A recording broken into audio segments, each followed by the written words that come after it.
Friars and Filipinos. Chapter Roman 1. Don Santiago's Dinner.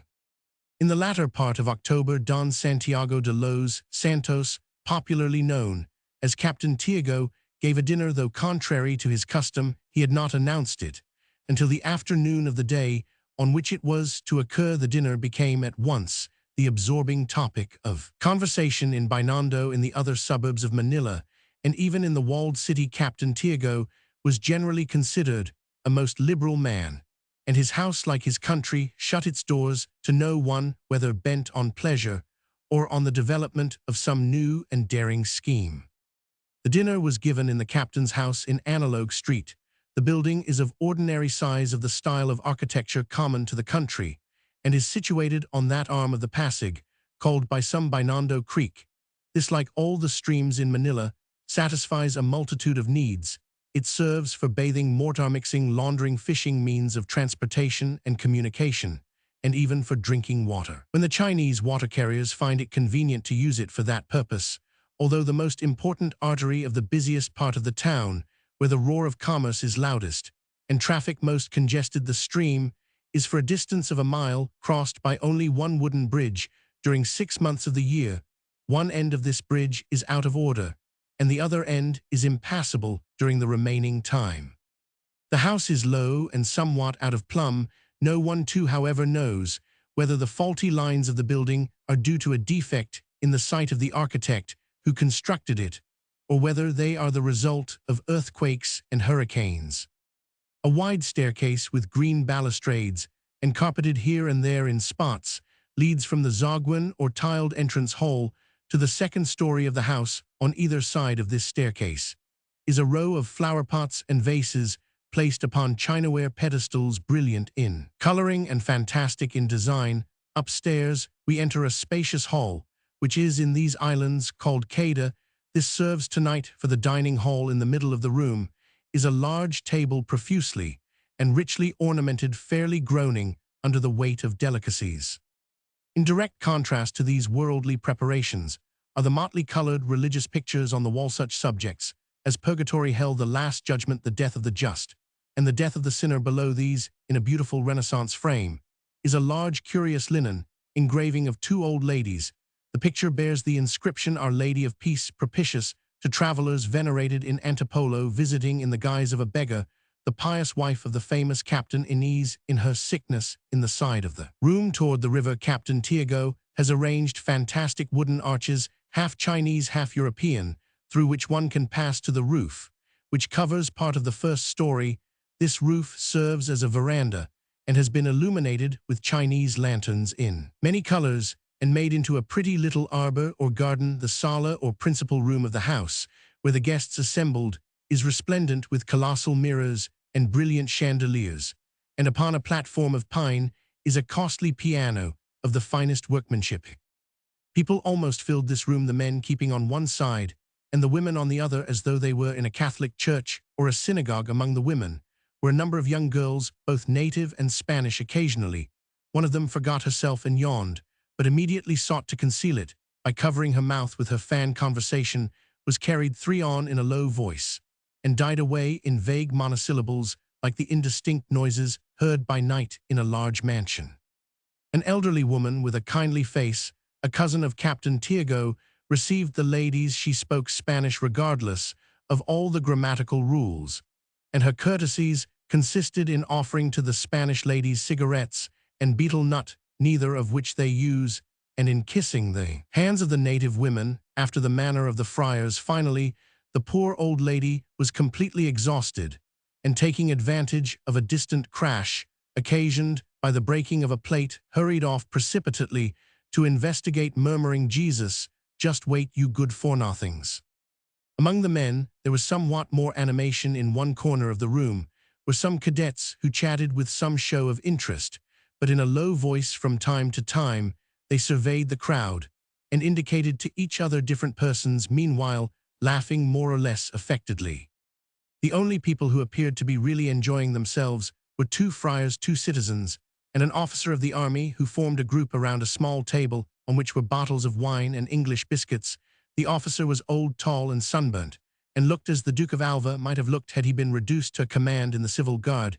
He said little, but what he did say was short, and to the point. One of the friars was a young Dominican, handsome, and dressed with extreme nicety. He wore gold mounted spectacles and preserved the extreme gravity of youth. The other friar, however, who was a Franciscan, talked a great deal and gesticulated even more. Although his hair was getting gray, he seemed to be well preserved and in robust health. His splendid figure, keen glance, square jaw, and Herculean form gave him the appearance of a Roman patrician. In disguise he was gay and talked briskly, like one who is not afraid to speak out. Brusque, though his words might be, his merry laugh removed any disagreeable impression. As to the citizens, one of them was small in stature, and wore a black beard, his most noticeable feature being his large nose, so large that you could scarcely believe that it was all his own. The other was a young blonde, apparently a recent arrival in the country. The latter was carrying on a lively discussion with the Franciscan. "You will see," said the friar, "when you have been in the country a few months, and will be convinced that what I say is right. It is one thing to govern in Madrid, and another to rule in the Philippines. But for example," continued Father Damaso, raising his voice to prevent the other from speaking, "I, who can point to my 23 years of existence on bananas and rice, can speak with some authority on this subject. Do not come to me with theories or arguments, for I know the native. Remember that, when I came to this country, I was sent to a parish small and largely devoted to agriculture. I did not understand Tagalog very well, but I received the confessions of the women, and we managed to understand each other. In fact, they came to think so much of me that 3 years afterward, when I was sent to another and larger town, where a vacancy had been created by the death of the native parish priest, all the women were in tears. They overwhelmed me with presents. They saw me off with bands of music. But this only shows—" Wait, do not be in a hurry. My successor remained there a still shorter time, but when he left, there were more people to see him off, more tears shed, and more music played, although he had treated the people worse than I, and had raised the parish dues to a sum almost double the amount I had exacted. But allow me. Furthermore, I was 20 years in the town of San Diego, and it was only a few months ago that I left. 20 years. Surely anyone will admit that 20 years is time enough to get acquainted with a town. There were 6,000 people in San Diego, and I knew every one of them as if he were my own child.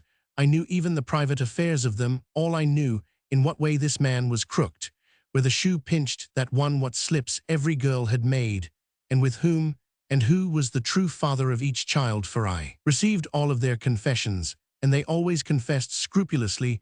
I can prove what I say by Santiago, our host, for he has considerable property in that town, and it was there that we became friends. Well, then this will show you what sort of people the natives are. When I went away, only a few old women and some lay brothers saw me off, and that after I had been there 20 years. Don't you see that this proves beyond a doubt that all the reforms attempted by the ministers of the government in Madrid are perfectly absurd?"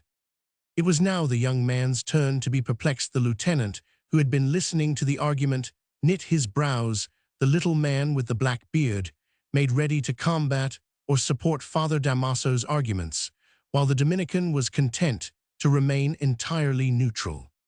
"But do you believe?" the young man finally asked in a curious mood, and looking straight at the friar. "Do I believe it, as I do the gospel? The native is so indolent." Pardon me for interrupting you," said the young blonde, lowering his voice and drawing his chair closer, "but you have spoken a word that arouses my interest. Is this indolence an inherent characteristic of the native, or is it true, as a foreign traveler has said in speaking of a country whose inhabitants are of the same race as these, that this indolence is only a fabrication to excuse our own laziness, our backwardness, and the faults of our celestial system?" "Bah, that is nothing but envy." Asked Senor Laruja, who knows this country very well, whether the native has his equal in the world for indolence and ignorance. "It is a fact," replied the little man, referred to that six nowhere in the world. "Can anyone be found more indolent than the native? Positively nowhere. Nor more vicious and ungrateful, nor with less education. Somewhat uneasy, The blond man began to glance about the room. Gentlemen, he said in a low voice, I believe that we are in the house of a native, and these young ladies may. Bah, don't be so sensitive. How long have you been in the country? 4 days, answered the young man, somewhat ruffled. Did you come here as an employee?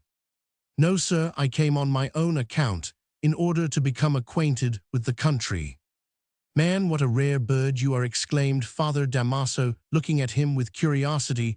To come here on your own account, for such foolish ends, what a phenomenon, and when so many books have been written about this country.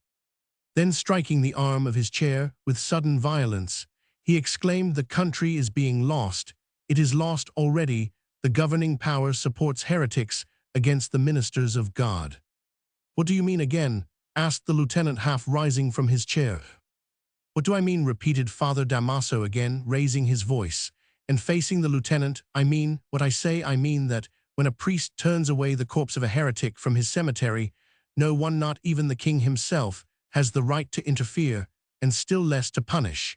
And yet a general, a miserable little general. Father, His Excellency, is the viceregal representative of His Majesty, the king, exclaimed the officer, rising to his feet. What do I care for His Excellency, or for any of your viceregal representatives? Answered the Franciscan, rising in his turn. In any other time than the present, he would have been thrown downstairs in the same way as the religious corporations treated the sacrilegious 7-governor Bustamante in his time. Those were the days when there was faith. I'll tell you right here that I don't allow any. His Excellency represents His Majesty, the King. I don't care whether he is king or rogue. For us, there is no king other than the true. Stop this immediately, shouted the lieutenant in a threatening manner, and as though he were commanding his own soldiers. Take back what you have said, or tomorrow I shall inform His Excellency. Go and tell him at once. Go tell him, answered Father Damaso sarcastically, at the same time approaching the lieutenant with his fists doubled. Don't you think for a moment that because I wear the dress of a monk, I am not a man? Hurry, go tell him. I'll lend you my carriage. The discussion began to grow ridiculous as the speakers became more heated, but at this point, fortunately, the Dominican interfered. Gentlemen, he said in a tone of authority, and with that nasal twang which is so characteristic of the friars, there is no reason why you should thus confuse matters or take offense where it is not intended. We should distinguish between what Father Damaso says as a man and what he says as a priest. Whatever he may say as a priest cannot be offensive, for the words of a priest are understood to be absolutely true. But I understand what his motives are. Father Sibylla, interrupted the lieutenant, who saw that he would be drawn into a net of such fine distinction that if he allowed it to go on, Father Damaso would get off scot-free. I know very well what his motives are, and your reverence will also perceive them. During the absence of Father Damaso from San Diego, his assistant buried the body of a very worthy person. Yes, sir, an extremely worthy person. I had known the man from time to time and had often been his guest. What if he never had been to confession? I do not confess either. To say that he committed suicide is a lie, a slander. A man such as he, with a son whose success and love were more than all the world to him, a man who believed in God, who fulfilled his duty to society, who was honorable, and just such a man does not commit suicide. That is what I say. I am not telling you all that I think about this matter, and your reverence should be very thankful that I restrain myself. Turning his back on the Franciscan, he continued, as I was saying, this priest, when he returned to the town, after maltreating his coadjutor, ordered that the man's body be taken up and thrown out of the cemetery to be buried. I know not where the town of San Diego was too cowardly to protest, though in fact very few people knew much about the matter. The dead man had no relatives in the town, and his only son was in Europe. His Excellency, however, learned about the affair, and being at heart upright, and just, he ordered that the priest be punished. As a result, Father Damaso was transferred to another, but better town. That is all there was to it. Now you can make all the distinctions you like. So saying, he left the group. I am very sorry to have touched upon so delicate a subject, said Father Sibylla, but after all, if the change from one town to another was to your advantage, how could it be to my advantage? How about all the things that I lost? Interrupted Father Damaso, fairly boiling over with rage. "Good evening, gentlemen, good evening, father," said Captain Santiago, who at that instant entered the room leading a youth by the hand on saluting his guests in this manner. He kissed the hands of the priests, who by the way forgot to give him their blessing. The Dominican took off his gold-rimmed spectacles in order to examine the new arrival at better advantage, while Father Damaso, turning pale at the sight, stared at the youth with eyes wide open. "I have the honor of presenting to you Don Crisostomo Ibarra, the son of my deceased friend," said Captain Tiago. "The young man has just arrived from Europe, and I have been to meet him." At the mere mention of the name, exclamations were heard in all parts of the room. The lieutenant, forgetting himself entirely, did not stop to salute his host, but at once approached the young man and surveyed him from head to foot. The youth exchanged the usual greetings with those who had gathered around him. He showed no striking peculiarity, except in his somber dress, which was in deep contrast with that of the other persons present. His athletic build, his appearance, and every movement he made showed, however, that a fine mind and a healthy body had both been highly developed. You could see from his frank and vivacious face that he had Spanish blood in his veins. Although his hair, eyes, and complexion were dark, his cheeks had a slight color due, no doubt, to residence in cold countries. "What," he exclaimed with glad surprise, "the parish priest of my own town, Father Damaso, my father's intimate friend." Everyone in the room looked at the Franciscan, but the latter made no motion. "You must excuse me if I have made a mistake," added Ibarra, somewhat in doubt, "because of the apathy of the friar." "You have made no mistake," the priest finally answered in a strained voice, "but your father was never an intimate friend of mine." Ibarra slowly withdrew the hand which he had offered, looking at the friar with great surprise. As he turned about, he came face to face with the lieutenant, just approaching. "My boy, are you the son of Don Rafael Ibarra?" The young man bowed in acquiescence. Father Damaso settled back into his armchair and fixed his eyes upon the lieutenant. "Welcome to your country. May you be more happy in it than was your father," exclaimed the officer in a trembling voice. "I had many dealings with your father, and I knew him well, and I can say that he was one of the most worthy and honorable men in the Philippines." "So," replied Ibarra with emotion, "your praise of my father puts me in doubt as to his fate. Even now, I, his own son, am ignorant of it all." The eyes of the old man filled with tears. He turned and hurriedly withdrew. Ibarra found himself standing alone in the middle of the room. His host had disappeared, and he turned to a group of gentlemen who, as soon as they saw him coming, formed a semicircle to receive him. "Gentlemen," he said, "in Germany, when a stranger attends any social function, and there is no one present to introduce him, it is allowable for him to introduce himself. Permit me to avail myself of this practice. Gentlemen, my name is Juan Crisostomo Ibarra y Magdalene." The others gave their names, in turn, of which the most were comparatively unknown. "My name is Ara," said one of the young men, bowing stiffly. "Then perhaps I have the honor of addressing the poet whose works have kept up my enthusiasm for my country. I have been told that you have stopped writing, but no one has told me why." "Why, because there is no use in invoking the muses for false and foolish ends. A case has been made out against one man for having put into verse a true story of Piero Grullo. I am not going to get myself into a similar scrape. They may call me a poet, but they shall not call me a fool." "And can you not tell us what that true story was?" "Yes, the poet said that the son of a lion is also a lion, and for saying this, he narrowly escaped being banished." "Dinner is ready," announced a waiter who had been borrowed from the Café Campana. The guests began to file into the dining room, not, however, without many sighs, and even some prayers among the women, especially the natives, that the dreaded affair would soon be over. Chapter Roman II. At the dinner table. Father Sibylla wore a satisfied air. He moved along tranquilly, and his closed thin lips showed no signs of disdain. On the other hand, the Franciscan was in a very bad humor. As he walked toward the table, he kicked over the chairs, which happened to be in his way, and boxed the ears of one of the cadets. The lieutenant was very solemn and grave. The two friars instinctively started for the head of the table, perhaps by force of habit, and as might have been expected, they met on opposite sides of the same chair.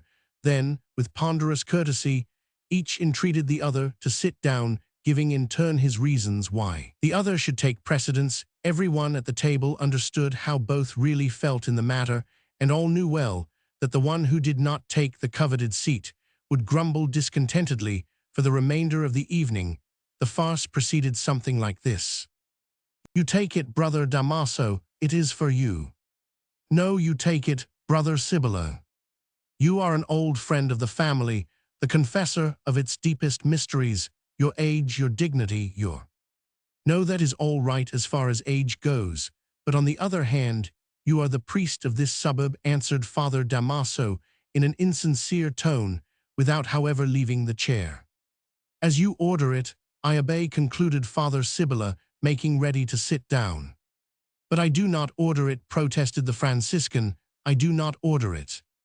Father Sibylla was about to take the seat without any further regard to the protests of his brother, when his eyes chanced to meet those of the lieutenant. According to the 12 religious customs in the Philippines, the highest military officer is inferior to even a convent cook. "Sed arma taug," said Cicero in the Senate. "Sed arma cat," say the friars in the Philippines. Father Sibylla, however, was a person of some culture and refinement, and as soon as he noticed the expression on the lieutenant's face, said, "Here, we are now out in the world, and not in the church. This seat belongs to you, lieutenant." But to judge from the tone of his voice, he thought that although he was out in the world and not in the church, the seat nevertheless belonged to him. The lieutenant, either to save himself trouble or in order to avoid sitting between two friars, declined the honor in a very few words. Neither of the disputants had thought of the owner of the house. Ibarra saw him looking upon the scene and smiling with satisfaction. "How is this, Don Santiago Errant, you going to sit down with us?" But all of the seats were already occupied, and Lucullus did not dine in the house of Lucullus. "Sit still, don't get up," said Captain Tiago, laying his hand on the young man's shoulder. "The fact is that this feast is given in honor of the Virgin. On account of your safe arrival here, bring on the tinola. I ordered some tinola, made expressly for you, for I feel quite certain that you have not had any since you left the Philippines a long while ago." A large dish was brought in, still steaming, and filled to the brim with tinola. The Dominican, after murmuring the benedicite, to which only a few of those present could give the response, began to serve the contents of the dish. Either from carelessness or for some other reason, he passed to Father Damaso a plate filled with the soup and stew, but containing only 2 small pieces of chicken, a bony neck, tough wing. Meanwhile, the others, especially Ibarra, were eating all sorts of choice bits. The Franciscan, of course, noticed this, must over the stew, took a mouthful of the soup, dropped his spoon with a clatter into his plate, and pushed the dish to one side. While this was going on, the Dominican appeared to be absorbed in conversation with the young 13 blonde. Senor Laruja had also begun to converse with Ibarra. "How long has it been since you were last in this country?" said he. "About 7 years," responded Ibarra. "You must have forgotten all about it." "On the contrary, although my country seems to have forgotten me, I have always kept her in mind." "What do you mean?" interposed the blonde. "I mean that for over a year I have not received any news from here, so that now I feel like a total stranger. I do not yet know how or when my father died." "Ah!" exclaimed the lieutenant. "Where have you been that you did not telegraph?" asked one of the ladies. "When I was married, we telegraphed to the peninsula." "Senora, for the last 2 years, I have been in Northern Europe, in Germany and in Poland." "And what country of Europe do you like best?" asked the young blonde, who had been listening interestedly. "After Spain, which is my second fatherland, O honey, free country in Europe." "You seem to have traveled a great deal. What is the most remarkable thing that you have observed?" asked Laruja. Ibarra appeared to be reflecting on the question. "Remarkable? In what way?" "For instance, in the life of the different peoples, their social, political, and religious life." Ibarra meditated for some little time. "I always made it a point to study the history of a country before visiting it, and I find that national development invariably follows perfectly natural rules. I have always noticed that the prosperity or poverty of different peoples is in direct proportion to their liberties or their lack of liberty, or in other words, in proportion to the sacrifices or selfishness of their forefathers. "And is that all you have observed?" asked the Franciscan, with a loud laugh. Up to this time, he had not uttered a single word, but had given his attention to the dinner. "It was not worthwhile to squander your fortune 14 for the purpose of learning such a trifling thing that every schoolboy knows." Ibarra looked at him, intently doubtful what to say. The guests glanced at each other, fearing that a quarrel would break out. "The dinner has been too long, and your reverence is affected by too much wine," Ibarra was about to reply, but he checked himself in time, and only said, "Gentlemen, do not wonder at the familiarity with which our old parish priest treats me. He treated me this way when I was a child, and the years that have passed since then have not changed his reverence. I derive a certain amount of pleasure from it, for I am reminded of those days when his reverence was a frequent visitor at our house and honored my father's table." The Dominican glanced furtively at the Franciscan, who was trembling. Ibarra continued, rising from his chair, "You will allow me to withdraw, for I have only just arrived, and I must leave town tomorrow. Besides, I have a great many things to do before I leave. The dinner is practically finished, and I drink very little wine and scarcely touch spirits. Gentlemen, here's to Spain and the Philippines." Saying this, he emptied the glass which, until then, he had not touched. The old lieutenant followed his example, but said nothing.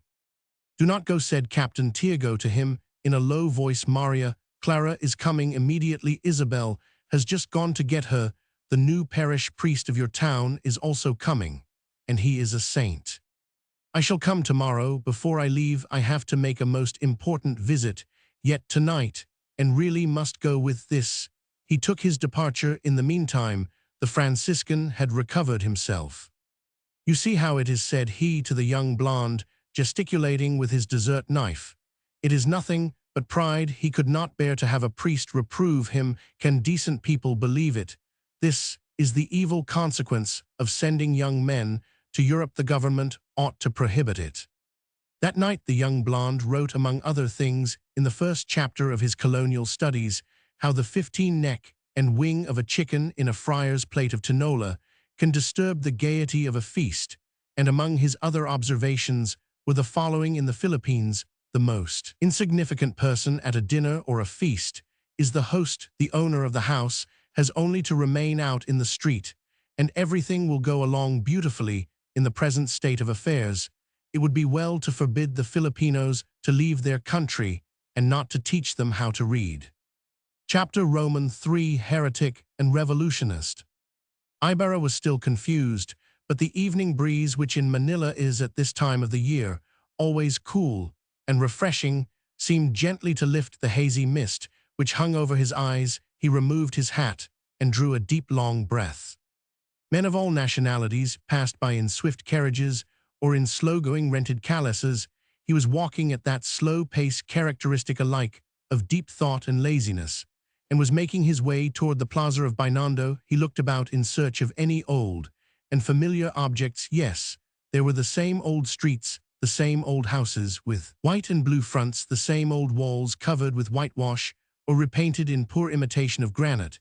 There was the same old church tower, its clock with transparent face, still marking the hours. There, too, were the old Chinese shops with their dirty curtains and iron rods, one of which remained unrepaired, as he himself had bent it when a boy. "Things go slowly here," he muttered, and continued up the street, past the vestry. As they dished up flavored ices, the street vendors were still crying. Sorbets, the same little coconut oil lamps, furnished light for the stands where native women and Chinese disposed of their sweetmeats and fruit. "It is marvelous," he exclaimed. "There is the same Chinaman who was at that stand 7 years ago. There is that same old woman whom I remember so well. Why, one might think my 7 years in Europe but a night's sleep. And by heavens, they have not yet repaired this broken place in the pavement." Indeed, the stone which had been torn out of the pavement before he left Manila had not yet been replaced. 17. While he was meditating upon the wonderful stability of things in so unstable a country, someone placed a hand upon his shoulder.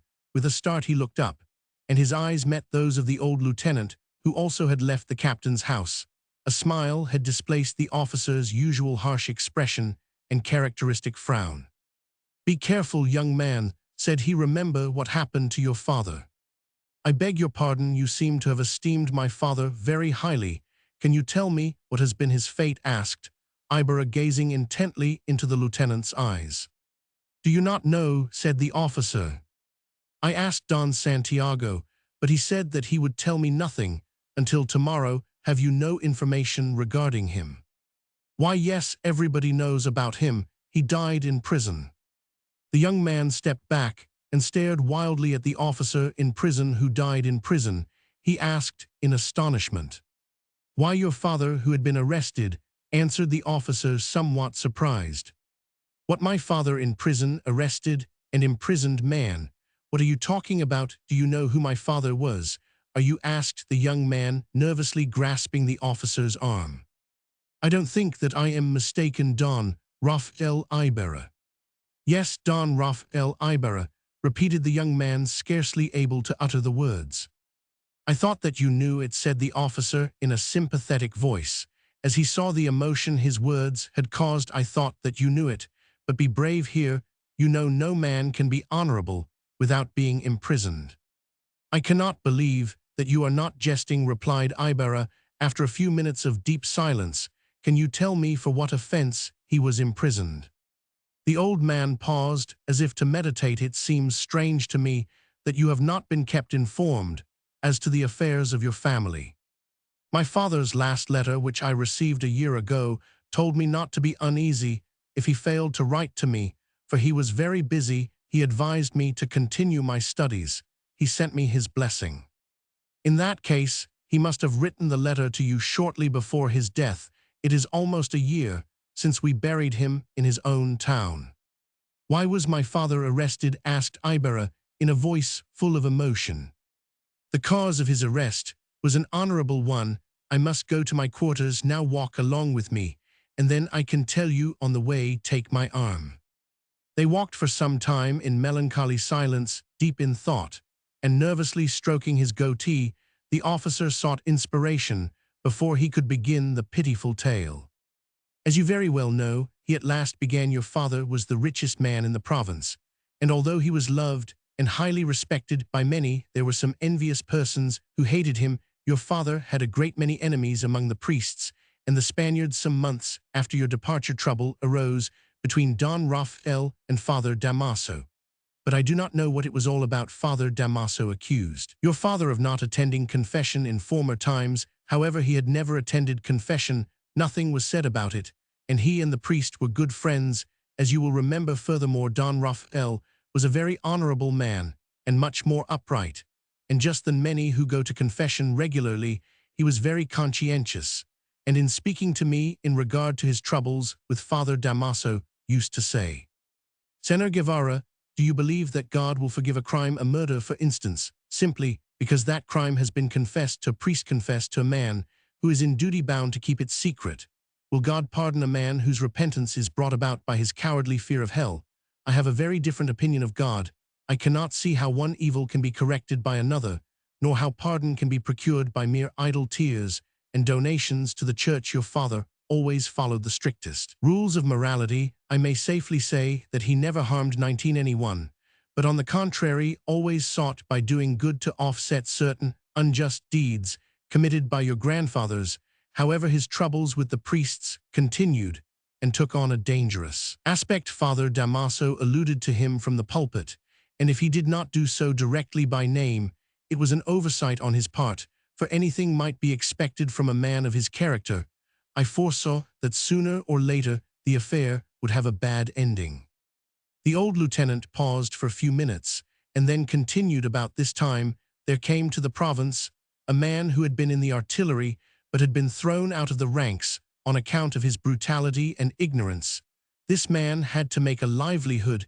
He was not allowed to engage in the work of an ordinary laborer, since that might damage Spain's prestige, but somehow obtained the position of collector of taxes on vehicles. He had no education whatever, and the natives soon found it out. A Spaniard who cannot read and write is a wonder to them, and hence he became the subject of all sorts of ridicule, knowing that he was being laughed at. He became ashamed to collect his taxes. This had a bad effect on his character, which was already bad enough. People used to give him documents upside down to see him pretend to read them.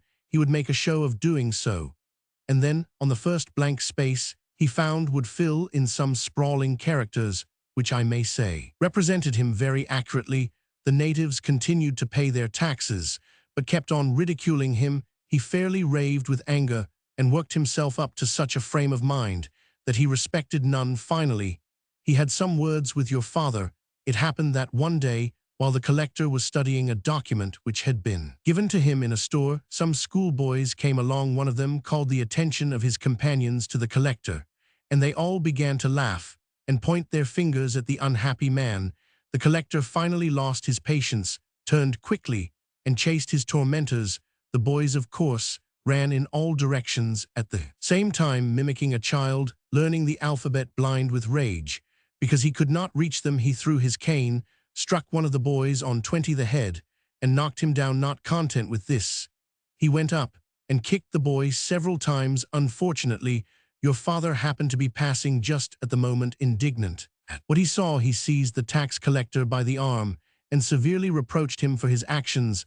The tax collector in anger raised his cane to strike, but your father was too quick for him.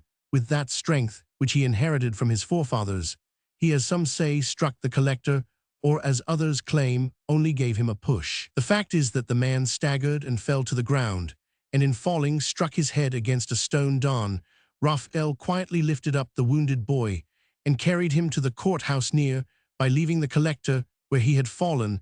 The exartilleryman began to bleed at the mouth and died without regaining consciousness. Naturally, the law stepped in. They showered calumnies of all kinds upon your father and accused him of being a heretic and a revolutionist. To be a heretic is a great misfortune anywhere or at any time, but it was especially so at this particular time, for the chief magistrate of the province was the loudest prayer maker in the church. To be a revolutionist is still worse. One might better have killed 3 highly educated tax collectors than be thus accused. Everybody deserted your father, and his books and papers were seized. He was accused of being a subscriber to El Correo del Ultramar and to Madrid newspapers, of having sent you to Germany, of having in his possession incriminating papers and pictures, and, well, I don't know what not. He was even attacked, because although he was the descendant of Spaniards, he wore the dress of the natives. If your father had been anybody else, he would have been acquitted, for the doctors pronounced the death of the collector due to natural causes. His fortune, however, his confidence in the law, and his hatred for everything which seemed unlawful and unjust cost him his life. I myself, much as I dislike begging for mercy, called upon the Governor-General, the predecessor of the present governor. I brought out the fact that a man who aided every poor Spaniard, who gave food and shelter to all, and whose veins were filled with the generous blood, 21 of Spain, such a man could not be a revolutionist in vain. I argued for him, pledged my own life for him, and swore by my military honor. What did it all amount to? I was badly received, curtly and summarily dismissed, and called a fool. The old man paused to take breath. His young companion neither looked up nor made a sound. The narrator proceeded. I took charge of the case for your father. I called upon the celebrated Filipino lawyer, young but he refused to undertake the defense. I would lose the case, he said. My defense would cause new accusations against him, and perhaps bring them upon me. Go and see Senor M., who is an eloquent orator, a Spaniard, and a man of great reputation. I did so, and the celebrated lawyer took charge of the case, which he conducted in a masterful and brilliant manner. But your father had many enemies, some of whom did their work secretly. There were many false witnesses in the case, and their calumnies, which anywhere else would have been overthrown by a single sarcastic phrase from the defending attorney, were here given a great deal of weight. As fast as the attorney proved the falsity of their accusations, new charges were brought forward. They accused him of having wrongfully taken possession of a large tract of land. They sued him for damages, and for injuries caused. They said that he had dealings with the organized bandits or Chilisings, and that thus he had been able to keep his property unmolested. In fact, the case became so complicated that within a year no one understood it. The chief magistrate was called away from his post and replaced by another of good reputation. But unfortunately, this magistrate too was displaced in a few months. The sufferings, disappointments, and discomforts of prison life, and his great grief at seeing the ingratitude of so many supposed friends, finally broke down your father's iron constitution, and he became fatally Roman 99 when it was all over, when he had proved himself not guilty of being an enemy to his country, and innocent of the death of the tax collector. He died in prison with no one to care for him in his last hours. I arrived just as he was expiring. The old man had finished all he had to say. Ibarra, 22, overcome with grief at the pathetic story he had heard, could not utter a word. The two had arrived at the gate of the barracks, stopping and shaking hands with the young man. The officer said, "My boy Captain Tiago can give you the details. I must say good night, for my duty calls me." With deep emotion, Ibarra grasped the lean hand of the lieutenant and then looked after him in silence until he disappeared in the building. Turning slowly about, he saw a carriage passing and made a sign to the cabman. "Lala's Hotel," he said in a low voice. "This fellow is just out of jail," said the cabman to himself as he whipped up his horses. Chapter Roman 4, Captain Tiago. Captain Tiago was short in stature, but both his body and his face were well filled out. His complexion was clear, and he did not appear to be more than 30 or 35 years old. Although he was really more than that in these times, his face always wore a pleasant expression. His head was small, round, and covered with hair as black as ebony, long in front and very short behind. This head, according to reports, contained a great many things. His eyes were small but not terrifying, and always without expression. In short, the captain might have passed for a good-looking little man if his mouth had not been disfigured by the use of tobacco, and the betel nut, the juices of which trickled out of the corners of his lips and destroyed the symmetry of his features. However, despite these habits, both his own teeth and the two that the dentist had made for him at 12 pesos each were well preserved.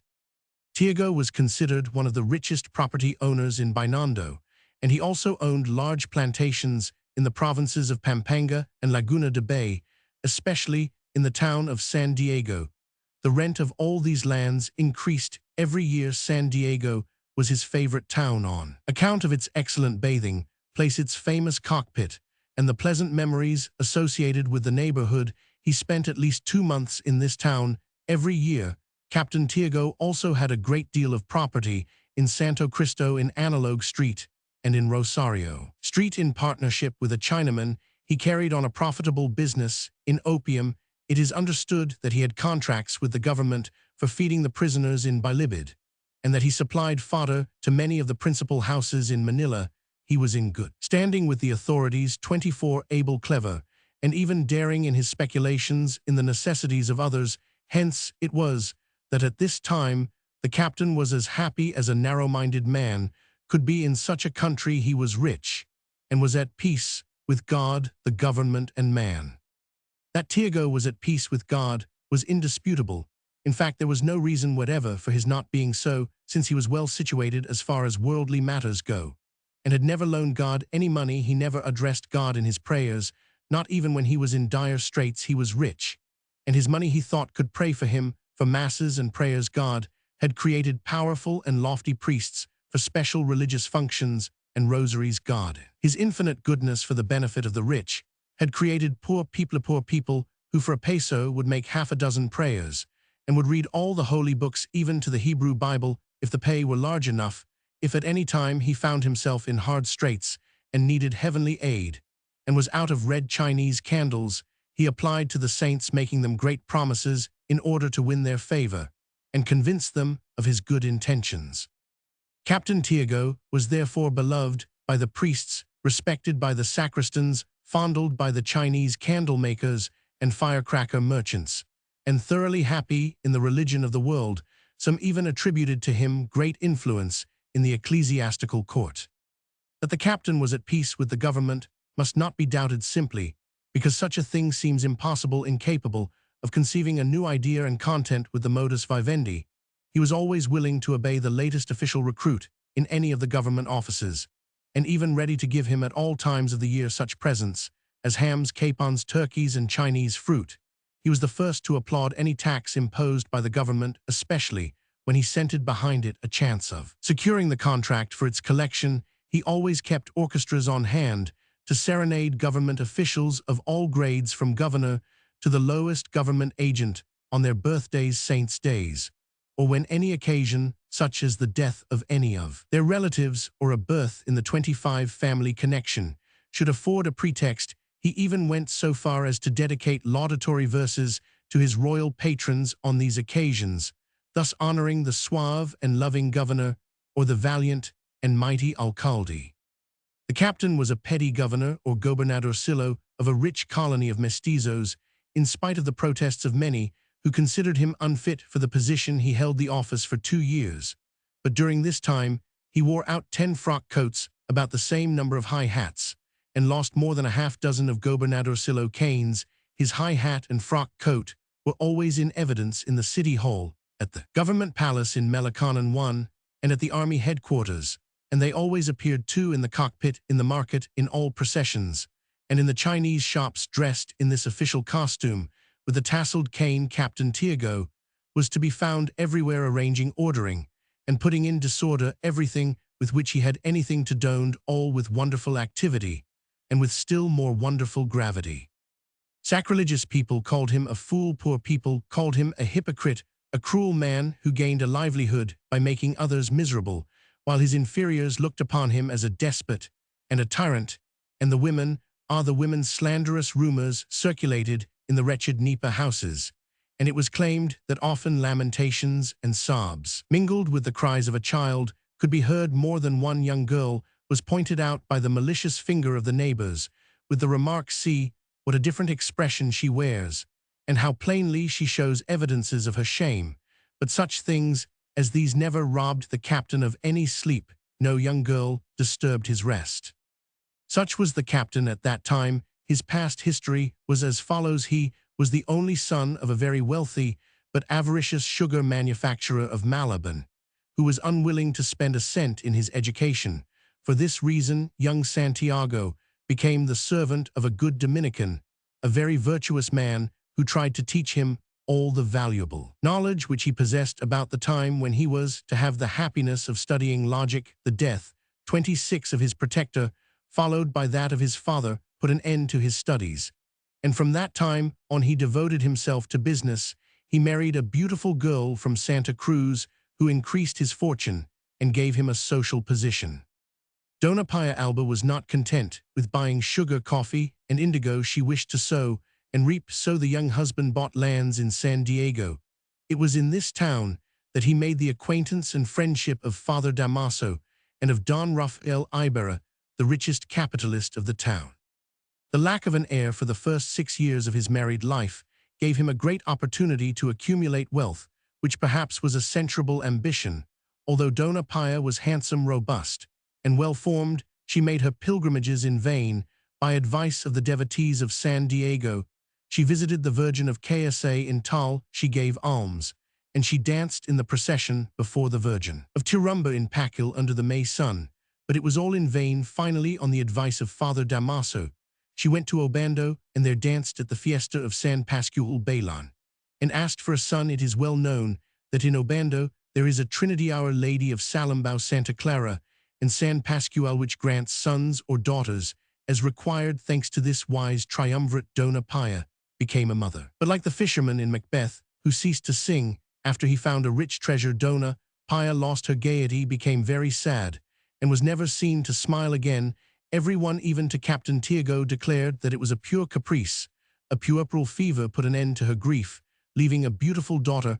Motherless Father Damaso baptized the child, and as San Pascual had not given the son which had been asked for, the name of Maria Clara was given to it in honor of the Virgin of Salambao and of Santa Clara. The little girl grew up under the care of her Aunt Isabel, that good old lady, with the manners of a friar whom we met before. The little girl lived the greater part of the time in San Diego on account of the healthful climate, and while their Father Damaso paid her much attention. Maria Clara did not have the small eyes of her father, 27. Like her mother, her eyes were large, black, and shaded by long lashes, brilliant and smiling when she was playing, but sad, deep, and pensive at other times. When a child, her wavy hair was almost blonde, her nose was well formed, neither too large nor too flat. Her mouth was small and beautifully shaped, like that of her mother, and her cheeks were set with dimples. Her skin was like silk and as white as snow, but her fond parent found traces of the paternity of Captain Tiago in her small and well-shaped ears. Aunt Isabel attributed the child's semi-European features to impressions made upon Dona Pia. She remembered having seen the mother a short time before the child was born weeping before the image of San Antonio. Then, too, a cousin of Captain Tiago had the same features, the only difference being in the choice of the saints, by which the phenomenon was explained. With her, it was either the Virgin or San Miguel, a cousin of Captain Tiago, a famous philosopher, who knew Amat II by heart, explained it all by attributing it to the effect of the planets. Maria Clara, the idol of all, grew up surrounded by love and smiles.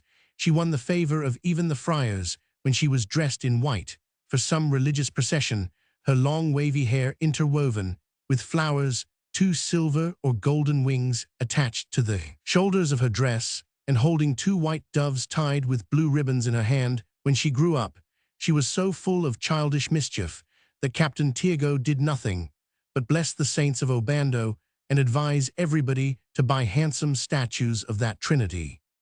In tropical countries, a girl becomes a woman at the age of 13 or 14 years, like the plant which buds at night and blooms the following morning. During this period of transition, so full of mystery and romance, on the advice of the parish priest, Maria Clara entered the religious retreat of Santa Catalina in order to receive from the nuns strictly religious education. She left Father Damaso in tears, and likewise the only friend of her childhood, Crisostomo Ibarra. Shortly after the entrance to the convent, Ibarra went to Europe for 728 long years. The girl lived under the vigilance of the Mother Superior in the iron-grated building, shut off from any communication with the outer world. Don Rafael and Captain Tiago, in the meantime, while Ibarra was in Europe and Maria Clara in the convent, noticing the trend of affairs, and at the same time having in mind their own interests, decided that the children should be married. It is needless to say that this agreement, which was arrived at some years after Ibarra had left for Europe, was celebrated with equal joy by 2 hearts on opposite sides of the world, and amid very different surroundings. 1 street in Manila. 2 Archbishop and author of theological works. Chapter Roman 5, an idyll on the Azodia. On the morning after the dinner party, Aunt Isabel and Maria Clara went to Mass early, the former carefully carrying her glasses so that she might be able to read the Anchor of Salvation during communion, the latter beautifully dressed, carrying her rosary of blue beads as a bracelet. The priest had scarcely left the altar when, to the disgust and surprise of her good aunt, who thought that her niece was as pious and as fond of prayer as a nun, the young girl desired to go home. After a great deal of grumbling, the old lady crossed herself several times, and the 2 arose to leave. "Never mind," said Maria, to cut off the scolding. "The good God will pardon me. He ought to understand the heart of a girl better than you, Aunt Isabel." After breakfast, Maria Clara occupied herself with some embroidery, while her aunt bustled about with a duster, removing the traces of the social event of the preceding evening. Captain Tiago was busy examining some papers. Every noise in the street and every passing carriage made the girl tremble with anxiety and wish that she were again back in the convent among her friends. There she thought she could see him without trembling and with perfect equanimity. "I believe, Maria, that the doctor is right," said Captain Tiago. "You ought to go to the provinces. You are looking very pale and need a change of air. How does Malaban strike you, or San Diego?" At the mere mention of the latter name, Maria Clara blushed and was unable to speak. "Now you and Isabel go to the convent to get your 30 things and say good-bye to your friends," continued the captain without raising his head. "You will not return there, and in 4 or 5 days, when your clothes are ready, we shall go to Malaban. Your godfather, by the way, is not in San Diego at present. The priest whom you saw here last night, that young fellow, is now the priest in the town. He is a saint." "I think you will find San Diego better, cousin," said Aunt Isabel. "Our house there is better than the one in Malaban, and besides, it is nearly time for the fiesta to take place." Maria Clara was about to embrace her aunt for these welcome words, but just then a carriage stopped in front of the house, and the young girl suddenly turned pale. "That's so," said the captain, and then in a changed tone, exclaimed Don Chrysostom. Maria Clara let fall the work which she was holding in her hands. A nervous trembling passed over her, then steps were heard on the stairs, and presently a young manly voice. And as if this voice had some magic power, the girl shook off her emotion, started to run, and hid herself in the oratory. Both father and aunt had to laugh at this, and even Ibarra heard the closing of the door behind her. Pale and panting, the girl finally subdued her emotion and began to listen. She could hear his voice, that voice, which for so long a time she had heard only in her dreams. Beside herself with joy, she kissed the nearest saint, which by the way happened to be San Antonio, the abbot, happy saint, whether alive or carved in wood, always tempted in the most charming manner. Becoming quite herself again, she looked about for some crack through which she might get a peep at the young man. Finally, when he came in range of the keyhole, and she again saw his fine features, her face beamed with smiles. In fact, the sight filled her with such joy that when her aunt came to call her Maria, Clara fell on the old lady's neck and kissed her repeatedly. "You goose, what is the matter with you?" the old lady was finally able to ask, after wiping away her tears. Maria Clara, in her modesty, covered her face with her round arm. "Come, hurry up and get yourself ready," said the old lady in an affectionate tone, "while he is talking with your father about you. Come, do not waste time." The girl did not respond, but allowed herself to be picked up like a child and carried to her room. Captain Tiago and Ibarra were talking earnestly when at last Aunt Isabel appeared, half dragging her niece by the hand. At first the girl looked in every direction, but at the persons present. At last, however, her eyes met Ibarra's. The conversation of the young lovers was at first confined to the usual trifling remarks, those pleasant little things which, like the boasts of European nations, are enjoyable and interesting to those who are concerned and understand them, but ridiculous to outsiders. Finally, she, like all sisters of Cain, was moved by jealousy and asked, "Have you always thought of me? Have you never forgotten me in your many travels among so many great cities and among such beautiful women?" And he, a true brother of Cain, dodged the issue, and being something of a diplomat, answered, "Could I forget you?" And then, gazing into her deep dark eyes, "Could I break a sacred vow? Do you remember that stormy night when you, seeing me in tears beside my dead mother, came to me and placed your hand, that hand which I have not touched for so long, upon my shoulder, and said, 'You have lost your mother, I never had one,' and then you wept with me. You loved my mother, and she loved you as only a mother can love a daughter. It was raining then, you will remember, and the lightning flashed, but I seemed to hear music, and to see a smile on the face of my dead mother. Oh, if my parents were only living, and could see you now. That night I took your hand, and joining it with my mother's, I swore always to love you, and make you happy no matter what fate heaven might have in store for me. I have never regretted that vow, and now renew it. Since the day that I bade you goodbye and entered the convent," she answered, smiling, "I have always remembered you, and have never forgotten you, in spite of the commands of my confessor, who imposed severe penances on me. I remembered the little games we used to play together, and our little quarrels when we were children. You used to find in the river the most beautiful shells for our games of cyclat, and the finest and most beautifully colored stones for our game of cinquet. You were always very slow and stupid and lost, but you always paid the forfeit which I gave you at the palm of my hand. But I always tried to strike lightly, for I was sorry for you. You always cheated even more than I in the game of chauca, and we generally quarreled over it. Do you remember that time when you really became angry? Then you made me suffer. But when I found that had no one to quarrel with, we made peace immediately. We were still children when we went with your mother one day to bathe in the stream under the shade of the reeds. Many flowers and plants grew on the bank of the river, and you used to tell me their strange Latin and Spanish names, for you were then studying at the Athenaeum. I paid little attention, but amused myself by chasing butterflies and in trying to catch the little fish which slipped away from me so easily among the rocks and weeds of the shore.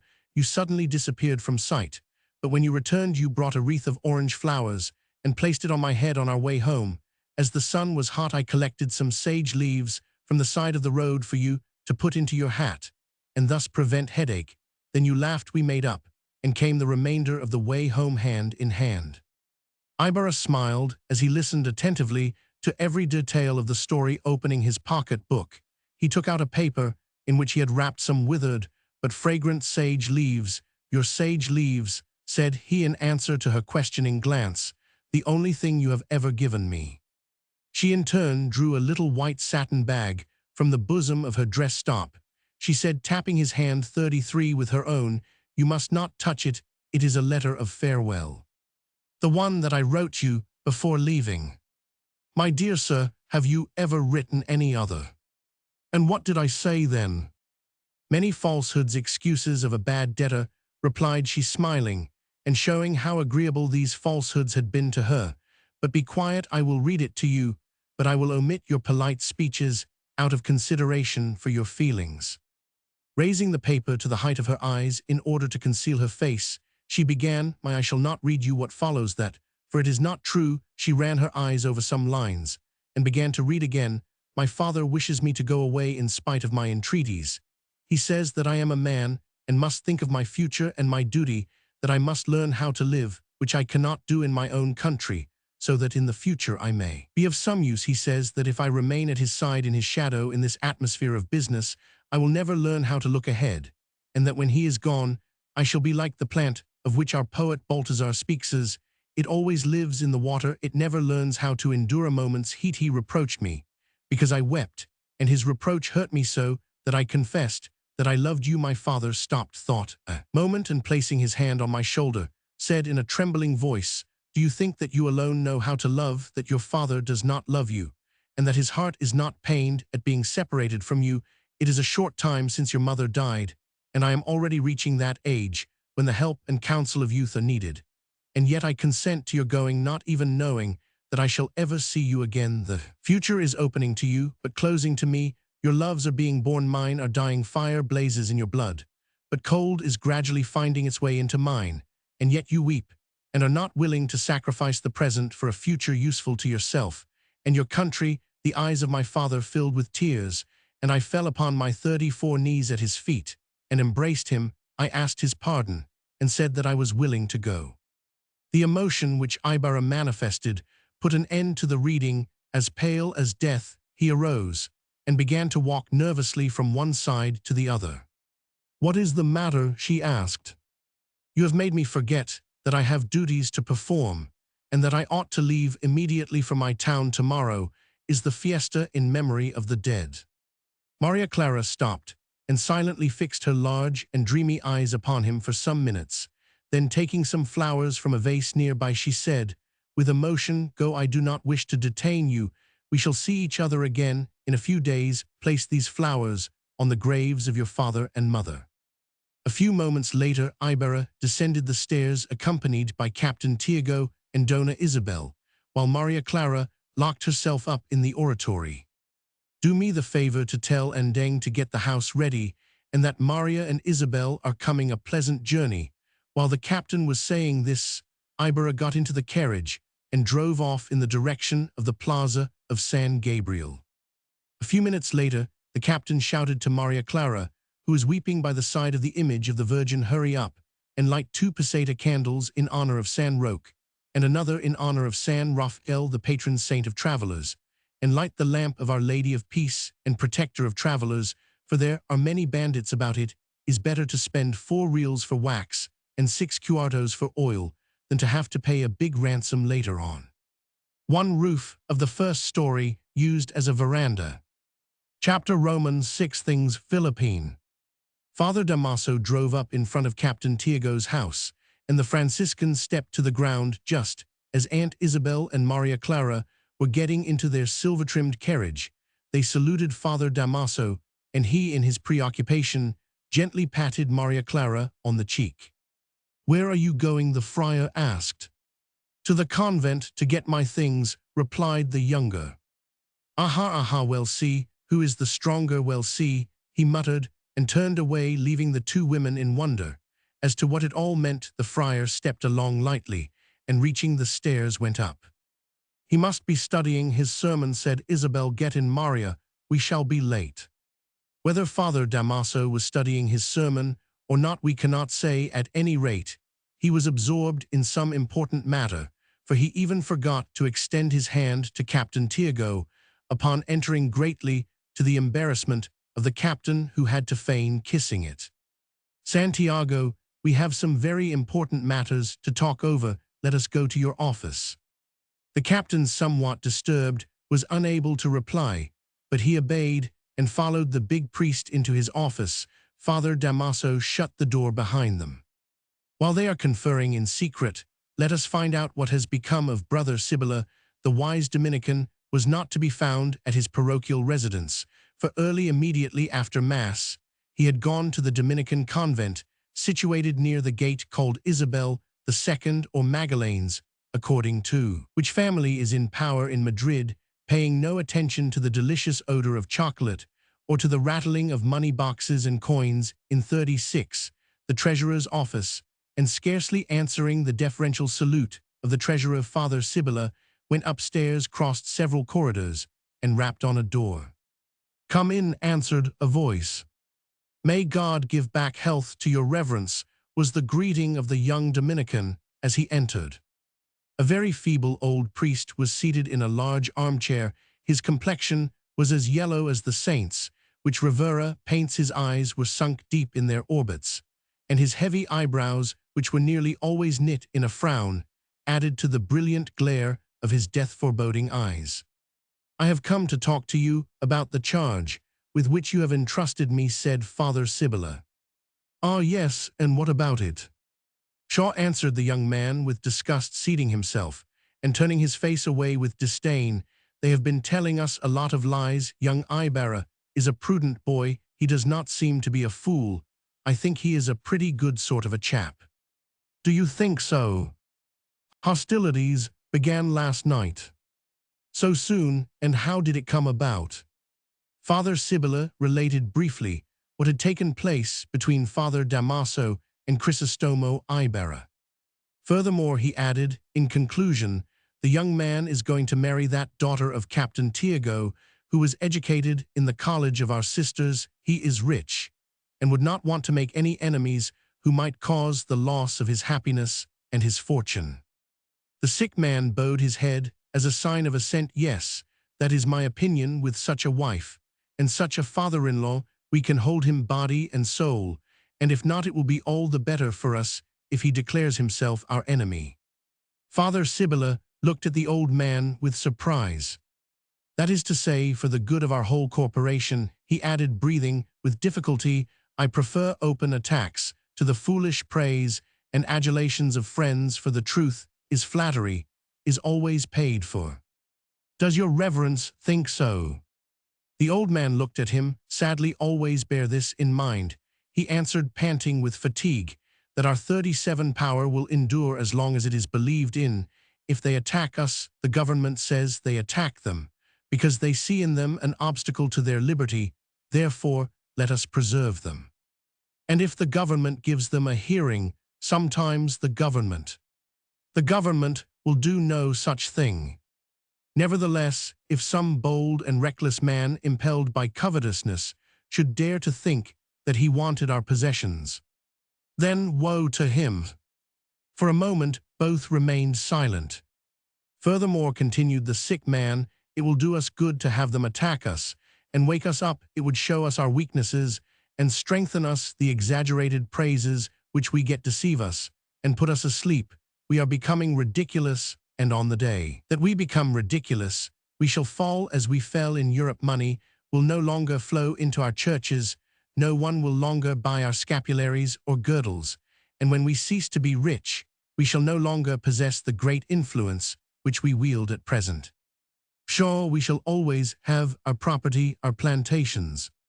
We shall lose them all as we lost them in Europe, and the worst of it is that we are working for our own ruin. For instance, this immeasurable ambition to raise the incomes from our lands each year, this eagerness to increase the rents which I have always opposed in vain, this eagerness will be our ruin. The natives already find themselves forced to buy land in other localities if they want lands as good as ours. I fear that we are degenerating, whom the gods would destroy they first make mad. For this reason, we should not be too hard on the people, for they are already grumbling under our exactions. You have considered well. Let us leave this thing to others, and keep up the prestige which we have, and let us endeavor to appear before God with clean hands. May the God of pity have mercy on our weaknesses." So you believe that the tax or tribute. Let us talk no more of money, interrupted the sick 38 man. With disgust you were saying that the lieutenant and Father Damaso last night.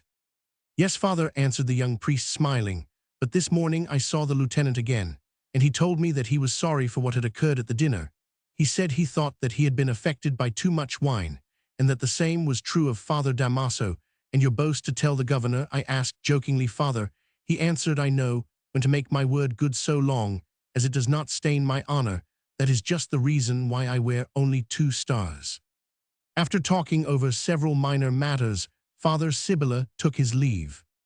As a matter of fact, the lieutenant had not gone to the Governor-General's palace in Melikanan with any report in regard to the occurrence of the preceding evening.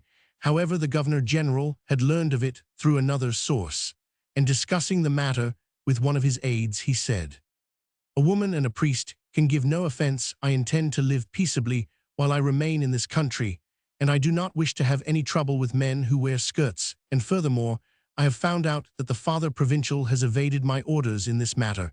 I asked for the removal of that friar. As a punishment, what was done, they removed him. But they gave him another, and much better town tricks of the friars, as they say in Spain. But when His Excellency found himself alone, he ceased to smile. He sighed. If the people were not so stupid, they would put a limit to their reverences. But every people deserves its fate, and we are no different in this respect from the rest of the world. Meanwhile, Captain Tiago had concluded his conference with Father Damaso, or rather Father Damaso had concluded it. I have already warned you, said the Franciscan on taking his leave. You could have avoided all of this had you consulted with me before. And if you had not lied to me when I asked you about it, see to it that you do not 39 do any more such foolish things, and have faith in your godfather. Captain Tiago took 2 or 3 steps towards the sala, meditating and sighing all at once, as if some good idea had struck him. He ran to the oratory and put out the candles and the lamps, which had been lighted for Ibarra's protection. There is still time enough, he murmured, for he has a long road to travel. Chapter Romans 7, San Diego and its people. Not far from the shores of the Laguna de Bay lies the town of San Diego, surrounded by fertile fields and rice plantations. It exports sugar, rice, coffee, and fruits, or sells them at ridiculously low prices to the Chinese, who make large profits out of the credulity and vices of the laborers.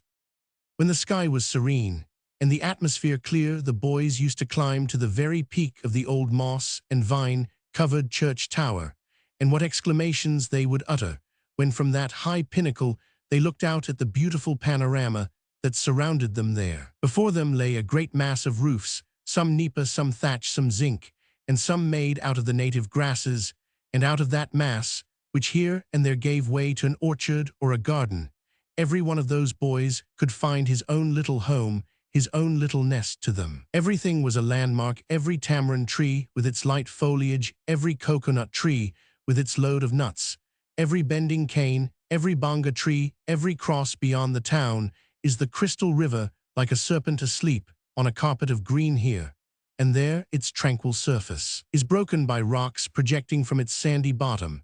In places, it is hemmed in between 2 high banks, and there the rapidly rushing waters turn and twist the half-bared roots of the overhanging shade trees, but further on it spreads itself out again and becomes calm and peaceful. But what always attracts attention is a peninsula of forest projecting into this sea of cultivated land. There can be found hollow-trunk trees, a century-old trees, which die only when struck by lightning, and set on fire. They say also that even in that case, the fire never spreads to any other tree. This old grove is held in a certain degree of awe, for around it have been woven many strange 41 legends. Of these, the most probable, and consequently the least known and believed, is the following. When the town was still a miserable group of huts, when weeds grew in abundance in the so-called streets, and deer and wild boar roamed about at night, there arrived one day an old Spaniard. His eyes were deep and thoughtful, and he spoke Tagalog fluently after visiting the different estates and peddling out some goods. He inquired for the owners of this grove, which, by the way, also contained several hot water springs. A number of persons claiming to be the owners presented themselves, and the old man purchased from them the grove, paying in exchange some money, jewelry, and clothing. A short time afterward, he disappeared, no one knew where. His sudden disappearance made the people think for a time that he had been spirited away, but later on a fetid odor was noticeable near the grove, and some shepherds, upon investigation, found the body of the old man in a badly decomposed condition, hanging from the limb of a baliti tree. When alive, the old man had terrorized many by his deep and resonant voice, his sunken eyes, and his silent laugh. But now that he was dead, and a suicide at that, the mere mention of his name gave the town women nightmare. Some of them threw the jewelry that they had bought from him into the river and burned all the clothing. And for a long time, after the body had been buried at the foot of the baliti tree, no one cared to venture near it. All sort of stories became current about the haunted place. A shepherd looking for his flock said that he had seen lights in the grove. A party of young men passing near the place heard groans and lamentations. An unfortunate lover, in order to make an impression on the disdainful object of his affections, promised to spend a night under the tree and to bring her a branch from its trunk. But on the next day he was taken ill with a quick fever and died. Before many months had passed, a youth came to the town one day. He was apparently a Spanish mestizo, declared himself the son of the dead stranger, and established himself in that far-off corner of the world. He began to farm the land, and devoted himself especially to 42, the cultivation of indigo. Don Saturnino was a taciturn young man, violent and sometimes cruel, but very active and industrious. He built a wall around his father's grave, and from time to time went all alone to visit it. A few years later, he married a young girl from Manila who bore him a son, Rafael, the father of Chrysostom. Don Rafael, from his earliest youth, was fond of farming under his care. The agriculture which had been started and fostered by his father was rapidly developed. New inhabitants flocked to the vicinity, and among them were a great many Chinese. The village grew very fast and was soon supporting a native priest. After it had become a pueblo, the native priest died, and Father Damaso took his place. Still, the grave and the adjoining lands were respected. At times, children armed with sticks and stones ventured to wander about, exploring the surrounding country and gathering guayabas, papes, lamb, and other native fruits. Then, all of a sudden, while they were busily engaged collecting the fruits, someone would catch a glimpse of the old rope hanging from the baliti tree, and stones would be heard to fall. Then someone would cry, the old man, dropping fruit, sticks, and stones, and leaping from the trees. The boys would flee in all directions through the thickets and between the rocks, not stopping until they emerged from the grove, pale and panting, some laughing, some crying. You could not say that Don Rafael, while alive, was the most influential man in San Diego, although it is true that he was the richest, owned the most land, and had put almost everybody else under obligations to him. He was modest and always belittled his own deeds. He never tried to form a party of his own, and as we have already seen, no one came to his aid when his fortune seemed to fail him. Whenever Captain Tiago arrived in town, his debtors received him with an orchestra, gave him a banquet, and loaded him down with gifts. If a deer or a wild boar was caught, he always had a quarter of it for his own table. If any of his debtors found a beautiful horse within a half-hour, it would be in the captain's stable. All of this is 43 true, but still, when the captain had his back turned, they made fun of him and referred to him as Sacristan Tiago. The Gobernadorcillo I was an unhappy fellow who never commanded, but always obeyed. He never attacked anyone, but was always attacked. He never ordered anybody, but everybody ordered him, and besides, he had to take the responsibility for everything that they had commanded, ordered, or disposed. The position had cost him 5,000 pesos and many humiliations, but considering the profits he made, the price was very cheap.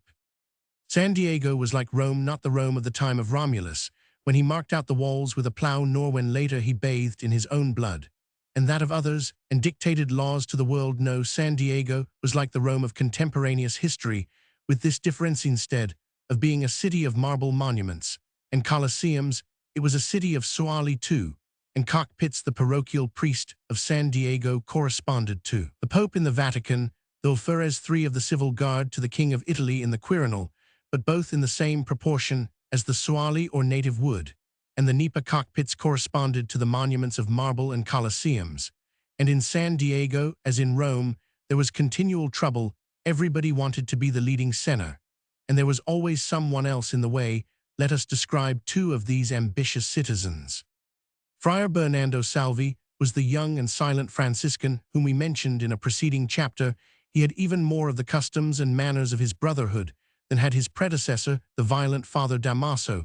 He was slender, sickly, almost always pensive, and very strict in the fulfillment of his religious duties, as well as very careful of his good name. A month after his arrival in the parish, almost all the inhabitants became brothers of the Venerable Third Order, to the great grief of its rival, the Brotherhood of the Most Sacred Rosary. His heart leaped with joy at seeing on every neck in the town 44 from 4 to 5 scapularies, a knotted cord around every waist, and every funeral procession dressed in habits of guingón. The sacristan, mayor, or head warden of the order made quite a little capital by selling and giving away all those things considered necessary to save the soul and overcome the devil. The only enemy of this powerful soul-saver, with tendencies in accord with the times, was, as we have already stated, the alferez. The women relate a story of how the devil tried one day to tempt Father Salvi, and how the latter caught him, tied him to the bed post, whipped him with a lash, and kept him tied fast for 9 days. Thus, he had been able to conquer the devil entirely.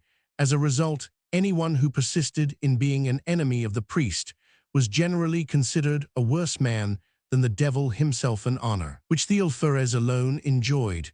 But he merited this reputation. He had a wife, an old powdered and painted Filipino by the name of Dona Consolacion. The husband and several other people called her by a different name, but that does not matter anyway. The alferez was accustomed to drown the sorrows of unhappy wedlock by getting as drunk as a toper. Then, when he was thoroughly intoxicated, he would order his men to drill in the sun, he himself remaining in the shade, or perhaps he would occupy himself in beating his wife. When her husband was dead drunk or was snoring away in a siesta, and Dona Consolacion could not fight with him, then wearing a blue flannel shirt, she would seat herself in the window with a cigar in her mouth. She had a dislike of children, and so from her window she would scowl and make faces at every girl that passed. The girls, on the other hand, were afraid of her, and would hurry by at a quick pace, never daring to raise their eyes or draw a breath. But say what you may, Dona Consolacion had one great virtue: she was never known to look into a mirror. These were the leading people of San Diego. Toward the west of San Diego, surrounded by rice fields, lies a village of the dead, a single narrow path, dusty on dry days and navigable by boats. When it rains, leads thither from the town.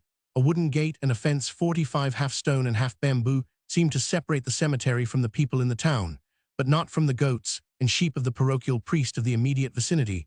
These animals go in and out to rummage among the tombs, or to make that solitary place glad with their presence.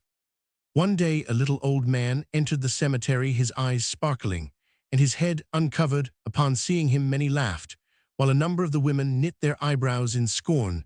The old man seemed to take no notice of these manifestations, but went directly toward a pile of skulls, knelt down, and began to search among the bones. After he had sorted over with considerable care the skulls one by one, he drew his eyebrows together, as though he did not find what he was looking for, moved his head from side to side, looked in all directions, and finally got up and went over toward a gravedigger. "Hey there," he shouted to him. The gravedigger raised his head. "Do you know where that beautiful skull is, the one white as the meat of a coconut, with a complete set of teeth, which I had over there at the foot of the cross under those leaves?" The gravedigger shrugged his shoulders. "Look you," added the little old man, bringing out of his pocket a handful of silver. "I have more than that, but I will give it to you if you find the skull for me." The glitter of the coin made the gravedigger reflect. He looked over in the direction of the bone pile and said, "Isn't it over there?" "No." "Then I don't know where it is." "Don't you know when my debtors pay me, I will give you more," continued the old man. "It was my wife's skull, and if you find it for me." "Isn't it there then?" "I don't know where it is," repeated the gravedigger with emphasis, "but I will give you another." "You are like the grave that you are digging," cried the old man irritably. "You don't know the value of what you lose. For whom is this grave?" "For a dead person, of course. replied the bad-humored man. Like a tomb, repeated the old man dryly. You don't know what you throw out, nor what you swallow, dig, dig. At this, the old man, who was Tassio, the village philosopher, turned and started toward the gate. In the meantime, the gravedigger had finished his job, and 2 little mounds of fresh red clay were piled on either side of the grave. He took some betel nut out of his broad-brimmed hat and began to chew away, looking with an air of stupidity at everything within his horizon. 1 petty governor, the highest local official. 2 trellis work made of reeds. 3 local commander of the civil guard. Chapter Roman 8 Ibarra and the grave diggers. Just as the old man was leaving the cemetery, a carriage stopped at the entrance. It looked as though it had made a long journey. The horses were sweating, and the vehicle was covered with dust. Ibarra stepped out and was followed by an old servant. He made a gesture to the driver, and then turned down the path into the cemetery. He was silent and grave. My sickness and my work have not permitted me to return since the day of the funeral, said the old servant timidly. Captain Tiago said that he would see to it that a niche was arranged, but I planted some flowers on the grave and erected a cross made by my own hands. Ibarra did not reply. Right there behind that large cross center, continued the servant, making a gesture toward one of the corners just as they passed through the gate. Ibarra was so preoccupied with sad thoughts that he did not notice the astonishment which some of the people in the cemetery manifested when they saw him enter. Those who were kneeling broke off their prayers and followed the young man, their eyes full of curiosity. Ibarra walked along very carefully and avoided stepping on the graves, which could be easily distinguished by the sunken ground. In other times he had walked over them, but today he respected them. His father lay in one of them. On coming to the other side of the large cross, he stopped and looked in all directions. His companion was confused and out of countenance. He searched for marks on the ground, but could not find the cross anywhere. Is it here? He murmured between his teeth. No, it is over there, but the earth has been removed. Ibarra looked at him with an expression of anguish. Yes, he continued, I remember that there was a stone by the side of the grave. The grave was a little short. A farm hand had to dig it, as the gravedigger was sick at the time, but we will ask him what he has done with the cross. They turned toward the gravedigger, who looked at them with curiosity. He saluted them, taking off his hat. Can you tell us which of the graves over there is the one which had a cross? Asked the servant. The gravedigger looked toward the place and seemed to reflect a large cross. Yes, a large cross, answered the old man with joy, looking significantly at Ibarra, whose face was somewhat animated. An ornamented cross, and fastened with reeds, repeated the gravedigger, questioning the servant. That's it, yes, like this, and the servant traced an outline of a Byzantine cross. And were there some flowers sown on the grave? Adelphas, sampagas, and pansies, that's it, added the servant, delighted, and offering the gravedigger a cigar. Tell us where the grave is, and where the cross. The gravedigger scratched his ear, and replied, yawning, well, the cross, I have already burned it up. Burned it? And why have you burned it? Because the head priest so ordered. Who is the head priest? Asked Ibarra. Who? The one who does the whipping. Ibarra put his hand to his head. But you can at least tell us where the grave is. You ought to remember. The gravedigger smiled. The body is no longer there, he replied tranquilly. What do you say? Yes, no longer, the man added in a joking tone. Only a week ago, I buried a woman in its place. Are you crazy? The servant asked. Why, it is not yet a year since we buried him. Then that is the one, for it was many months ago that I took up the body. The head priest of the parish ordered me to do it in order to bury it in the Chinese cemetery, but as it was heavy and it was raining that night. The man could not finish. He stepped back, half frightened at the expression on Chrysostomo's face. Ibarra made a rush at him and, grabbing him by the arm, shook him. And what did you do? The young man asked in an indescribable tone. Honored sir, do not get angry, he replied, pale and trembling. I did not bury the body among the Chinese. In my opinion, a person might better be a suicide than be buried among the Chinese. I threw the body into the lake." Ibarra laid both his hands on the man's shoulders and looked at him for a long time in a terrifying manner. "You are only an unfortunate fellow," he said at last, and left the place on a run across bones, graves, and crosses like a madman. The gravedigger felt of his arm and murmured, "What would they do with the dead? The head priest whips me with his cane for having left the body in the cemetery when I was sick. Now this fellow comes along and nearly breaks my arm for having taken it up. That is just like the Spaniards. I'll lose my place yet." Ibarra went on in great haste, keeping his eyes fixed in the distance. The old servant followed him, crying, "Already the sun was hidden. A large dark cloud hung over the western horizon, and a dry wind bent the tops of the trees and made the fields of sugar cane groan. With hat in hand, he went on. Not one tear dropped from his eye, not one sigh came from his breast. He hurried on, as if he were fleeing from somebody or something, perhaps the shade of his father, perhaps the tempest which was approaching. He hurried through the town and headed toward the outlying country, toward that old house which he had not entered for so many years.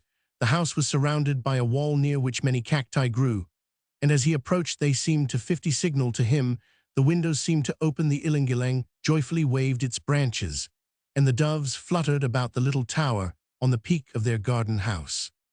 But the young man did not notice these signs of welcome on his return to his old home. His eyes were riveted on the form of a priest who was advancing from the opposite direction. It was the priest of San Diego, that meditative Franciscan, the enemy of the alferez whom we have mentioned. The wind was playing with the wide wings of his hat, and the robe of gingham was flattened out, molded by the wind to the outline of his form, marking his slender thighs and bowlegs. In his right hand he carried a cane. It was the first time that he and Ibarra had met. As they approached each other, the young man stopped and looked at him fixedly. Father Salvi avoided the look and was somewhat distracted. This vacillation lasted only a moment. Ibarra made a rush toward him and stopped the priest from falling only by grasping his shoulder. Then, in a voice scarcely intelligible, he exclaimed, "What have you done with my father?" Friar Salvi, pale and trembling as he read the unmistakable sentiments which were depicted on the young man's face, could not reply. "What have you done with my father?" he asked again, his voice almost choking him. The priest, shrinking from the tight grasp of Ibarra's hand, at last made a great effort and said, "You are mistaken. I have done nothing with your father." "What? No," continued the young man, the weight of his hand on the priest's shoulder almost making him kneel. "No, I assure you, it was my predecessor. It was Father Damas." "Ah!" exclaimed the young man, throwing the priest down and giving him a slap in the face, and leaving Father Salvi, he turned quickly and went toward the house. Chapter Roman 9. Adventures of a School Teacher.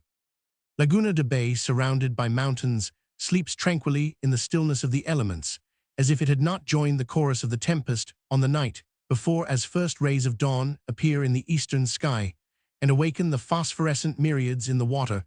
Long gray shadows appear in the dim distance, almost on the border of the horizon. They are shadows of fishermen's boats at work, drawing in the nets. Two men dressed in deep mourning from a lofty height contemplate the scene in silence. One is Ibarra, and the other is a young, meek-looking man with a melancholy countenance. "Here is the place," said the latter. "Here is where your father's body was thrown into the water. The gravedigger brought Lieutenant Guevara and me here and pointed out the spot." Ibarra, with emotion, warmly grasped the young man's hand. "You need not thank me," replied the latter. "I owed your father for many favors. He did me. The only thing I could ever do for him was to accompany his body to the grave. I had come to the town without knowing anybody, without any recommendations, without a reputation, without money, just as I am now. Your father protected me, procured a house for me, helped secure whatever was needed to advance education. He used to come to the school and distribute pennies among the poor and diligent pupils. He provided them with books and papers, but that, like all good things, did not last long." Ibarra took off his hat and seemed to pray for a short time. Then he turned to his companion and said, "Did 52, you tell me that my father used to help the poor children. How is it now? Oh, now they do the best they can. And don't they come to school regularly? No, for their shirts are ragged, and they are ashamed. Ibarra kept silent for a few moments. How many pupils have you now? He asked, with a certain interest. There are more than 200 on the register, but only 25 in the class. How does that happen? The school teacher sadly smiled. It is a long and tedious story, said he. Don't think that I am asking out of vain curiosity, replied Ibarra, looking seriously at the distant horizon. I have been meditating a great deal on the matter, and I believe that it is far better to try to carry out the ideas of my father than to try to avenge him. His tomb is sacred nature, and his enemies were the people. And the priest, I can forgive the people for their ignorance, and as to the priest, I will pardon his character, because I wish to respect the religion which he represents. I wish to be inspired with the spirit of the one who gave me life, and that I may lend my help. I wish to know what are the obstacles here in the way of education. The country will bless your memory, Senor, if you can carry out the beautiful and noble ideas of your dead father, said the school teacher. You wish to know what the obstacles are. Very well. We are now in such circumstances that unless something powerful intervenes, there will never be any education here. First, because there is no incentive or stimulus to the children, and secondly, even when there is an incentive, lack of means. And many prejudices kill it. They say that the son of a German peasant studies 8 years in the town school, who would want to spend half of that time in our schools, when the benefits to be derived are so small. Here the children read and commit to memory verses, and at times entire books in Spanish, but all without understanding a single word. What good can 53, the sons of our farmers, get out of the school so long as this is the case? And you see the evil. Have you not thought out a remedy?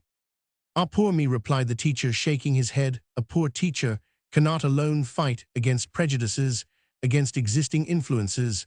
Above all, I would need to have a schoolhouse, so that I would not, as I do now, have to teach from the priest's carriage under the convent. There, when the children want to read aloud, they naturally disturb the father, who at times comes down, and very nervous, especially when he has his attacks, finds fault with the children, and insults me. You know very well that under such conditions no one can do any teaching. The child does not respect the teacher from that moment, when he sees him mistreated by someone else, without maintaining his rights. The teacher, if he is to be listened to, or if his authority is not to be doubted, needs prestige, a good name, moral strength, and a certain amount of freedom.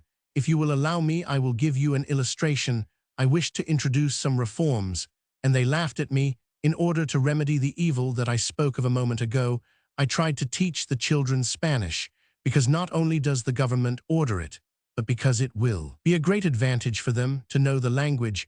I employed the simplest method, used simple phrases and nouns, without making use of hard rules, with the expectation of teaching them the grammar as soon as they had learned the language. At the end of several weeks, almost all the smarter ones in the school understood me and were able to compose phrases in Castellano. The teacher stopped and seemed to be in doubt. Then, as if he had made up his mind, he began again. I ought not to be ashamed of the history of my grievances. If anyone had been in my place, he would have had the same story to tell. As I was saying, I began. Well, several days later, the priest, who was then Father Damaso, sent the sacristan mayor to tell me that he wanted to see me, as I knew his character and was afraid to make him wait for me. I went up immediately. 54 saluted him and said good morning to him in Spanish. As was customary when I saluted him, I advanced to kiss the hand which he held out, but just at that moment he withdrew it and, without replying to me, began to chuckle scoffingly. I was naturally disconcerted, and it was all done in the presence of the sacristan mayor. At the moment, I did not know what to say. I stood and looked at him while he went on laughing. I had already become impatient and saw that I was on the point of committing an indiscretion. All of a sudden he stopped laughing and added insult to injury with a cunning air. He said to me, "So it is Buenos Dias, Buenos Dias. Ha ha, how funny. Why, you know how to speak Spanish, do you?" And then he continued his laugh. Ibarra could not keep back his smile. "You laugh," replied the teacher, also smiling. "I confess that I did not feel like smiling at that time. I felt the blood rush to my head, and a thunderbolt seemed to dazzle my brain. I saw the priest far off, very far from me. I started toward him to reply. The sacristan mayor interposed, and said very seriously in Tagalog, "You want to stop wearing borrowed clothes, be content to speak in your own language, and do not spoil Spanish, which is not meant for you. You have heard about Sir Wela. Well, Sir Wela was a teacher who did not know how to read, but he taught school." I wanted to detain him for a moment, but he went quickly into his room and closed the door violently. What was I to do? In order to collect my salary, I have to have the approval of the priest on my bill, and have to make a journey to the capital of the province. What could I do to him? Moral, political, and civil authority of the town, sustained by his corporation, feared by the government, rich, powerful, always consulting, advising, listening, believing, and attending to everything. What could I do to him? If he insulted me, I had to keep my mouth closed. If I talked back, he would throw me out of work, spoiling my career. And what good would it do education? On the contrary, everybody would take up the priest's side of the matter. They would criticize 55 me. They would call me vain, proud, arrogant, a poor Christian, poorly educated. And when not this, they would call me an anti-Spaniard and an agitator. The school teacher should have no authority. He should only be lazy, humble, and resigned to his low position. May God pardon me if I do not speak conscientiously and truthfully, but I was born in this country. I have to live, I have a mother to support, and I have to be resigned to my lot. And have you continued to be discouraged on account of this trouble? Have you attempted nothing since? Would to God that it had ended there. He replied, would to God that that had been the end of my misfortunes. The truth is that from that day I began to take a dislike to my profession. Every day the school brought to my mind my disgrace, and made every hour a bitter one for me. But what could I do? I could not disappoint my mother. I had to tell her that the 3 years of sacrifices which she had made for me in order that I might learn the profession now made me happy. I had to make her believe that the profession was a most honorable one, that the work was most pleasant, that the road was strewn with flowers, and that the fulfillment of my duty produced nothing but friendships. If I had told her the contrary, I myself would still be as unhappy, and would only make another unhappy, which was not only useless, but a sin. So I kept at my work, and tried not to be discouraged. I tried to fight it down. The school teacher made a short pause, and then began again. You know that the books in most of the schools are in Spanish, excepting the Tagalog Catechism, which varies according to the corporation which appoints the priest of the parish. The books generally used in the school are Novenaries, the Doxology, and Father Estete's Catechism, which are no more edifying than the books of heretics, on account of the fact that it was impossible to teach the children Spanish, as I wanted to do, and owing to the fact that I could not translate so many books into the native language, I decided to try to substitute 56 for them, gradually short verses, extracts from the best Tagalog books, such as the Treatise on Urbanity by Hortensio y Feliza, and some of the little pamphlets on agriculture. Sometimes I myself translated small works, such as the History of the Philippines by Father Baronera, and afterward dictated to the pupils for their notebooks, adding at times some of my own observations. As I had no maps to teach them geography, I copied one of those of the province which I saw in the capital, and with this reproduction, and by the aid of the tiles on the floor, I was able to give them some ideas about the country. The new priest sent for me, although he did not reprimand me severely. He told me, however, that my first duty was to teach religion, and that before I began to teach any such things, I must prove by an examination that all the children knew by heart the mysteries, the doxology, and the catechism of the Christian doctrine. So in the meantime, I am endeavoring to convert the children into parrots, so that they will know by heart all of these things of which they do not understand a single word. Many of the pupils already know the mysteries and the doxology, but I fear that I am making Father Estete's efforts useless, inasmuch as my pupils do not even distinguish between the questions and the answers, or what either of them signifies. Thus we shall die, and thus shall do those who are yet to be born. Yet in Europe they talk about progress. Let us not be so pessimistic, replied Ibarra, rising to his feet. The tenient mayor has invited me to attend a town meeting to be held in the tribunal. Who knows but that some plan for improvement may there be adopted? The school teacher arose to go, shaking his head in token of doubt. Chapter Roman 10 Lights and Shadows. The people of the town have made their preparation for the festival in honor of the patron saint San Diego and are gossiping about it, and about the arrival of Maria Clara, accompanied by her Aunt Isabel. They rejoiced over it because they liked her and admired her beauty very much. They also rejoiced in the change it had made in the priest Father Salvi. He is often absent-minded during the holy services. They said he scarcely speaks with us, and he plainly grows more thin and taciturn. His cook saw this constantly, and complained of the little honor that he did his dishes. But what most excited the wonder of the people were the two lights which one could see shining in the convent during the night. While Father Salvi was visiting at the house of Maria Clara, the old dames crossed themselves and kept on gossiping. Juan Crisostomo Ibarra had telegraphed from the capital of the province his compliments to Aunt Isabel and her niece, but he had not explained his absence. Many thought that he had been arrested for assaulting Father Salvi on the afternoon of All Saints' Day, but the comments increased still more when on the afternoon of the third day they saw Ibarra get out of a carriage in front of the little house of his betrothed, and courteously salute the priest who was also making his way thither.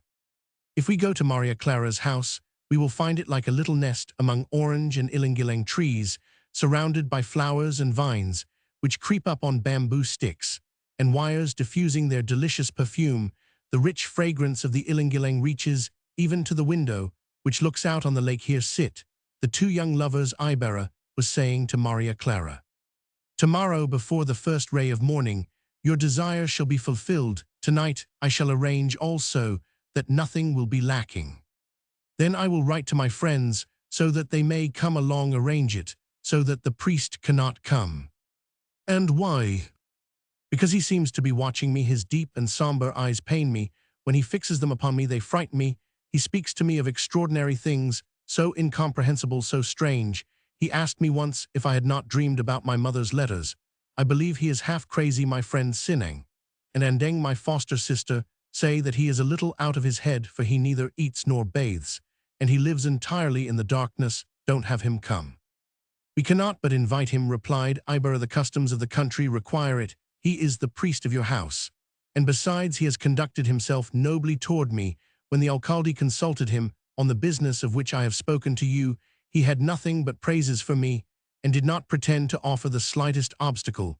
But I see that you are serious. I shall take care that he does not accompany us in the boat." Light steps were heard. They were those of the priest, who was approaching with a forced smile on his lips. They began to talk of different subjects, about the weather, the town, and the festival. Maria Clara devised an excuse and went out. "And while we are speaking about festivals," said Ibarra, "allow me to invite you to the one which we are going to celebrate tomorrow. It is going to be a country picnic, which we and our friends are planning." "And where will it be held?" "The girls want to hold it near the brook, in the woods, near the balidi tree, so we will have to get up early to reach the place before the sun gets hot." The priest reflected, and a moment later replied, "The invitation is very tempting, and I accept it in order to prove that I hold no grudge against you for what has happened in the past. But I will have to be a little late, as I must fulfill my religious duties first. How happy to be like you, entirely free and independent." A few minutes later, Ibarra took his leave in order to arrange for the picnic on the following day. It was already quite dark when he left the house. Chapter Roman 11 The Fishing Party. The stars were still shining in the sapphire heavens, and the birds were sleeping on the branches of the trees, when a jolly little party, by the light from the pitch torches, wandered through the streets of the town toward the lake. 5 young maidens, clinging to each other's hands or belts, tripped along briskly. Behind them came several elderly women, and a number of servants, gracefully carrying on their heads baskets filled with provisions and various dishes for the picnic. On seeing their joyful faces, with their youthful smiles, their beautiful black hair, as it floated in the breeze, and the wide folds of their pretty dresses, you would have taken them for goddesses of the night, and would have thought that they were fleeing from day if perchance you had not already known that it was Maria Clara and her 4 friends, jolly Sineng, her cousin, the serious Victoria, beautiful Ide, and the pensive Neneng, pretty, modest, and timid. They were talking with animation. They laughed, pinched each other, whispered in each other's ears, and then burst out in shouts of merriment. "You girls will wake up everybody in town. Don't you know that people are still asleep?" said Aunt Isabel, reprimanding them. "When we were young, we didn't make such a noise." "But you didn't get up as early as we do, nor were the old men such great sleepers in your day," replied little Sinang. They were quiet for a moment and were trying to talk in a low voice, but they quickly forgot themselves and were again filling the streets with their youthful laughter and melodious voices. Several young fellows were coming down the street, lighting their way with large bamboo torches. They were marching along almost noiselessly to the tune of a guitar. "That guitar sounds as though some beggar were playing it," said Sinang, laughing. But when the young fellows caught up with the rest of the party, the girls suddenly became as quiet and as serious as though they never had learned how to laugh. The young men, however, chatted away, saluted the ladies, laughed and smiled, and asked half a dozen questions without giving the girls time to answer any one of them. The two large bankers, one which had been secured to transport the picnic party to the fishing grounds, were fastened together and picturesquely adorned with wreaths and garlands of flowers, and a large number of varicolored candles, paper lanterns, hung from the improvised covering of the bankers alternately. With these were roses, pinks, and baskets of fruits, such as pineapples, cassis, bananas, guayabas, and Lanzon's Ibarra had brought his carpets, blankets, and rugs, and arranged comfortable seats for the ladies. The poles and paddles used to propel the bankers had also been ornamented. In the better banca were a harp, guitars, accordions, and a buffalo horn, while in the other boat a little fire had been lighted in an improvised stove, in order that tea, coffee, and salabat too might be prepared for the light breakfast. "The women sit here, the men there," said the mothers. "On stepping into the banca, sit still, and don't move, or we will be capsized." "Cross yourselves before we start," said Aunt Isabel, as she traced the form of a cross on her breast. "And are we to be here all by ourselves?" asked Sinang, on seeing how the girls had been separated from the young men by the assignment of the seats. Then, making a grimace, she asked again, "Are we going to be all alone?" This array was caused by a little pinch which her mother had given her on the arm in the way of a reprimand for her complaint. The bankers were now putting off slowly from the shore. The light from the torches and Japanese lanterns was reflected in the water, for the lake was as smooth as a mirror. In the far eastern horizon could be seen the first rosy tints of the approaching dawn. Everything was very quiet. The young women, in consequence of the separation from the young men, seemed to be absorbed in meditation. As the water was smooth as glass, and the bamboo weirs where the fish were to be found were not far off, and it was still early, it was decided that all should stop paddling and take breakfast. The lights were put out, for the day had dawned, and preparations were made for diseuno. The entire party became jolly as they breathed in the light breeze that had come up. Even the women, so full of presentiments a few moments ago, were now laughing and joking among themselves. One young man alone of all the party remained silent. He was the pilot, an athletic-looking fellow, and interesting on account of his large, sad eyes and the severe lines of his lips. His long black hair fell gracefully over his powerful neck. He wore a shirt of coarse dark cloth, through which his powerful muscles could be plainly seen as he manipulated with his strong arms the wide, heavy paddle. As if it were only a pen, this paddle served both to propel and to steer the bankers. More than once he was embarrassed when he caught Maria Clara looking at him. Then he would turn his eyes quickly to some other direction and look far off toward the mountain or the shore of the lake. The young maiden pitied him in his solitude and offered him some biscuits. The pilot looked at her with surprise, but only for a moment. He took the biscuits, thanked her very briefly, and in a voice scarcely audible. No one else took any notice of him. The happy laughter and jolly conversation of the young men did not cause him to relax a single muscle of his face. Not even Sinang, with all her jollity, had any effect on him. "Wait a minute," said Aunt Isabel to the boatman's son, who had made ready his net and was just about to go up on the backlad to take out the fish from the little enclosure at the end of the weir. "We must have everything ready so that the fish may pass directly from the water to the pot." And Deng, the pretty foster sister of Maria Clara, despite her clear complexion and laughing face, had the reputation of being a good cook. She prepared the rice, tomatoes, and cameos while some of the young men tried to aid or bother her perhaps, in order to win her good, while the other girls were busy cleaning, and making ready the lettuce, cabbage, and peas, and cutting up payap in pieces about the size of a cigarette. Finally, Andeng announced that the kettle was ready to receive its guests, fish. The fisherman's son went up on top of the rack at the end of the weir. He took a position at the narrow entrance, over which might have been written, "All who enter here leave hope behind," if indeed the unfortunate fish would know how to read and understand it, for a fish who enters never gets out, except to die. The rack is almost circular in form, and about a meter in diameter, and is so arranged that a man can stand on top of one end of it, and thus take out the fish with his net. "There, it wouldn't tire me a bit to fish that way," said Sineng, quite joyful.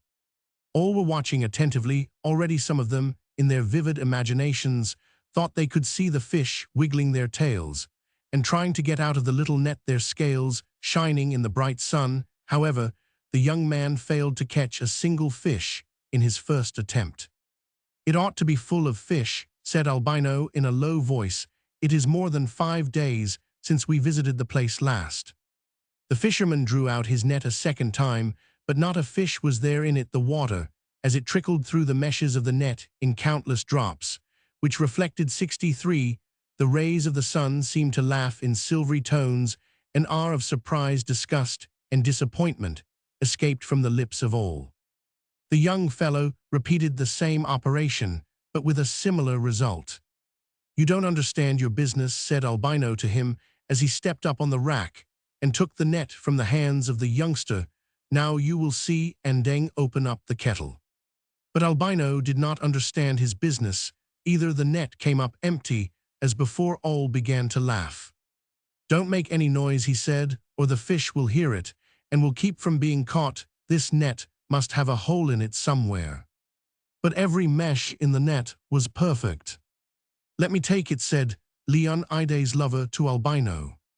Leon first made sure that the enclosure was in good condition, and then examined the net carefully and satisfied himself that there was nothing wrong with it. He then asked, "Are you sure that no one has been out here for 5 days?" "We are sure the last time anyone was out here was on All Saints' Day." "Well then, I am going to bring out something this time, unless the lake is bewitched." Leon lowered the net by its bamboo handle into the water, but a look of surprise was painted on his face. In silence, he looked toward the neighboring mountain and continued moving the handle of the net from one side to the other. Finally, without taking the net out of the water, he murmured in a low voice, "An alligator." "An alligator!" exclaimed half a dozen voices, and the word was repeated again, while all stood frightened and stupefied. "What did you say?" they asked. "I say that there is an alligator caught in the rack," said Leon, and sticking the handle of the net into the water again, he continued, "Do you hear that sound? That is not sand. It is hard skin, the back of the alligator. Do you see how he wiggles the bamboo pickets in the rack? He is struggling hard, but he cannot do anything. Weight 64. He is a large fellow. His body measures a palm or more in width." "What shall be done?" was the question. "Catch him," said one. "Jesus, and who will catch him?" Nobody offered to dive down to the bottom of the rack. The water was very deep. "We ought to tie him to our banca and drag him along in triumph," said Sineng. "The idea of his eating the fish, which we ought to have." "I have never seen to this day a live alligator," said Maria Clara. The pilot rose to his feet, took a long rope, and went up cautiously to the platform on the top of the rack. Leon gave up his position to him. With the exception of Maria Clara, none up till now had paid any attention to him. Now everyone was admiring his fine stature. To the great surprise of all, and in spite of all their cries, the pilot leaped into the enclosure. "Take this knife," shouted Crisostomo, drawing out a wide-bladed Toledo knife. But already 1,000 little bubbles were rising to the surface of the water, and all that was going on in the depths below was wrapped in mystery. "Jesus Maria, why Jose?" exclaimed the women. "We are going to have a misfortune." "Jesus Maria, why Jose?" "Don't be alarmed, senoras," said the old boatman. "If there is anyone in this province who can do it is that fellow who has just gone down." "What is his name?" they asked. "We call him the pilot. He is the best I have ever seen, only he does not like his profession." The water was being stirred violently, and it seemed that a fierce fight was being waged in the depths of the lake. The sides of the enclosure swayed to and fro, while the water seemed to be swirled by a dozen currents. All held their breath. Ibarra grasped tightly the handle of his sharp knife. The fight seemed to be at an end. The head of the young man rose to the surface of the water, and the sight 65 was greeted by joyful shouts from all. The eyes of the women were full of tears. The pilot crawled up on the platform, carrying in his hand the end of the rope, and as soon as he was able, pulled on it. The monster appeared on top of the water. He had the rope tied twice around his neck, and once behind his forelegs. He was a large fellow, as Leon had already announced. He was beautifully colored, and green moss was growing on his back. He bellowed like an ox, struck his tail against the sides of the enclosure, snapped at them, and opened his black, frightful-looking mouth, showing his long teeth. The pilot, unassisted, raised him up out of the water. No one offered to help him. Just as soon as the animal was out of the water and placed on the platform, the pilot put his foot on his back. Then, closing the animal's massive jaws, he tried to tie his big snout tight with the rope. The reptile made a last effort, doubled up his body, struck the floor of the platform with his powerful tail, and breaking loose, made a leap into the water of the lake on the other side of the weir, at the same time dragging with him his captor. It seemed that the pilot would be a dead man. A cry of horror went up from all. Like a flash of lightning, another body leaped into the water. So quickly was it done that they had scarcely time to see that it was Ibarra. Maria Clara did not faint simply because the Filipinos do not know how to faint. They all saw the water become colored and tinged with blood. The young fisherman leaped to the bottom with his bolo in his hand. His father followed him, but scarcely had they disappeared when they saw Crisostomo and the pilot reappear, clinging to the body of the reptile. The monster's white belly was slashed, while in his throat the knife still stuck like a nail. It is impossible to describe the joy that came over the party at the sight. All arms were extended to help them out of the water. The old women were half crazed with joy and laughed and prayed. Endeng forgot that her kettle had been boiling 3 different times. Now it was 66 leaking, and had put out the fire. The only one who could not speak was Maria Clara. Ibarra was unhurt. The pilot had a slight scratch on his arm. "I owe you my life," said he to Ibarra, as the latter wrapped himself up in the shawls and blankets. The voice of the pilot had a ring of sincerity. "You are too bold," replied Ibarra. "Another time you must not tempt God." "If you had never come back," exclaimed Maria, pale and trembling. "If I had never come back, and you had followed after me," replied the young man, "I would have been with all my family in the bottom of the lake." Ibarra was thinking that in those depths lay the remains of his father. The mothers of the girls did not want to go to the other backlad or weir. They preferred to go back home happy, for the day had commenced with a bad omen, and they feared that they would suffer many misfortunes. "It is all because we have not heard Mass," sighed one of them. "But what misfortune have we had, senoras?" asked Ibarra. "The alligator was the unfortunate one." "That goes to show," concluded Albino, "that in all his fishing life, this reptile has never heard Mass. I never saw him, I am sure, among the other reptiles who frequent the church." The bankers were turned toward the other fish rack, and it was necessary for Andeng to get the water boiling again. The day was advancing. A breeze was blowing. Little waves were stirred up on the water and rippled around the alligator. The music began again. Ide was playing the harp, while the young men were playing the accordions and guitars with more or less skill, but the one who played best was Albino. The other weir was visited with an entire lack of confidence. Many of the party expected to find there the mate to the alligator, but nature fooled them, and every time that the net was lowered, it was brought up full of fish. They then headed for the shore of the lake, where is situated the forest of trees centuries old, owned by Ibarra. There in the shade, and near the crystal brook, the party were to take their breakfast among the flowers or under improvised tents. 1. A narrow canoe. 2. A drink made of honey and ginger. 3. A light, early breakfast. 4. A native fruit. Chapter Roman 12, In the Woods. Very early that morning Father Salvi had said mass cleaning, according to his custom, a dozen dirty souls, in a few minutes, the reading of a few letters, which had arrived well sealed with wax, seemed to cause the worthy curate to lose his appetite, for he allowed his chocolate to get cold.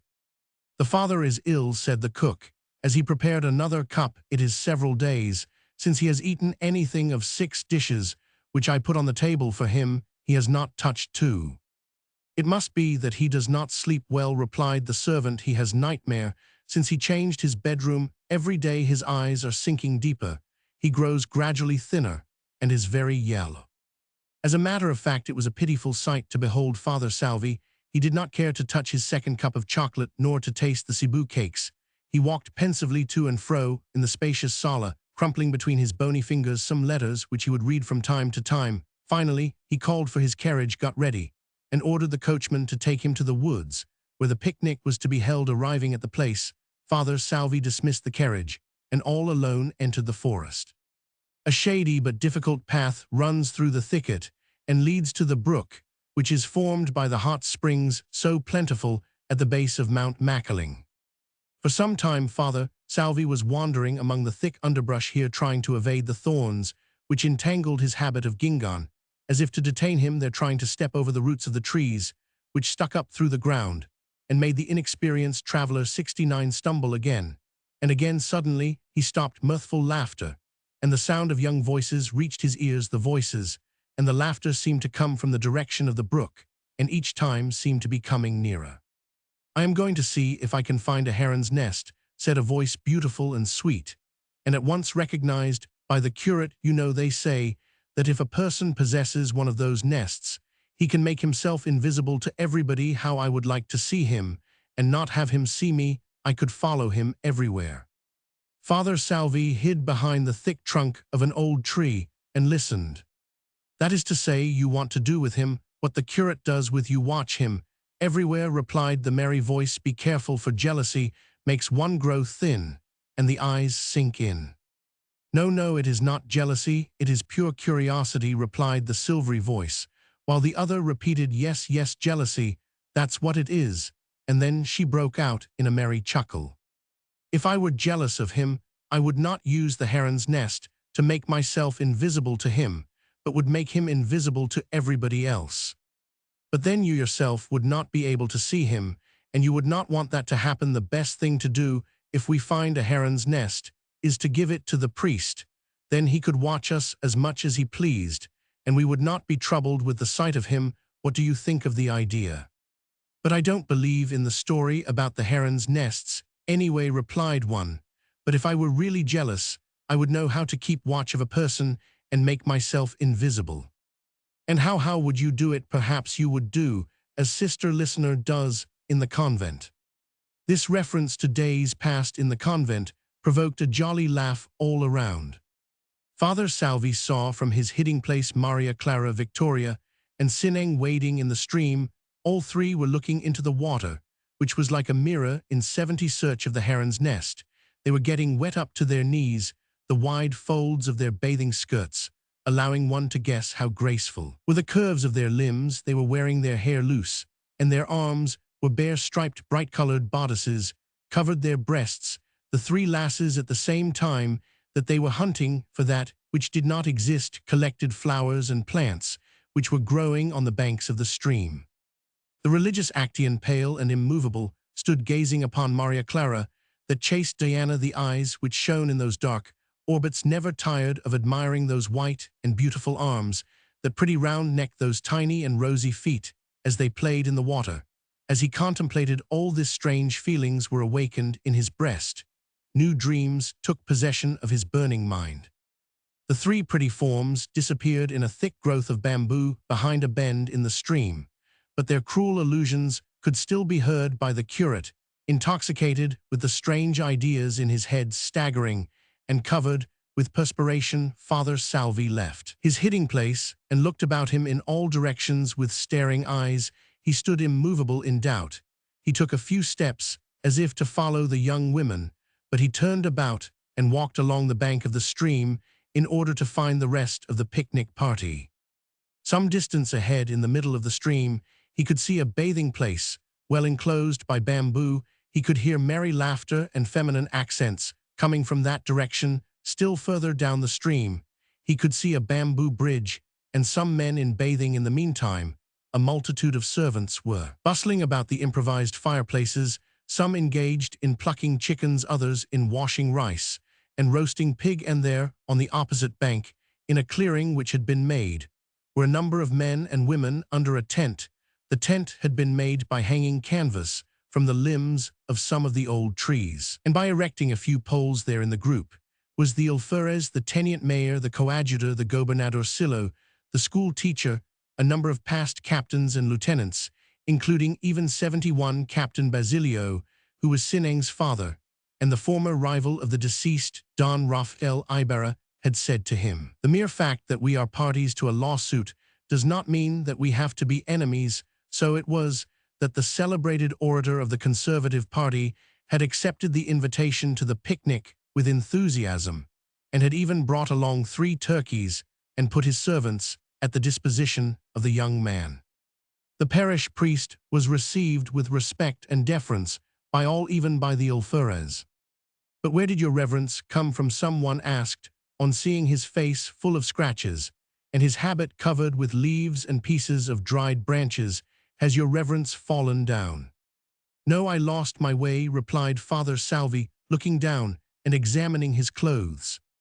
Bottles of lemonade were opened, green coconuts were cut in 2, so that those who were coming out of the bath might have the refreshing milk to drink, and the delicate meat to eat. The young women, in addition, received rosaries of sampagas interwoven with roses and ilangilang, which gave a beautiful fragrance to their loose hair. Some were sitting or lying in hammocks, which had been hung from the branches of the trees.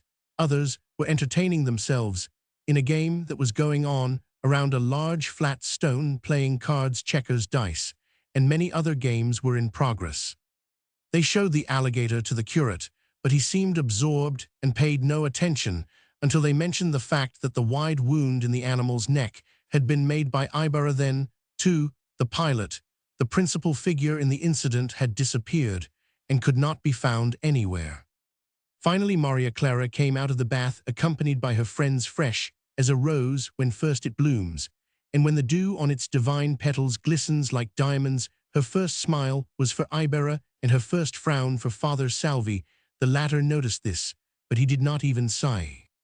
It was now time to eat. The curate, the coadjutor, the alferez, the gobernadorcillo, and some of the captains, together 72, with the tenent mayor, sat down at the table, over which Ibarra presided. The mothers of the girls did not allow anyone to eat at the table with their charges. "Do you know anything yet, Senor Alferez, about the criminal who assaulted Father Damaso?" asked Father Salvi. "About what criminal, Father?" asked the alferez, looking at the parish priest through his empty wine glass. "About whom could it be? About the one who day before yesterday struck Father Damaso, of course." "Struck Father Damaso?" asked a number of voices. The coadjutor was seen to smile. "Yes, and Father Damaso is now in bed. It is believed that the culprit was that same Elias who once threw you into a mudhole, Senor Alferez." The alferez colored up a little, either from shame or too much wine. "I thought that you were interested in the affair," continued Father Salvi, with a little jeering in his manner. The alferez bit his lips and mumbled out a silly excuse. The meal ended, and while tea and coffee were being served, the young and old distributed themselves about in various groups. Some picked up playing cards and others dice, but the young women, anxious to know the future, preferred to try their luck with the wheel of fortune. "Come, Senor Ibarra," shouted Captain Basilio, who was a little bit jolly. "We have a lawsuit that has been pending for 15 years, and there isn't a judge in the Supreme Court in Manila who can decide it. Let us see if we can settle it on the chess board. What do you say?" The game of chess began with much solemnity. "If the game is a draw," said Ibarra, "it is understood that the suit is off." About the middle of the game, Ibarra received a telegram which made his eyes glisten, and his face grow pale. He put it in his pocketbook, not, however, without directing a glance at the group of young women who continued with much laughter to play the wheel of fortune. "Check to the king," said the young man. Captain Basilio had no other resort than to hide him behind the queen. "Check to the queen," said Ibarra, threatening it with his rook, which was defended by a pawn. Not being able to cover the queen nor to retire it on account of the fact that the king was behind it, Captain Basilio asked permission to study the situation a little. "Certainly, with much pleasure," replied Ibarra. "I will take advantage of the opportunity, for I have something to say to some of the members of that group over there."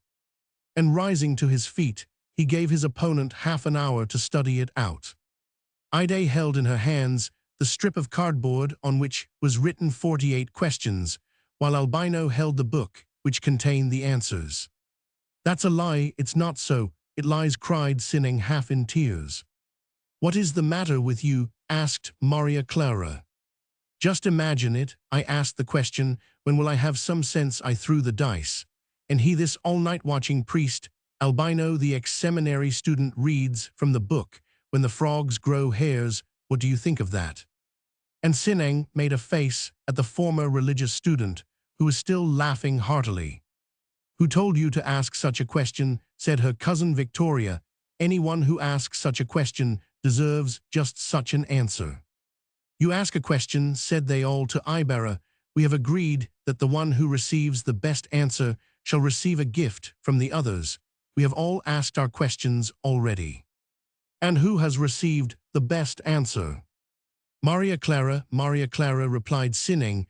"We made her ask the question whether you loved her or not. Is your lover faithful and constant?" And the book replied. But Maria Clara colored up, and putting her hands over Sinning's mouth, did not allow her to finish what she had to say.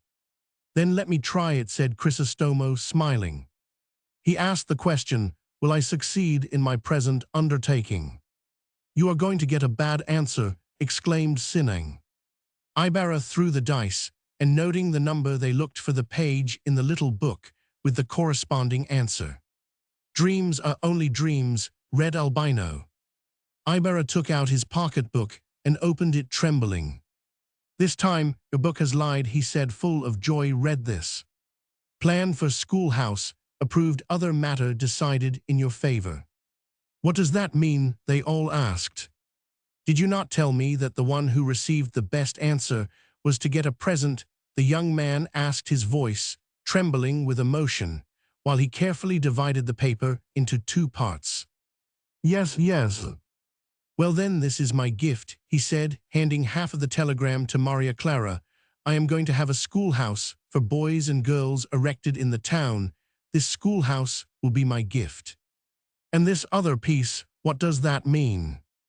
"I will give that to the one who has obtained the worst answer." "Then that is for me," exclaimed Sinang. Ibarra gave her the piece of paper and quickly went off. "And what does this mean?" But the happy young man was already far away from the little group, and he did not reply. He had gone to finish the game of chess. After making the present to his betrothed, Ibarra was so happy that he began to play without stopping to think or even examining carefully the position of the chess. As a result, although Captain Basilio had defended himself 75 only by the greatest effort, the young man made so many mistakes that the game resulted in a draw. We end the suit," said Captain Basilio, happy over his success. "Yes, we declare it off," repeated the young man, "whatever decision the judges may have been able to reach." Each grasped the hand of the other and shook it with effusion. In the meantime, while those present were celebrating the ending of the lawsuit, of which both had long been tired, 4 civil guards and a sergeant suddenly arrived on the scene.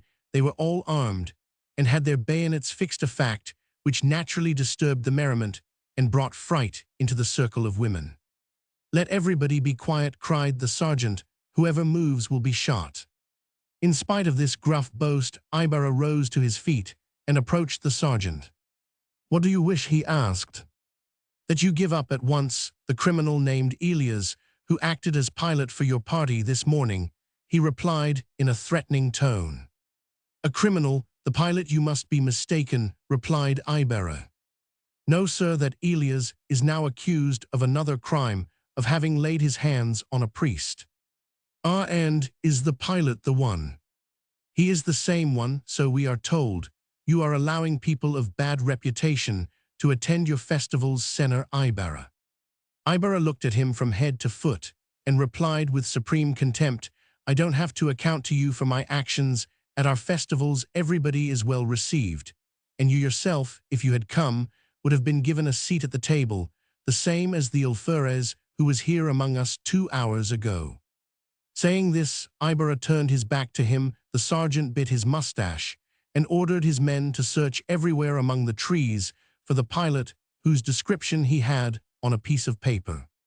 Don Filippo said to him, "Take note that this description corresponds to that of 9/10 of the natives. Take care that you do not make a mistake." At last the soldiers returned, saying that they had not been able to discover either a banker or a man that aroused their suspicion. The sergeant murmured a few indistinct words and then marched off. Soon the people became jolly again, but questions, wonder, and comments were without end. So the afternoon passed, and the hour for departure arrived just as the sun was dropping below the horizon. They left the woods, the trees seemed sad, and all the surroundings seemed to bid them farewell and say goodbye, happy youth, goodbye, dream of a day. And a little later, by the light of glowing torches of bamboo, and with the music of guitars, we leave them on the road toward the town. Chapter Roman 13, in the house of Tassio. On the morning of the following day, Juan Crisostomo Ibarra, after visiting his estates, went to the house of Tassio, the philosopher, his father's friend. Quiet reigned in the old man's garden. The swallows were flying about the gables of the house, but they were making scarcely a sound. The windows were covered with vines, which clung to the old moss-covered wall, and made the house appear all the more solitary and quiet. Ibarra tied his horse to a post, and, walking almost on tiptoes, crossed the clean and well-cultivated garden. He went up the stairs, and as the door was open, walked in. An old man leaned over a book, in which he seemed to be writing. On the walls of the room were collections of insects and leaves, maps, and some shelves of books and manuscripts. Tassio was so absorbed in his work that he did not notice the arrival of the youth. The latter, not wishing to disturb the philosopher, tried to retire from the place. But the old man, looking up, said, "What are you here?" and showed no little surprise in his look. "Excuse me," replied Ibarra, "I see that you are very busy." "As a matter of fact, I was writing a little, but it is not urgent, and I want to rest myself. Can I be useful to you in any way?" Ibarra drew some papers from his pocketbook and replied, "My father was wont to consult you in many things, and I remember that he never had to do other than congratulate himself when he followed your advice. I have on my hands a small undertaking, and I want to be assured of success." Ibarra then related to him, briefly, his plan for the erection of a schoolhouse in honor of his betrothed. He, 78, showed the stupefied philosopher the plans which had been returned from Manila. "I wish that you would advise me as to what persons I ought first to have on my side in order to make the undertaking most successful. You are well acquainted with the inhabitants of the town. I have just arrived here, and am almost a stranger in my country." The old man examined the plans which were laid out before him. His eyes were full of tears. "That which you are going to carry out was a dream of mine, the dream of a poor fool," he exclaimed, greatly moved. "And now my first advice to you is that you never come to consult me in regard to the matter." The young man looked at him in surprise. "Because sensible people," he continued in an ironical tone, "will take you for a fool like myself. People always consider everyone a fool who does not think just as they do.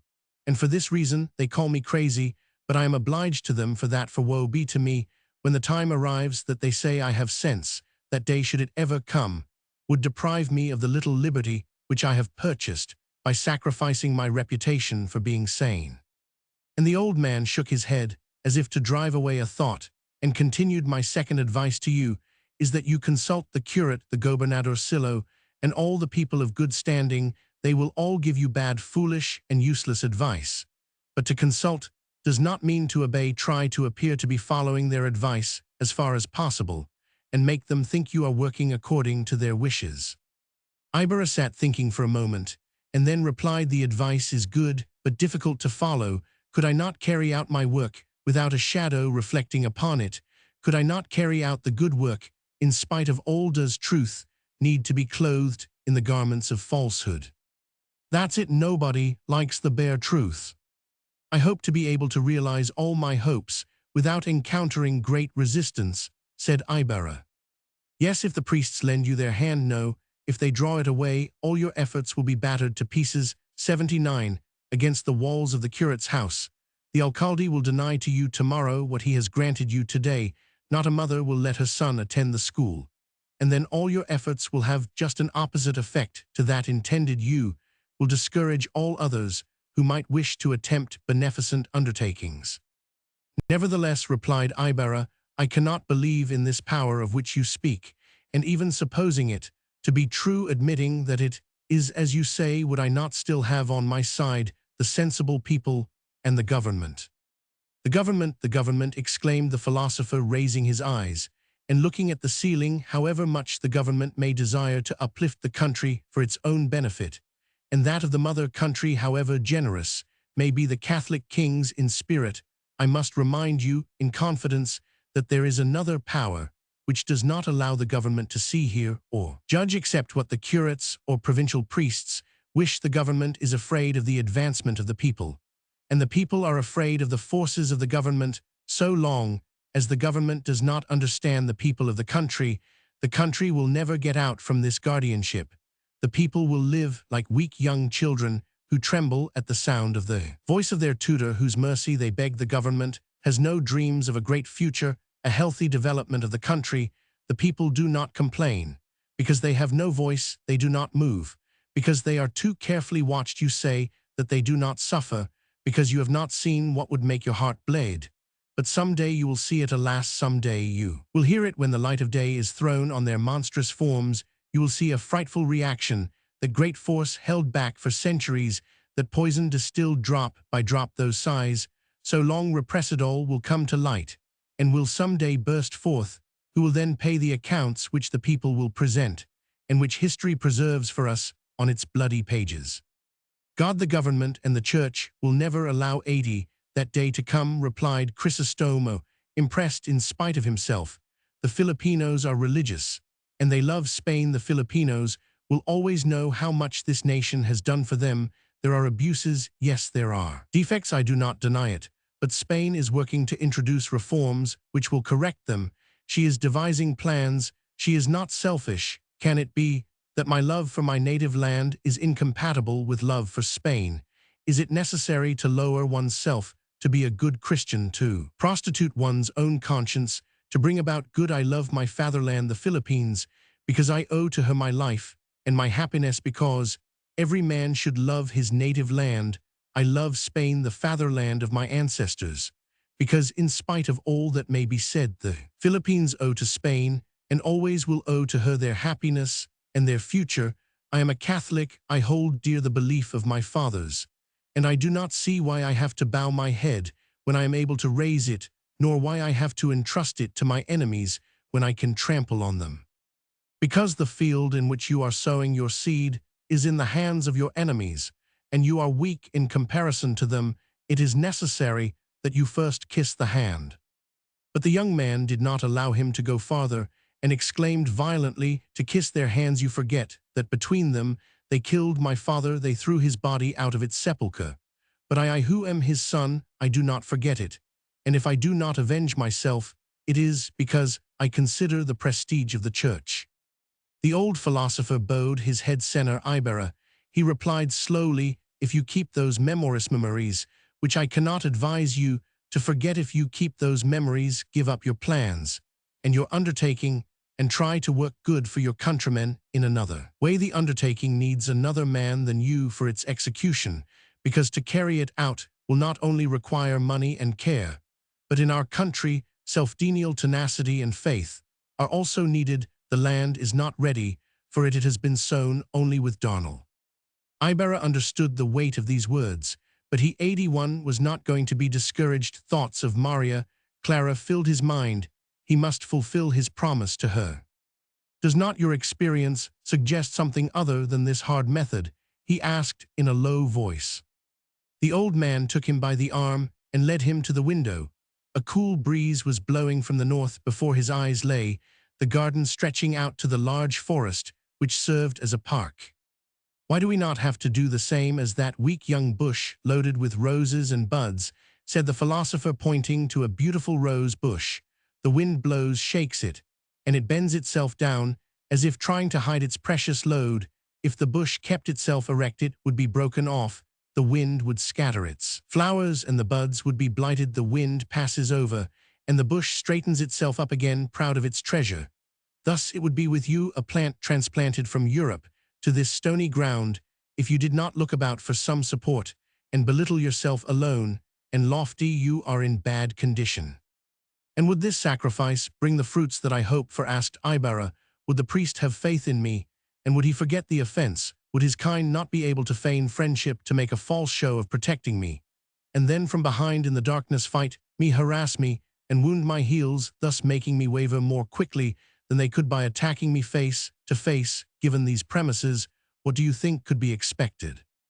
The old man remained silent for some time, not being able to reply. At last he said, if such a thing took place, if the undertaking failed, I would console you with the thought that you had done all that was in your power, and even so something would be gained. Lay the first stone, sow the first seed, and after the tempest has passed over, some little grain perhaps would germinate. I believe you, exclaimed Ibarra, stretching out his hand. Not in vain did I look for good advice. This very day I shall go and make friends with the curate. Taking leave of the old man, he mounted on his horse and rode away. Attention, murmured the pessimistic philosopher to himself as he followed the young man with his eyes. Let us observe carefully how destiny will unfold the tragedy which began in the cemetery. But this time the philosopher was truly mistaken. The tragedy had begun long before. Chapter Roman 14, the eve of the fiesta. It is the 10th of November, the eve of the fiesta, to be celebrated in the town of San Diego. Departing from its habitual monotony, the town is displaying extraordinary activity in the church house's street's cockpit, and the field's windows are draped with flags and many-colored decorations. Music and the sound of exploding fireworks fill the air. Everywhere there is rejoicing. In the streets, at fixed intervals, beautiful arches of bamboo are raised, the wood carved and worked in 1,000 different ways. The arches are surrounded with ornaments, the very sight of which brings joy to the heart of the small boy. In the churchyard, a large and costly awning has been erected. It is propped up by bamboo poles, and so arranged that the procession may pass under it. Under its shade the children play, run, jump, fall, and otherwise manage to tear and soil their new shirts, which have been intended for the day of the festival.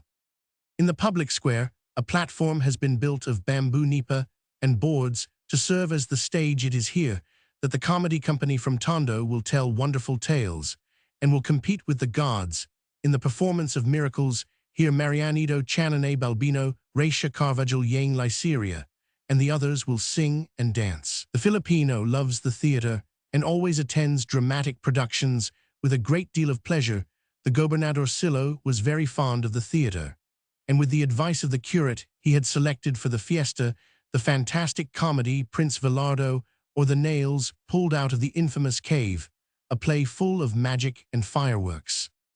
From time to time, the bells ring out their merry sounds, firecrackers, and the booming of little cannon rend the 84 air. The Filipino pyrotechnist, who has learned his art without a teacher of any renown, displays his skill setting up pieces representing towers, castles, and the like. Already the small boys are running at breakneck speed toward the outskirts of the town to meet the bands of music. 5 organizations have been hired besides 3 orchestras.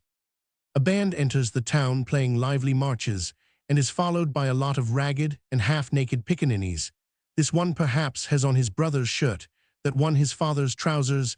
As soon as the music stops, these little tots know by memory the piece that has been played they whistle, and hum it with great delight, showing at this early age their musical talent. In the meantime, wagons and carriages arrive bringing relatives, friends, and strangers. Gamblers are also on hand, with their best fighting cocks and bags of money, ready to risk their fortunes on the green cloth or in the cockpit. "The alferez gets $50 a night," murmured a little chubby man, when he heard of the recent arrivals, for there were already many rumors that these people bribed the officer, so that they might not be interfered with by the law. "Captain Tiago," he added, "is going to come, and will be banker in the Monte game. Captain Joaquin brings 18,000. There is going to be a Liampo one. And the Chino Carlos is going to back it with 10,000 pesos. Capital big bettors will come from Tanoan, Lipa, and Batangas, as well as from Santa Cruz. It's going to be great, it's going to be great. This year Captain Tiago will not skin us, as he has in the past, for he has not paid for more than 3 masses this year. And besides, I have a mutia too of cacao. And how are all the family?" Very well, thank you," replied the visitors from the country. "But the place where the greatest animation reigns, where there is almost a tumult, is over there, on the level piece of ground, a short distance from Ibarra's house, Pulleys Creek. And the place resounds with the sound of the hammer. 85, the chiseling of stones, hewing of beams, and the shouting of voices. A gang of workmen is making an excavation which will be wide and deep. Others are busy piling up quarry stone, unloading carts, sifting sand, putting a capstan in place, and so on. Put that here, that there come, be lively about it," shouts a little old man with an animated and intelligent physiognomy as he goes about a yardstick and plumb line in hand. He is the director of the work, nor Juan, architect, mason, carpenter, whitewasher, locksmith, painter, stone cutter, and on occasions sculptor. "We must finish it immediately tomorrow. Nothing can be done, and day after tomorrow the ceremony of laying the cornerstone is to take place. Come, be lively. Make the hole just large enough for this cylinder," said he to one of the stone cutters, who was chiseling off a large quadrangular stone. "Inside of this our names will be kept." Then he would repeat to every countryman who came along what he had already said 1,000 times. "Do you know what we are going to build? Well, it is a schoolhouse, a model of its kind, something like those in Germany, but still better. The architect Senner R. drafted the plans, and I am in charge of the work. Yes, sir, you see, this is going to be a regular palace, with 2 wings, one for the boys and one for the girls. Here in the middle is to be a large garden with 3 fountains there, on the sides groves, where the children can sow and cultivate plants during the hours of recreation, thus improving the time. Just see how deep the foundations are, to be 3 meters and 75 centimeters. The building is going to have a cellar where the indolent pupils will be confined. This will be very close to the playing ground, and the gymnasium, so that those who are punished may hear the diligent pupils enjoying themselves. Do you see this large space? Well, this will be a place for them to run and jump. The girls will have a separate garden with benches, swings, a special place for jumping the rope and rolling hoops, fountains, and a birdhouse. This is going to be magnificent."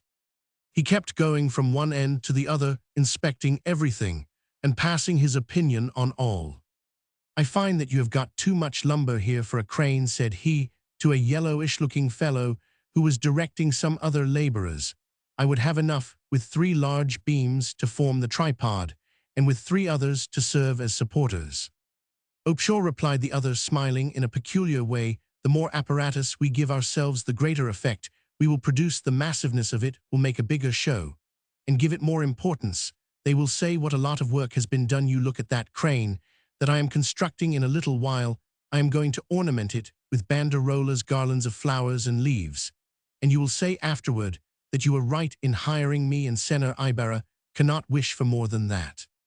The man laughed. Nor Juan also smiled and shook his head. As a matter of fact, the plan for the school had been approved by everybody, and all were talking about it. The curate had asked to be allowed to be one of the patrons of the enterprise, and he himself was to bless the laying of the cornerstone, a ceremony which would take place on the last day of the San Diego festival, as it was considered one of the great solemnities. The dismal presentiments of the old Tassio seemed to have been dissipated forever. One day Ibarra told the old man so, but the old pessimist only replied things may go well at first, but be on your guard against masked enemies. 1. A Chinese gambling game. 2. A little white pearl-like substance, sometimes found in the cacao tree, which is supposed to be a lucky omen. Chapter Roman 15, as night comes on. Great preparations had also been made in the house of Captain Tiago. We are already acquainted with the man. His love for pomp and his pride in being a resident of Manila made it necessary that he should outdo the residents of the province in the splendor of his celebration. There was another thing too, which made it necessary that he should try to eclipse all others. The fact that his daughter Maria Clara and his future son-in-law were also there, his prospective connection with Ibarra, caused the captain to be often spoken of among the people. Yes, as a matter of fact, one of the most serious newspapers in Manila had printed an article on its first page headed "Imitate Him," in which they offered Ibarra much advice and highly eulogized him. The article spoke of him as the illustrious and rich young capitalist. 2 lines below he was termed the distinguished philanthropist, and in the following paragraph referred to as the disciple of Minerva who went to his mother country to salute the real birthplace of arts and sciences. Captain Tiago was burning with generous emulation and was wondering whether he ought not to erect a convent at his own expense. Days before the week of festivities, numerous boxes of provisions and drinks, colossal mirrors, pictures, paintings, and his daughter's piano had arrived at the house. Maria Clara and Aunt Isabel were already living there. Captain Tiago came on the day before the beginning of the festival. As he kissed his daughter's hand, he made her a present of a beautiful religious relic. It was solid gold and set with diamonds and emeralds, and contained a little sliver from St. Peter's boat in which our Savior sat while fishing. The captain's interview with his future son-in-law could not have been more cordial. Naturally, the schoolhouse was the subject of conversation. Captain Tiago wanted him to call the school the San Francisco School. "Believe me," he said, "San Francisco is a good patron saint. If you call it the primary school, you gain nothing. Who is primary anyway?" Some friends of Maria Clara arrived and invited her to go for a walk. "But return quickly," said the captain to his daughter, who asked for his permission. "You know that Father Damaso is going to dine with us tonight. He has just arrived." And turning to Ibarra, who was deep in thought, he added, "You will dine with us too. You will be all alone at home." "With the greatest pleasure, I assure you, if I did not have to be at home tonight to receive visitors," replied the young man, mumbling his words and evading Maria Clara's glance. "Bring your friends along with you," replied Captain Tiago cheerfully. "In my house there is always enough to eat, and besides, I would like to have you and Father Damaso understand each other." "There'll be time enough for that," replied Ibarra, putting on a forced smile and making ready to accompany the young ladies. They went downstairs. Maria Clara was walking between Victoria and Ide, while Aunt Isabel followed behind. As they passed down the street, people stood aside respectfully and gave them the inside of the way. Maria Clara was surprisingly beautiful. Now her paleness had disappeared, and although her eyes were thoughtful, her mouth, on the contrary, seemed all smiles, with that amiability known only to a happy maiden. She saluted friends she had known from childhood, who today were admirers of her youthful beauty. In less than 15 days, she had regained that frank confidence, that childish chatter, which seemed for a while to have been left 89 behind in the narrow walls of the convent. It seemed as though the butterfly, upon leaving its shell, knew all the flowers at once. It was enough that she be given a moment of flight and an opportunity to warm herself in the golden rays of the sun, in order to throw off the rigidity of the chrysalis. New life shone out in every part of her young being. Everything she met with was good and beautiful. Her love was manifested with virginal grace, and innocent in thought. She saw nothing to cause her to put on false blushes. However, she was wont to cover her face with her fan when they joked with her, but her eyes would smile, and a gentle tremor would pass over her whole being.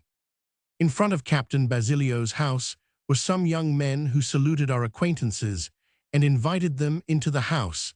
The merry voice of Sineng was heard as she descended the stairs on a run, and at once put an end to all excuses. "Come up a moment, so that I can go out with you," said she. "It bores me to be among so many strangers who talk about nothing but fighting cocks and playing cards."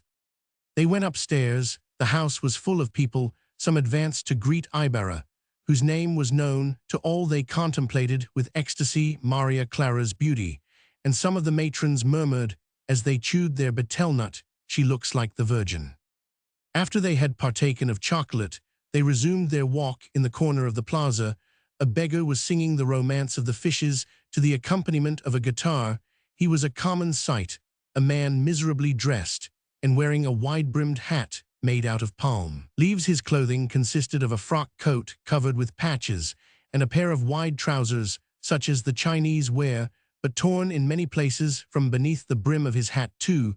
Fiery orbs flashed out a ray of light. He was tall, and from his manner seemed to be young. He put a basket down on the ground, and afterwards, walking away from it a little distance, he uttered strange, unintelligible sounds. He remained standing completely isolated, as if he and the people in the street 90 were trying to avoid each other. Women approached his basket and dropped into it fish, fruit, and rice. When there was no one else to approach the basket, other sadder but less mournful sounds could be heard. Perhaps he was thanking them. He picked up his basket and walked away to do the same in another place. Maria Clara felt that this was a pitiful case. Full of interest, she asked about the strange being.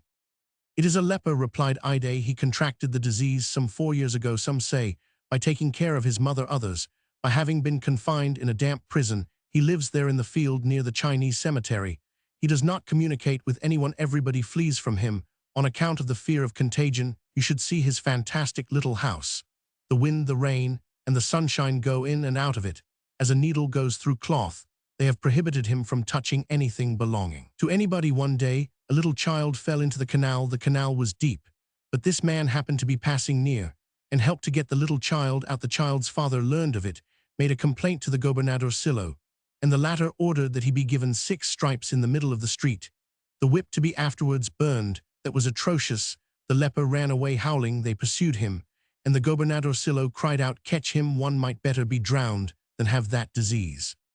"That is true," murmured Maria Clara, and then, without noticing what she was doing, she went up to the basket of the unfortunate wretch and dropped into it the relic which her father had just presented to her. "What have you done?" her friends asked her. "I have nothing else to give him," she replied, concealing the tears in her eyes by a smile. "And what is he going to do with the relic?" said Victoria to her one day. "They gave him money, but he pushed it away from him with his cane. Why would he care for it, if no one would accept anything coming from him, if he could only eat the relic?" Maria Clara looked longingly at the women who were selling provisions and shrugged her shoulders. But the leper approached the basket, picked up the piece of jewelry which shone in his hands, knelt down, kissed it, and after taking off his hat, buried his face in the dust on which the young girl had walked. Maria Clara hid her face behind her fan and raised her handkerchief to her eyes. Chapter Romans 16, The Hoisting Crane. While 2 of the actors were singing the Incarnatus Est in the church at the celebration of Mass on the last day of the fiesta, and all were kneeling, and the priests were bowing their heads, a man whispered in Ibarra's ear during the ceremony of the blessing of the corner stone, "Do not go near the priest, do not go in the ditch, do not approach the corner stone, your life will depend on it." Ibarra looked and saw that it was Elias the pilot, but as soon as he had spoken, he lost himself in the crowd. The yellow-skinned man kept his word. It was not a simple lifting crane which he had built over the ditch for the purpose of lowering the enormous block of granite. It was not the mere tripod which Nor Juan had wanted for holding a tackle block.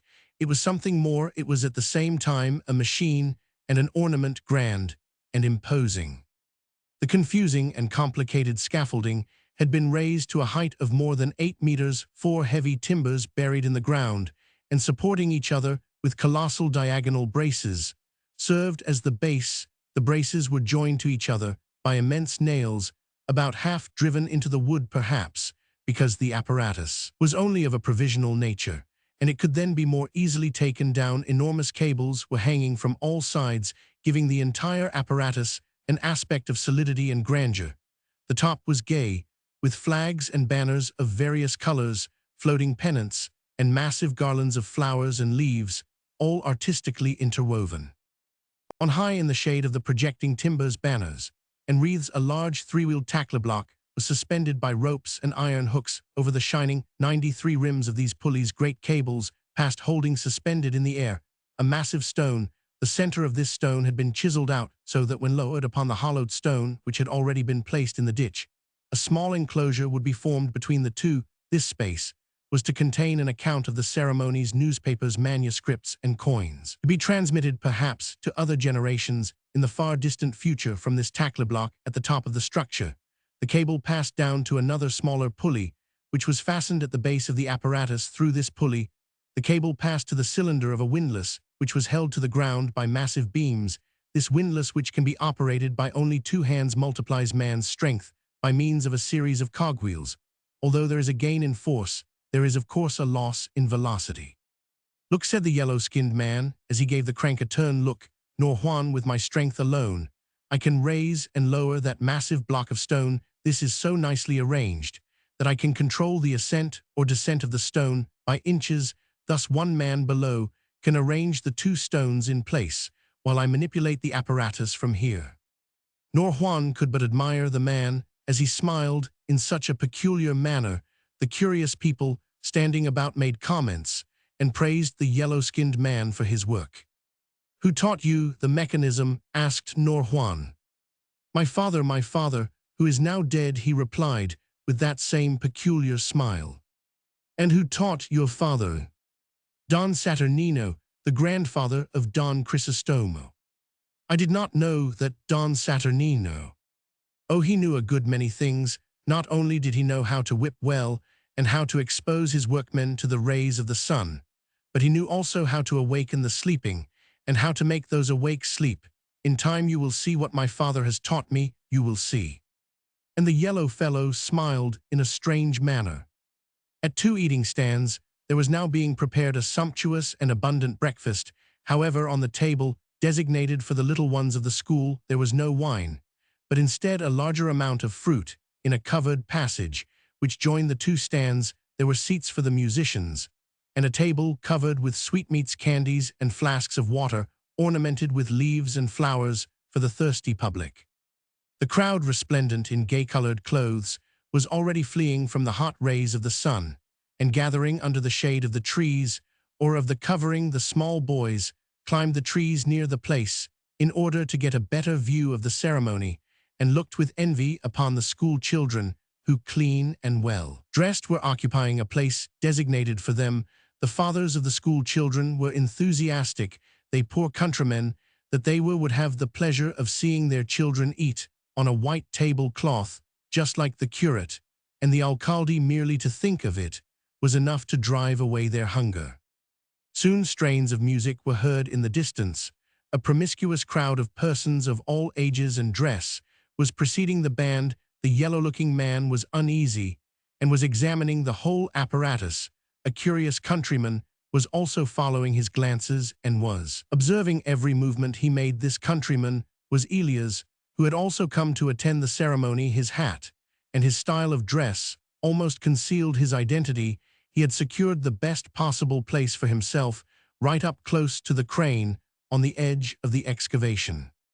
With the band of music came the alcalde, the officials of the town, the friars with the exception of Father Damaso, and the Spanish employees of the government. Ibarra was conversing with the alcalde, for they had become quite friendly from the time the young man paid him some high compliments on his insignia, decorations, and cordon. Pride in belonging to an aristocratic family was a weakness of His Excellency Captain Tiago the Alferez, and several wealthy persons, with their shining silk hats, walked along surrounded by a group of youngsters. Father Salvi followed the same as ever, silent and pensive.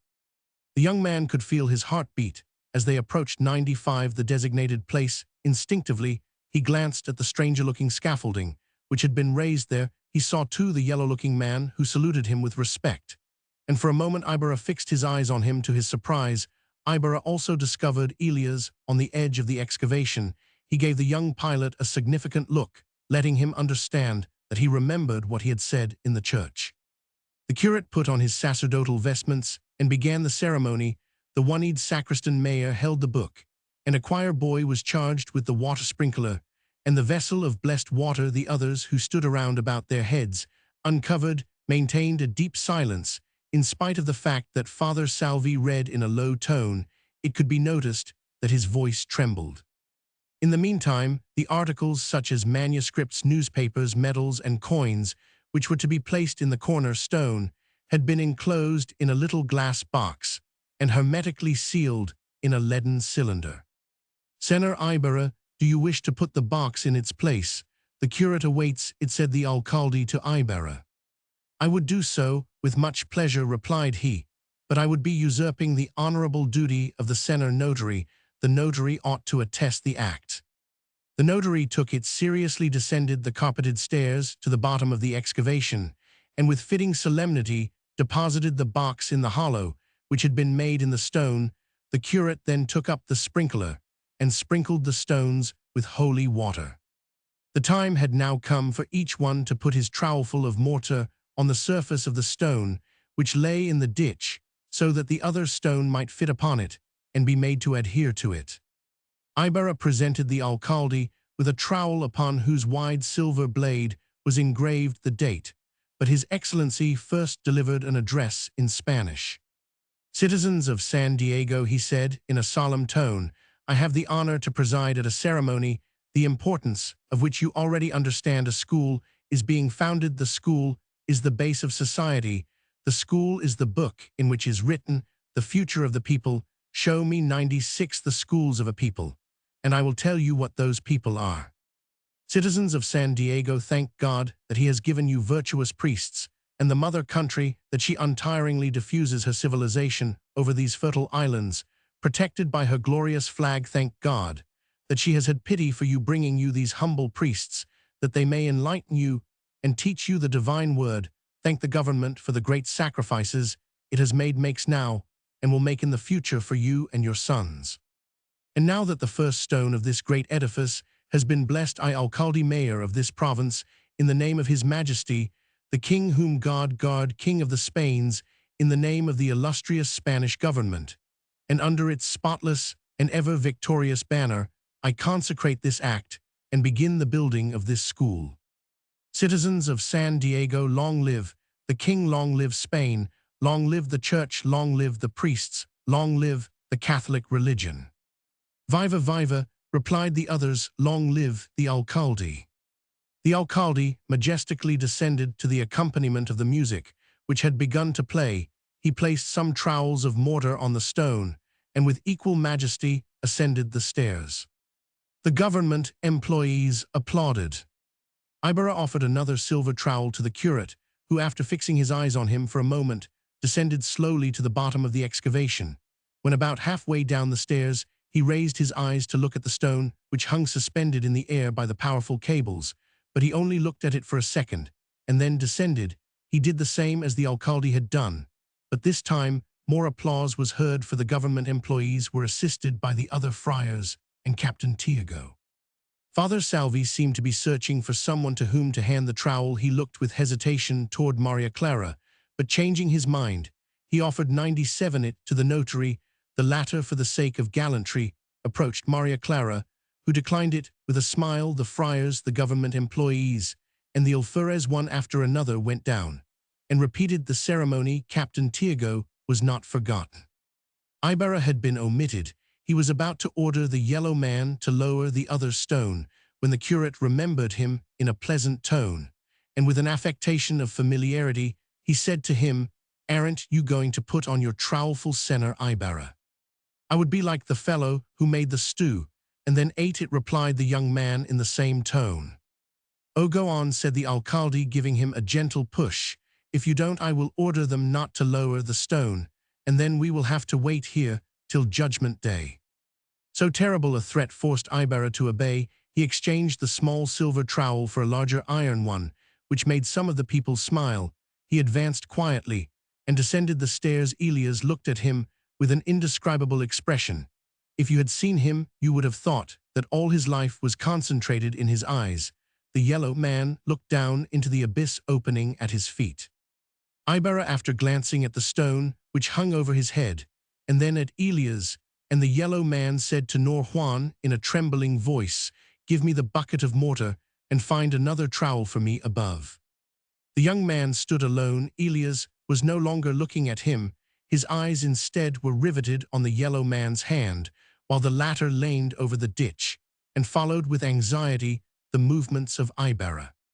The noise of the trowel removing a mass of sand and lime was heard, accompanied by the low murmur of the employees, who were congratulating the alcalde on his address. Suddenly there was a frightful creaking. The pulley which was tied to the base of the crane jumped, and then the windlass struck the apparatus like a battering ram.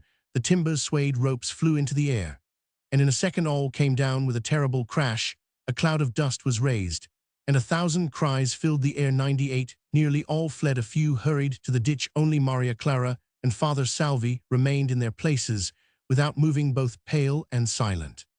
When the cloud of dust had partially cleared away, Ibarra could be seen standing among a mass of beams, bamboos, and cables, between the windlass and the massive stone, which in its descent had shaken and crushed everything.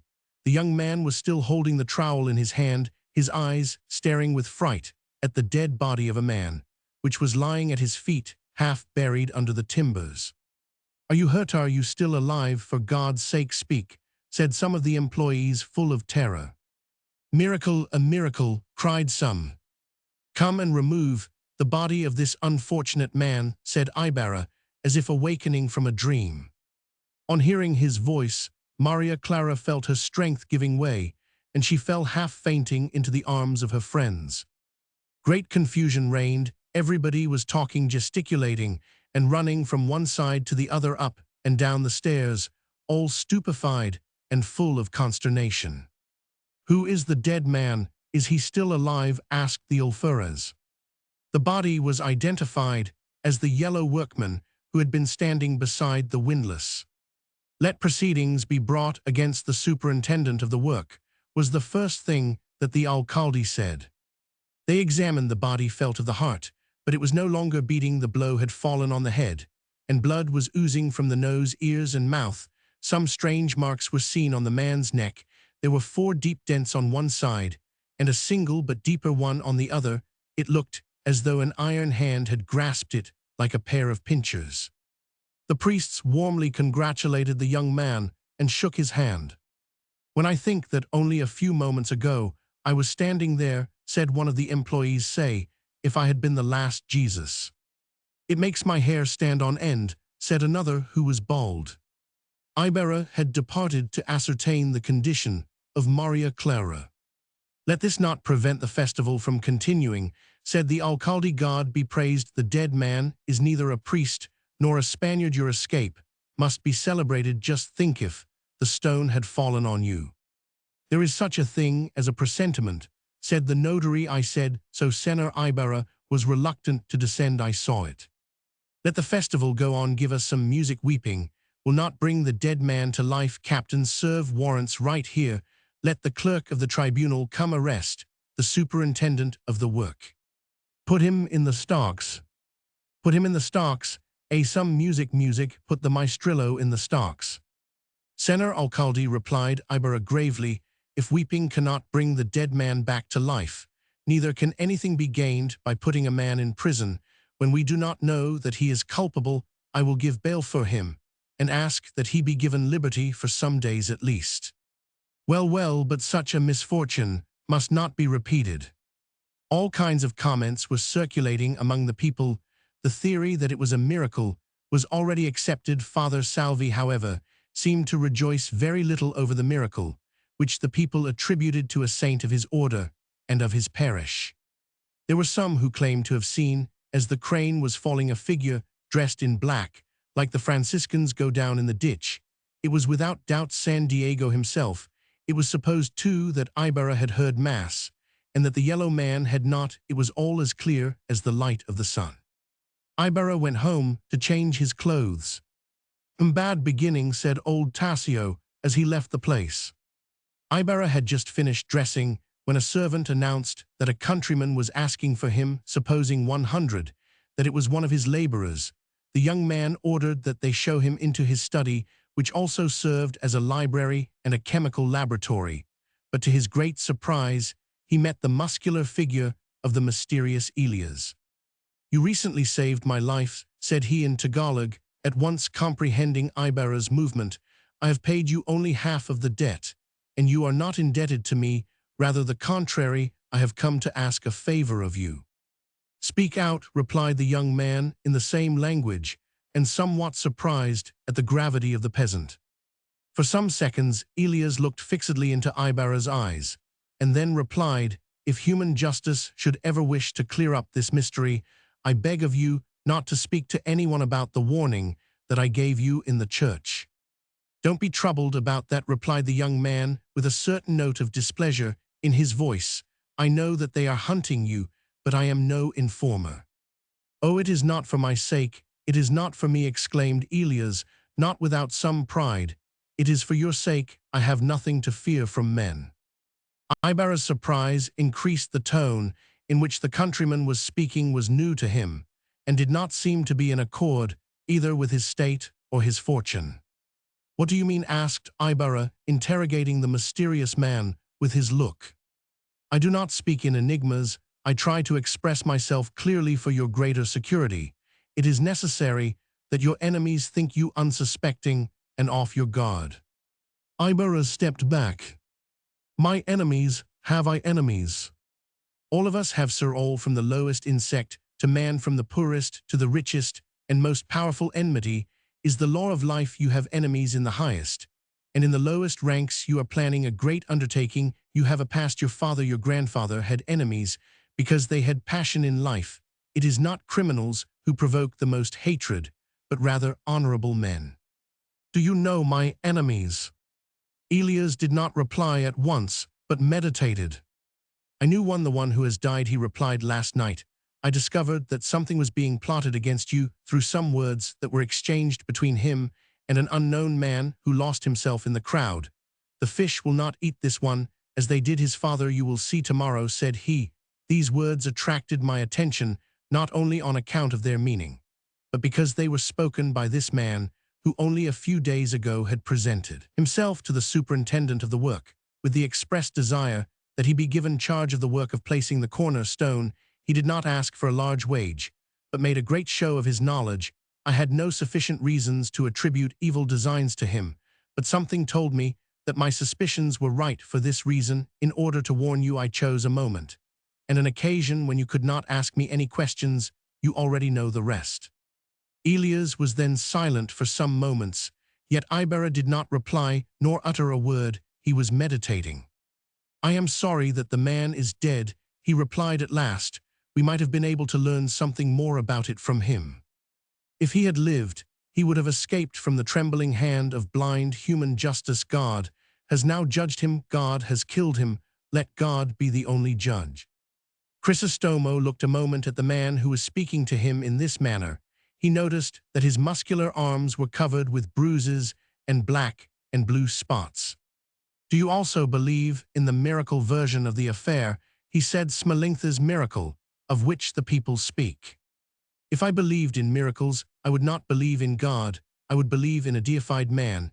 In fact, I would believe that man had created God after his image and likeness," he replied solemnly. "But I believe in him more than once. I have felt his hand when all was falling headlong, threatening destruction for everything which was in the 102 place. I held the criminal. I put myself by his side. He was struck, and I am safe and sound." "You saw that, you?" "Yes, I held him when he wanted to escape. Once he had begun his fatal work. I saw his crime. I say, let God be the only judge among men. Let him be the only one who has the right to take away life. Let man never think of substituting himself for him."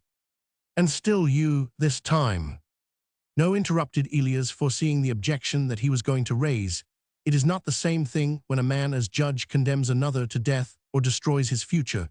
Forever he does it with impunity, and makes use of the force of other men to carry out his sentence. Yet after all, the sentence may be wrong and unjust, but I, in exposing the criminal to the same danger which he had prepared for others, ran the same risks. I did not kill him. I allowed the hand of God to kill him."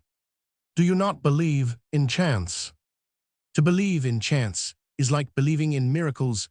Both theories suppose that God does not know the future, what is a casualty, a happening, which absolutely nobody knows beforehand, what is a miracle, a contradiction, a contortion of the laws of nature, lack of foresight, and contradiction in the all-knowing who directs the machinery of the world, are two great imperfections.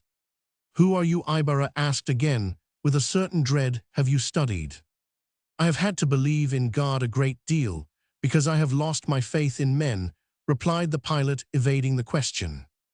Ibarra thought that he understood this man young, and proscribed. He disregarded human justice, denied the right of man to judge his equals. He protested against power and superiority of certain classes of men over others.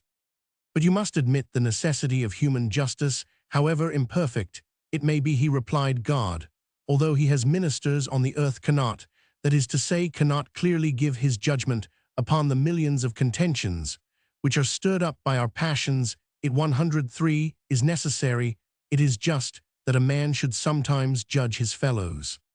For good, yes; for bad, no; to correct and improve, yes; but not to destroy, for if he fails in his judgment, there is no power that can remedy the evil that has been done. But he added, changing his tone, this discussion is beyond and above me, and I am keeping you from those who are now awaiting you. But do not forget what I have just said. You have enemies. Take care of yourself for the good of your country. Chapter Romans 17, The Banquet. There, under the shade of the decorated pavilion, the great men of the province were banqueting. The alcalde occupied one end of the table, Ibarra the other. On the young man's right sat Maria Clara, and on his left, the notary Captain Tiago, the alferez, the gobernadorcillo, the friars, the employees, and the few senoritas who were present were seated not according to rank, but according to their own fancy. The banquet was very animated, but before it was half over, a messenger with a telegram came in search of Captain Tiago. The captain asked permission to read the message, and naturally all begged of him to do so. The worthy captain at first knit his eyebrows, and then raised them. His face became pale, and then brightened up. Doubling up the sheet of paper hurriedly, he arose. Gentlemen, said he, confused, His Excellency, the Governor-General, is coming this afternoon to honor my house. And then he started on a run, taking with him the telegram and the napkin, but not his hat. All sorts of questions and exclamations were shouted after him. The announcement of the coming of the Chilisens could not have had a greater effect. But listen, when does he come? Tell us about it, His Excellency. But Captain Tiago was already far away. His Excellency is coming, and will be a guest at Captain Tiago's house, exclaimed someone, without considering that the captain's daughter and future son-in-law were present. The choice could not have been a better one, replied another. The friars looked at each other. Their expressions, 105, seemed to say, the Governor-General is committing another of his errors, offending us in this way. He ought to be the guest of the convent. But despite the fact that they thought this, they all kept silent, and no one of them expressed his opinion. Even yesterday he was speaking to me about it, said the alcalde, but at that time His Excellency was not decided. Do you know, Your Excellency, Senor Alcalde, how long the Governor-General intends to remain here? Asked the alferez, a little uneasy. No, not positively. His Excellency likes surprises. Here come some other telegrams. The messages were for the alcalde, the alferez, and the gobernadorcillo, and announced the same thing to each of them. The friars noticed that none came addressed to the curate. His Excellency will arrive at 4 o'clock this afternoon, gentlemen, said the alcalde solemnly. We can finish at our leisure. Leonidas in the Pass of Thermopylae could not have said with better grace, tonight we will dine with Pluto. I notice the absence of our great preacher, said one of the government employees timidly. The speaker had an inoffensive look, and before this had not opened his mouth except to eat during the entire morning. All who knew the life of Chrysostomo's father twitched their eyes significantly, and seemed to say by their movements, go on, it's a bad beginning that you have made. But others, more benevolently disposed, replied, he must be somewhat fatigued. What, somewhat fatigued? Exclaimed the alferez. Why, he must be exhausted. What did you think of the sermon this morning? Superb, gigantic, said the notary. To be able to speak like Father Damaso, a man needs lungs, observed Father Manuel Martin. The Augustine did not concede more than lung power. And such easiness of expression, added Father Salvi. Do you know that Senor Ibarra has the best cook in the 106th province, remarked the alcalde, cutting off the conversation. So they say, replied one of the government employees, but his fair neighbor does not wish to do honor to his table, for she scarcely takes a mouthful. Maria Clara blushed. I thank you, Senor, you occupy yourself too much about me, but she said timidly. But your presence honors him, sufficiently, concluded the gallant alcalde. Then turning to Father Salvi, Father Curate, I notice that you have been silent and pensive all day long. It is my nature, muttered the Franciscan, I would rather listen than talk. Your reverence seeks always to gain, and never to lose, replied the alferez in a joking manner. But Father Salvi did not take it as a joke. His eyes flashed a moment, and he replied, you know very well, Senor Alferez, that during these days I am not the one who gains most. The alferez overlooked the fling with a false laugh and pretended not to hear it. But gentlemen, I do not understand how you can be talking about gains and losses, intervened the alcalde. What will these amiable and discreet young women who honor us with their presence think of us? To my mind, the young women are like Aeolian harps in the night. It is only necessary to lend an attentive ear to hear them, for their unspeakable harmonies elevate the soul to the celestial spheres of the infinite and of the ideal. Your Excellency is a poet, said the notary gaily, and both drained their wine glasses. I cannot help it, said the alcalde, wiping his lips. The occasion, if it does not always make the thief, makes the poet. In my youth I composed verses, and they certainly were not bad ones. So your Excellency has been unfaithful to the muses, deserting them for Themis. PSH, what would you do? It has always been my dream to run through the whole social scale. Yesterday I was gathering flowers and singing songs. Today I hold 107, the wand of justice, and serve humanity. Tomorrow, your Excellency will throw the wand into the fire to warm yourself with it in the winter of life, and will then take a portfolio in the ministry, added Father Sibylla. PSH, yes, no, to be a minister is not precisely my ideal. The unexpected always happens, though a little villa in the north of Spain, to pass the summer in a mansion in Madrid, and some possessions in Andalusia. For the winter we will live remembering our dear Philippines. Of me Voltaire will not say nous n'avons jamais et chez ces pupils, que pour nous, y enrichir, et pour les calomnier. The government employees thought that His Excellency intended a joke, and they began to laugh to make a show of appreciating it. The friars imitated them, since they did not know that Voltaire was the Voltaire whom they had so often cursed and condemned to Hades. Father Sibylla, however, recognized the name, and assumed a serious air, supposing that the alcalde had uttered some heresy. Father Damaso was waddling down the road. He was half smiling, but in such a malignant manner that on seeing him Ibarra, who was in the act of speaking, lost the thread of his remarks. All were surprised to see Father Damaso, but excepting Ibarra, they greeted him with marks of pleasure. They had already reached the last course of the dinner, and the champagne was foaming in the glasses. Father Damaso showed a little nervousness in his smile when he saw Maria Clara seated on the right of Crisostomo, but taking a chair by the side of the alcalde, he asked, in the midst of a significant silence, were you not talking about something? Senors, continue. We were drinking a toast, replied the alcalde. Senor Ibarra was mentioning those who had aided him in his philanthropic enterprise, and was speaking of the architect when your reverence.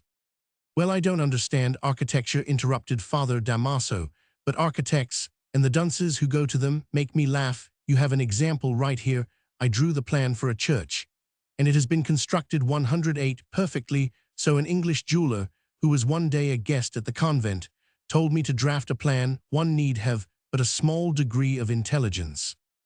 However, replied the alcalde, seeing that Ibarra was silent, when we are dealing with certain edifices, for example, a school, we need a skilled man perito.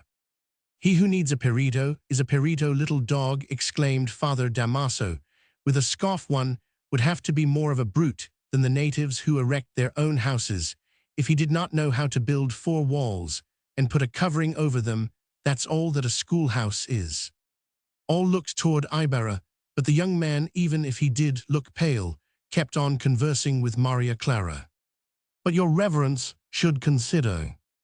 Just look, you, continued the Franciscan, without allowing the alcalde to speak. See how one of our lay brothers, the most stupid one we have, has built a good hospital, handsome and cheap it is, well built, and he did not pay more than 8 cuartos a day to those whom he employed, even those who came from other towns. That fellow knows how to treat them. He does not do like many fools and mesticilos, one who spoil them by paying them 3 or 4 reals. Does your reverence say that he only paid 8 cuartos? Impossible, said the alcalde, trying to change the course of the conversation. Yes, Senna, and those who brag of being good Spaniards ought to imitate him. You can see very well now, since the Suez Canal was opened, corruption has come here. Before, when we had to double the Cape, there were not so many worthless people coming out here, nor did Filipinos go abroad to be corrupted and spoiled. But Father Damaso, you know very well what the native is. As quickly as he learns anything, he goes and becomes a doctor, all these ignoramuses who go to Europe. But listen, your reverence, interrupted the alcalde, becoming uneasy at such harsh words. They are all going to end as they merit, he continued. 109. The hand of God is upon them, and one must be blind not to see it even in this life. The fathers of such vipers receive their punishment, they die in prison. But he did not finish his remarks. Ibarra, his face flushing, had been following him with his eyes. On hearing the allusion to his father, he rose, and with a single bound brought down his strong hand on the head of the priest. Stunned with the blow, the friar fell on his back. Full of astonishment and terror, no one dared to intervene. Keep back, cried the young man with a menacing voice, and brandishing a sharp knife in his hand. In the meantime, he held the friar down with his foot on his neck. The latter was recovering consciousness. Let no one approach who does not want to die. Ibarra was beside himself, his body trembled, and his threatening eyes almost burst from their sockets. Friar Damaso struggled and raised himself, but the young man, seizing him by the collar, shook him till he fell on his knees and collapsed. Senor Ibarra, cried some. But nobody, not even the alferez, dared to approach the glistening blade. Considering the strength of the young man and the state of his mind, all were paralyzed. All of you people here have said nothing. Now the matter concerns me. I have avoided him. God now brings him to me. Let God judge. The young man was breathing hard. With iron hand he held the Franciscan down, and the latter struggled in vain to break loose. My heart beats tranquilly, my hand is sure. He looked about him and continued, is there among you anyone who does not love his father, anyone who hates his memory, anyone who was born in disgrace and humiliation? See, do you observe this silence, priest of a peaceful God, with your mouth full of sanctity and religion, and a miserable heart? You could not have known what a father is. You should have thought of your own. 110. Do you see among this crowd, which you scorn, there is none such as you. You are judged. The people around him made a stir, believing that he was going to strike back. He again cried in a threatening voice, what do you fear, that I would soil my hand with his impure blood? Have I not told you that my heart beats tranquilly? Back from us all. Listen, priests, judges, you who think yourselves different from other men, and who claim other rights for yourselves. Listen, my father was an honorable man. Ask these people who venerate his memory. My father was a good citizen. He sacrificed himself for me, and for the good of his country. His house was open. His table was ready for the stranger or the exile who came to it in his misery. He was a good Christian. He always did what was right. He never oppressed the helpless nor brought sorrow to the miserable and wretched. To this man he opened the door of his house. He had him sit at his table, and he called him his friend. What has he done in return? He has calumniated him, persecuted him, has armed ignorance against him, violating the sanctity of his office, has thrown him out of his tomb, dishonored his memory, and persecuted him even in death's repose. And not content with that, he now persecutes his son. I have fled from him. I have avoided his presence. You heard him this morning profane the pulpit. You saw him point me out to the popular fanaticism. I said nothing now. He comes here in search of a quarrel to your surprise. I suffered in silence.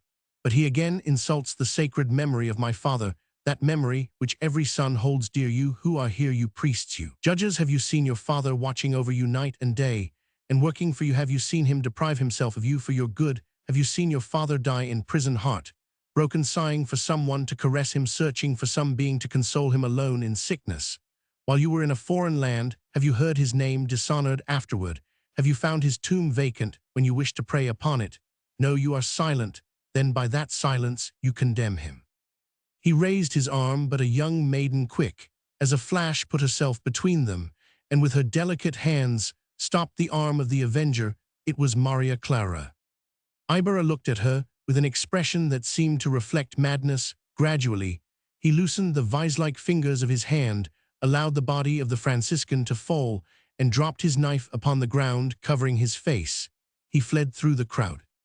One little mestizos, or half-breeds, used in contempt. Chapter Roman 18, The First Cloud.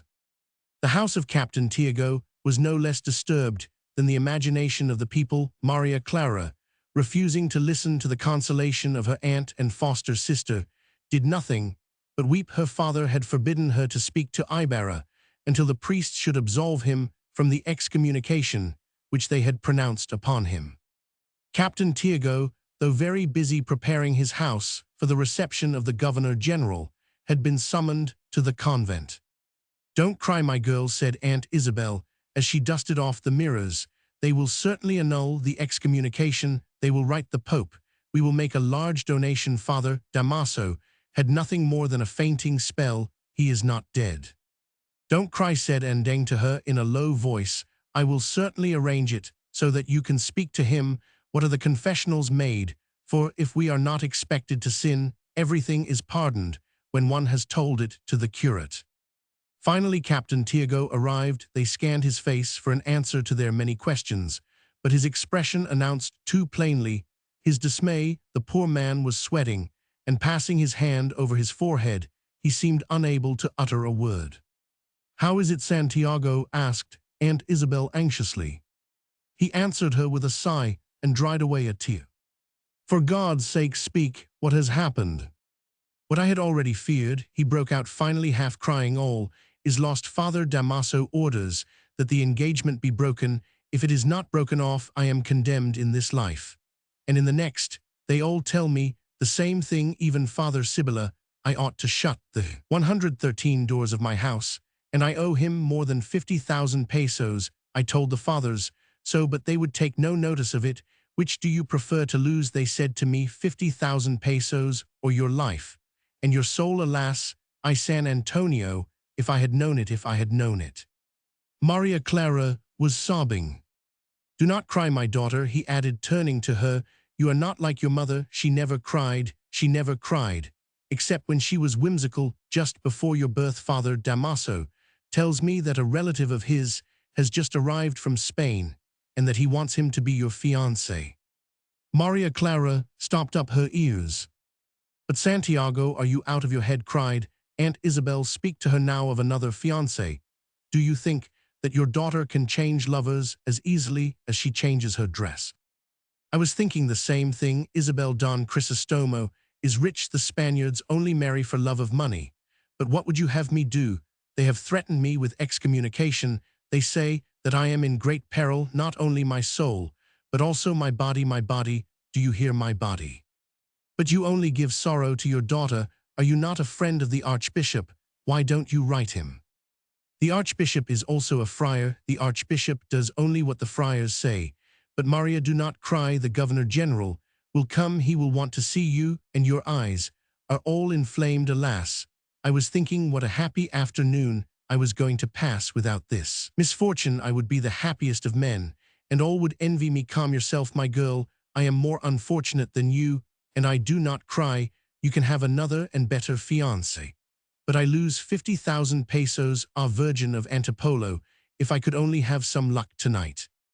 Noises, detonations, the rumbling of carriages, the galloping of horses, and a band playing the marcha reel announced the arrival of His Excellency, the Governor 114 General of the Philippine Islands. Maria Clara ran to hide In her bedroom, poor girl gross hands were playing with her heart, ignorant of the delicacy of its fibers. In the meantime, the house filled with people, loud steps, commands, and the clanking of sabers and swords resounded on all sides. The afflicted maiden was half kneeling before an engraving of the Virgin, a picture representing her in that attitude of painful solitude known only to Delaroche, as if she had been surprised on returning from the sepulchre of her son.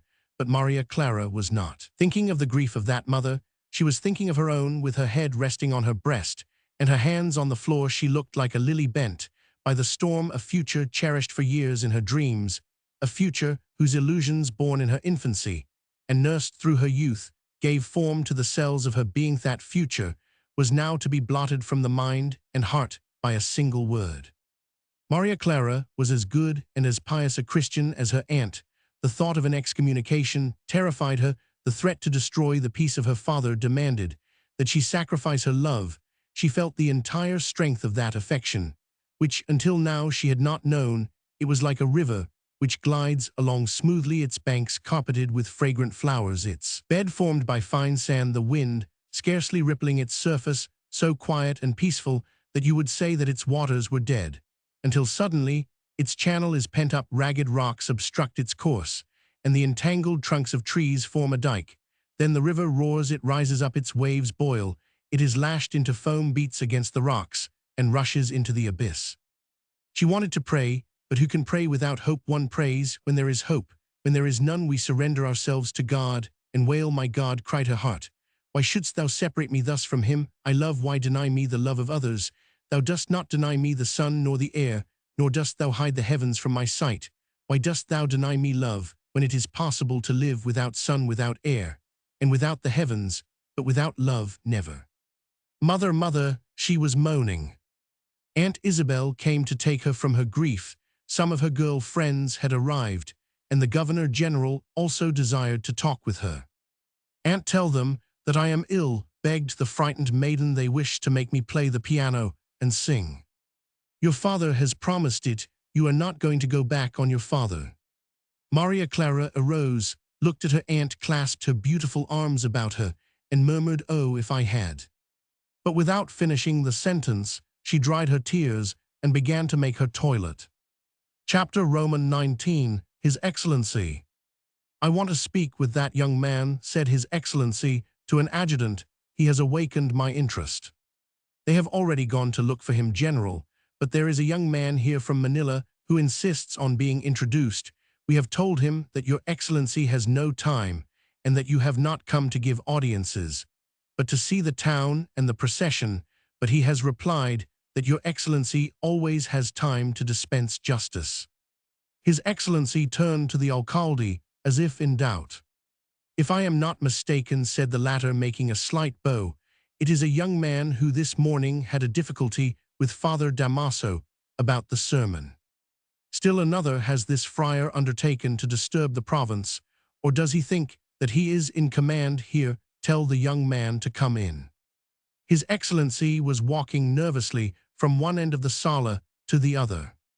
In the lower part of the house, in the anteroom, were several Spaniards mingled with army officers and officials of the town of San Diego, and some of the neighboring villages. They were grouped in little circles, and were conversing about one thing and another. All of the friars were there, except Father Damaso, and they wanted to go in and pay their respects to His Excellency. His Excellency, the Governor-General begs your reverences to wait a moment, said the adjutant. Walk in, young man. The young man from Manila entered the sala, pale and trembling. Everybody was surprised. His Excellency must be irritated to dare to make the friars wait. Father Sibylla, 117, said, I have nothing to say to him. I am losing time here. It's the same with me, said an Augustine. Shall we go? Would it not be better for us to find out what he thinks? Asked Father Salvi. We would avoid a scandal, and we would be able to call to his mind his duty to the church. Your reverences can walk in, if you wish, announced the adjutant, as he escorted out the young man, whose face was now, however, glowing with satisfaction. Friar Sibylla entered first. Behind him came Father Salvi, Father Manuel Martin, and the other priests. They all humbly saluted the Governor-General with the exception of Father Sibylla, who preserved even in his bow an air of superiority. Father Salvi, on the contrary, almost touched the floor with his head. "Which of your reverences is Father Damaso?" asked His Excellency unexpectedly, without having them sit down or even asking about their health, and without addressing them with any of those courteous phrases which are customary with such high personages. "Father Damaso is not among us, Senor," replied Father Sibylla, rather dryly.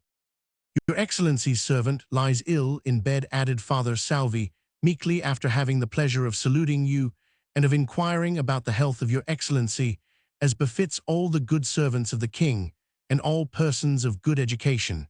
We also come in the name of the respectful servant of your Excellency, who has the misfortune." "Oh," interrupted the Governor-General, as he turned a chair around on one leg and smiled nervously, "if all the servants of my Excellency were like His Reverence Father Damaso, I would prefer to serve my Excellency myself." The reverences did not know how to respond to this interruption. "Take a seat, your reverences," he added, after a short pause, softening his tone a little. Captain Tiago came in dressed in a frock coat, and walking 118 on tiptoes, he was leading Maria Clara by the hand. The young maiden was trembling when she entered, but notwithstanding, she made a graceful and ceremonious bow. "Is this your daughter?" asked the Governor-General, somewhat surprised. "And your Excellencies, my General," replied Captain Tiago seriously. The alcalde and the adjutants opened wide their eyes, but His Excellency did not lose his gravity. He extended his hand to the young maiden, and said to her affably, "Happy are the fathers who have daughters like you, Senorita. They have spoken to me about you with respect and consideration. I have desired to see you, and to thank you for your pretty deed of today. I am informed of all, and when I write to His Majesty's government, I will not forget your generous conduct. In the meantime, Senorita, allow me, in the name of His Majesty, the King, whom I represent here, and who loves to see peace and tranquility among his subjects, and in my own name, that of a father who also has daughters of your age, allow me to extend to you most sincere thanks and propose your name for some mark of recognition." "Senor," replied Maria Clara, trembling. His Excellency guessed what she wanted to say, and replied, "It is well enough, Senorita, that you are satisfied in your own conscience with the mere esteem of your own people. The testimony of one's people is the highest reward, and we ought not to ask more. But however, I will not let pass this excellent opportunity to show you that if justice knows how to punish, she also knows how to reward, and is not always blind." "Senor Don Juan Crisostomo awaits your Excellency's orders," announced the adjutant in a loud voice. Maria Clara trembled. "Ah," exclaimed the Governor-General, "permit me, Senorita, to express the desire to see you again before I leave town. I still have some very important things to say to you, Senor Alcalde. Your Lordship will accompany 119 me for a walk after the conference, which I will hold alone with Senor Ibarra." "Your Excellency will permit us," said Father Salvi meekly, "to inform you that Senor Ibarra is excommunicated." His Excellency interrupted him, saying, "I am glad that I have nothing more to deplore than the condition of Father Damaso, for whom I sincerely wish a complete recovery, because at his age, a voyage to Spain for his health would not be pleasant, but this depends on him, and in the meantime, may God preserve the health of your reverences." They retired one after the other. "We will see who will make the journey first," said a Franciscan. "I am going off now right away," said Father Sibylla with indignation. "And we are going back to our provinces too," said the Augustins. They could not endure that through the fault of a Franciscan, His Excellency had received them coldly. In the entrance hall, they met Ibarra, their host. Only a few hours ago, they exchanged no salutations, but their looks were eloquent. The alcalde, on the contrary, when the friars had disappeared, greeted the young man and extended his hand to him in a familiar way, but the arrival of the adjutant, who was looking for Ibarra, did not give them an opportunity to converse. Ibarra was dressed in deep mourning. He presented himself in a calm manner, and bowed profoundly, despite the fact that the sight of the friars had not seemed a good omen for him. The Governor-General advanced a few steps. It gives me great satisfaction to shake your hand. Grant me your entire confidence. Senor, such kindness. Your surprise offends me. It indicates that you did not expect a good reception from me. That is doubting my justice. A friendly reception, Senor, for an insignificant subject like myself, is not justice, it is a favor.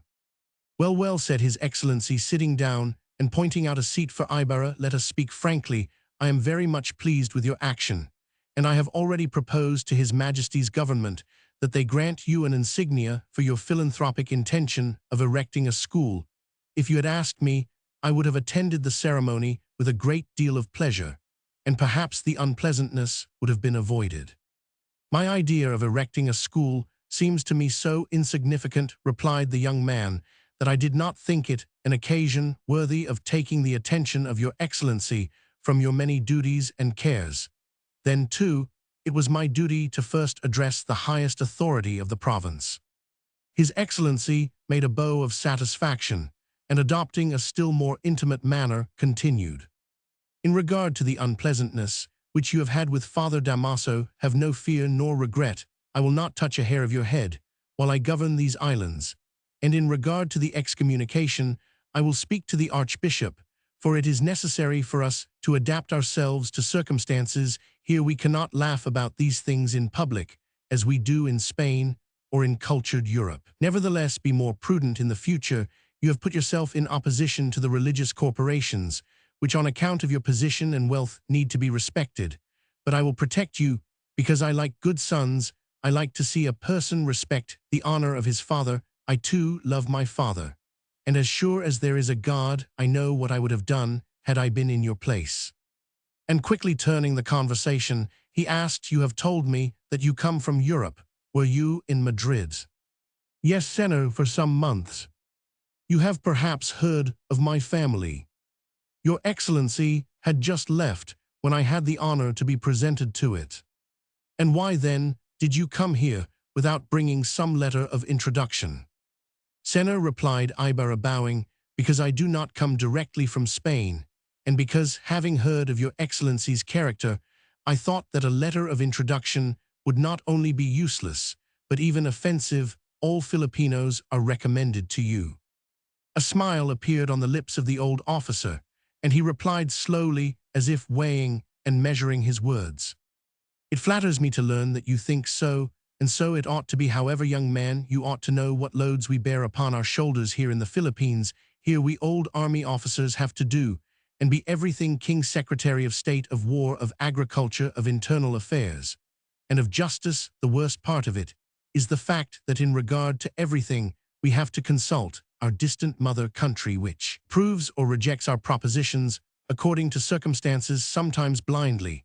And you know how we Spaniards say, grasp much, get little. Then, too, we come here ignorant of the country, and we leave it as soon as we begin to know it. With you I can be frank, for it would be useless to appear otherwise in Spain, where each branch of the government has its own minister, born and brought up in the country where they have the press and public opinion. The opposition is open and before the eyes of the government, and shows up its faults, yet even there all is imperfect and defective.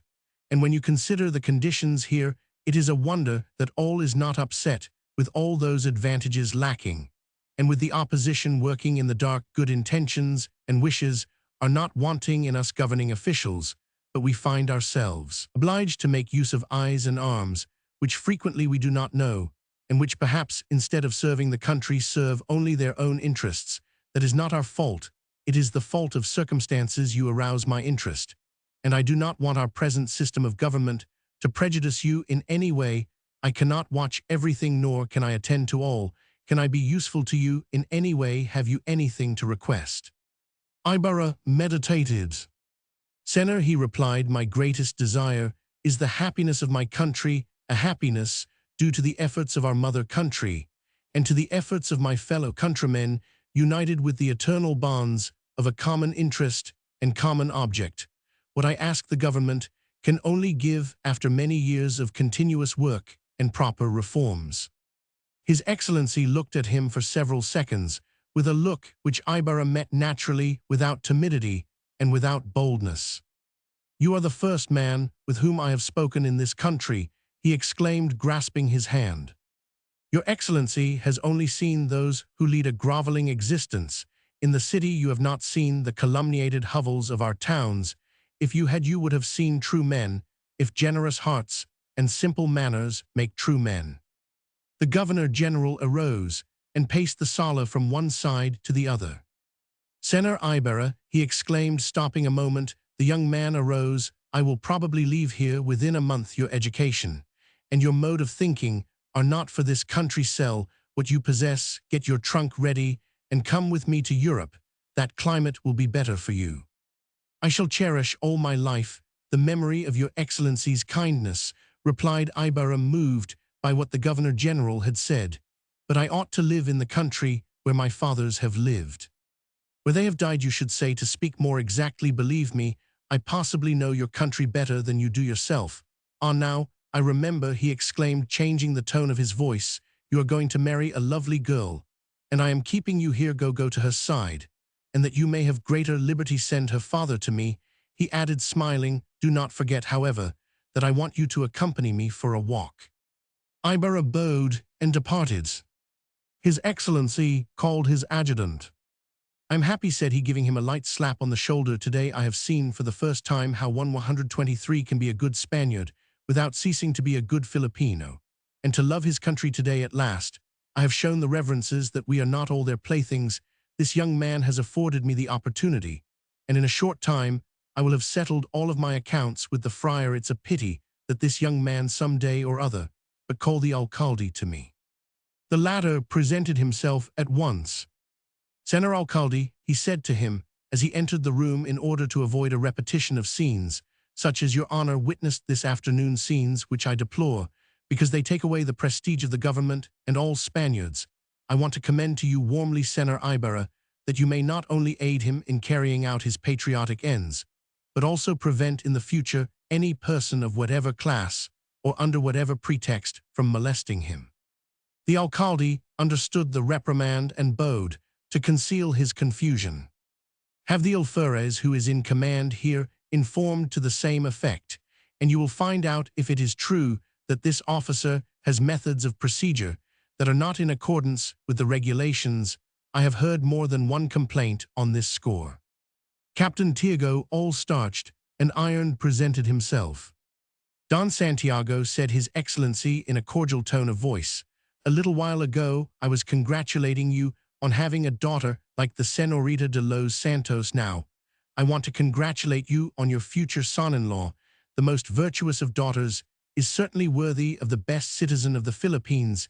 Is the date of the wedding known?"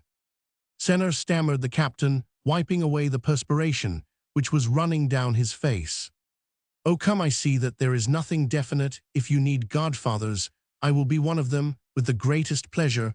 I would do it to take away the bad taste which so many of the weddings which I have attended here have left in my mouth," he added, turning to the alcalde. "Yes, Senor," replied Captain Tiago with a smile which inspired compassion. Ibarra had gone in search of Maria Clara. Almost on a run, he had so many things to tell her. He heard some gentle voices in one of the rooms and knocked at the door. "Who knocks?" asked Maria Clara. The voices were silenced and the door was not opened. "It is Roman 1. May I come in?" asked the young man, his heart beating violently. The silence was not broken. A few seconds afterward, gentle steps approached the door, and Sinang's cheerful voice murmured through the keyhole, "Crisostomo, we are going to the theater tonight. Write what you have to say to Maria Clara." Then the footsteps were heard, retreating as quickly as they had come. "What does that mean?" murmured Ibarra to himself as he went slowly away from the door. A reply which accords with the Spanish idea of politeness, but rather ludicrously used in this instance. Chapter Roman 20, The Procession. In the evening, by the light of lanterns hung from windows to the ringing of bells and bursting of bombs, the procession started for the 4th time. The Governor-General left the house on foot, in company with his 2 adjutants, Captain Tiago the alcalde, the alferez, and Ibarra the civil guards, and the officials of the town preceded them. and cleared the way. His Excellency had been invited to witness the procession from the house of the gobernadorcillo, in front of which a platform had been erected for the recitation of a loa, religious poem in honor of the patron saint. Ibarra had previously declined with pleasure an invitation to hear this poetical composition, as he had preferred to witness the procession from the house of Captain Tiago with Maria Clara and her friends.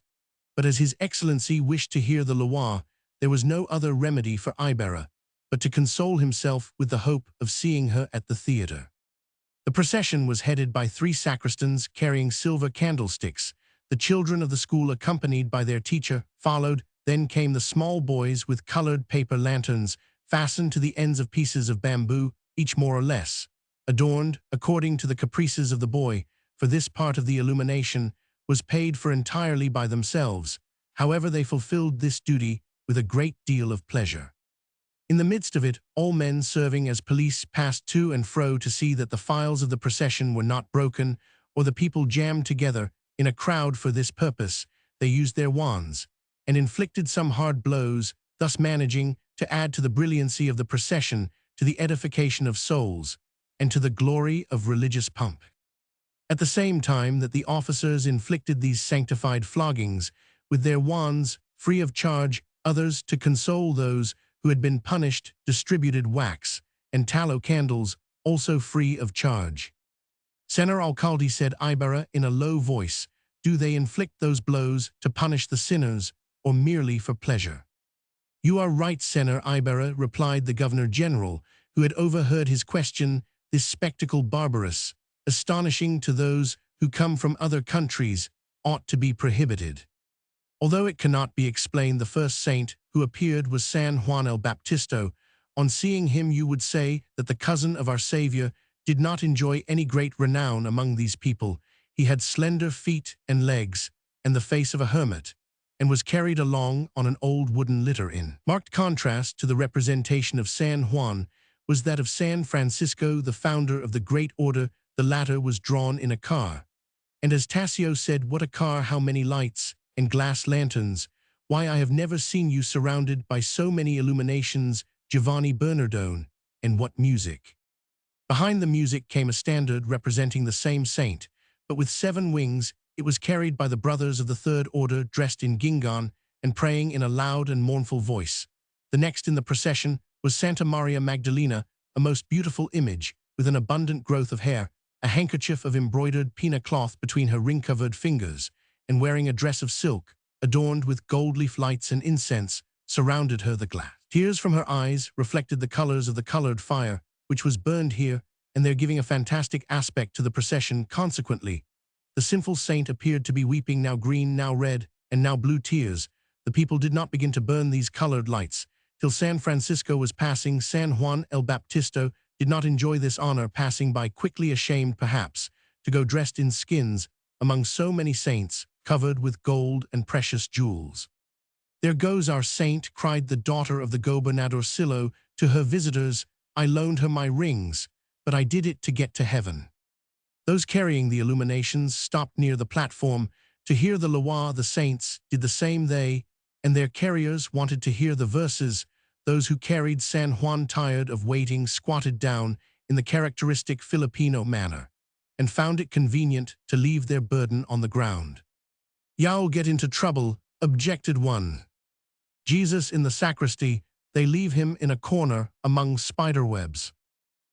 After Magdalena came the women. They differed from the men in arrangement. Instead of the children, the old women came first, and finally the unmarried women. Behind these came the car of the Virgin, and behind that the curate under his canopy. Father Damaso gave the following reason for putting the young women next to the Virgin's car. The Virgin likes young women, but not old ones, of course. This explanation caused many of the older women to make wry faces, but that did not change the taste of the Virgin. San Diego followed Magdalena, but he did not seem to rejoice over the fact, for he was as precise in his behavior as on the morning when he followed along behind San Francisco. 6 brothers of the Third Order drew the car. San Diego stopped before the platform and awaited for the people to salute him. But it was necessary to await the car, which contained the image of the Virgin. Preceding this car were some people dressed in a fantastic manner, which made children cry and babies scream in the midst of that dark mass of habits, hoods, and girdles, to the sound of that monotonous and nasal prayer one could see like white jessamine, like fresh pansies, among old rags, 12 young lasses, dressed in white crowned with flowers, with hair curled, and eyes bright as the necklaces they wore, seizing hold of 2 wide blue bands, which were tied to the car of the Virgin. They drew it along, reminding one of doves drawing the car of spring. And now, when the images were all attentive, when this 128 child, and that had been slapped sufficiently to make him listen to the verses, when everybody had his eyes fixed on the half-open curtain, at last an air of admiration escaped from the lips of all. And the sight merited it. A young child appeared with wings, riding boots, a cordon over its shoulder, a belt, and a plumed hat. "The Señor Alcalde," cried someone, but the young prodigy recited a poem in such a manner that the alcalde was not offended at the comparison. The procession then continued. San Juan followed out his bitter career. As the Virgin passed before the house of Captain Tiago, a heavenly song greeted her like the words of an archangel.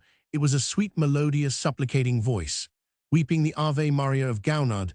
The music of the procession was silenced, the praying ceased, and Father Salvi himself stopped. The voice trembled and brought tears to the cheeks of those who heard it. That voice expressed more than a salutation, a prayer, or a plaint.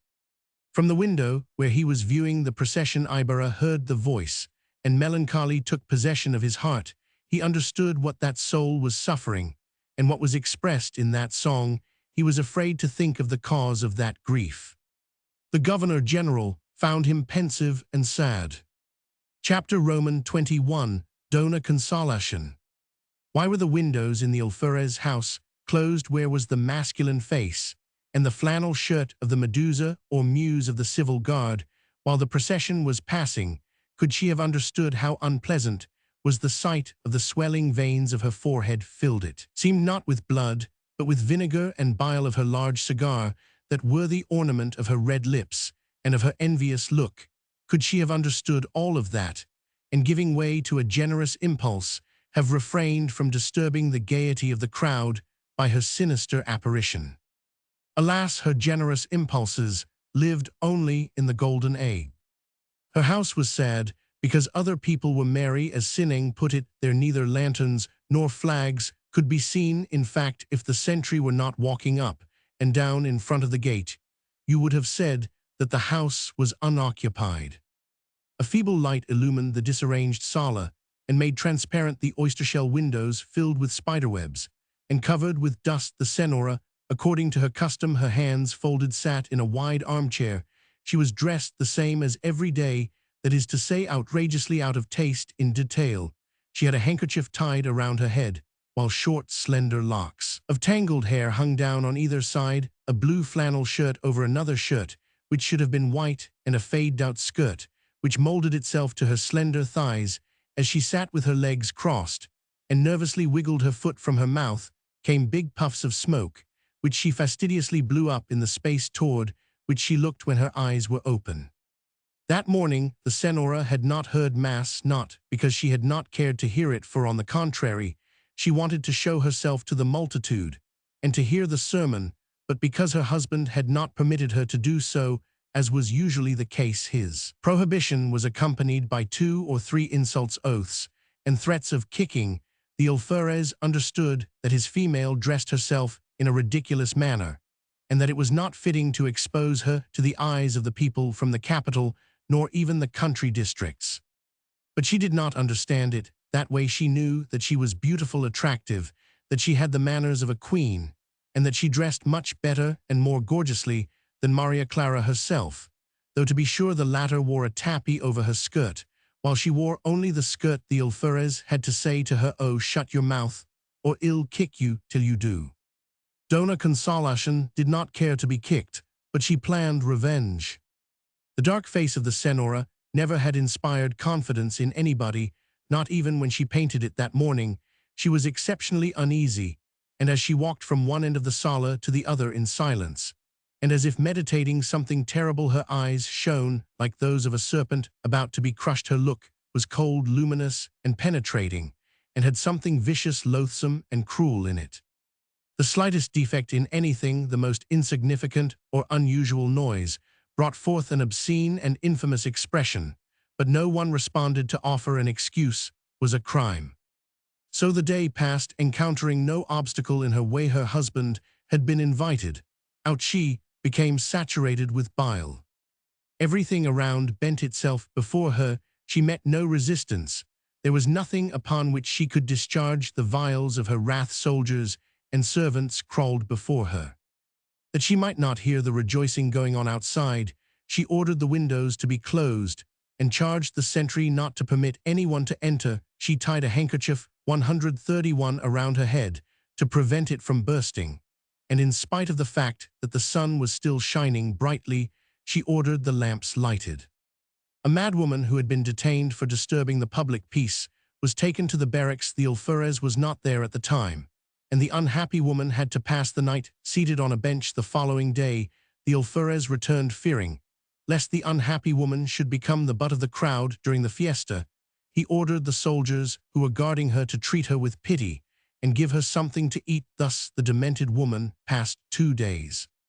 Whether the proximity to Captain Tiago's house made it possible for the sad song of Maria Clara to reach her ears, whether other strains of music awoke in her memories of old songs, or whether there was some other cause for it, at any rate, the madwoman began that night to sing with a sweet and melancholy voice the songs of her youth. The soldiers heard her and kept silent. Those songs brought back memories of the old times. Dona Consolacion also heard it in her sorrow and became interested in the person who was singing.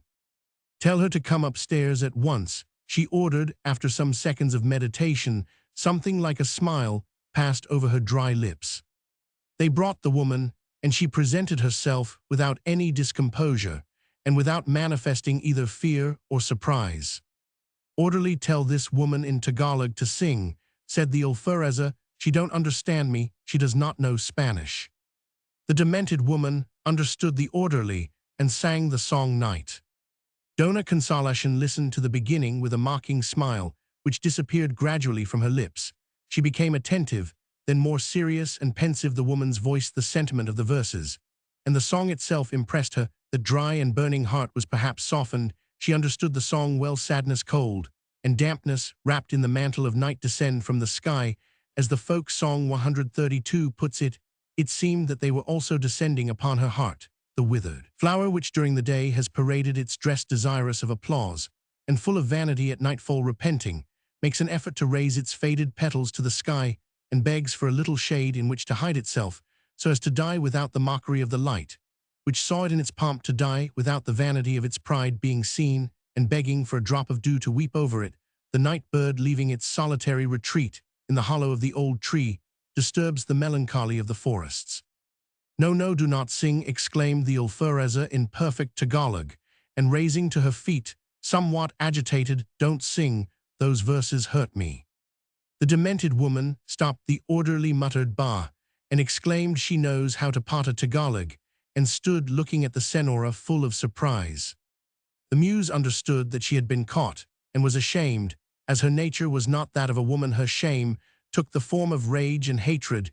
She pointed out the door to the impudent orderly, and with a kick closed it behind him. She took several turns about the room, twisting a whip between her nervous hands, and then stopping suddenly in front of the demented woman, said in Spanish, "Dance." The demented one did not move. "Dance, dance," she repeated in a threatening voice. The poor woman looked at the senora, her eyes devoid of expression. The alfereza raised one arm, and then the other, shaking them in a menacing way. She then leaped up in the air and jumped around, urging the other woman to imitate her. The band in the procession could be heard playing a slow, majestic march, but the senora, leaping about furiously, was keeping time to different music than that the band was playing, that music which resounded within her. A curious look appeared in the madwoman's eyes, and a weak smile moved her pale lips. She liked the senora's dancing. The alfereza stopped dancing, as if ashamed. She raised the whip, that terrible whip, made in Ulango and improved by the alferez by winding wire around it, that 133 same terrible whip, which the ladrones and soldiers knew so well. Now it is your turn to dance, dance." And she began to whip lightly the demented woman's bare feet. The pale face contracted with pain, and she was obliged to defend herself from the blows by her hands. "Come, go ahead," she exclaimed with savage delight, and she passed from lento to allegro vivace in the use of her whip. The unhappy woman screamed and quickly raised her feet. "You have got to dance, you DD Indian," exclaimed the senora, and the whip whizzed and whistled. The woman let herself sink to the floor and tried to cover her legs with her hands at the same time, looking with wild eyes at her tormentor. 2 heavy lashes on her back made her rise again. Now it was no longer a scream, it was a howl, which escaped from the unfortunate woman. The thin shirt was torn, the skin broke open, and the blood oozed out.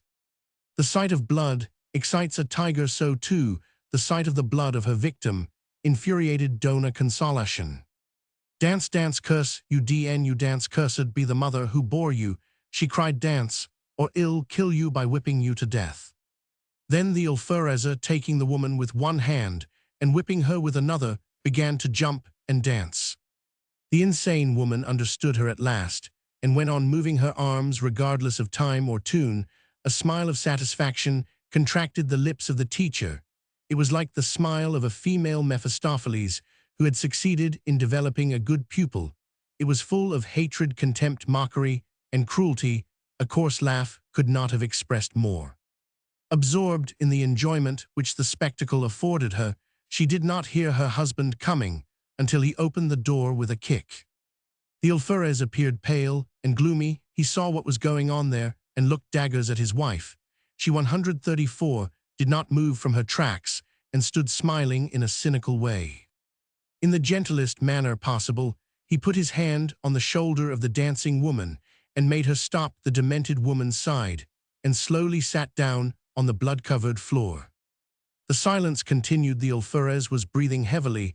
His wife was observing him with her questioning eyes. She seized the whip and in a calm and measured tone asked him, "What's the matter with you? You have not said good evening to me." The alferez, without replying, called the orderly. "Take this woman," he said, "and have Marta give her another shirt, and take care of her, find her good food and a good bed. Let him look out who treats her badly." After carefully closing the door, he turned the key in the lock and approached his senora. "You want me to smash you," he said, clenching his fists. "What's the matter with you?" asked she, retreating a step or two. "What's the matter with me?" he shouted in a thundering voice, and giving vent to an oath showed her a paper covered with scribbling. He continued, "Didn't you write this letter to the alcalde, saying that I am paid for permitting the gambling DN? I don't know how I can keep from smashing you." "Go ahead, try it if you dare," said she, with a mocking smile. "He who smashes me has got to be more of a man than you." He heard the insult, but he saw the whip. He seized one of the plates which were on the table and threw it at her head.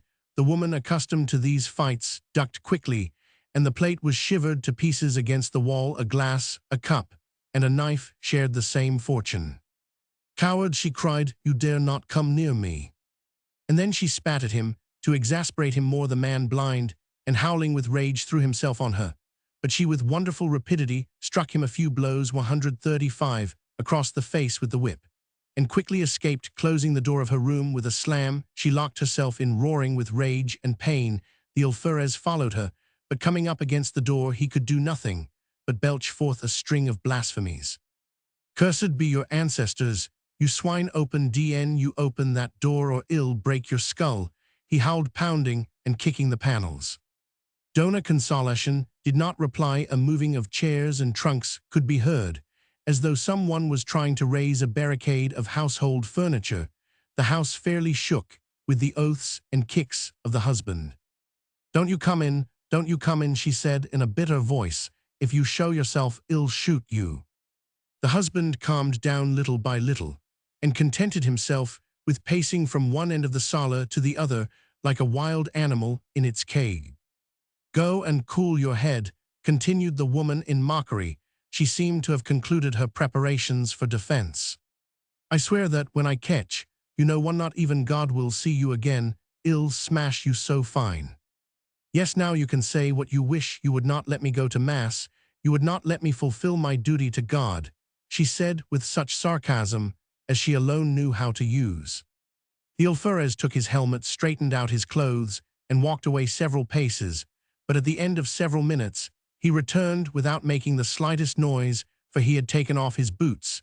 The servants, accustomed to these spectacles, paid no attention to them, but the novelty of this move with the boots attracted their notice, and they gave each other the wink. The alferez sat down on a chair next to the door and had the patience to wait more than half an hour. "Have you really gone out, or are you there, you Hegoat?" asked a voice from time to time, changing the epithets, but raising the tone.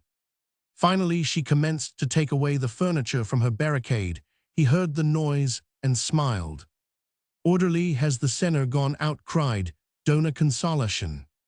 The orderly, at a signal from the alferez, replied, "Yes, senora, he has gone out." He could hear her laugh triumphantly. She drew back the bolt. The husband arose to his feet slowly. The door was opened. A cry, the noise of a body falling, oaths, howling, swearing, blows, hoarse voices. Who can describe what took place in the darkness of the bedroom? The orderly, going out to the kitchen, made a very expressive gesture to the cook. "And now you'll catch it," said the latter. "I know, sir, the town will not." Roman 1. She asked me if he had gone out, not if he had returned. Chapter Roman 22, Might and Right. It was about 10 o'clock at night. The last rockets lazily soared into the dark sky, where paper balloons shone like new stars. Some of the fireworks had set fire to houses, and were threatening them with destruction. For this reason, men could be seen on the ridges of the roofs, carrying buckets of water and long bamboo poles with cloths tied on the ends. Their dark shadows seemed descended from ethereal space to be present at the rejoicings of human beings. An enormous number of wheels had been burned, also castles, bulls, caraboas, and other pieces of fireworks. And finally, a great volcano, which surpassed in beauty and grandeur anything that the inhabitants of San Diego had ever seen. Now the people turned in one great crowd toward the plaza to attend the last theatrical performance here, and there could be seen the colored Bengal lights fantastically illuminating groups of merry people. The small boys were making use of their torches to search for unexploded firecrackers in the grass, or in fact for anything else that might be of use to them. But the music was the signal, and all abandoned the lawn for the theater. The large platform was splendidly illuminated. Thousands of lights surrounded the pillars and hung from the roof, while a number in pyramid-shaped groups were arranged on the floor of the stage. An employee attended to these, and whenever he would come forward to regulate them, the public would whistle at him and shout, "There, he is there, he is now." In front of the stage, the orchestra tuned its instruments, and behind the musicians sat the principal people of the town. Spaniards and rich visitors were occupying the reserved chairs. The public, the mass of people without 138 titles or rank, filled the rest of the plaza. Some carried with them benches, not so much for seats as to remedy their lack of stature when they stood upon them.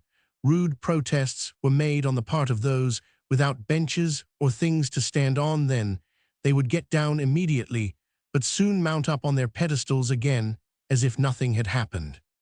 Comings and goings, cries, exclamations, laughter, squibs that had been slow in going off, and firecrackers increased the tumult. Here a foot broke through a bench, and someone fell to the floor, while the crowd laughed and made a show of him who had come so far to see a show. There they fought and disputed over positions, and a little farther on the noise of breaking bottles and glasses could be heard.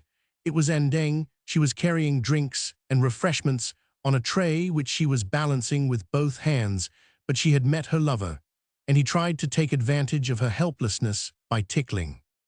The tenient mayor presided at the production, since the gobernadorcillo was fonder of Monty. Maria Clara and her friends had arrived, and Don Filippo received them and accompanied them to their seats. Behind came the curate with another Franciscan, and some Spaniards. With the curate were some other people who make it their business to escort the friars. "May God reward them in another life," said the old man, referring to them, as he walked away from Maria Clara's party. The performance began with Chanone and Marianito in Crispino, La Comer, Everybody had eyes and ears intent upon the stage. Except one Father Salvi, he seemed to have come to the theatre for no other purpose than to watch Maria Clara, whose sadness gave to her beauty an air so ideal and interesting that everybody looked upon her with rapture, but the Franciscan's eyes, deeply hidden in their hollow orbits, spoke no words of rapture in that somber look. One could read something desperately sad. With such eyes Cain might have contemplated from afar the paradise whose delights his mother had pictured to him. The act was just ending when Ibarra arrived. His presence occasioned a buzz of conversation. The attention of everybody was fixed on him and on the curate. But the young man did not seem to be aware of it, for he greeted Maria Clara and her friends with naturalness and sat down at their side. The only one who spoke was Sinang. "Did you see the volcano when they touched it off?" she asked. "No, my little friend, I had to accompany the Governor-General." "Well, that is too bad. The curate came with us, and he was telling us stories about condemned people. What do you think? Doesn't he do it to make us afraid, so that we cannot enjoy ourselves? How does it appear to you?" The curate arose and approached Don Filippo, with whom he seemed to be having a lively discussion.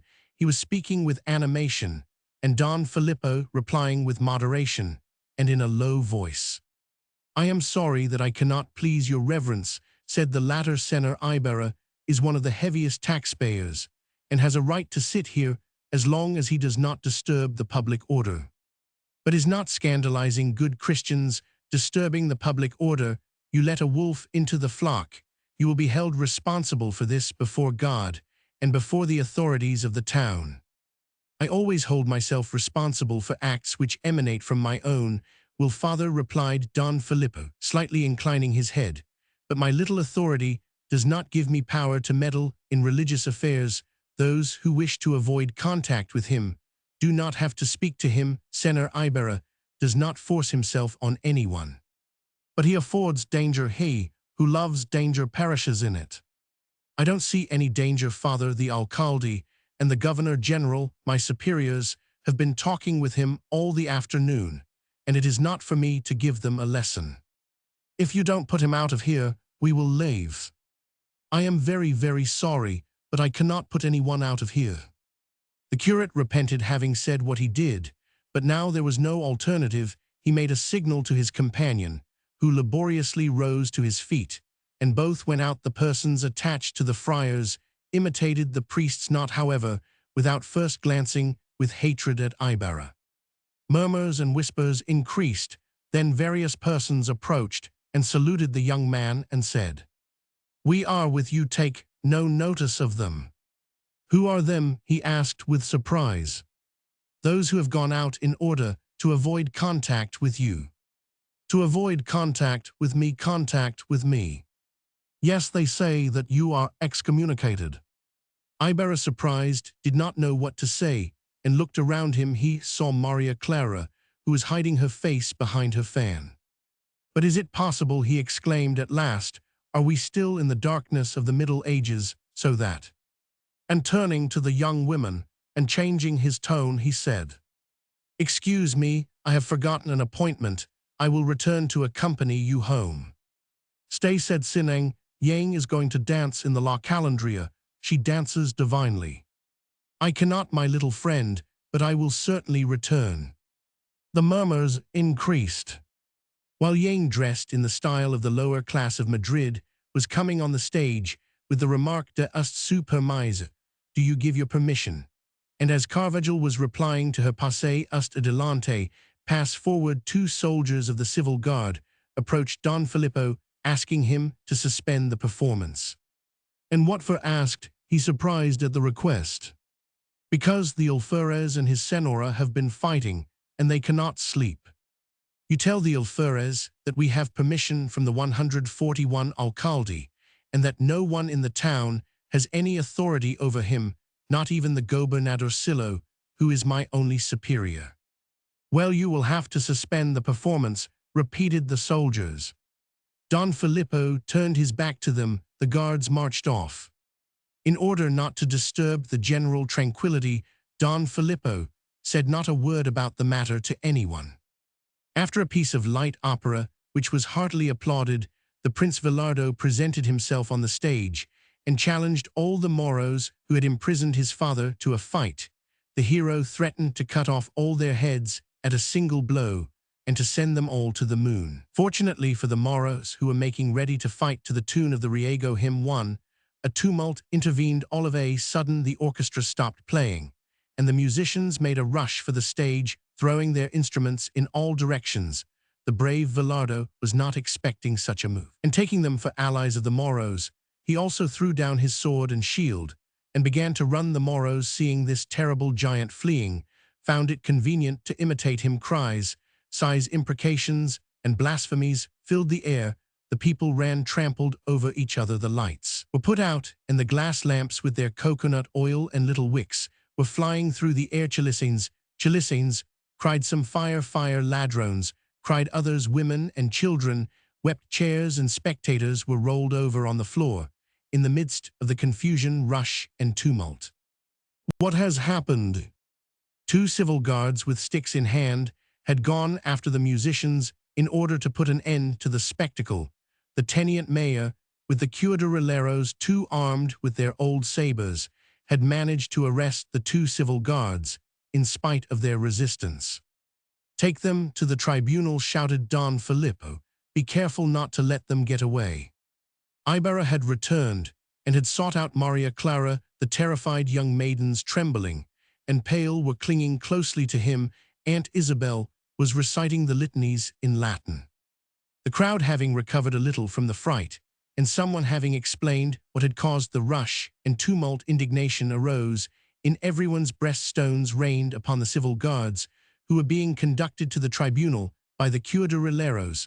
Someone proposed that they burn the barracks of the civil guards, and that they roast Dona Consolacion and the alferez alive. "That is all that they are good for," cried a woman, rolling up her sleeves and stretching out her arms. "They can disturb the people, but they persecute none but honorable men. They do nothing with the Chilissanes, and the gamblers. Look at them. Let us burn the cuartel." Somebody had been wounded in the arm and was asking for confession. A plaintive voice was heard coming from under an upset bench. It was a poor musician. The stage was filled with the players and people of the town, and they were all talking at the same time. There was Chanonay dressed in the costume of Leonor in the Trovador, talking in corrupted Spanish with Racia, who was in a schoolteacher's costume. There too was Yang, dressed in a silk wrapper, talking with the Prince Villardo. There too Balbino, and the Moros trying to console the musicians, who were more or less sorry sights. Some Spaniards were walking from one place to another, arguing with everyone they met. But a nucleus for a mob already formed. Don Filippo knew what was their intention and tried to stop them. "Do not break the peace," he shouted. "Tomorrow we will demand satisfaction. We will have justice. I will take the responsibility for our getting justice." No, some replied. They did the same thing in Calamba. The same thing was promised. But the alcalde 143 did nothing. "We want justice done by our own hands to the cuartel." In vain the tenant mayor argued with them. The group that had gathered showed no signs of changing its attitude or purpose. Don Filippo looked about him in search of help. He saw Ibarra. "Senor Ibarra, for my sake, as a favor, hold them while I seek some cuadrilleros." "What can I do?" asked the young man, perplexed. But the tenant mayor was already in the distance. Ibarra in turn looked about him, for he knew not whom. Fortunately, he thought he discerned Elias in the crowd, but not taking an active part in it. Ibarra ran up to him, seized his arm, and said to him in Spanish, "For heaven's sake, do something. If you can, I cannot do anything." The pilot must have understood, for he lost himself in the mob. Lively discussions were heard, mingled with strong interjections. Soon, the mob began to disperse, each one of the participants becoming less hostile. And it was time for them to do so, for the cuadrilleros were coming to the scene with fixed bayonets. In the meantime, what was the curate doing? Father Salvi had not gone to bed. Standing on foot, immovable, and leaning his face against the shutter, he was looking toward the plaza, and from time to time, a suppressed sigh escaped his breast. If the light of his lamp had not been so dim, perhaps one might have seen that his eyes were filling with tears. Thus he stood for almost an hour. The tumult in the plaza roused him from this state full of surprise. He followed with his eyes the people as they rushed to and fro, in confusion, their voices and cries he could vaguely hear even at that distance. One of the servants came running in breathlessly and informed him what was going on. A thought entered his mind. Amid confusion and tumult, libertines take advantage of the fright and the weakness of woman. All flee to save themselves. Nobody thinks of anyone else. The women faint, and their cries are not heard. They fall or trampled over. Fear and fright overcome modesty, and under cover of darkness he fancied he could see Ibarra carrying Maria Clara, fainting in his arms, and then disappearing in the darkness. With leaps and bounds, he went down the stairs without hat or cane, and almost like a crazy person, turned toward the plaza. There he found some Spaniards reproving the soldiers. He looked toward the seats which Maria Clara and her friends had been occupying, and saw that they were vacant. Father Curate, shouted the Spaniards to him, but he took no notice, and ran on in the direction of the house of Captain Tiago. There he recovered his breath. He saw through the transparent shade a shadow, that adorable shadow, so graceful and delicate in its contrast that of Maria Clara. He could also see another shadow, that of her aunt, carrying cups and glasses. Well, he muttered to himself, it seems that she has only fallen. Roman 99.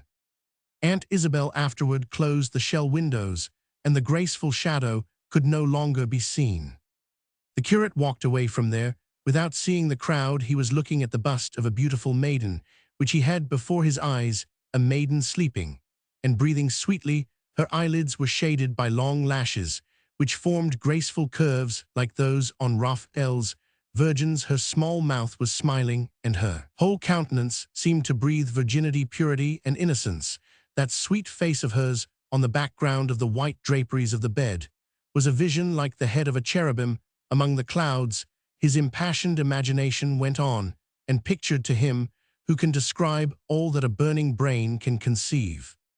1. A popular Spanish song handed down from the time of Riego's uprising in Spain. 2. Volunteer police. Chapter Roman 23. 2. Visitors. Ibarra found his mind in such a state that it was impossible for him to sleep, so in order to divert himself and to drive away the gloomy idea which distracted his mind, he began work in his solitary laboratory. Morning came upon him still at work, making mixtures and compounds, to the action of which he submitted pieces of cane and other substances, and afterward enclosed them in numbered and sealed flasks. A servant entered, announcing the arrival of a peasant. "Let him enter," said he, without even turning to look. Elias entered and remained standing in silence. "Ah, is it you?" Ibarra exclaimed in Tagalog, on recognizing him. "Excuse me if I have kept you waiting. I was not aware of your presence. I was making an important experiment." "I do not wish to disturb you," replied the young pilot.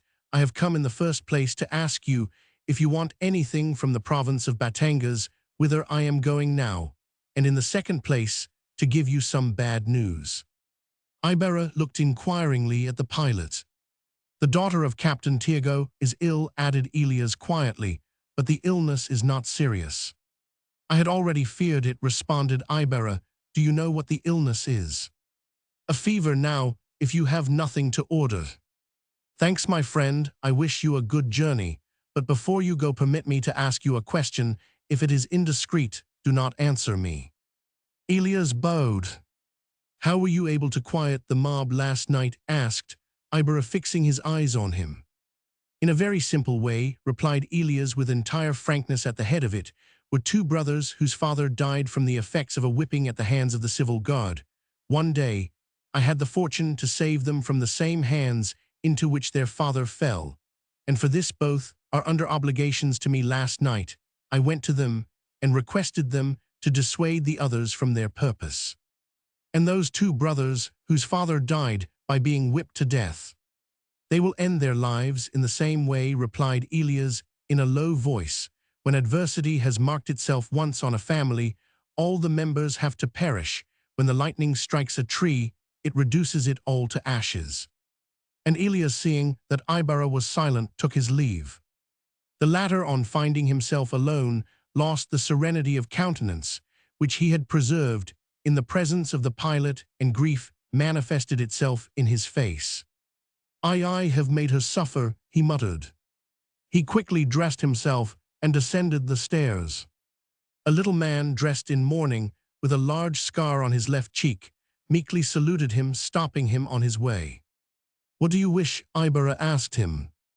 "Senor, my name is Lucas. I am the brother of the man who was killed yesterday during the ceremony when the stone was being laid. You have my sympathy and well. Senor, I wish to know how much you are going to pay my brother's family." "How much I am going to pay," repeated the young man, without being able to conceal a bored expression. "We will talk that over. Come back this afternoon, for I am busy today." "Only tell me how much you are going to pay," insisted Lucas. "I have told you that we would talk about that some other time. I am too busy today," said Ibarra impatiently. "You haven't time now, Senor," asked Lucas with bitterness, and putting himself in front of the young man. "You do not have time to occupy yourself about the dead." "Come this afternoon, my good fellow," repeated Ibarra, restraining himself. "Today I have to go and see a sick person." And you forget the dead for a sick person. Do you think that because we are poor?" Ibarra looked at him and cut off what he was saying. "Don't try my patience," said he, and went on his way. Lucas stood looking at him with a smile on his face, full of hatred. "You do not know that you are a grandson of the man who exposed my father to the sun," he muttered between his teeth. "You have the very same blood in your veins." And changing his tone, he added, "But if you pay well, we are friends." Chapter Roman 24, episode in Espadana's life. The festival was over. The citizens found, just as every year, that their treasury was poorer, that they had worked, perspired, and stayed up nights, without enjoying themselves, without acquiring new friends, and in a word, had paid dearly for the noise and their headaches. But it did not matter. The next year they would do the same thing, and the same for the coming century, just as had always been the custom to the present time. Enough sadness reigned in Captain Tiago's house.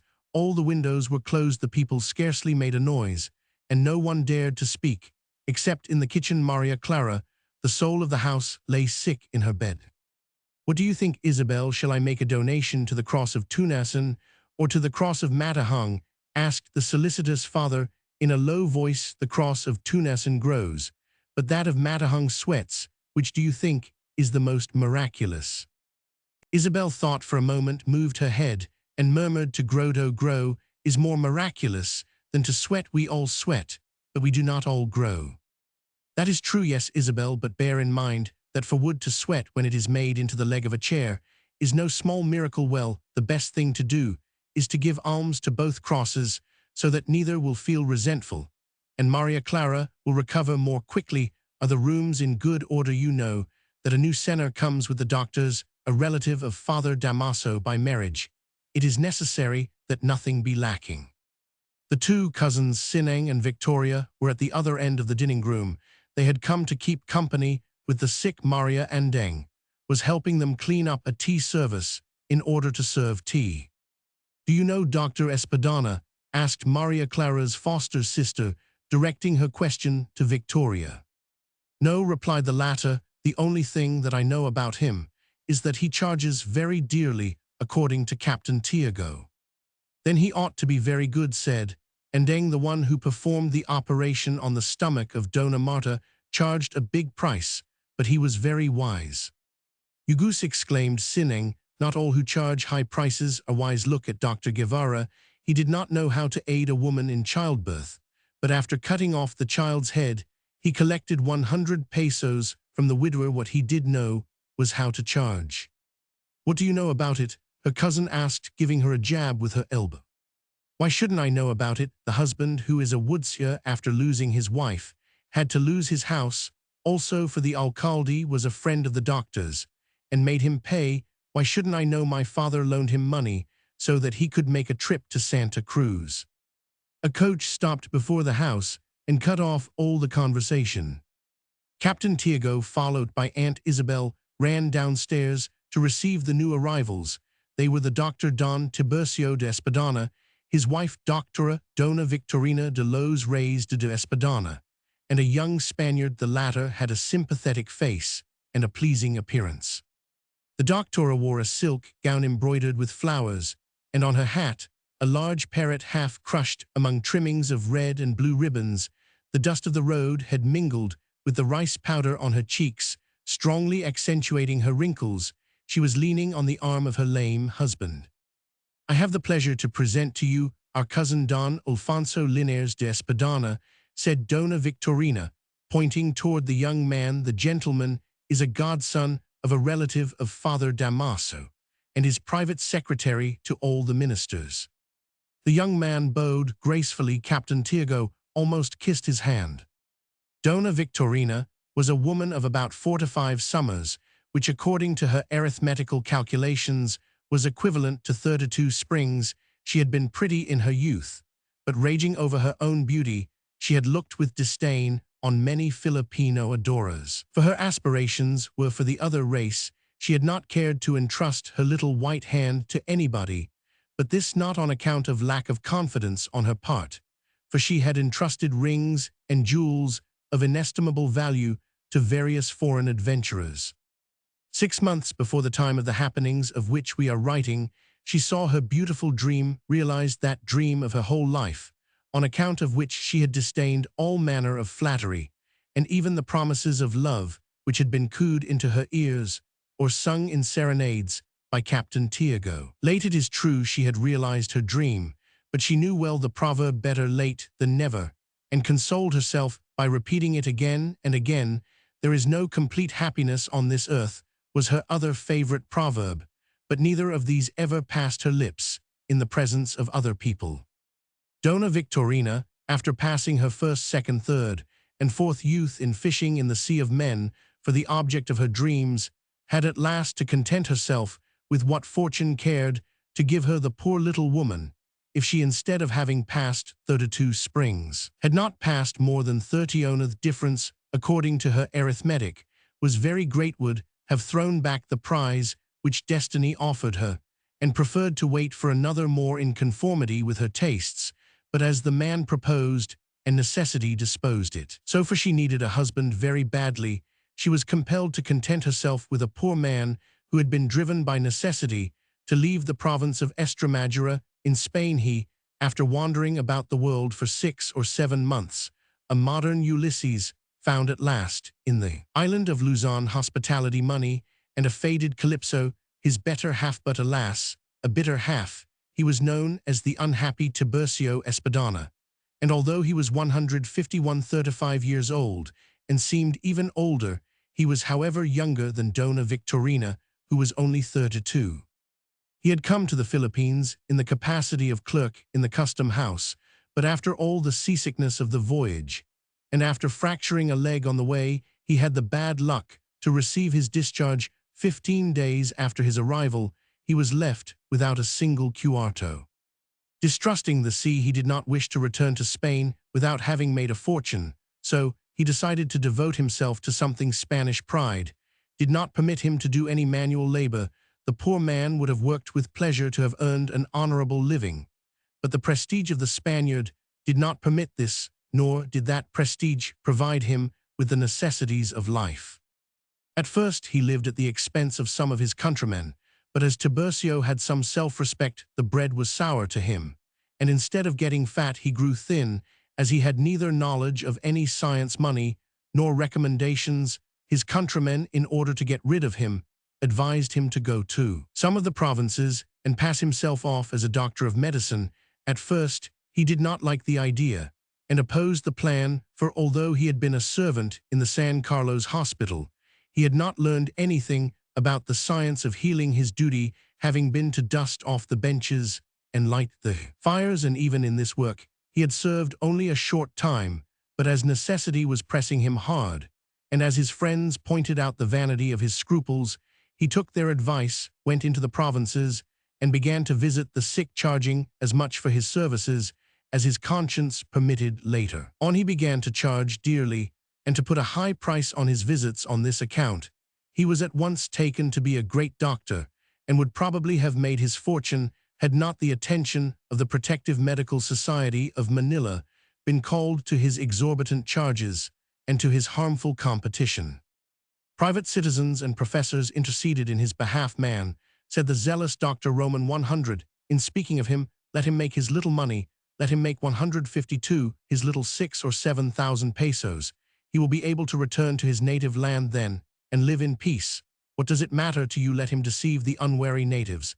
Then they may become smarter. He is a poor, unhappy fellow. Do not take the bread from his mouth. Be a good Spaniard. Dr. Roman 100 was a good Spaniard, and he winked at the matter. But when the facts reached the ears of the people, they began to lose confidence in him, and little by little Don Tiburcio Espadana lost his clientage, and found himself almost obliged to beg for bread day by day. Then it was that he learned from a friend of his, who was also a friend of Dona Victorina, about the position of that woman, and about her patriotism and good heart. Don Tiburcio saw in her a bit of blue sky, and asked to be presented. Dona Victorina and Don Tiburcio met tard venientibus assa. He would have exclaimed if he had known Latin. She was no longer passable. She was past. Her abundant hair had been reduced to a wad, about the size of an onion top, as the servants were wont to describe it. Her face was full of wrinkles, and her teeth had begun to loosen. Her eyes had also suffered, and considerably too. She had to squint frequently when she cared to look off at a certain distance. Her character was the only thing that had remained unchanged. At the end of half an hour's conversation, they came to an understanding, and accepted each other. She would have preferred a Spaniard less lame, less of a stammerer, less bald, one with more teeth, one of more rank and social standing, or categoria, as she called it, but this class of Spaniards never came to ask her hand. She had heard too more than once that opportunity is bald, and she honestly believed that Don Tiburcio was that very opportunity, for on account of his dark days, he had prematurely lost his hair. What woman is not prudent at 32?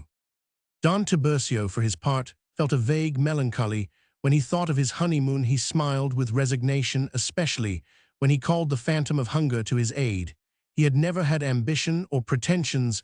153. His tastes were simple, his thoughts limited, but his heart untouched. Till then had dreamed of a very different divinity in his youth. When tired by his day's labor, after a frugal meal, he lay down on a poor bed.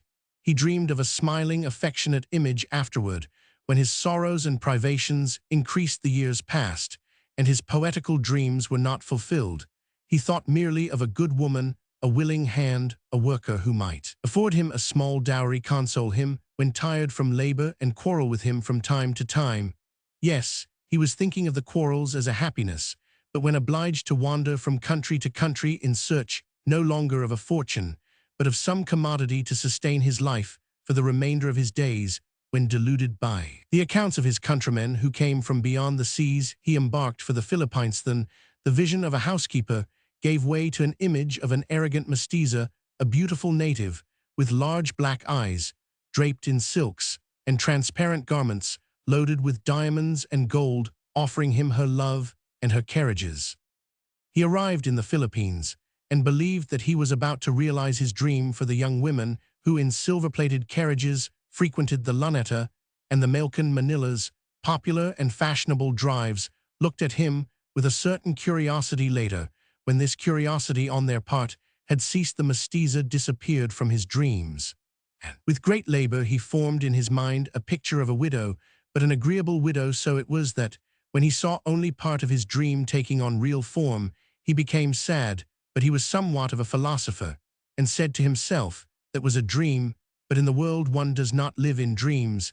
Thus he settled all his doubts. She wasted a lot of rice powder on her cheeks. Pshaw, when they were once married, he would make her stop that easily enough. She had many wrinkles in her face, but his coat had more bare spots and patches. She was old, pretentious, and imperious, but hunger was more imperious and still more pretentious.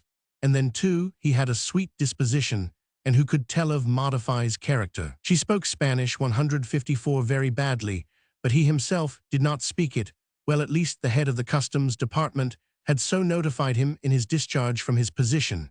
And besides, what did it matter? What if she was old and ridiculous? He was lame, toothless, and bald when some friend jested with him, he would respond, "Give me bread," and call me a fool. Don Tiburcio was what is vulgarly called a man who would not harm a fly. He was modest and incapable of conceiving an evil thought. He would have made a good missionary had he lived in olden times. His stay in the country had not given him that conviction of his own superiority, of his own worth, and of his high importance, which the larger part of his countrymen acquire in a few weeks in the Philippines. His heart had never been able to conceive hatred for anybody or anything. He had not yet been able to find a revolutionist. He only looked upon the people as unhappy beings, whom it was fitting for him to deprive of a little of their wealth, in order to prevent himself becoming even more unhappy than they when they tried to make a case against him for passing as a doctor without a proper license. He did not resent it. He did not complain. He saw the justice of the case, and only replied, "But it is necessary to live." So they were married and went to Santa Ana to pass their honeymoon. But on the night of the wedding, Dona Victorina had a bad attack of indigestion. Don Tiburcio gave thanks to God and showed solicitude and care on the second night. However, he conducted himself like an honorable man. But on the day following, when he looked in the mirror at his bare gums, he smiled with melancholy. He had grown 10 years older at least. Dona Victorina, charmed with her husband, had a good set of front teeth made for him, and had the best tailors in the city dress and equip him. She ordered carriages and calaces sent to Batangas and Albay provinces for the finest spans of horses, and even obliged him to make 2 entries in the coming horse races. In the meantime, while she was transforming her husband, she did not forget her own person. She laid aside the silk saya or Filipino skirt and pina cloth bodice for 155 a dress of European style. She substituted false curls in front for the simple hair dress of the Filipinos. Her dresses, which fitted her divinely bad, disturbed the peace and tranquility of the entire neighborhood. The husband never went out of the house afoot, did not want people to see that he was lame. He always took her for drives through the places most deserted, much to her pain, for she wanted to display her husband on the drives most frequented by the public, but out of respect for their honeymoon, she kept silent. The last quarter of the honeymoon had just begun when he wanted to stop her from using rice powder on her cheeks, saying to her that it was false and not natural. Dona Victorina frowned and looked squarely at his front set of teeth. He at once became silent, and she learned his weakness. She soon got the idea that she was to become a mother, and made the following announcement to all her friends: "Next month, I and de Espadana are going to the peninsula. I don't want to have my son born here and have them call him a revolutionist." She added a de to her husband's name. The de did not cost anything, and gave categoria to the name when she signed herself. She wrote Victorina de los Reyes de Espadana. That de Espadana was her mania. Neither the lithographer who printed her cards nor her husband could get the idea out of her head. "If I do not put more than one de in the name, people will think that I haven't it." "Fools," said she to her husband.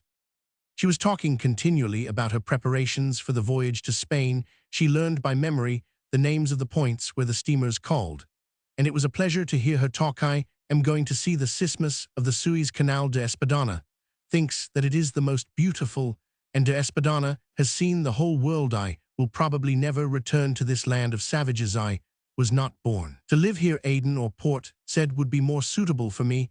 I have always 156 thought. So since I was a child." Dona Victorina, in her geography, divided the world into 2 parts, the Philippines and Spain. In this, she differed from the lower class of people in Madrid, for they divide it into Spain and America, or Spain and China, America, and China being merely different names for the same country.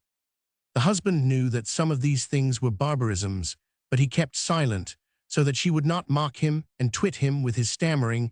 She feigned to be whimsical in order to increase her illusion that she was a mother, and she began to dress herself in colors, adorn herself with flowers and ribbons, and to walk through the escolta in a wrapper. But oh, what an illusion! 3 months passed, and the dream vanished. By this time, having no fear that her son would be a revolutionist, she gave up the voyage. She consulted doctors, midwives, and old women, but all in vain. To the great displeasure of Captain Tiago, she made fun of San Pascual Bailon, as she did not care to run to any saint. On account of this, a friend of her husband told her Believe me, Senora, you are the only espiritu fuerte strong-minded person in this country." She smiled without understanding what espiritu fuerte meant, but at night, when it was time to be sleeping, she asked her husband about it. "Daughter," replied he, "the espiritu most fuerte that I know about is ammonia, my FRFR friend, must have been using a figure of rhetoric." From that time on she was always saying, whenever she could, "I am the only ammonia in this country," speaking rhetorically as Senor N, who is from the peninsula, and who has much categoria, puts it. Whatever she said had to be done. She had come to dominate her husband completely on his part. He offered no great resistance, and was converted into a little lap dog for her. If he incommoded her, she would not let him go out for a drive. And when she became really infuriated, she would snatch out his false teeth, and leave 157 him, a horrible-looking man, for 1 or more days, according to the offense. It occurred to her that her husband ought to be a doctor of medicine and surgery, and so she expressed herself to him. "Daughter, do you want them to arrest me?" he said, frightened. "Don't be a fool, let me arrange it," she replied. "You are not going to attend anyone, but I want them to call you a doctor, and me a doctora A." And on the following day, Roda Reda, a prominent marble dealer in Manila, received an order for the following engraving on black marble: Dr. de Espadana, specialist in all kinds of diseases. All of the servants had to give them their new titles, and in consequence of it, all she increased the number of her curls in front, the layer of rice powder, the ribbons and laces, and looked with more disdain than ever on the poor and less fortunate women of her country, who had less categoria than she each day. She felt herself more dignified and elevated, and following along this road in less than a year, she would think herself of divine origin. These sublime thoughts, however, did not prevent her from growing more ridiculous and older each day. Every time that Captain Tiago met her in the street, and remembered that he had once made love to her in vain, he would go at once to the church and give a peso for a mass as a thank offering for his good luck in not marrying her in spite of. This Captain Tiago highly respected her husband on account of his title of specialist in all kinds of diseases, and he listened with close attention to the few phrases that he managed to stutter out. In fact, it was on account of this title, and the fact that the doctor did not attend everybody, that the captain chose him to attend his daughter.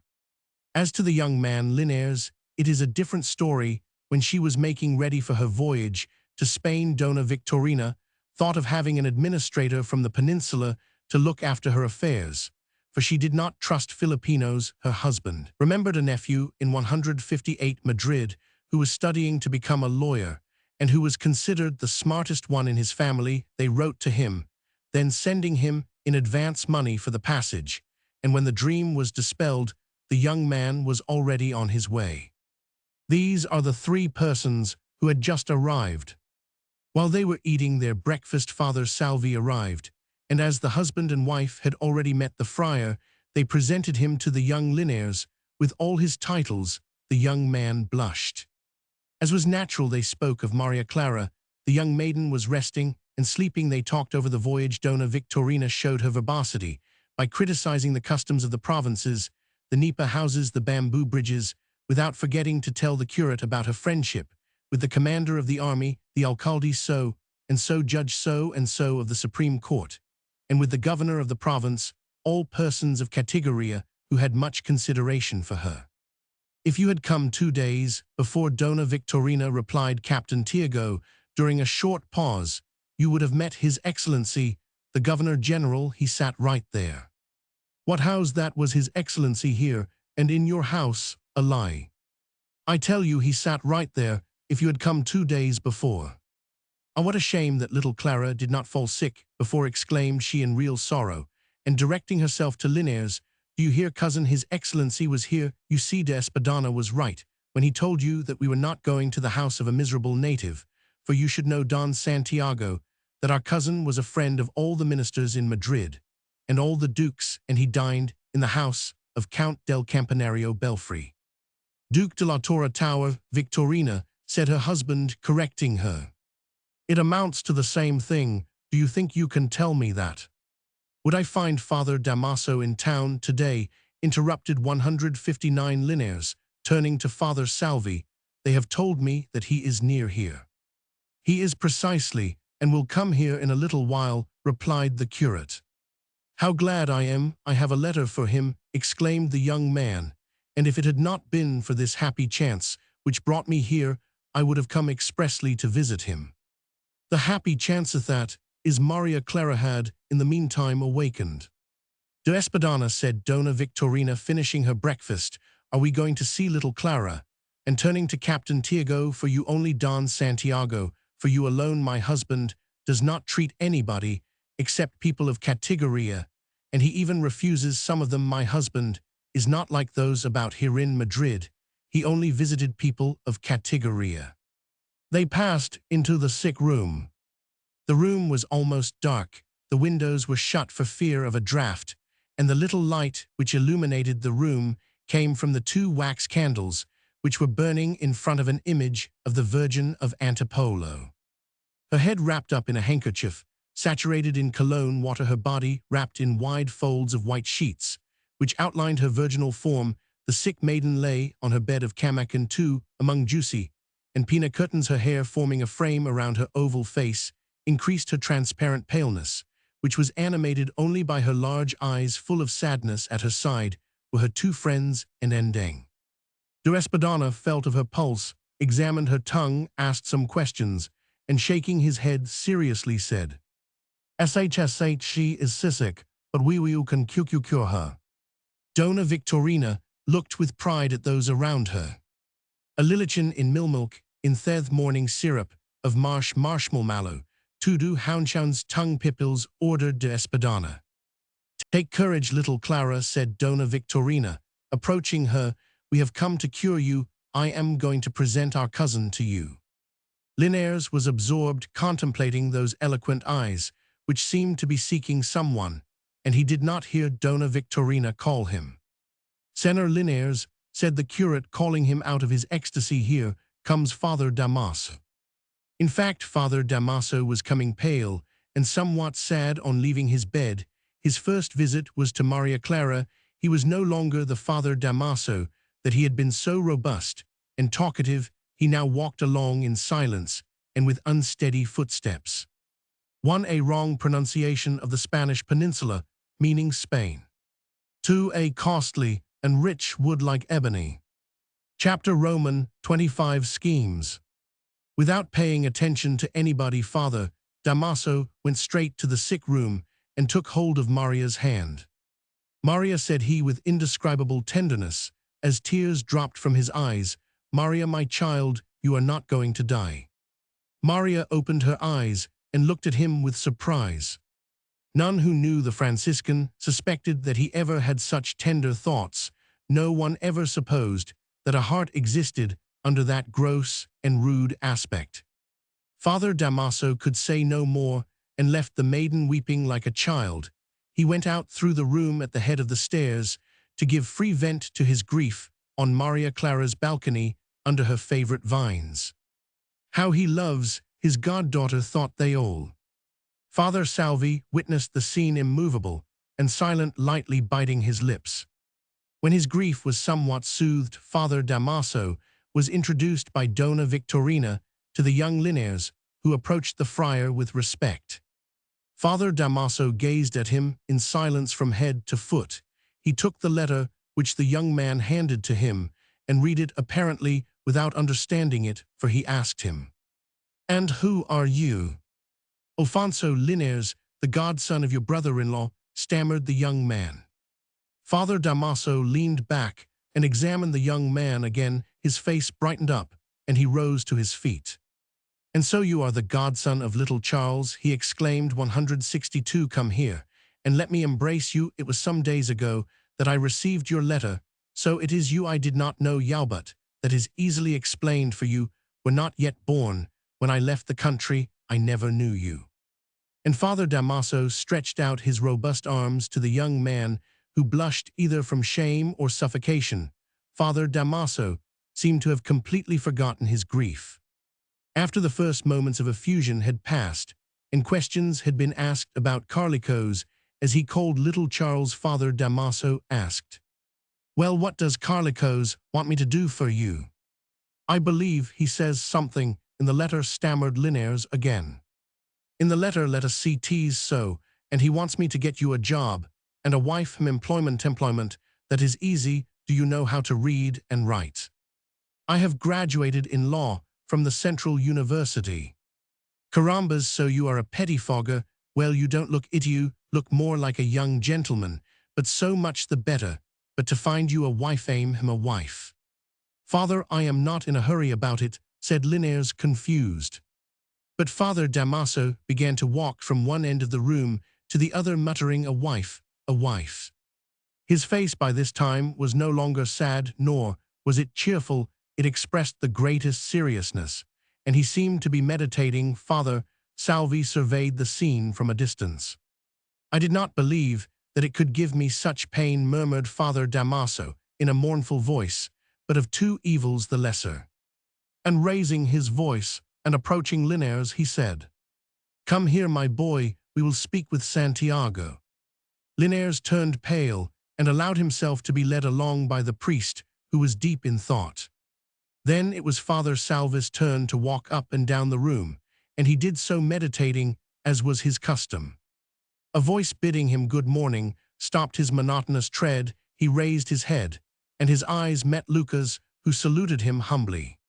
What do you want? Asked the eyes of the curate. Father, I am the brother of the man who was killed on the day of the fiesta, replied Lucas in a tearful tone. Father Salvi stepped back.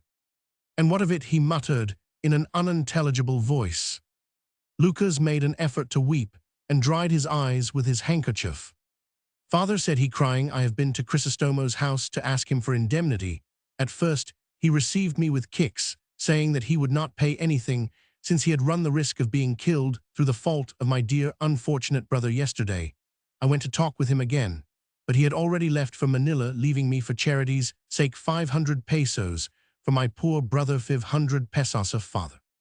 The curate listened to the first part of his story with surprise and attention, but slowly there appeared on his lips a familiar smile of such contempt and sarcasm at the comedy that was being played, that if Lucas had seen it, he would have fled in all haste. And what do you want now? He asked, turning his back to him. Alas, Father, for love of God, tell me what I ought to do. Father, you have always given good advice. Who has told you that you do not live here? But the whole province knows you, Father. Father Salvi went up to him with his eyes full of anger and, motioning to the street, said to the frightened Lucas, Go to your house and give thanks to Don Crisostomo that he has not sent you to jail. Get away from here. Forgetting his role, Lucas muttered, Well, I thought. Out of here, cried Father Salvi in a nervous tone. I want to see Father Damaso. Father Damaso is busy. Out of here, ordered the curate in an imperative tone again. Lucas went down the stairs, murmuring, He is another, how poorly he pays, he who pays better. The voice of the curate had reached the ears of all in the house, even Father Damaso, Captain Tiago, and Linares. An insolent beggar who came to ask alms and doesn't want to work, said Father Salvi, taking his hat and cane and starting toward the convent. Chapter Roman 26, The Persecuted.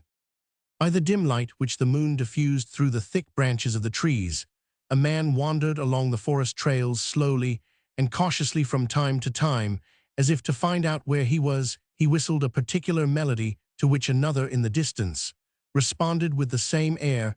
The man listened attentively and afterward proceeded in the direction of the distant sound. Finally, passing through the thousand difficulties which a virgin forest offers in the night time, he came to a small clearing. High rocks crowned with trees surrounded the place, forming a sort of ruined amphitheater. Recently cut trees with their charred trunks and enormous rocks, which nature had covered with her mantle of green foliage, filled the middle of the open space. Scarcely had the unknown man arrived when another figure quickly appeared from behind one of the large rocks, advanced, and drew a revolver. Who are you? He asked in Tagalog, and in an imperious voice, as he cocked the hammer of his weapon. Is old Pablo among you? Asked the first calmly, without replying to the question or becoming intimidated. Do you refer to the captain? Yes, he is. Tell him then that Elias is looking for him here, said the man. Are you Elias? Asked the other with a certain respect, and approaching him without lowering his revolver. Then come. Elias followed him. They penetrated into a kind of cavern, which was hollowed out in the depths of the earth. The guide who knew the way told the pilot when he ought to get down, stoop, or crawl. However, it was not long before they came to a 166 sala, or room in the cave, miserably illuminated by pitch torches, and occupied by 12 or 15 armed men. The faces of the men were dirty, and their clothes ragged. Some were sitting down, others lying down, conversing among themselves. A low tone, leaning his elbows on a stone which served as a table, and contemplating thoughtfully the lamp, which was shedding very little light for the amount of smoke it made. Sat an old man. His countenance was sad, and his head wrapped in a bloody rag. If we had not known that the place was a cave of Chilisines, we would have said, on reading the desperation on the face of the old man, that it was the Tower of Hunger on the eve when Ugolino devoured his sons. At the arrival of Elias and the guide, the men were about to arise, but at a signal from the guide, they were quieted and contented themselves with examining the pilot, who was entirely unarmed.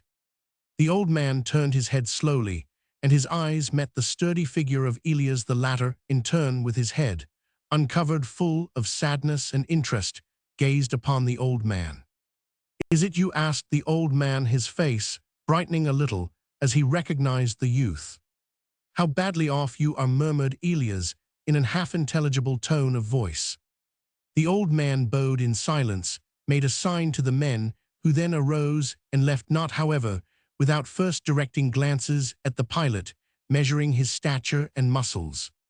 Yes, said the old man to Elias, as soon as they found themselves alone 6 months ago, I gave you refuge in my house. Then it was I who sympathized with you. Now fortune has changed, and it is you who pity me. But sit down and tell me how you came here. Some 15 days ago, they told me of your misfortune, replied the young man slowly, and in a low voice, looking toward the light. I at once set out on the road, and I have been searching for you from mountain to mountain. I have traveled over the greater part of 2 provinces. Rather than spill innocent blood, said Pablo, I have 167 had to flee. My enemies are afraid to show themselves, and shield themselves behind some unhappy fellows who have never done me the slightest injury. Then, after a short pause, of which Elias took advantage to read the thoughts in that melancholy countenance, he replied, I have come to make a proposition, having searched in vain for some member of the family which has caused me my misfortunes. I have decided to leave the province where I am living and to emigrate to the north and live there among the heathen and independent tribes. Do you want to leave this life and go with me? I will be your son, since you have lost those whom you had, and I who have no family will take you as my father.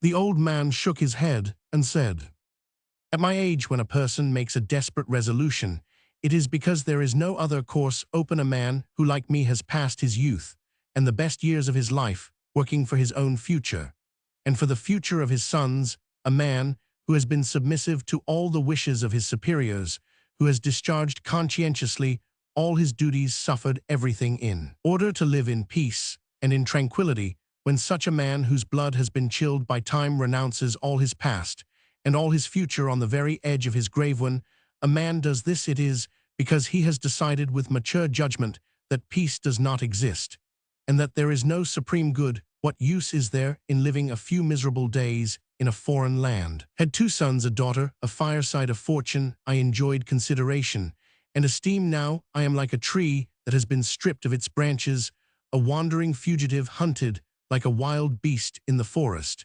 And all why? Because a man dishonored my daughter, because her brothers wanted to make that man account for his infamous deed, and because that man is placed above all others with a title of minister of God. But despite it all, I, a father, I dishonored in my old age. Pardon the injury, for I was indulgent with the passions of youth and the weakness of the flesh. And as the evil was irreparable, I wanted to save what still remained to me. But the criminal, afraid that vengeance was near at hand, 168, sought the destruction of my sons. What did he do? You do not know. Do you know how they feigned that there had been a robbery in the convent, and how one of my sons figured among the accused, the other son they could not include, because he was away. Do you know the tortures to which they were submitted? You know them, because they are like those in other towns. I saw my son hung by the hair. I heard his cries. I heard him call me, and coward that I was and accustomed to peace, I was not brave enough to kill or be killed. Do you know that the robbery was not proved, that it was seen, that it was a calumny, that the curate was transferred to another town, and that my son died from the result of his tortures? The other boy who was still left for me was not a coward like his father. The executioner was afraid that this son would take revenge for the death of his brother, and so, under pretense of his not having a sedular one, which for the moment had been forgotten, he was imprisoned by the civil guard, maltreated, irritated, and provoked by force and injuries, until he was driven to suicide, and I have survived after such a disgrace. But if I had not the courage of a father to defend his sons, I have left a heart to take vengeance, and I shall be revenged. The discontented are uniting under my command. My enemies increase my camp. And on that day when I consider myself strong enough, I will go down into the plain and extinguish in fire both my vengeance and my own existence. And that day will come, or there is no God. The old man rose to his feet, deeply agitated, with his eyes sparkling like fire, and in a hollow voice he added, tearing his long hair, curses upon me, for having restrained the avenging hand of my sons. I have assassinated them. Had I allowed them to kill the criminal, had I had less faith in the justice of God and of men, I would now have my sons. Perhaps they would have been fugitives, but I would have them, and they would not have died in torture. I was not born to be a father for that reason. I 169 haven't them with me now. Curses upon me for not having learned with all my years in what age we live, but in blood and fire, and in my own death I will know how to take vengeance for them. The unfortunate father, in the paroxysm of his grief, had taken off the bandage from his head, opening up a wound which he had on the forehead, and from which the blood oozed out.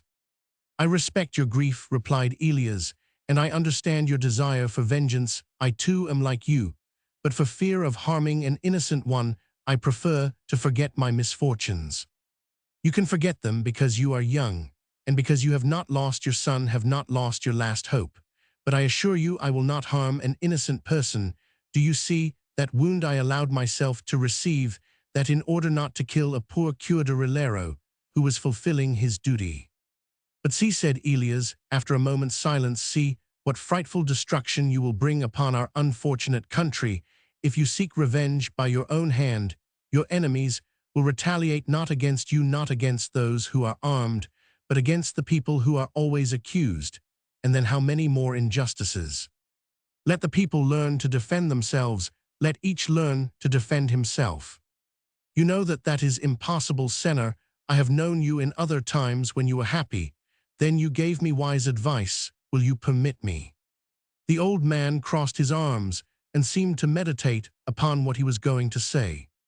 Senor, continued Elias, measuring his words well, I have had the fortune to be of service to a young man rich, of good heart, noble, and a lover of his country's welfare. They say that this young man has friends in Madrid.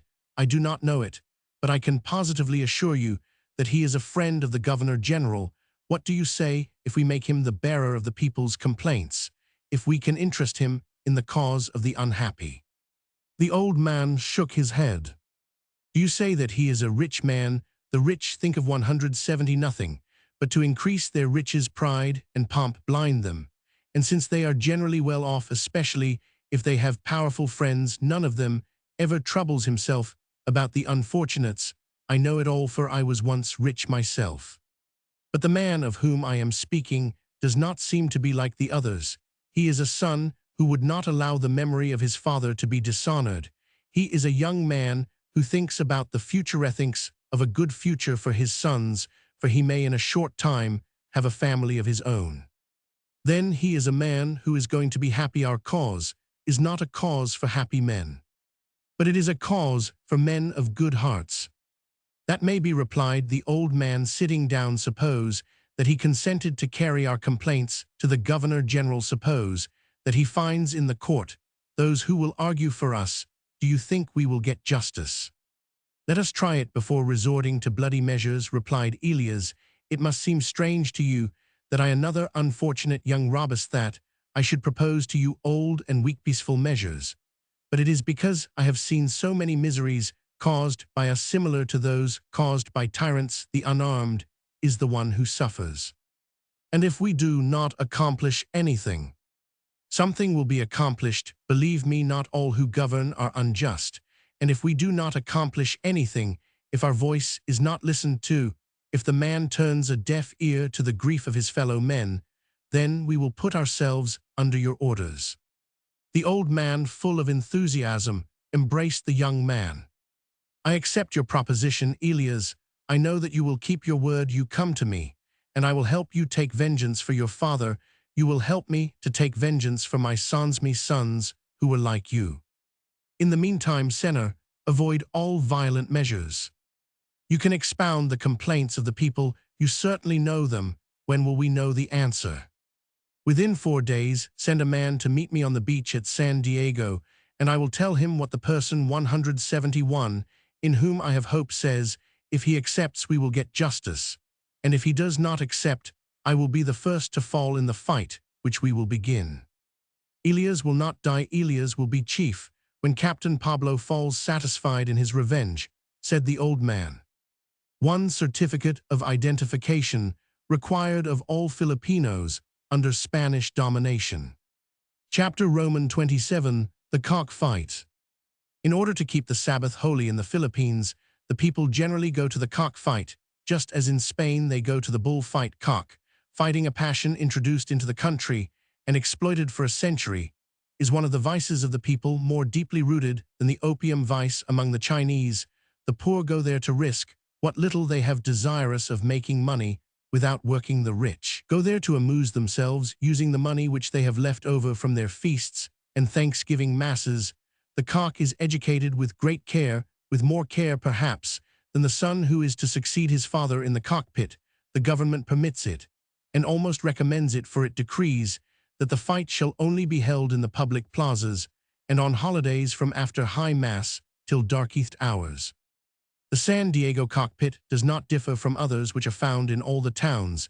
It consists of 3 parts. The first, or entrance, is a large rectangle, some 20 meters in length and 14 in breadth. On one side is the door, generally guarded by a woman who collects the entrance fee from the contribution which each one makes. The government receives a part, some 100,000 of pesos each year. They say that with this money, which gives license to the vice, magnificent schools are raised, bridges and roadways constructed, and rewards offered for the encouragement of agriculture and commerce. Blessed be the vice which produces such good results. In this first precinct are the vendors of betel nut cigars and tobacco delicacies and refreshments. There, the small boys who accompany their fathers or uncles are carefully initiated into the secrets of life. This precinct communicates with another of slightly 173 larger dimensions, a sort of vestibule where the people gather before the fight. There one sees most of the cocks tied by a cord to a bone, driven into the ground like a nail.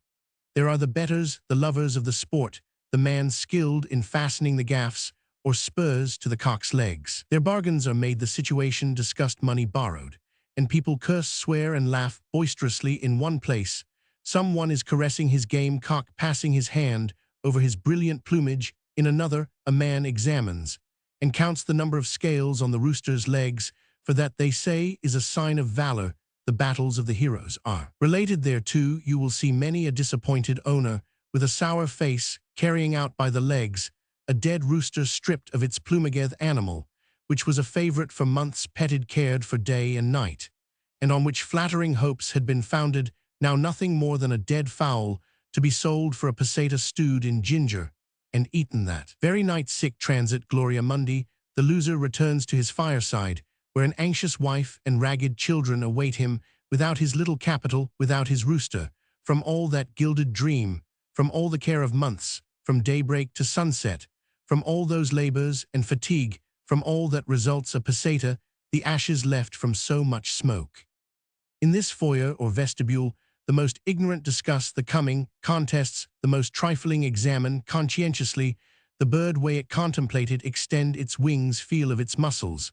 Some of the people are very well dressed, and are followed and surrounded by the backers of their game cocks, others dirty with the seal of vice imprinted on their squalid faces, anxiously follow the movements of the rich, and watch their betting for the pocketbook can be emptied, and the passions still be unsatisfied. There you see no face that is not animated, no indolent Filipino, none apathetic, none silent, all is movement, passion, eagerness.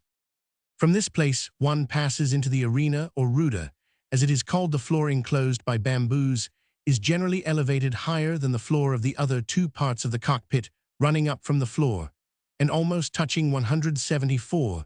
The roof are rows of seats for the spectators or gamblers. They come to be the same during the combat.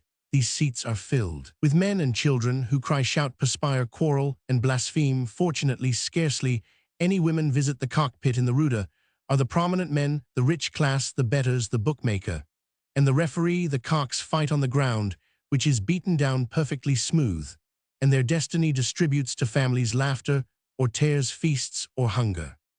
As we enter, we can see the gobernadorcillo, Captain Pablo, Captain Basilio, and Lucas, the man with the scar on his face, who was so disconsolate over the death of his brother. Captain Basilio approaches one of those present and asks him, "Do you know what cock Captain Tiago is going to bring?" "I do not know, Senor. This morning too arrived one of them, the Lassac black sprinkled with white, which whipped the consul's Talisane red, sprinkled with black. Do you think that my Bulick black, red, and white can beat him?" "Yes, I surely do. Ill stake my house and shirt on him."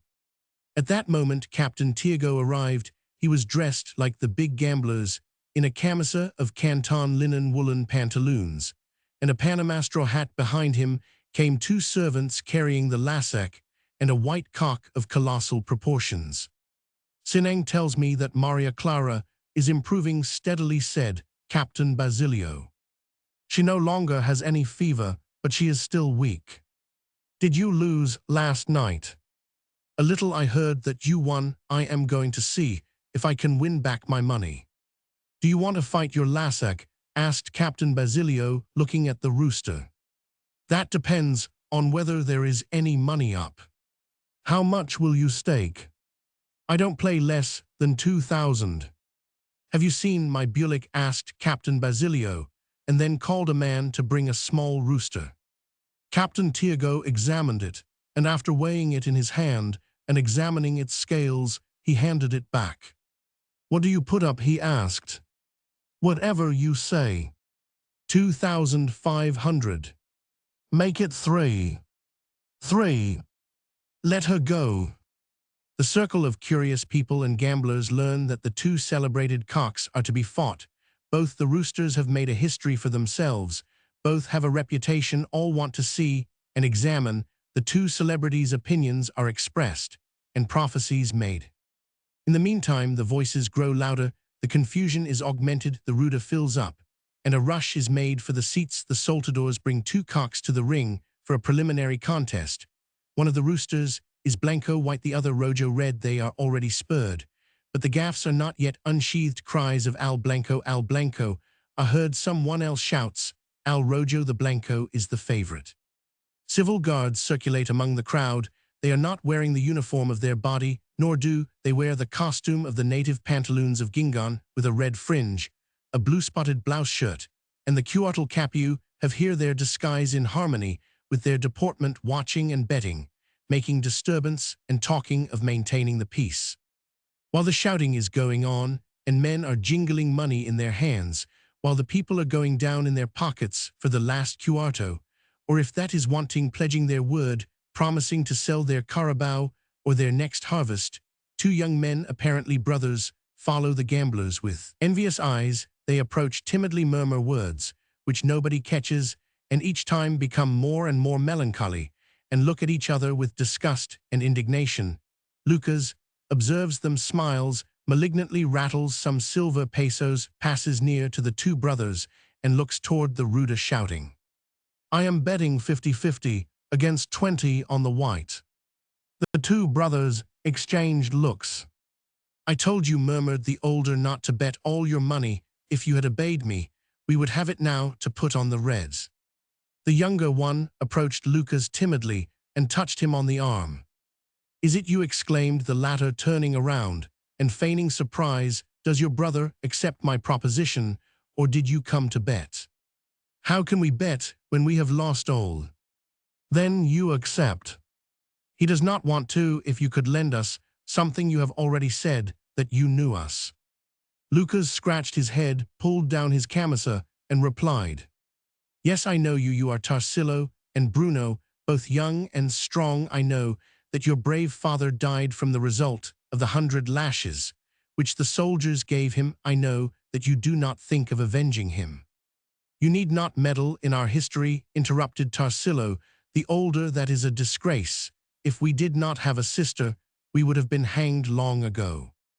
"Hanged? They only hang cowards, or someone who has no money or protection. Certainly, the mountains are near." 100 against 20, on the Blanco, cried one, as he passed the group. "Loan us 4 pesos, 3-2, begged the younger brother. "Presently, I will return it to you doubled. The fight is going to begin." Lucas scratched his head again. "TSD, this money is not mine. Don Crisostomo has given it to me for those who want to serve him. But I see that you are not like your father. He was really courageous." And saying this, he went away from them, although not far. "Let us accept. What does it matter?" said Bruno to his brother. "It amounts to the same thing, whether you 177 are hanged or shot down. We poor serve for nothing else." "You are right, but think of our sister." In the meantime, the circle around the ring had been dispersed. The fight was going to commence. The voices began to die away, and the 2 soltadors and the skilled gaff-fitter were alone in the middle of the ruta. At a signal from the referee, the sheaths were removed from the razor-like knives on the cock's legs, and the fine blades glistened in a menacing way. The 2 brothers, gloomy and silent, approached the ring, and resting their faces against the bamboo railing, watched the preparations. A man approached them, and said in their ears, 100 to 10 on the Blanco. Tarsilo looked at him stupidly. Bruno elbowed his brother, who responded with a grunt. The soltadors handle the roosters with masterly skill, taking great care not to wound them. A deep silence reigns throughout the pit. You would think that those present, with the exception of the 2 soltadors, were horrible wax figures. The 2 roosters are brought close together and allowed to pick at each other, and thus become irritated. Then they allow them to look at each other so that the poor little birds may know who has plucked out their feathers, and with whom they should fight. The feathers around the neck stand up. They look at each other fixedly. Flashes of wrath escape from their little round eyes. The moment has come. The birds are placed on the ground in the ring at a certain distance from each other. The cocks advance slowly. Their little steps are heard upon the hard floor. Nobody speaks, nobody breathes, lowering and raising their heads, as if measuring each other with a look. The 2 roosters mutter sounds, perhaps of threat or contempt. They have perceived the shining blades. Danger animates them, and they turn toward each other decided, but they stop at a short distance. And as they look at each other, they bow their heads and again raise their feathers on end. With their natural valor, they rush at each other impetuously. 178 strike beak against beak, breast against breast, blade against blade, and wing against wing. The blows have been stopped with dexterity and skill, and only a few feathers have fallen. They again measure each other. Suddenly, the Blanco turns, and raising himself in the air, flashes his death-dealing knife. But the Rojo has already doubled up his legs, ducked his head, and the Blanco has only cut the air. Then, on touching the ground to avoid being wounded from behind, he turns quickly and faces the other. The Red attacks him with fury, but he defends himself with coolness, not without reason. Was he the favorite of the crowd? All trembling and anxious follow the movements of the battle. Now this one, and now that one, giving an involuntary shout. The ground is being covered with red and white feathers, tinged with blood.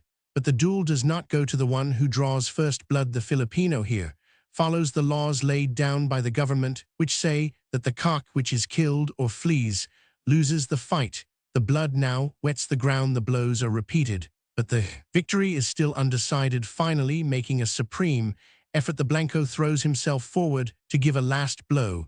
He drives his knife into the wing of the Rojo and buries it among the bones, but the Blanco has been wounded in the breast, and both, weak from loss of blood and panting, fastened together, remain immovable. until the Blanco falls, bleeds through his neck, kicks violently, and is in the agony of death. The Rojo, pinned by his wing, is held to the other's side, and little by little he doubles up his legs and slowly closes his eyes. Then the referee, in accordance with the regulations prescribed by the government, declares the Rojo the winner. A wild and prolonged outcry greets the decision, an outcry which is heard throughout the town. He who from afar hears the cry understands that the Dijado has beaten the favorite, for otherwise the outcry would not have lasted so long. So it happens among nations. When a small nation succeeds in gaining a victory over a greater one, the song and story of it last through centuries. "Do you see," said Bruno, with indignation, to his 179 brother, "if you had taken my advice today, we would have had 100 pesos on your account. We are without a cuarto." Tarsilo did not reply, but with wide open eyes looked around him as if in search of someone. "There he is talking with Pedro," added Bruno. "He is giving him money." "What, a lot of money?" Tarsilo remained silent and thoughtful. With the arm of his camisa, he wiped away the sweat which formed in drops on his forehead. "Brother," said Bruno, "I am decided. Even if you are not, the Lasek ought to win, and we ought not to lose the opportunity. I want to bet on the next fight. What does it matter? Thus we will avenge our father." "Wait," said Tarsilo to him, and looked him in the eyes. Both were pale. "I am with you. You are right. We will avenge our father." He stopped, however, and again wiped away the perspiration. "Why do you stop?" asked Bruno impatiently. "Do you know what fight is the next one? Is it worth the trouble? What, haven't you heard? Captain Tiago's Lasek against Captain Basilio's Bulik. According to the run of luck, the Lasek ought to win." "Ah, the Lasek I would bet, but let us make sure first." Bruno made a gesture of impatience, but followed his brother. The latter looked the rooster over carefully, thought about it, debated with himself, and asked a few questions. The unfortunate fellow was in doubt. Bruno was nervous and looked at him angrily. "Why don't you see that wide scale which he has there near the spur? Do you see those feet? What more do you want? Look at those legs, stretch out his wings, and that broken scale on top of that wide one and that double one." Tarsilo did not hear him. He kept on examining the cock. The rattle of silver coins reached his ears. "Let us see the Bulik now," said he, in a choking voice. Bruno stamped the ground with his feet, grated his teeth, but obeyed his brother. They approached the other group. There they were arming the cock. They were selecting gaffs for him, and the expert in fitting them to the rooster's legs was preparing a piece of red silk. He waxed it and rubbed it over his knee a number of times. Tarsilo gazed at the bird with a somber air.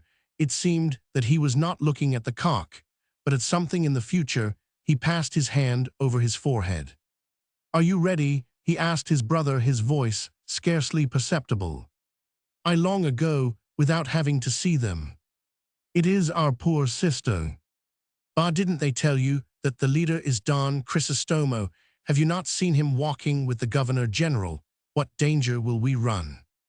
And if we are killed? What does it matter? Our father died from being whipped to death." "You are right." Both brothers sought Lucas in the crowd. As soon as they caught sight of him, Tarsilo stopped. "No, let us go away from here. We are going to lose," he exclaimed. "Go if you wish. I am going to accept." "Bruno." Unfortunately, a man approached them and said, "Are you betting?" "I am backing the Bulik." The two brothers did not reply. "I'll give you odds." "How much?" asked Bruno. The man counted out 4 peso pieces. Bruno looked at him breathless. "I have 250 to 40. "No," said Bruno, promptly. "Make it."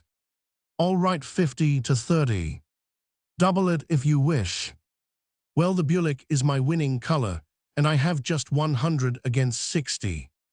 "That's a go. Wait till I go and get my money." "But I will be the stakeholder," said the other, in whom the manner of Bruno inspired little confidence. "It's all the same to me," responded the latter, trusting in the strength of his fists. And turning to his brother, he said, "Go away if you wish. I am going to stay." Then Tarsilo reflected. He loved his brother, and the game he could not leave him alone, and he murmured, "Let it be so." They approached Lucas, the latter saw them coming and smiled. There, said Tarsilo. What is it? How much do you give? Asked the two brothers. I have already told you, if you want to find some others to help us surprise the cuartel, I will give you 30 pesos apiece, and 10 pesos for each companion you get. If all comes out, well, each will receive 100 pesos, and you too, double that amount. Don Crisostomo is rich. Accepted, exclaimed Bruno, hand over the money. I knew well that you were brave like your father. Come, don't let them hear us, or they will kill us, said Lucas, pointing to the civil guards. And taking them into a corner, he told them, as he counted out the money to them. Tomorrow Don Crisostomo will arrive, and bring arms. Day after tomorrow, about 8 o'clock at night, come to the cemetery. I will tell you about the final arrangements. You have time to find some other companions. They took leave of each other now. The two brothers seemed to have changed their roles. Tarsilo was calm, Bruno pale. Chapter Roman 28, The Two Senoras. While Captain Tiago was fighting his Lassac against the Bulik Dona, Victorina took a walk through the town with the intention of seeing the condition of the indolent natives and of their houses and fields. She had dressed as elegantly as she could, putting all her ribbons and flowers on her silk gown in order to impress the provincials and make them see how great a distance was between them and her sacred person. Giving her arm to her lame husband, she fluttered through the streets of the town among the stupefied and wondering inhabitants. Cousin Linares had remained in the house. What ugly houses these natives have, began Dona Victorina, making a grimace. I don't know how they can live there. One must be a native to do it. They meet us, and don't uncover their heads, hit them over the head, as the curates and tenants of the Guardia Civil do when they don't take off their hats. Teach them manners. And if they hit me, asked Dr. de Espadano, aren't you a man? Bubu, but I am Lalalame. Dona Victorina was becoming bad-humored. The streets were not paved, and the train of her gown was covered with dust. Besides, they met many young women who, on passing her, cast down their eyes and did not admire her lavish dress as they should have done. Sinang's coachman, who was driving her and her cousin in an elegant carriage, had the impudence to call out Tabi one to them in such a warning voice that she had to get out of the way, and was only able to exclaim, "Look at that brute of a coachman. I am going to tell his master that he should educate his servants better." "Let us go back to the house," she ordered her husband. He, fearing that there was going to be a storm, turned on his heels and obeyed the command. They met the alferez on the way back and greeted him. He increased the discontent of Dona Victorina, for he not only failed to compliment her on her dress, but surveyed it almost with a mocking manner. "You ought not to extend your hand to a simple alferez," said she to her husband as soon as they were some distance away. "He scarcely touches his helmet, and you take off your hat. You don't know how to maintain your rank. He is CHCH chief here.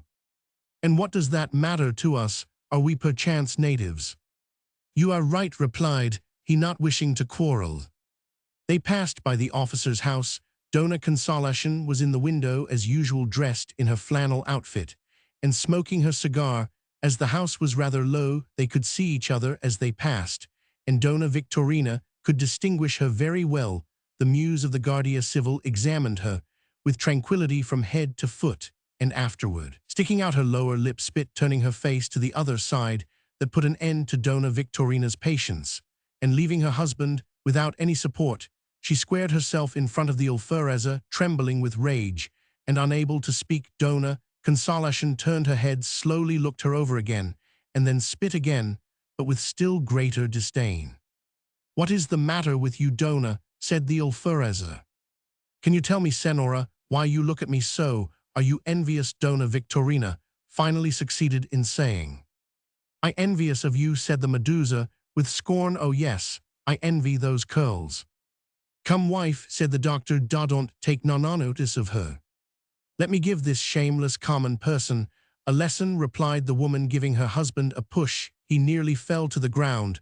Turning to Dona Consolacion, she continued, Look how you treat me. Don't think that I am a provincial or a soldier's querida in my house. In Manila 184 alferezes never are allowed to come in. They wait at the door. Oho, most excellent Senora alferezes don't enter, but invalids like that out there, ha ha ha.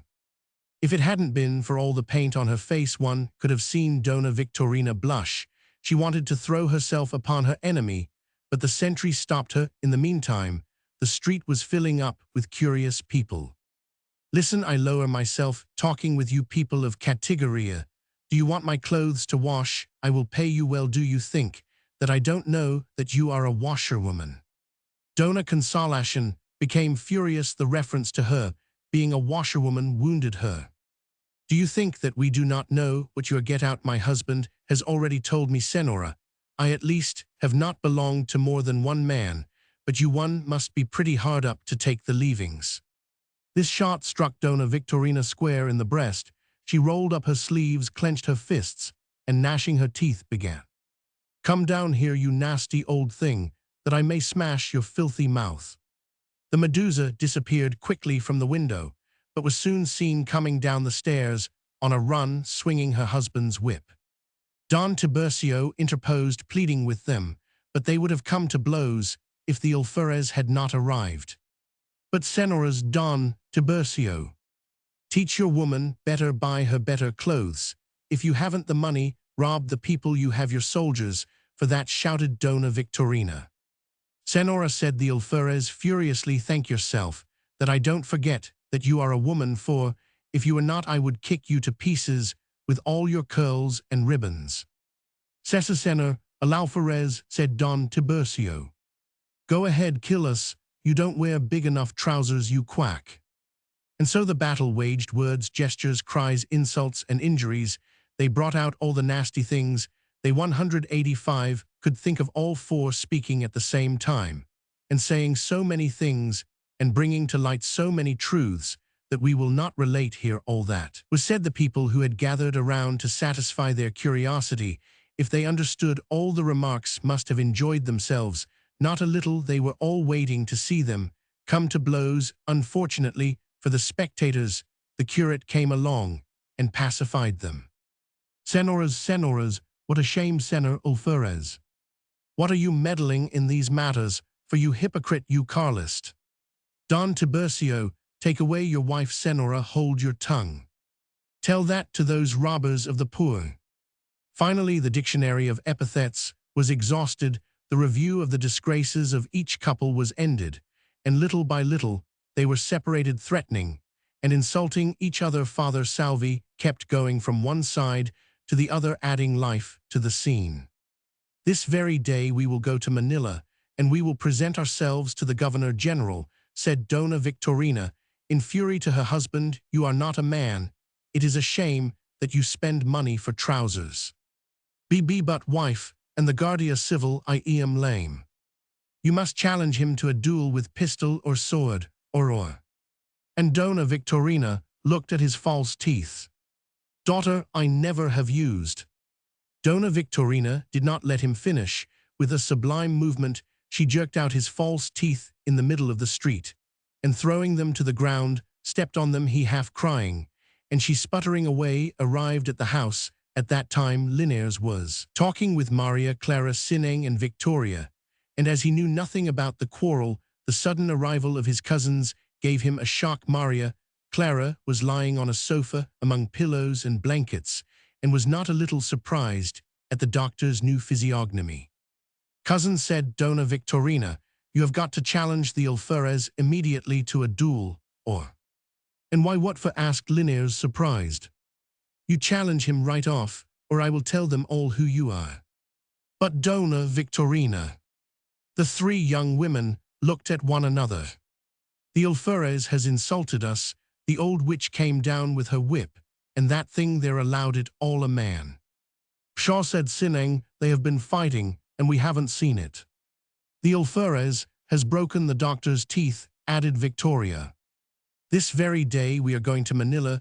You stay here to challenge him to a duel, and if you don't, tell Don Santiago that all that you have told him is a lie. I will tell him. But Dona Victorina, interrupted Linares pale, and going closer to her, "You keep quiet, don't make me call to mind end." He added in a low voice, "Don't be imprudent, especially just now." Just at that time, when this was going on, Captain Tiago arrived home. From the cockpit he was downhearted. He had lost his lassock. But Dona Victorina did not give him much time to sigh. In a few words, and with many insults, she related to him what had passed, she of course trying to put herself in a good light. "Linares is going to challenge him, do you hear? If he don't, I won't let him marry your daughter, don't you permit it. If he has no courage, he does not merit Clarissa." "Then you are going to marry this gentleman?" asked Sineng, with her jolly eyes full of tears. "I knew that you were discreet, but I did not think you so fickle." Maria Clara, pale as wax, raising herself half up, looked at her father with frightened eyes, and then at Dona Victorina and Linares. The latter turned red in the face. Captain Tiago looked down, and the senora added, "Clarita, bear it in mind, and never marry a man who does not wear trousers. You expose yourself to insults like a dog if you do." But the young maiden did not reply, and said to her friends, "Take me to my room, for I cannot go alone."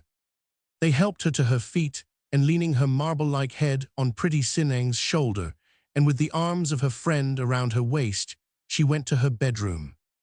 That night the doctor and his wife collected their things together, submitted their account to Captain Tiago, which amounted to several thousand pesos, and very early on the following day left for Manila in the captain's carriage to timid Linares. They entrusted the role of the avenger. One warning cry of a coachman meaning turn. Chapter Roman 29, The Enigma. As Lucas had announced, Ibarra arrived the next day. His first visit was to the family of Captain Tiago, with the object of seeing Maria Clara, and telling her that his most illustrious greatness had already reconciled him with the church. He brought a letter of recommendation to the curate, written by the hand of the archbishop himself. Aunt Isabel was not a little delighted over it, for she liked the young man, and did not look favorably upon the marriage of her niece with Linares. Captain Tiago was not at home. "Come in," said the aunt in her half-Castellano language. "Maria, Don Crisostomo is again in the grace of God. The archbishop has disexcommunicated him." But the young man could not advance. His smile froze on his lips, and words fled from his mind. Linares was standing next to Maria Clara on the balcony, interweaving nosegays.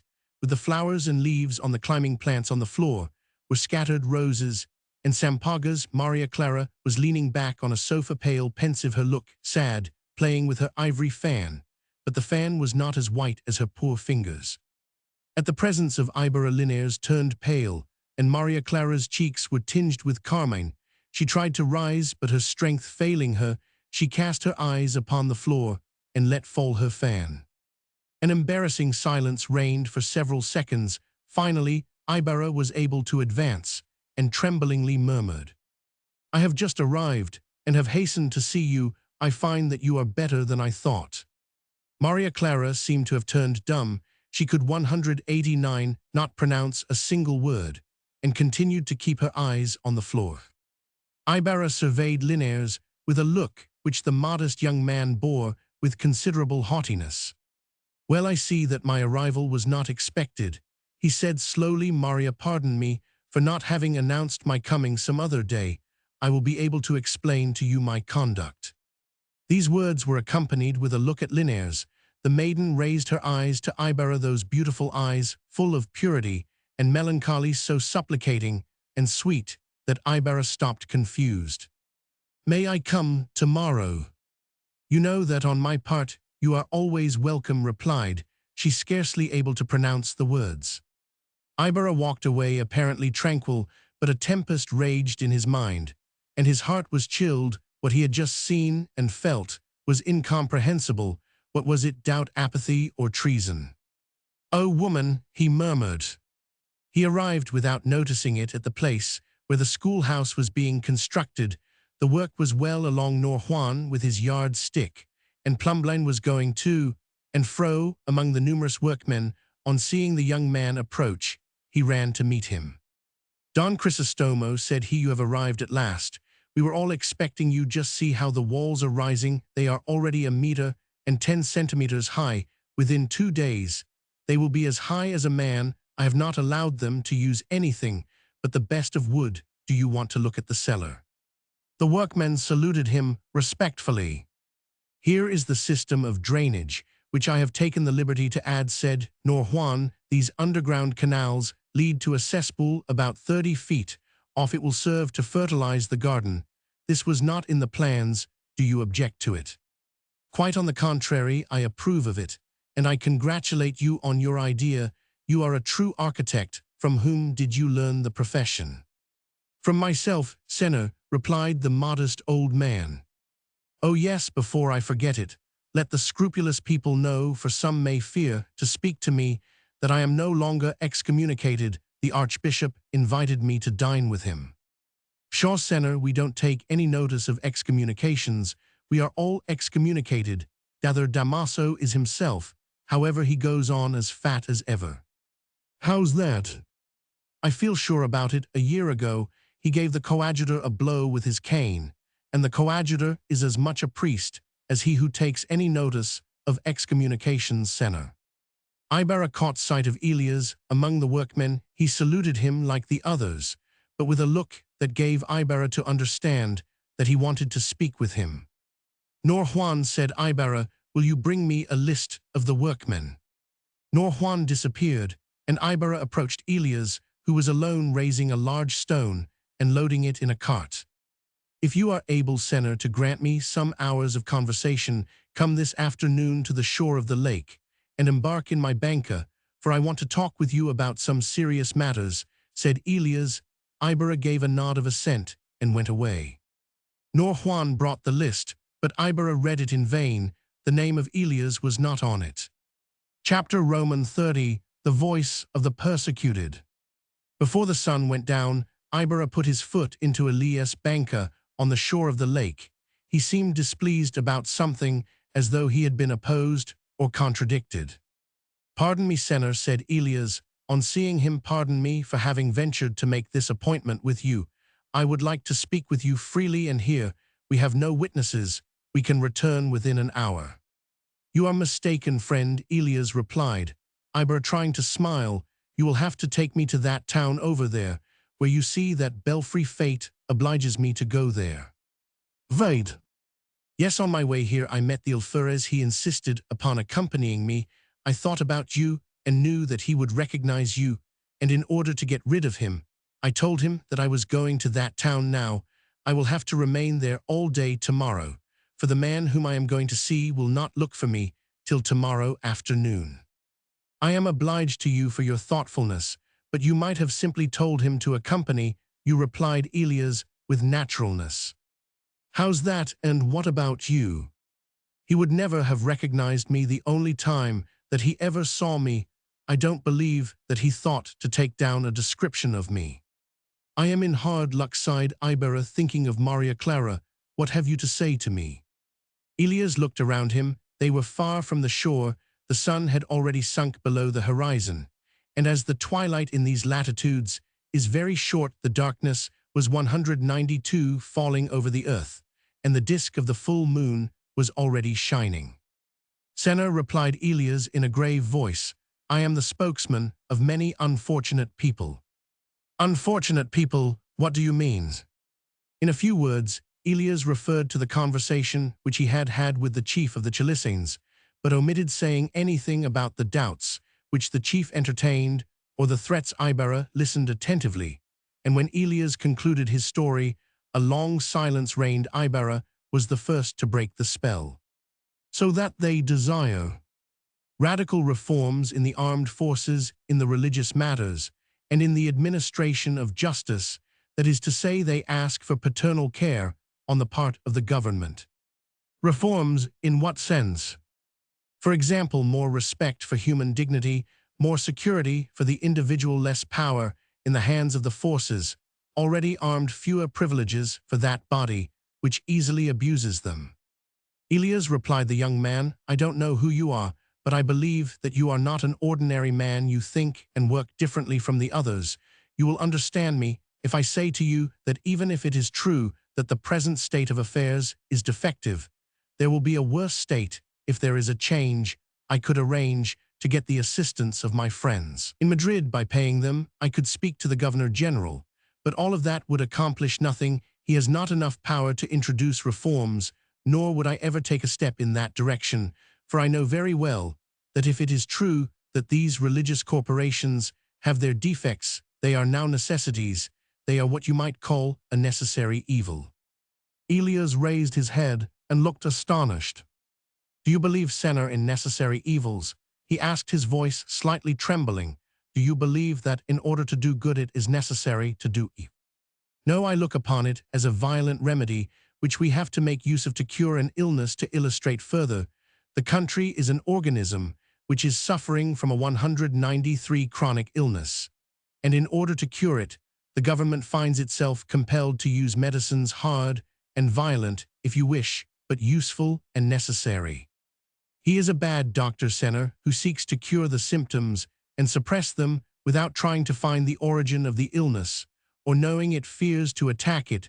The Guardia Civil has no other end than this, the suppression of crime by terror, and force. This end it neither fulfills nor carries out except in chance instances, and you have to take into account that society can be severe with individuals only after she has furnished all means necessary for their perfect morality. In our country, since there is no society, since the people and the government do not form a unity, the latter ought to be indulgent, not only because indulgence is necessary, but because the individual neglected and abandoned by government has less self-responsibility than if he had been enlightened. Besides, following out your comparison, the medicine applied to the evils of the country is so much of a destroyer that its effect is only felt on the sane parts of the organism.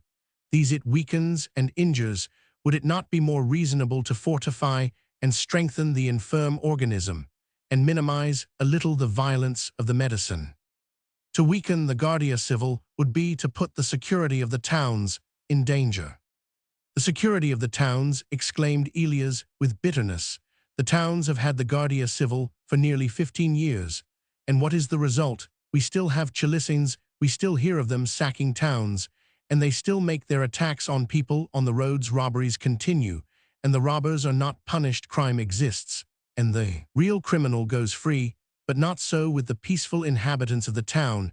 Ask any honorable citizen if he looks upon this institution as a good, as a protection by the government, or as an imposition, a despotism, whose excesses do more harm than the violence of the criminals. Communication between people is paralyzed, for they to be maltreated for trifling causes. More importance is attached to the formality of the law than to the basal principle of it. First symptom of incapacity in government. The heads of the organization consider it their 194 first duty to make people salute them either of their own will or by force, even in the darkness of night. In this their inferior officers imitate them and maltreat and fleece the poor countrymen. There is no such thing as sacredness of the fireside. There is no security for the individual. What have the people accomplished by overcoming their wrath and by waiting for justice at the hands of others? Senor, if you call that preserving the order. I agree with you that there are evils, replied Ibarra, but we have to accept those evils for the good which accompanies them. This institution may be imperfect, but believe me, by the terror which it inspires, it prevents the number of criminals from increasing. You might better say that by that terror it increases the number of criminals, said Elias, correcting him. Before this body was created, almost all the evildoers, with the exception of a very few, were criminals. Because of their hunger they pillaged and robbed in order to live. That famine once passed over, and hunger once satisfied, the roads were again free from criminals. It was sufficient to have the poor but valiant cuadrilleros chase them with their imperfect arms. That body of men, so often calumniated by those who have written upon our country, those men who have 3 legal rights to do their duty, to fight and to die, and for all that a jest as recompense. Now there are Chilisins who will be Chilisins all their lives, a crime inhumanly punished, resistance against the excesses of the power, which inflicts such punishment and fear that other atrocities may be inflicted. These make them forever members of that society who are bound by oath to kill and die. 1. The terrorism of the Guardia Civil impressed upon them closes forever the doors to repentance, and as a Chalisan fights, and defends himself in the mountains better than a soldier whom he scorns, the result is that we are incapable of abating the evil which we have created. Call to mind what the prudent Governor-General de la Torre Roman 999, the amnesty which he granted to these unhappy people, has proved that in these mountains the hearts of 195 men still beat and only await pardon. Terrorism is useful only when the people are enslaved, when the mountains have no caverns, when the governing power can station a sentry behind every tree, and when the slave has in his body nothing but a stomach. But when the desperado who fights for his life feels the strong arm of that power, then his heart beats and his being fills with passion. Can terrorism put out the fire which? It confuses me, Elias, to hear you talk, so I would believe that you were right if I did not have my own convictions. But note this point and do not be offended, for I do not include you. I look upon you as an exception. Consider who those are who ask for this reform. Almost all are criminals or people who are in the way of becoming such. Criminals or future criminals. But why are they so? Because their peace has been disturbed, their happiness taken away from them, their dearest affections wounded. And after asking protection from justice, they have been convinced that they can secure it only by their own hands, by their own efforts. But you are mistaken, Senor, if you believe that only criminals ask for it. Go from town to town, from house to house, listen to the secret sighings of the family, and you will be convinced that the evils which the Guardia Civil causes are equal to, if not greater than, those which it corrects. Would you conclude, then, that all the citizens are criminals? Then why defend them from the others? Why not destroy them? There is some flaw in your reasoning which escapes me now. In Spain, the mother country, this body lends, and has lent very useful services. I do not doubt it. Perhaps there it is better organized, the personnel more select. Perhaps too Spain needs such a body, but the Philippines do not. Our customs, our mode of living, which are always cited when anyone wants to deny us a right, are totally forgotten when someone wants to impose something on us. And tell me, Senor, why have not other nations adopted this institution? Other nations which resemble Spain more than do the Philippines? Is it due to the efforts of such an institution that other nations have fewer robberies of the railways, fewer 196 riots, fewer assassinations, and less hand-to-hand fighting in their great capitals? Ibarra bowed his head in meditation. Afterward he raised it and replied, "That question, my friend, needs serious study. If my investigations tell me that these complaints are well-founded, I will write to my friends in Madrid. Since we have no deputies to represent us in the meantime, believe me, the government needs a body like the Guardia Civil, which has unlimited power in order to make the people respect its authority and the laws imposed. That would be all right, Senor, if the government were at war with the country.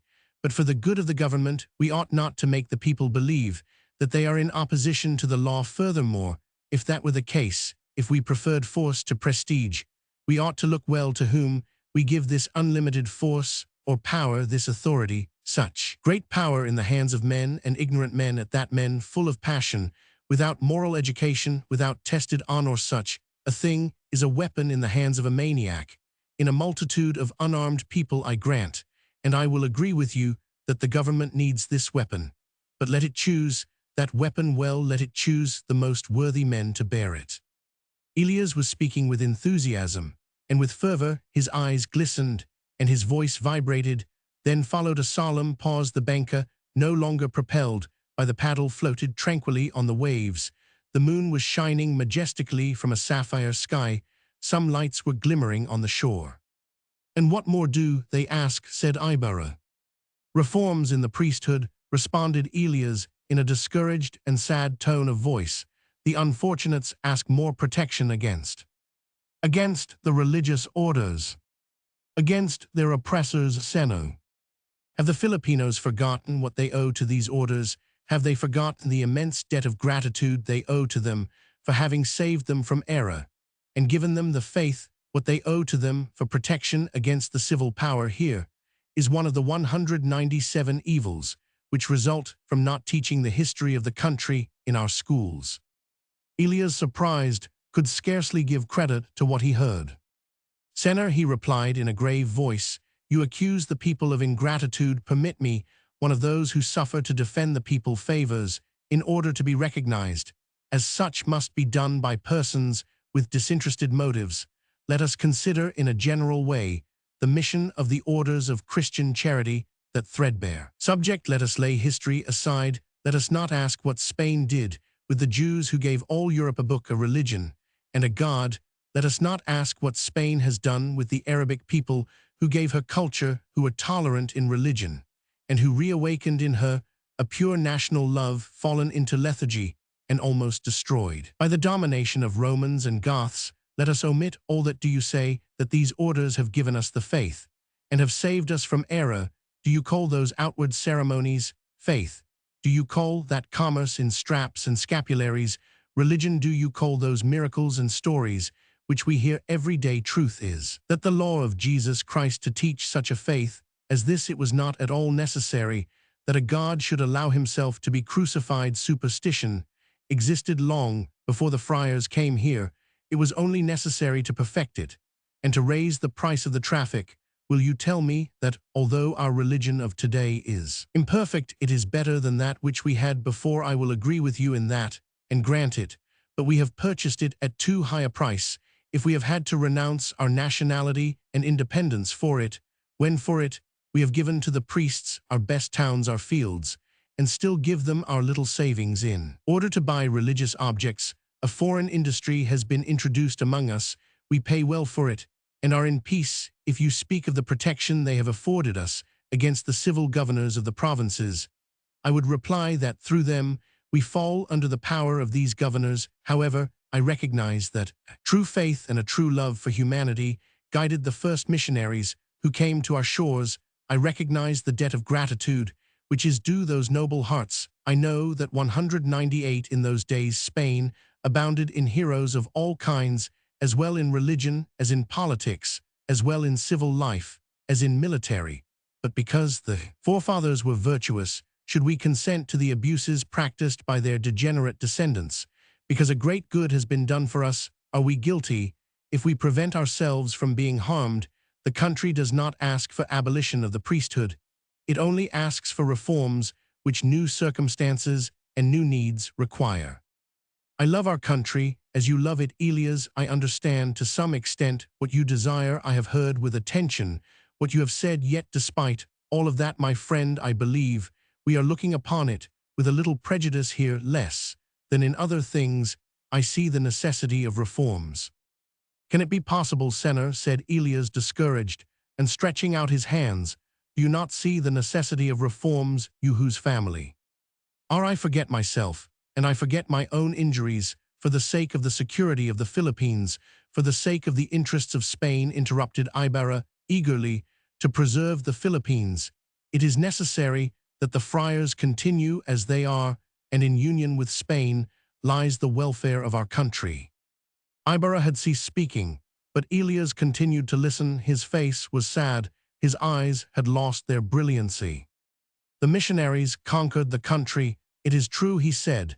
Do you think that Spain will be able to keep the Philippines through the instrumentality of the friars? Yes, only through the friars. This is the belief held by all who have written on the Philippines.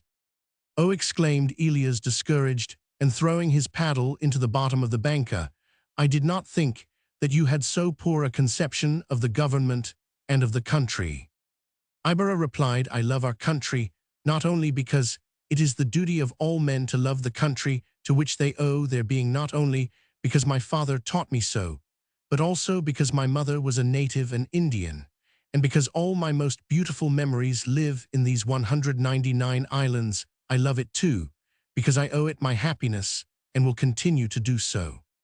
And I love it because I owe to it my misfortunes, said Elias. Yes, my friend, I know that you are suffering, that you are unfortunate, and that this makes you see a dark future and influences your way of thinking. For this reason, I make allowance for your complaints. If I were able to appreciate the motives, if I had known part of that past. My misfortunes have another source. If I had known that they would have been of usefulness, I would have related them. For aside from that, I make no secret of them. They are well enough known by many. Perhaps knowing them would rectify my opinions. You know I do not rely much upon theories. Facts are better guides." Elias remained pensive for some moments. "If that is the case, Senor," he replied, "I will relate briefly the history of my misfortunes.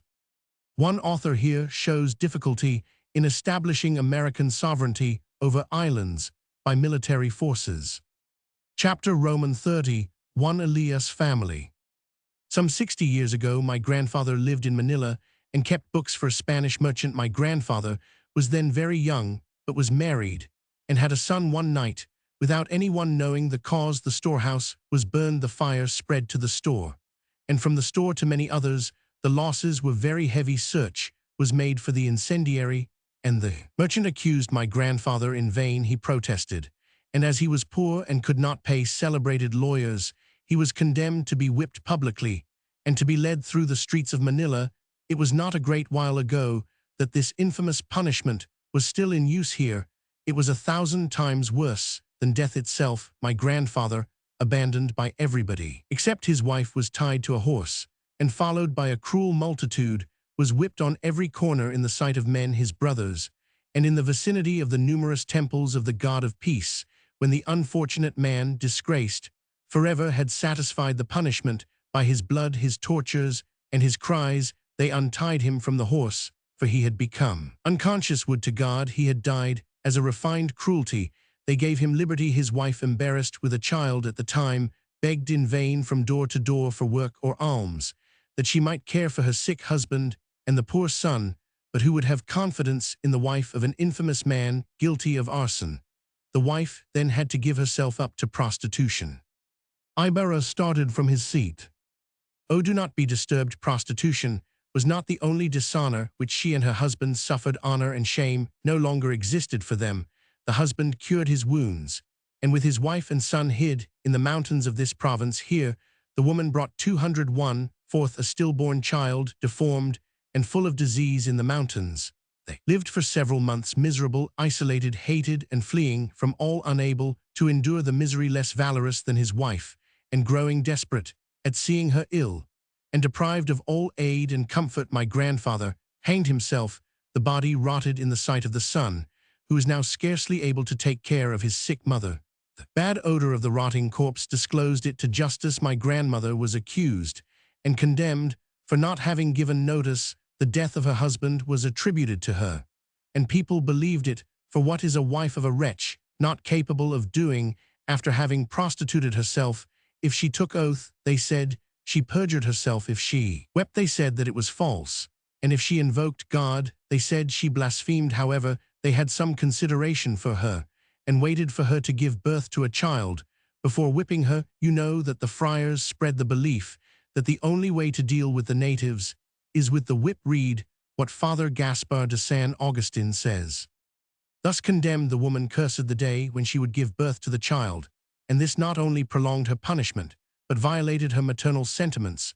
The woman delivered the child, and unfortunately the child was born robust. 2 months later, the sentence of whipping which had been imposed upon her was carried out, to the great satisfaction of the people, who thought that in this way they were fulfilling their duty. No longer able to be at peace in these mountains, she fled with her 2 sons to neighboring province, and there they lived like wild beasts, hating and hated the older boy, remembering his happy infancy, and its contrast with such great misery became a chalisson. As soon as he had sufficient strength, before long the bloody name of Balat extended from province to province. It was the terror of the towns and the people, for he took his revenge with fire and blood. The younger boy, who had received from nature a good heart, resigned himself to his lot at his mother's side. They lived on what the forests afforded them. They dressed in the rags that travelers threw away. The mother had lost her good name. She was now 202, known only by such titles as the criminal, the prostitute, and the horsewhipped woman. The younger brother was known only as the son of his mother, because he had such a pleasant disposition that they did not believe him to be the son of the incendiary. Finally, the famous Balat fell one day into the hands of justice. Society had taught him no good, but he was asked to account for his crimes one morning, as the younger boy was looking for his mother, who had gone to gather mushrooms from the forest and had not yet returned. He found her lying on the ground by the roadside under a cot tree. Her face was turned toward the sky, her eyes were torn from their sockets, and her rigid fingers were buried in the blood-stained earth. It occurred to the young man to raise his eyes and follow the direction in which his mother had been looking, and there, from a limb of a tree, he saw a basket, and in that basket the bloody head of his brother. "My God!" exclaimed Ibarra. "That is what my father must have exclaimed," continued Elias coldly. "The men had cut the highwayman into quarters and buried him in a trunk of a tree, but the limbs were saved and were hung up in different towns. If you go sometime from Calamba to Santo Tomas, you will still find the rotting leg of my uncle hanging from a lomboy tree. Nature has cursed the tree, and it neither grows nor gives fruit. They did the same thing with the other members of his body. But the head, as the best part of the man, and that part which can be most easily recognized, they hung before the mother's cabin." Ibarra bowed his head. "The young man fled like one that is accursed," continued Elias. "He fled from town to town, through mountains and valleys. And when at last he thought he was not recognized by anyone, he began to work in the store of a rich man in the province of Tayabas. His activity, his agreeable disposition won for him the esteem of those who did not know his past life. By working and saving, he managed to make a little capital, and as the misery had passed away, and as he was young, he thought that he would be happy. His good appearance, his youth, and 203, his quite unencumbered position won for him the love of a girl in the town, but he did not dare to ask for her hand for fear that she might learn of his past.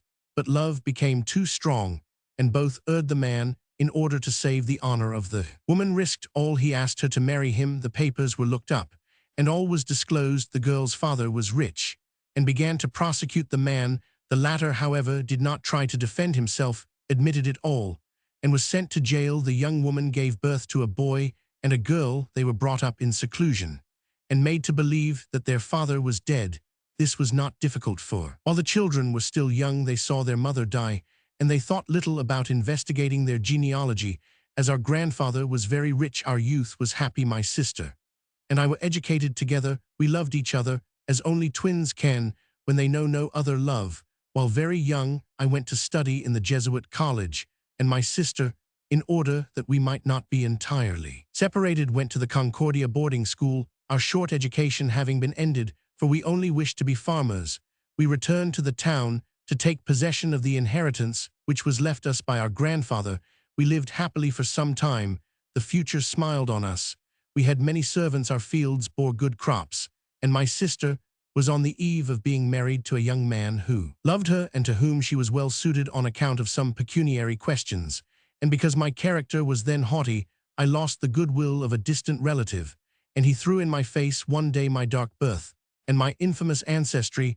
I thought it a calumny, and demanded satisfaction. The tomb in which so much grief was sleeping was opened again, and the truth came out. I was confounded to make the misfortune greater. We had had for some years an old servant who had always suffered all my caprices without ever leaving us.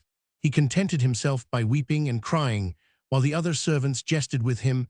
I do not know how my relative found it out. The fact is that he summoned this old man before the court, and made him tell the truth. The old servant was my father, who had stuck fast to his dear children, and whom I had maltreated 204 many times. Our happiness disappeared. I renounced our fortune. My sister lost her lover, and with our father we abandoned the town to go to some other point. The thought of having contributed to our disgrace and misfortune cut short the life of the old man, from whose lips was learned all the sorrowful past. My sister and I were left alone. She wept a great deal, but amid such grief as they piled upon us, she could not forget her love. Without complaining, without saying a word, she saw her old lover marry another girl, and I saw her a little later gradually become ill. Without being able to console her, one day she disappeared. In vain I searched for her everywhere. In vain I asked for her for 6 months afterward. I learned that during the time while I was searching for her, one day, when the water had risen in the lake, there had been found on the beach at Calamba the body of a girl, either drowned or assassinated. She had, they say, a knife piercing her breast. The authorities of Calamba published the fact in the neighboring towns. Nobody presented himself to claim the body. No young woman had disappeared from the description which they gave me afterward. From the dress, the rings, the beauty of her face, and her very abundant hair, I recognized her as my poor sister from that time. I have been wandering from province to province. My fame and history are in the mouths of many people. They attribute all sorts of deeds to me. At times they calumniate me, but I take no notice of men and continue on my way. I have here briefly related my history and that of a judgment at the hands of mankind." Elias became silent and continued rowing. "I believe that you are not wrong," murmured Ibarra in a low voice, "when you say that justice ought to procure the welfare of the people by lifting up the criminals and by raising the standard of their morality. Only that is impossibly a utopia. And then, where is the money for so many new employees to come from? And what are the priests for the priests who proclaim peace and charity as their mission? Is it more meritorious for a priest to wet the head of a child, to give 205 its salt to eat, than to awaken in the darkened conscience of a criminal that spark given by God to every man that he may seek to do good? Is it more human to accompany a criminal to the gallows than to accompany him through the difficult path which leads from vice to virtue? Are not spies executioners and guardias civils paid? The latter institution, besides being an evil, also costs money. My friend, neither you nor I, although we wish it, can accomplish it. Alone we are nothing, it is true. Take up the cause of the people, unite them, listen to their voices, give others an example to follow, give them the idea of what is called a fatherland, a patria. What the people ask for is impossible. We must wait. To wait is equivalent to suffering. If I should ask it, they would laugh at me. And if the people should sustain you, I would never be the one to lead the multitude and accomplish by force what the government does not believe is opportune. No, if I ever saw the multitude armed for such a purpose, I would put myself on the side of the government, and I would fight it, for in such a mob I would not see my country. I wish for its welfare. That is the reason that I am erecting the schoolhouse. I look for it through means of instruction, education, and progress. Without light there is no road, nor without fighting is there liberty, replied Elias. I do not care for that kind of liberty. Without liberty there is no light, replied the pilot with enthusiasm. You say that you know very little about our country. I believe it. You do not see the fight that is impending. You do not see the cloud on the horizon. The combat begins in the sphere of ideas, and then descends to the arena to tinge it with blood. I hear the voice of God. Woe to them who resist it. History has not been written for them. Elias was transformed as he stood up, his head uncovered, his manly face illumined by the moonlight. There was something extraordinary about him. He shook his long hair and continued. Do you not see how all is awakening? Sleep has lasted for centuries, but one day a thunderbolt will fall and new life will be called forth. New tendencies are animating the spirits, and these tendencies, today separated, will be united someday and will be guided by God. God has not failed other peoples, nor will he fail ours. Their cause is liberty. A solemn silence followed these words. In the meantime, the banker, carried along imperceptibly by the waves, neared the shore. Elias was the first to break the silence. What have I to say to those who have sent me? He asked, changing the tone of his voice. I have already told you that I greatly deplore their condition, but for them to wait, since evils are not cured by other evils. In our misfortune, we are all at fault. Elias did not insist further. He bowed his head, continued rowing, and bringing the banker up to the shore, took leave of Ibarra, saying, I thank you, Senor, for your condescension. For your own interests, I ask you in the future to forget me and never to recognize me in whatever place you may meet me. And saying this, he turned his banker and rowed in the direction of a dense thicket on the beach. He seemed to observe only the millions of diamonds which his paddle lifted, and which fell back into the lake, where they soon disappeared in the mystery of the blue waves. Finally he arrived at the place toward which he had been rowing. A man came out of the thicket and approached him. What shall I tell the captain? He asked. Tell him that Elias, if he does not die before, will fulfill his word, he replied gloomily. Then when will you mate us? When your captain thinks that the hour of danger has come. All right, goodbye. If I do not die before, murmured Elias. Chapter Roman 30, Two Changes. The modest Linares was serious and very uneasy. He had just received a letter from Dona Victorina, which translated from the most illiterate Spanish, and omitting its many errors in spelling and punctuation, was as follows. Esteemed cousin, within 3 days, I want to know from you if you have killed the alferez, or he you. I don't want another day to pass without this animal being punished. If this length of time passes, and still you have not challenged him, I will tell Don Santiago that you never were secretary and that you never joked with Canovas or with General Martinez. I will tell Clarita that it is all a lie, and I will not give you another cuarto if you challenge him. I promise you all that you wish. If you do not challenge him, I will accept no excuses or reasons. Your cousin, who loves you in her heart. Victorina de los Reyes de Espadana. Sampalog, Monday, Eve 7 o'clock. It was a serious matter. Linares knew Dona Victorina's character, and knew what she was capable of doing. To reason with her was out of the question. To beg was useless. To deceive her worse. There was no other remedy than to challenge. But what can I do, he said to himself, as he was walking alone, if he receives me harshly, if I meet his wife, who would want to be my second? The curate, Captain Tiago, cursed be the hour in which I gave ear to her advice. What will this senorita say about me now? I am sorry to have been secretary to all the ministers. The good Linares was in this sad soliloquy when Father Salvi arrived. The Franciscan was certainly thinner and paler than usual, but his eyes shone with a peculiar light, and a strange smile was seen on his lips. Senor Linares, all alone, saluted the priest, and directed his steps to the sala through the half-open door of which notes of the piano were heard. Linares restrained a smile. And Don Santiago, added the curate. Captain Tiago presented himself at that moment, kissed the curate's hand, took the father's hat and cane, and smiled like one who had been blessed. Well, well, said the curate, going into the sala, followed by Linares and Captain Tiago. I have good news from Manila, which you will all enjoy. I have received letters from Manila, which confirm the one which Senor Ibarra brought me yesterday, so that Don Santiago, the impediment is removed. Maria Clara was seated at the piano between her two girl friends. She half rose to her feet at this remark, but her strength failed her, and she sat down again. Linares turned pale and looked at Captain Tiago, who turned his eyes to the floor. This young man really seems to me a very nice fellow, continued the curate.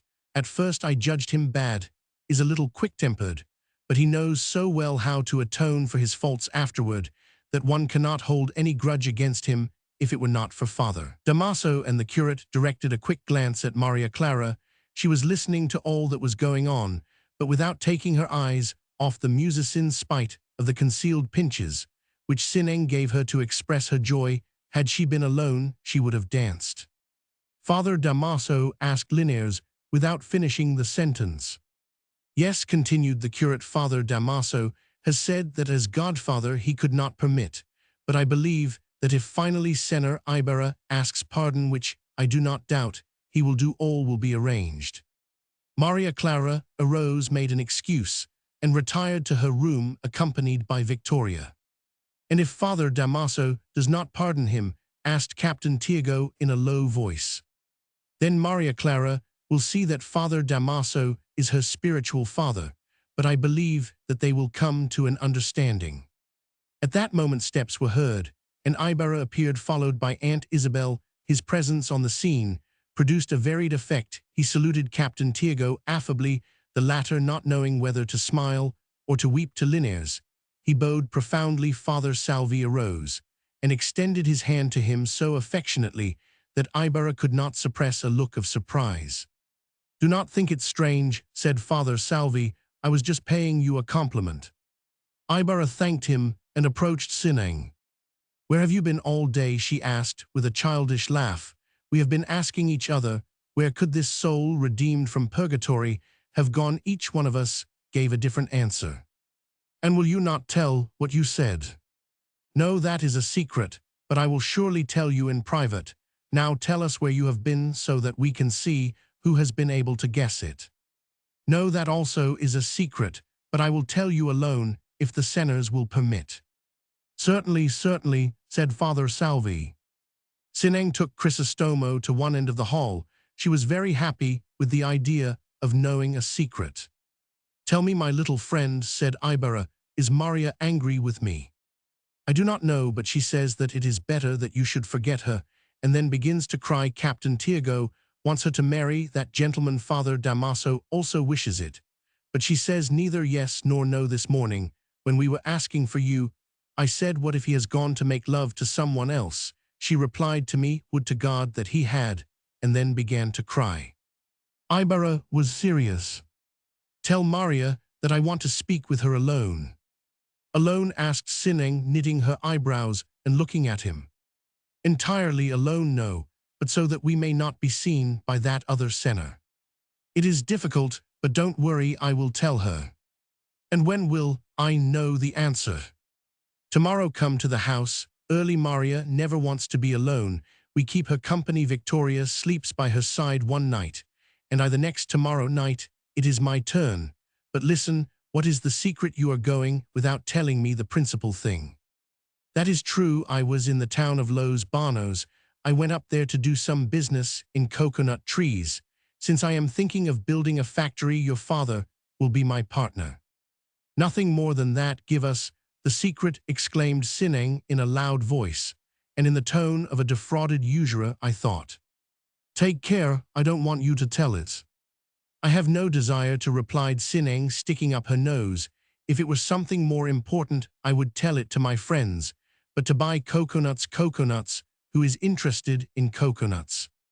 And she went away in haste to find her girl friends. A few moments afterward, Ibarra, seeing that the conversation was lagging, took leave of the gathering. Captain Tiago's expression was between sweet and sour. Linares was silent and observing, and the curate, feigning to be joyful, was telling stories. None of the girls had returned. Chapter Roman 33, Playing Cards with the Shades. A cloudy sky hides the moon, and a cold wind, the omen of approaching December, whirls the dry leaves and dust in the narrow path leading to the cemetery. Under the gate, three forms are conversing in a low tone. "Have you spoken to Elias?" asked a voice. "No, you know he is very odd and discreet, but he ought to be with us. Don Crisostomo saved his life." "I accepted the offer for the same reason," said the first voice. "Don Crisostomo is having my wife treated at a doctor's house in Manila. I have agreed to take charge of the convent in the attack, so that I can settle my accounts with the curate. And we will have charge of the attack on the Cuatl, so that we can say to the members of the Guardia Civil that our father had sons." "How many will there be of you?" Five will be enough. Don Crisostomo's servant says that there will be 20 in all." "And if things don't turn out well?" Said one, and they all became silent. In the semi-darkness, a form could be seen crawling along the fence. From time to time, it stopped, as if to look behind. And it did so not without reason. Behind, at some 20 paces, came another form. This one was taller, and seemed to be darker than the first. Each time that the first stopped, this second one would disappear, as if the earth had swallowed it. "They are following me," murmured the one ahead. "Is it a Guardia Civil? Has the sacristan lied?" "It appears that the appointment is here," said the second. 212, in a low voice. "They are up to something bad. When the two brothers hide it from me." The first form finally arrived at the gate of the cemetery. The three who were already there advanced. "Is it you? Is it you? Let us separate. Someone is following me tomorrow. We will have the arms, and tomorrow night will be our time. The cry is Viva Don Crisostomo, begone." The three persons disappeared behind the wall. The recent arrival hid himself in the hollow of the gate and waited silently. "Let's see who is following me," he murmured. The second person came along very cautiously and stopped to look around. "I have arrived late," said he in a half-intelligible voice, "but perhaps they will return." And as a fine rain began to fall and threatened to continue, he took refuge under the gate. Naturally, he met the other. "Ah, who are you?" asked the one who had just come up, in a manly voice. And who are you? Replied the other tranquilly. There was a moment's pause. Each tried to recognize the other by the tone of his voice and to distinguish the other's features. What are you waiting here for? Asked the one with the heavy voice. Till the clock strikes 8, so as to have a game of cards with the dead. I want to win some money tonight, replied the other in an ordinary tone. And you, what do you come here for? Offer the same thing. Well, I am glad, so I will not be without a companion. I have brought some cards. At the first stroke of the bell, I put down the alba. The first 2 cards put on the board, in Monte. At the second stroke, I put down the gallo. The second pair, the cards which move after I have put them down, are those which the dead choose for themselves. Did you also bring some cards? No. Then it is simple, just as you act as banker for them, so I hope that they will bank for me in Monte. The banker deals the cards, and bets that one of the cards in either the alba or gallo is turned up by dealing off the pack before the card chosen by the other person is turned up. A banker can play against 2 others.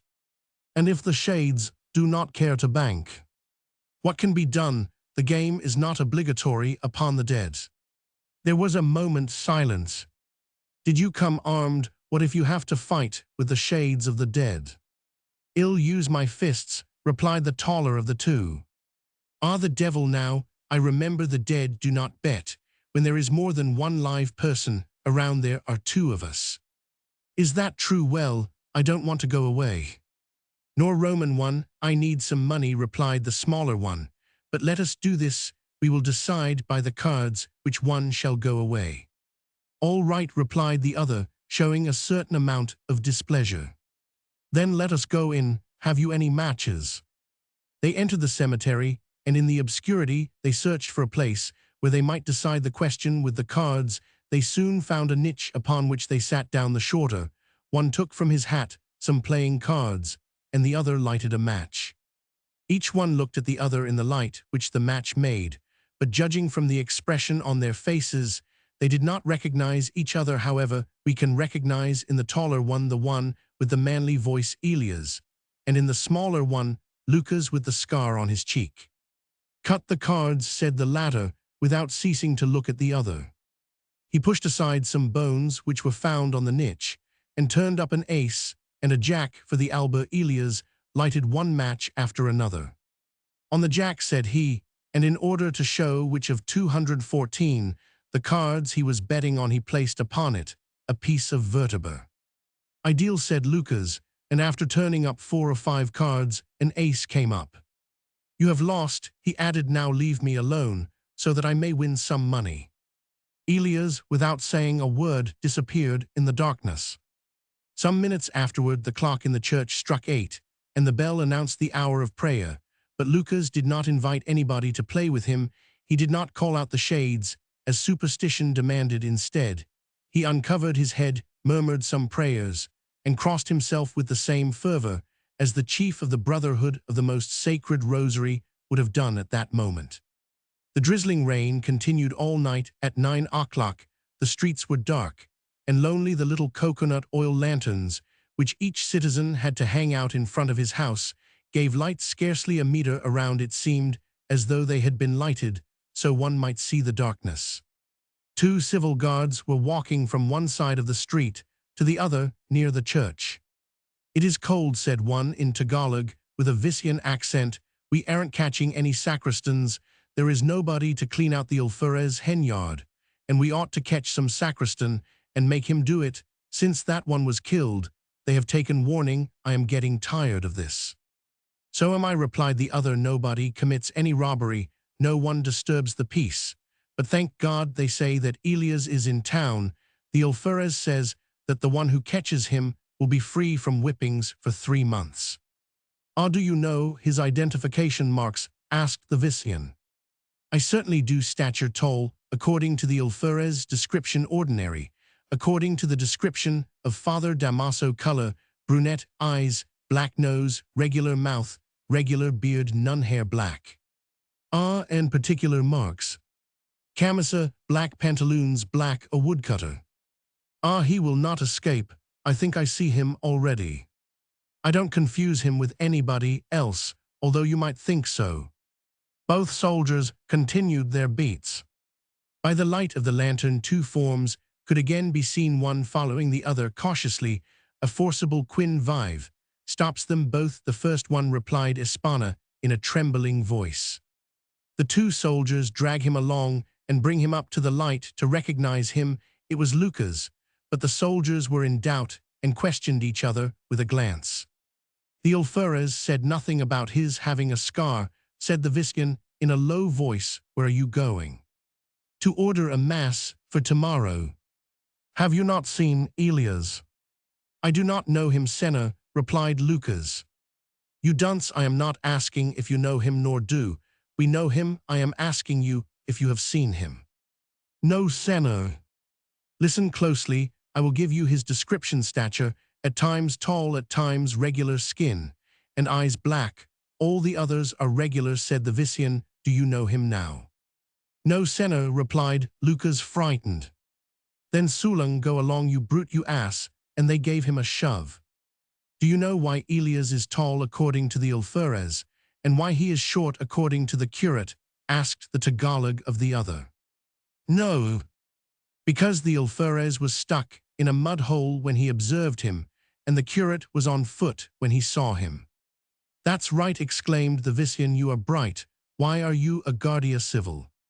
"I haven't been always. I was a smuggler at one time," replied the Tagalog boastingly. But another form attracted their attention. They called out Quin Vive and brought him up to the light. This time it was Elias himself. "Where are you going?" "I am pursuing, Senna, a man who has whipped and threatened my brother. He has a scar on his face, and his name is Elias." "Ha!" exclaimed the two, and looked at each other frightened. And at once they started on a run toward the church, where a few minutes before Lucas had disappeared. Chapter Roman 34, The Discovery. The bell announces the hour of evening prayer. On hearing the religious sound, all stop, leave their work, and uncover their heads. The laborer coming from the fields on the carabao's back suspends the song to which the animal keeps step, and praise. The women in the middle of the street make the sign of the cross and move their lips with affectation, so that no one may doubt their devotion. The man stops fondling his gamecock and recites the Angelus so that he may have good luck in the houses. They pray in a loud voice. Every sound which is not a part of the Ave Maria is dissipated, silenced. However, the curate without his hat hastily crosses the street, scandalizing many old women, and still more scandalous, he directs his steps towards the alferez house. The devout women think that it is time for them to stop the movement of their lips and to kiss the curate's hand, but Father Salvi takes no notice of them today. He finds no pleasure in placing his bony hand under a Christian's nose. Some important business must be occupying him, that he should so forget his own interests and those of the church. He goes up the stairs and knocks impatiently at the alferez door. The latter appears, his eyebrows knit, and followed by his better half, who smiles malignantly. "Ah, Father Curate, I was just going to see you, your hegoat. I have a most important matter. I can't allow your goat to go on breaking down my fence. I'll shoot him if he gets in there again." "That is if you are alive tomorrow," said the curate, breathless, and directing himself toward the sala. "What do you think, that 7-month-old puppy will kill me? I'll kick him to pieces." Father Salvi stepped back and looked instinctively at the feet of the alferez. "Whom are you talking about?" asked he, trembling. "Of whom could I be talking but that big blockhead who proposes to challenge me to a duel with revolvers at 100 paces. Ah, sighed the curate, and added, "I have come to speak about a most urgent matter which seriously concerns the life of all of us." "Seriously?" repeated the alferez, turning pale in turn. "Does this young fellow shoot well?" "I am not speaking about him." "Then—" The friar pointed to the door, which the alferez shut in his customary manner by a kick. The alferez usually found his hands superfluous an imprecation, and a groan from without were heard. "You brute, you have cut open my head," cried his wife. "Now unbosom yourself," said he to the curate, in a quiet manner. The latter looked at him for some time afterward. He asked, in that nasal and monotonous priest's voice. "Did you see how I came running? I thought something was the matter with you. When I leave my duties in this manner, there are grave motives." "And what is it?" asked the other, stamping his foot on the floor. "Calm yourself. Then why did you come in such a hurry?" The curate approached him and asked in a mysterious way. "Don't you know anything new?" The alferez shrugged his shoulders. "You confess that you know absolutely nothing. What do you mean to tell me about Elias, whom your sacristan mayor hid last night?" he asked. No, I don't speak of such matters now," replied the curate, in a bad humor. "I am talking about a great danger." "Then it let it out." "Now then," said the friar slowly, and with a certain disdain, "you will see again how important we priests are. The lowest layman is worth a regiment, so that a curate." And then lowering his voice in a very mysterious manner, "I have discovered a great conspiracy." The alferez started and looked at the friar astonished. "A terrible and well-laid conspiracy, which is to break out this very night." "This very night," exclaimed the alferez, moving at first toward Father Salvi, and then running after his revolver and saber, which were hanging on the wall. "Whom shall I arrest? Whom shall I arrest?" he cried. "Be calm, it is not yet time, thanks to my great haste, at 8 o'clock. I'll shoot them all.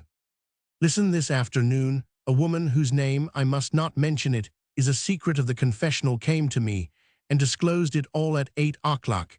They will take the cuartel by surprise, sack the convent, seize the government steamboat, and assassinate all the Spaniards."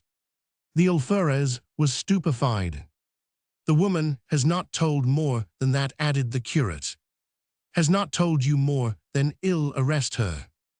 "No, I cannot consent to it. The tribunal of penitence is the throne of God, of forgiveness. Neither God nor forgiveness count in this matter. I'll arrest her." "You are losing your head. What you ought to do is to prepare yourself, arm your soldiers quietly, and put them in ambush, send me 4 guards for the convent, and notify the people on the government steamboat. The boat is not here. I'll send to other sections for aid. They would notice that and would not go on with their plans. No, don't do that. What is important is that we catch them alive and make them talk. I say, you will make them disclose the conspiracy. I, in the capacity 220 of a priest, ought not to mix myself in these matters. Now's your chance here. You can win crosses and stars. I ask only that you make it evident that I am the one who warned you." "It will be made evident, Father, it will be made evident, and perhaps a mitre will fall to you," replied the radiant alferez. "Be sure and send me 4 ununiformed civil guards. Be discreet tonight at 8 o'clock. It will rain stars and crosses." While this was going on, a man came running down the road which led to Ibarra's house and quickly went up the stairs. "Is the senor at home?" asked Elias of the servant. "He is in his laboratory at work." Ibarra, in order to pass the time, while he impatiently waited for the hour when he could make explanations to Maria, Clara had gone to work in his cabinet. "Ah, is it you, Elias?" he exclaimed. "I was thinking about you yesterday. I forgot to ask you for the name of that Spaniard in whose house your grandfather lived." "Don't bother yourself, senor, about me. Look," continued Ibarra, without noting the agitation of the young man, and putting a piece of bamboo to a flame, "I have made a great discovery. This bamboo is incombustible." "Don't talk about bamboo now, senor. Talk about collecting your papers and fleeing in a minute." Ibarra looked at him surprised, and on seeing the seriousness in Elias' countenance, he dropped the object which he had in his hands. "Burn everything that can possibly implicate you in any way, and put yourself in a more secure place within an hour." "And what for?" he asked at last. "Put all that you have of value in a secure place." "And what for?" "Burn all papers written by you or to you. The most innocent can be interpreted in a bad sense." "But what for?" "What for? Because I have just discovered a conspiracy 221, which will be attributed to you in order to ruin you."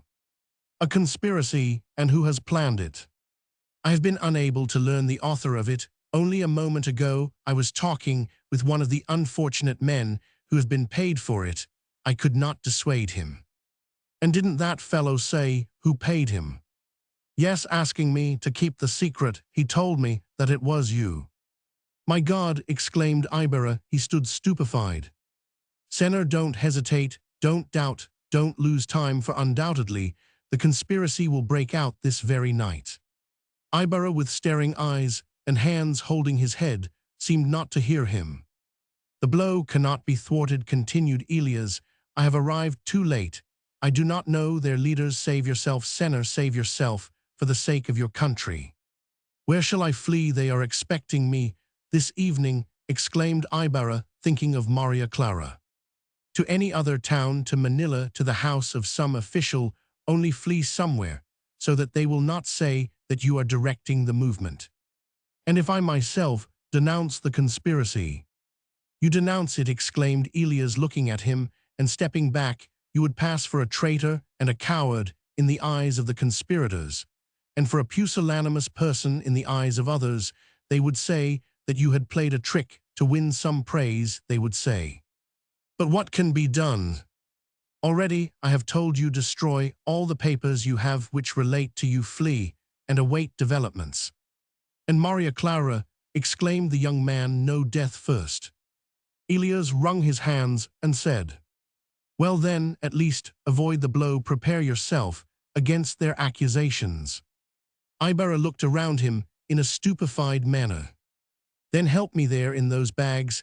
I have my family, 222 letters, sort out those from my father, which are perhaps the ones that would incriminate me, read the signatures. Ibarra, stunned and overwhelmed, opened and closed drawers, collected papers, hastily read letters, tore up, some kept, others took down books, and thumbed through some of them. Elias did the same, if indeed with less confusion, with equal zeal, but he stopped with eyes wide open, turned over a paper which he had in his hand, and asked in a trembling voice, did your family know Don Pedro Ibarramendia? Certainly, replied Ibarra, opening a drawer and taking out a pile of papers. He was my great-grandfather. Your great-grandfather, Don Pedro Ibarramendia? He again asked, with livid features and a changed appearance. Yes, replied Ibarra, distracted. We cut short the name, for it was too long. He was a Basque, said Elias, approaching him. Yes, but what's the matter? He asked, surprised. Elias closed his fist, shook it in Ibarra's face, and looked at him. Crisostomo stepped back as soon as he read the expression on that face.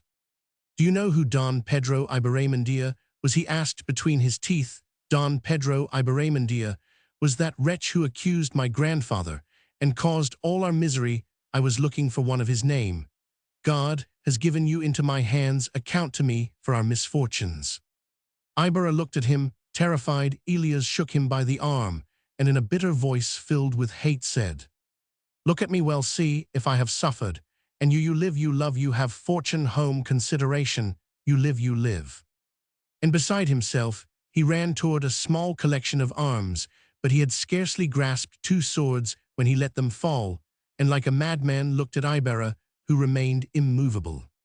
What am I to do? He said, and fled from the house.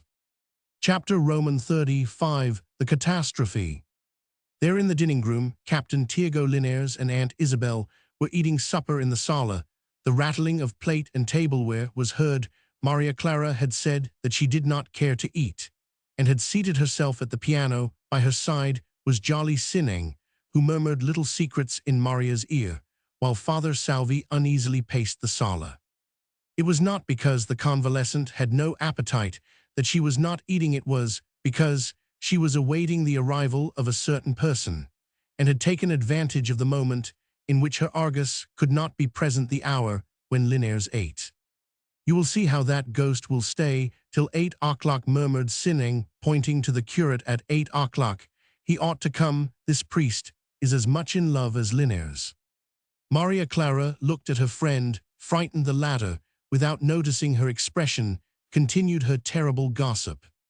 Oh, now I know why he doesn't go in spite of all my hints. He doesn't want to burn the lamps in the convent, Don't you see, ever since you fell ill, he has had the two lights, which he used to burn, put out, but look at his eyes and his face." Just at that moment, the clock in the house struck 8. The curate trembled and went and sat down in a corner of the room. "He is coming," said Sinang, pinching Maria Clara. "Do you hear?"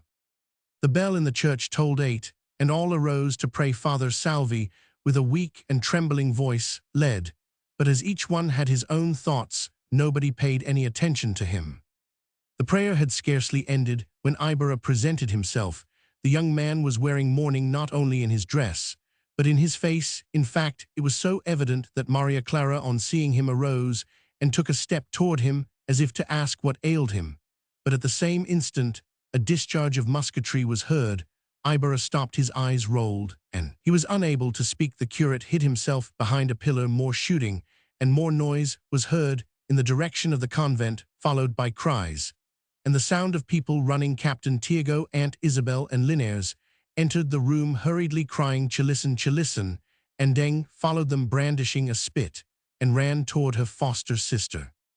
Aunt Isabel fell on her knees and prayed the Kyrie eleison. Captain Tiago, pale and trembling, carried a chicken's liver on his fork, and in tears offered it to the Virgin of Antipolo. Linares had his mouth full and was armed with a spoon. Sinang and Maria Clara embraced each other. The only person who did not move was Ibarra. He stood as if petrified, his face indescribably pale. The cries and blows continued. The windows were shut with a bang, a whistle was heard, and occasionally a shot. "Christ eleison, Santiago, fasten the windows," groaned Aunt Isabel. 50 great bombs and a Thanksgiving Mass," replied Captain Tiago, "ora pro nobis." After a time things quieted down, and there was a terrible silence. The voice of the alferez was distinguished as he came running in and crying, "Father Curate, Father Salvica. Miser the alferez is asking for confession," cried Aunt Isabel. "Is he wounded?" asked Linares at last. "Ah, come, Father Salvi, there is nothing to fear now," continued the alferez, shouting. Father Salvi, pale and decided, at last came out of his hiding place and went downstairs. "The Chalisanes have killed the alferez," said Aunt Isabel. Maria Clara, Sinang, "Go to your room, fasten the door, Kyrie eleison." Ibarra also went toward the stairs, in spite of Aunt 225 Isabel, who was saying, "Don't go out, you haven't confessed, yet don't go out." The good old woman had been a great friend of Ibarra's mother. But Ibarra left the house. It seemed to him that all about him was revolving through the air, that even the ground was gone from under his feet. His ears buzzed, his legs moved heavily and irregularly. Waves of blood, light, and darkness succeeded one another on the retina of his eye. Despite the fact that the moon was shining brightly in the heavens, the young man stumbled on every stone in the solitary and deserted street. Near the cuartel he saw some soldiers with their bayonets fixed, talking excitedly. He passed by unseen. In the tribunal, blows, cries, wails, and curses were heard. The alferez's voice drowned all the others. "Put him in the stocks, put handcuffs on that fellow, 2 shots, for whoever moves. Sergeant, you will mount your guard. Let no one pass, not even God. Corporal, let no one sleep." Ibarra hastened his steps toward his house. His servants were uneasily awaiting him. "Saddle the best horse and go to bed," said he to them. He entered his laboratory and hurriedly began to get his traveling bag ready. He opened an iron box, took out all the money which he found there, and put it in a bag. He gathered his jewels together, took down a picture of Maria Clara, which was hanging upon the wall, and arming himself with a dirk and 2 revolvers, he turned to the cupboard where he had some tools. At that instant, 3 blows, loud and strong, sounded on the door. "Who's there?" asked Ibarra in a doleful voice. "Open in the name of the king, open the door at once, or we will knock it down," replied an imperious Spanish voice. Ibarra looked toward the window, his eyes flashed, and he cocked his revolver, but changing his mind, he left the arms and went to open the door at the same moment that the servants came up. 3 guards seized him instantly. "You are made a prisoner in the name of the king," said the sergeant. "What for?" "They will tell you later. We are prohibited from saying a word." The young man reflected a moment, and not wishing perhaps the soldiers to discover his preparations for flight, he took his hat and said, "I am at your disposal, I suppose. It will be only for a short time. If you promise not to escape, we will not handcuff you. The alferez grants this favor, but if you flee." Ibarra followed, leaving the servants in consternation. In the meantime, what had become of Elias? On leaving Crisostomo's house like a madman, he ran about without knowing where he crossed fields, and in violent agitation arrived at a forest. He was fleeing from people, and from light the moon troubled him, and he entered the mysterious shade of the forest sometimes, stopping sometimes, following unbroken paths, leaning upon century-old trunks entangled in the briars. He looked toward the town, which lay at his feet, bathed in the light of the moon, stretching itself out on the plain, lying on the shore of the lake. Birds, disturbed in their sleep, flew away. Owls screeched and flew from one limb to another, but Elias neither heard nor saw them. He thought he was being followed by the infuriated shades of his ancestors. He saw the horrible basket hanging from every branch, with the blood-covered head of Balat, just as his father had described it to him. He thought he saw the dead body of his grandmother lying at the foot of every tree. He seemed to see the skeleton of his dishonored grandfather in the darkness. And the skeleton, the old woman and the head, all cried out to him, "Coward, coward." He left the mountain and fled down toward the sea. He ran along the beach in agitation. But there in the distance, amid the waves, where the light of the moon seemed to raise a fog, he thought he saw a shade raise itself, the shade of his sister with her breast covered with blood, her hair hanging loose in the air. Elias fell upon his knees on the sand. "And you too," he cried, stretching out his arms. Then with his eyes fixed on the fog, he arose slowly, and advancing toward it went into the water.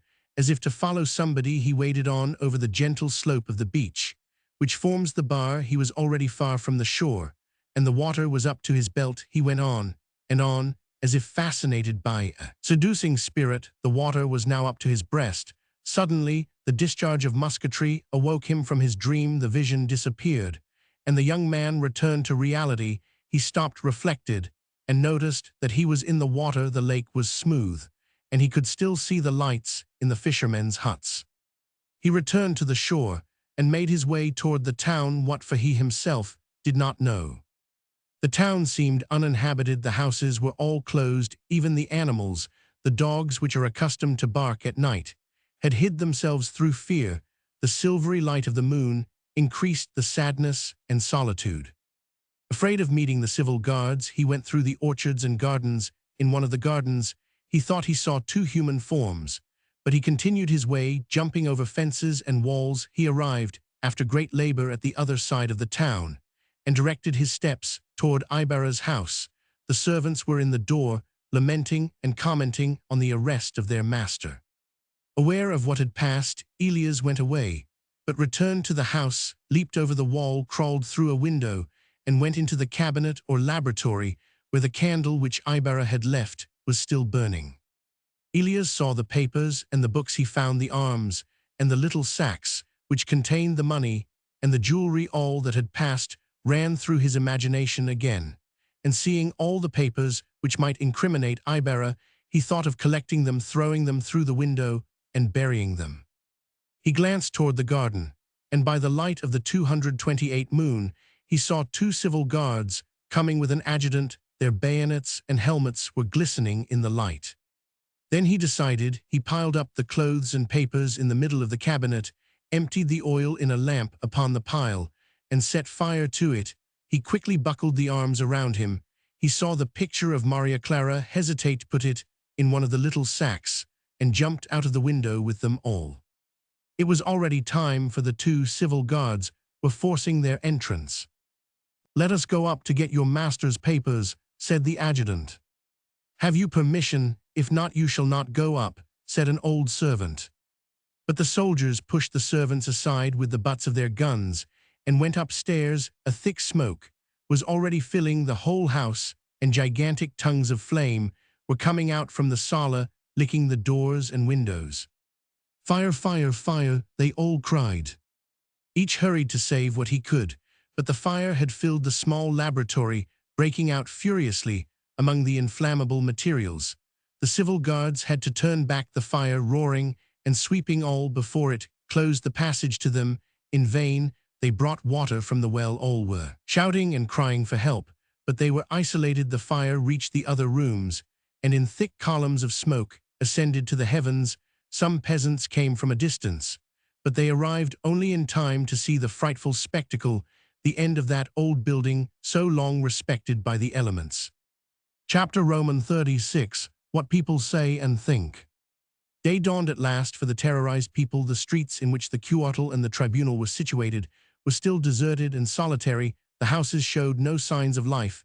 However, a shutter was opened with a creaking noise, and an infant head stuck out and looked in all directions. Slap! A sound announces hard contact between a strip of leather and a human body. The child made a grimace, closed its eyes, and disappeared. The shutter was closed again. The example had been set without any doubt.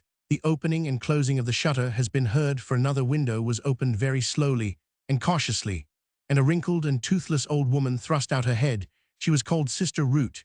She looked about, knit her brows, spit noisily, and then crossed herself. In the house opposite, a little window was timidly opened, and her friend Sister Rufa appeared. They looked at each other for a moment, smiled, made some signals, and again crossed themselves. Jesus, it was like a Thanksgiving Mass, said Sister Rufa. Since the time that Ballat sacked the town, I have never seen a night like it, replied Sister Pute. What a lot of shots. They say that it was old Pablo's gang. Chalisanes, it couldn't be. They say that it was the cuadrilleros against the civil guards. For this reason, they have arrested Don Filippo. Sanctus Deus, they say that there are no less than 14 killed. Other windows were opened, and different faces appeared, exchanging salutations and commenting on the affair. In the light of the day, which promised to be a splendid 230, one could be seen in the distance, like ash-colored shadows, soldiers hurrying about in confusion. There goes another corpse, said someone from one of the windows. One I see too. And so do Roman one, but do you know what it was, asked a man with a crafty face. Certainly the cuadrilleros. No senner, an uprising at the cuartel. What uprising? The curate against the alferez. No, nothing of the sort, said he who had asked the question. The Chinese have risen in revolt. And he closed his window again. The Chinese, repeated all, with the greatest astonishment. In a quarter of an hour other versions of the affair were in circulation. Ibarra with his servants, it was said, had tried to steal Maria Clara, and Captain Tiago, aided by the Guardia Civil, had defended her. By this time, the number of the dead was no longer 14, but 30. Captain Tiago, it was said, was wounded and was going right off to Manila with his family. The arrival of 2 cuadrilleros carrying a human form in a wheelbarrow, and followed by a civil guard, produced a great sensation. It was supposed that they came from the convent, from the form of the feet, which were hanging down. They tried to guess who it could be. By 7:30, when other civil guards arrived from neighboring towns, the current version of the affair was already clear and detailed. I have just come from the tribunal, where I have seen Don Filippo and Don Crisostomo prisoners, said a man to Sister Pute.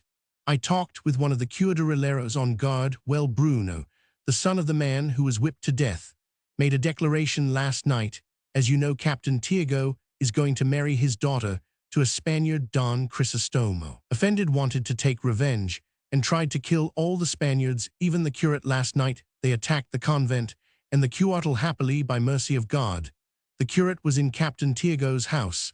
They say that many escaped. The civil 231 guards burned Don Crisostomo's house, and if they had not taken him prisoner, they would have burned him too. They burned the house. All the servants were arrested. Why, you can still see the smoke from here, said the narrator, approaching the window. Those who come from there relate very sad things. All looked toward the place indicated. A light column of smoke was still ascending to the heavens. All made comments, more or less pious, more or less accusatory. Poor young man, exclaimed an old man, the husband of Pute. Yes, replied his wife, but he did not order a mass for the soul of his father, who undoubtedly needs it more than others. But wife, you don't have any pity. Sympathy for the excommunicated it is a sin to have pity for the enemies of God. Say the curates, don't you remember he ran over the sacred burial ground as if he were in a cattle pen? But a cattle pen and a cemetery are much alike, responded the old man, except that but one class of animals enter the cemetery.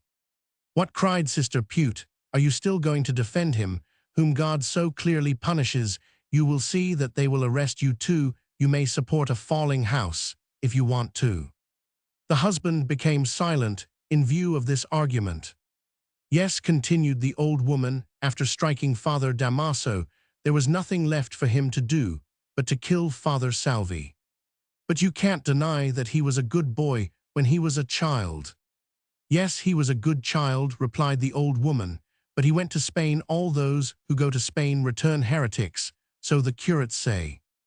Oh, exclaimed the husband, seeing his revenge, and the curate, and all the curates, and the archbishops, and the pope, and the Virginaire, they not Spaniards, bah, are they heretics too, bah?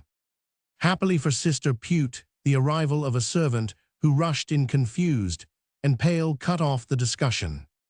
A man hanged in a neighboring orchard, she exclaimed breathless. A man hanged, exclaimed all full of amazement. The women crossed themselves, no one could stir. Yes, Senor, continued the servant, trembling, I was going to gather some peas, and I looked into the orchard next door to see if there I saw a man swinging. I thought it was Tio. I went nearer to gather peas, and I saw that it was not he, but it was another, and was dead. I ran, and... Let us go and see it, said the old man, rising. Take us there. Don't go, cried Sister Pute, seizing him by the shirt. You'll get into trouble. He has hanged himself, then all the worse for him. Let me see it, wife. Go to the tribunal, Juan, and report it. Perhaps he is not dead yet. And he went in. Artipo should be into the orchard, followed by the servant, who kept hid behind him. The women and Sister Pute herself came along behind, full of terror and curiosity. There it is, Senor, said the servant, stopping him and pointing with her finger. The group stopped at a respectful distance, allowing the old man to advance alone. The body of a man hanging from the limb of a santal tree was swinging slowly in the breeze. The old man contemplated it for some time. He looked at the rigid feet, the arms, the stained clothing, and the drooping head. We ought not to touch the corpse until some official has arrived, said he in a loud voice. He is already stiff. He has been dead for some time. The women approached hesitatingly.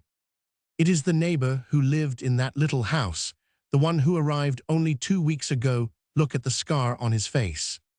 Ave Maria, exclaimed some of the women. Shall we pray for his soul? Asked a young girl as soon as she had finished, looking at the dead body from all directions. You fool, you heretic, Sister Pute scolded her. Don't you know what Father Damaso said? To pray for 233 a damned person is to tempt God. He who commits suicide is irrevocably condemned. For this reason he cannot be buried in a sacred place. I had begun to think that this man was going to have a bad ending. I never could guess what he lived on. I saw him twice speaking with the sacristan mayor, observed a girl.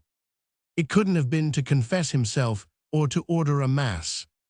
The neighbors gathered together, and a large circle surrounded the corpse, which was still swinging. In half an hour, some officers and 2 curaderos arrived. They took the body down and put it in a wheelbarrow. Some people are in a hurry to die, said one of the officers, laughing, while he took out the pen from behind his ear.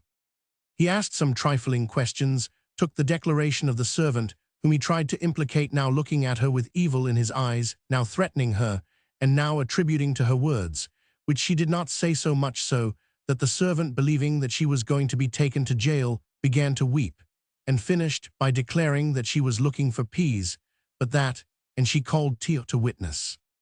In the meantime, a peasant with a wide hat and a large plaster on his neck was examining the body and the rope by which it was hanging. The face was no more livid than the rest of the body. Above the rope could be seen 2 scars and 2 small bruises. Where the rope had rubbed there was no blood, and the skin was white. The curious peasant examined closely the camisa and the pantaloons. He noted that they were full of dust and recently torn in some places, but what most attracted his attention were the stick-tights one on his clothing, even up to his neck. "What do you see?" asked the officer. "I was trying to identify him," Senner stammered the peasant, lowering his hat further from his uncovered head. "But haven't you heard that it was one Lucas? Were you sleeping?" All began to laugh. The peasant, embarrassed, muttered a few words and went away with head down, walking slowly. "Here, where are you going?" cried the old man. "You can't get out that way. That's the way to the dead man's house." "That fellow is still asleep," said the officer with a jeer. "Well, have to throw some water on him." Those standing around laughed again. The peasant left the place where he had played so poor a part and directed his steps toward the church. In the sacristy, he asked for the sacristan mayor. "He is still sleeping," they replied gruffly. "Don't you know that they sacked the convent last night?" "I will wait till he awakes." The sacristans looked at him with that rudeness characteristic of people who are in the habit of being ill-treated. In a dark corner, the one-eyed sacristan mayor was sleeping in a large chair. His spectacles were across his forehead, among his long locks of hair. His squalid bony breast was bare and rose and fell with regularity. The peasant sat down nearby, disposed to wait patiently, but a coin fell on the floor, and he began looking for it with the aid of a candle under the sacristan mayor's big chair. The peasant also noted stick-tights on the sleeping man's pantaloons, and on the arms of his camisa. The sacristan awoke at last, rubbed his good eye, and in a very bad humor reproached the man. "I would like to order a mass," said Senner, replied he in a tone of excuse. "They have already finished all the masses," said the one-eyed man, softening his accent a little. "If you want it for tomorrow, is it for souls in purgatory?" "No, Senner," replied the peasant, giving him a peso. And looking fixedly in his one eye, he added, "It is for a person who is going to die soon," and he left the sacristy. "I could have seized him last night," he added sighingly, as he removed the plaster from his neck, and he straightened up and regained the stature and appearance of Elias. 1a plant, Desmodium querceus, the dry seeds of which cling to the clothing. Chapter Roman 30, 7v Victis. Civil guards were passing with a sinister air to and fro in front of the door of the tribunal, threatening, with the butts of their guns, the daring boys who stood on tiptoe or raised each other up in order to look through the grates in the windows. The sala did not present that same joyful aspect as it did when the program for the festival was being discussed. It was gloomy, and the silence was almost death-like. The civil guards and the cuadrilleros who were occupying the rooms scarcely spoke, and the few words that they did pronounce were in a low tone. Around the table sat the directorcillo, 2 writers, and some soldiers scribbling papers.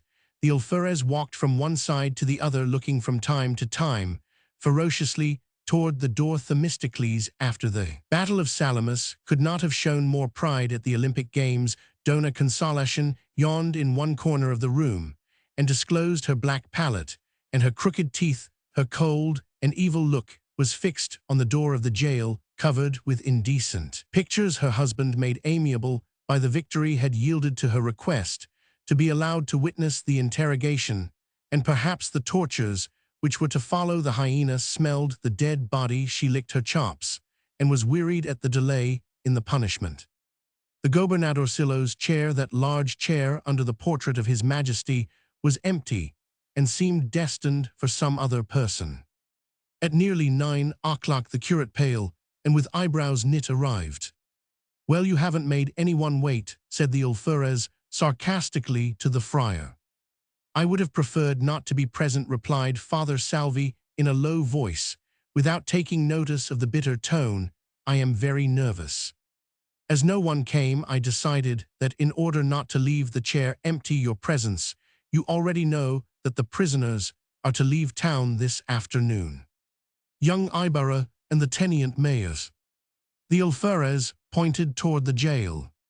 8 are in there, said he. "Bruno died last night at midnight, but his declaration has been obtained." The curate saluted Dona Consolation, who responded with a yawn, and an ah. The friar took the big chair under the picture of his majesty. "We can begin," said he. "Bring out the two who are in the stocks," ordered the alferez in his most terrifying voice, and turning to the curate, he added, changing his tone, "They are fastened in the stocks, with 2 holes vacant." For those who are interested in instruments of torture, we will say that the stocks is one of the most innocent. The holes in which are fastened the legs of the prisoner are a little more or less than a palm apart, leaving 2 holes vacant, and putting the prisoner's legs in the holes on either side would make the position strained so that the ankles would suffer peculiarly, and the lower extremities be stretched apart more than a yard. It does not kill instantly, as may well be imagined.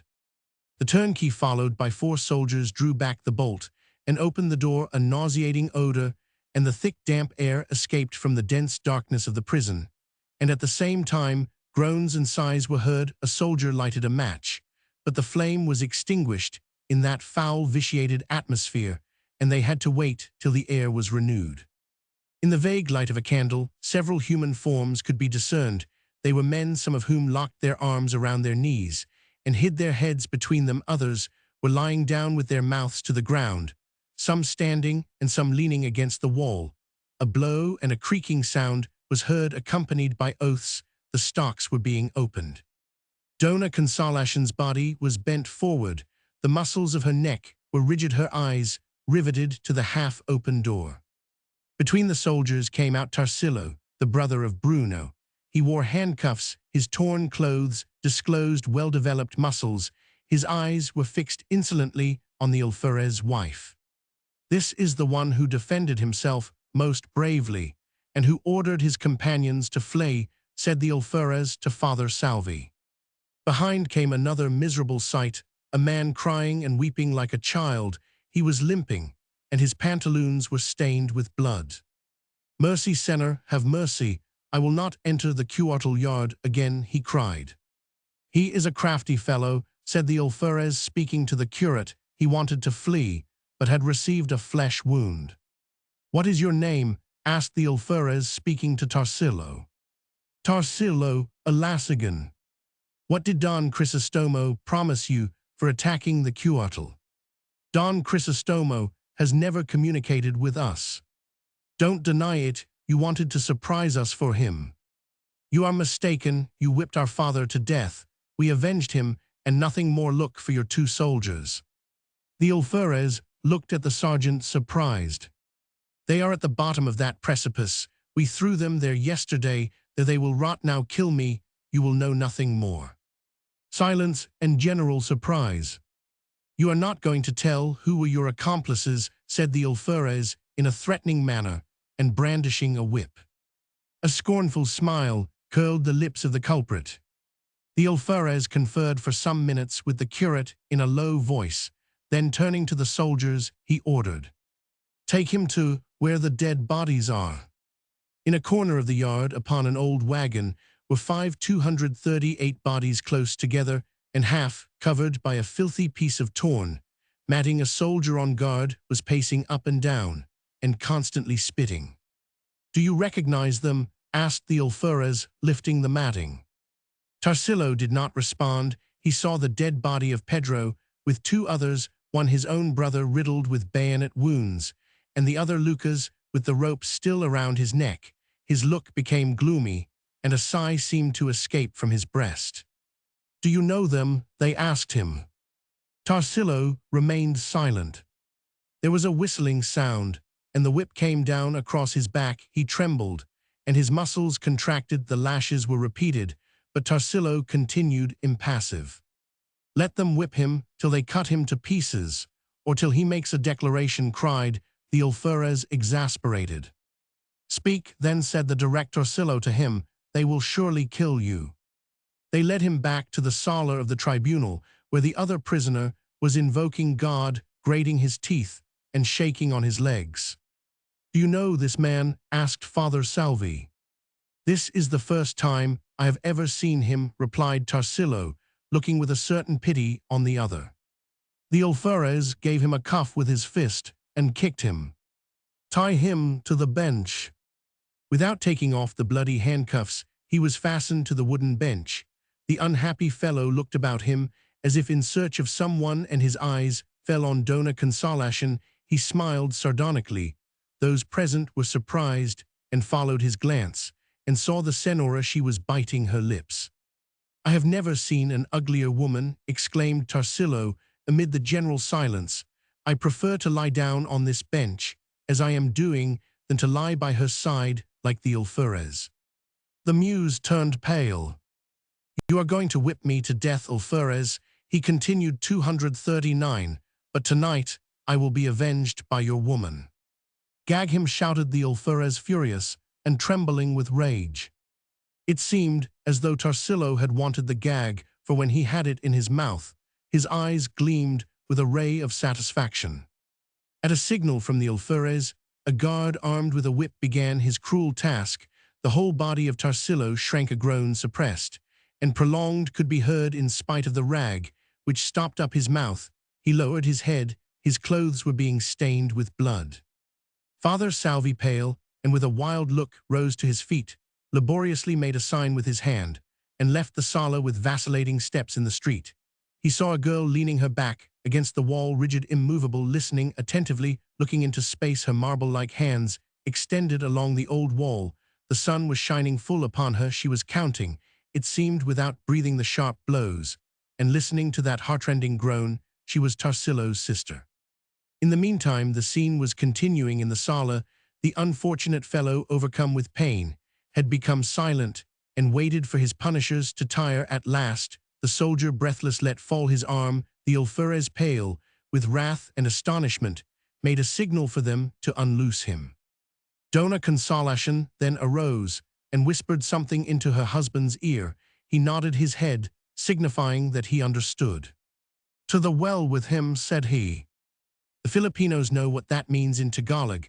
They call it timbin. We do not know who could have been the inventor of this method of punishment, but we are of the opinion that he must have lived long ago in the middle of the tribunal yard. There was a picturesque stone wall, roughly made out of cobble stones. Around a well, a rustic apparatus of bamboo, in the form of a lever, serves to draw out the vile, dirty, and bad-smelling water. Broken dishes, refuse, and all sorts of filth collected there since. The well was a common receptacle for everything. 240 that the people threw away or found useless. An object which fell into the place, no matter how good it may have been, was thereafter surely lost. However, the well was never closed up. At times, prisoners were condemned to go down and make it deeper, not because it was thought that the work would be useful in any way, but because the work was so difficult. If a prisoner went down in the well once, he invariably contracted a fever from which he died. Tarsilo contemplated all the preparations of the soldiers with a firm look. He was very pale, and his lips were trembling or murmuring a prayer.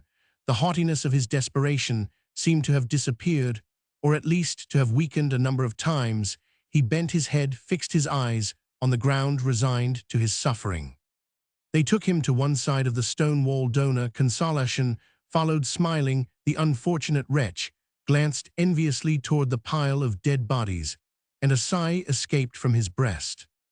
"Speak now," said the director Silo again.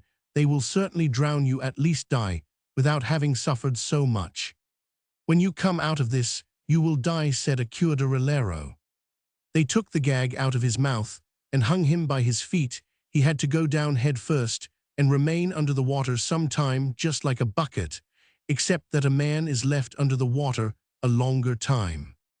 The alferez went to look for a watch that he might count the minutes.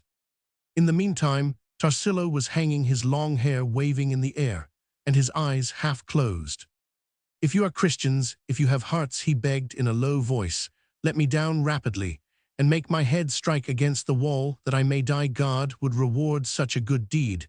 Perhaps some day you will be in the same straits as I am now." The alferez returned, and with watch in hand, witnessed the descent. "Slowly, slowly," cried Dona Consolacion, following the poor fellow with her eyes. "Be careful." The pole was being lowered slowly. Tarsilo rubbed against the projecting stones and the dirty plants which grew in the crevices. Then the pole ceased to move. The alferez was counting the seconds. "Up," he ordered dryly, at the end of a half-minute. The silvery harmony of the drops of water falling back into the well announced the return of the unfortunate man to the light. As the weight on the end of the lever was heavy, he came up quickly. The rough pieces of stone and pebbles torn loose from the walls fell with splashes to the bottom. His face and hair full of filthy mud, his body wet and dripping, he appeared again in the sight of the silent crowd. The wind made him shiver with cold. "Do you want to make a declaration?" they asked him. "Take care of my sister," the unhappy one murmured, looking at the cure de Relero with supplication. The bamboo pole creaked again, and again the condemned man disappeared. Dona Consolacion observed that the water remained still. The alferez counted a minute. When Tarsilo came up again, his face was livid, and his features contracted. He glanced at those standing around and kept open his bloodshot eyes. "Will you make a declaration?" asked the alferez again, with vexation. Tarsilo shook his head, and again they let him down. His eyelids were almost closed, and his eyes were gazing at the white clouds floating in the heavens. He bent his neck to keep sight of the light of day, but he was soon submerged in the water. That filthy curtain closed from him the sight of the world. A minute passed. The muse saw large bubbles of air come up to the surface of the water. "He is thirsty," said she, laughing. The water was again smooth. This time a minute and a half had passed when the alferez gave the signal. Tarsilo's features were no longer contracted. The half-opened lids showed the white of his eyes. Muddy water, clotted with blood, ran out of his mouth. The cool wind was blowing, but his body no longer shivered. Those present, pale and terrified, looked at each other in silence. The alferez made a signal for them to take him down from where he was hanging and stepped aside for a few moments. Dona Consolacion a number of times applied the lighted end of her cigar to the bare legs of Tarsilo, but his body did not quiver. It put out the light. "He has asphyxiated himself," murmured a cure de Relero. "See how his tongue is turned, as if he wanted to swallow it." The other prisoner, trembling and perspiring, contemplated the scene like a madman. He looked about him. The alferez ordered the director Tarsilo to question him. Senor," he groaned, "I will tell you all that you wish." "Good, let us see. What is your name?" "Andong Senor." "Bernardo, Leonardo, Ricardo, Eduardo, Gerardo, or what?" "Andong Senor," repeated the imbecile.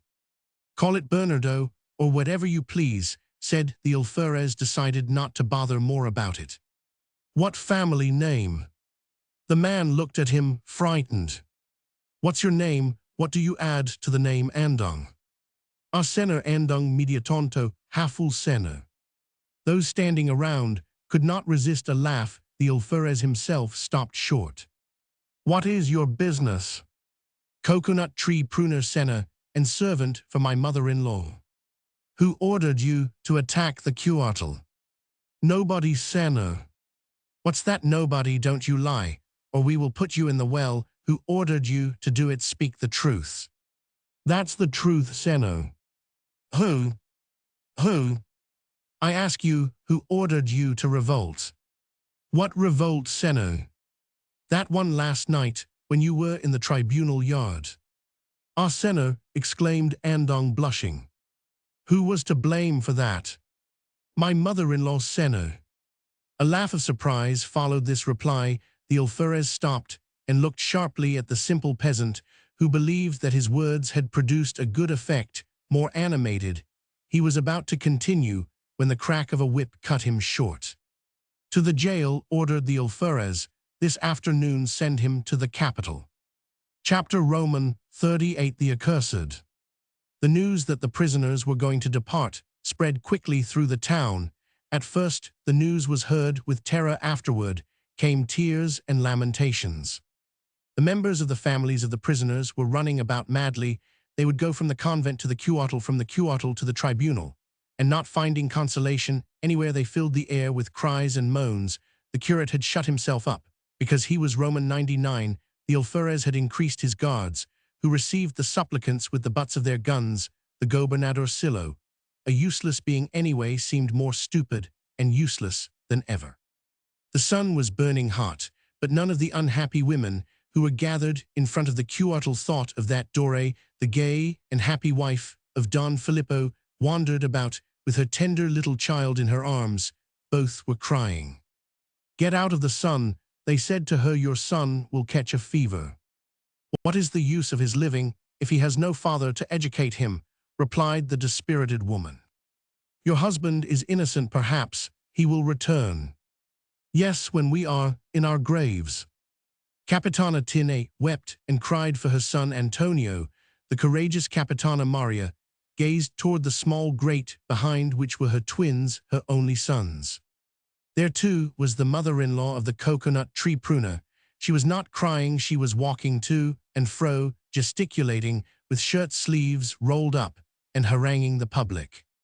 "Have you ever seen anything equal to it?" said she. "They arrest my Andung, wound him, put him in the 245 stocks, and take him to the capital all, because he happened to be in the cuartel yard." But few people had any sympathy for the Mussulman mother-in-law. Don Crisostomo is to blame for all of this side, a woman. The schoolteacher also was wandering about in the crowd, nor Juan was no longer rubbing his hands, nor was he carrying his yard stick and plumb line. He had heard the bad news, and faithful to his custom of seeing the future as a thing that had already happened, he was dressed in mourning for the death of Ibarra. At 2 o'clock in the afternoon, an uncovered cart, drawn by 2 oxen, stopped in front of the tribunal. The cart was surrounded by the crowd. They wanted to destroy it. "Don't do that," said Capitana Maria. "Do you want them to walk?" This remark stopped the relatives of the prisoners. 20 soldiers came out and surrounded the cart. Then came the prisoners.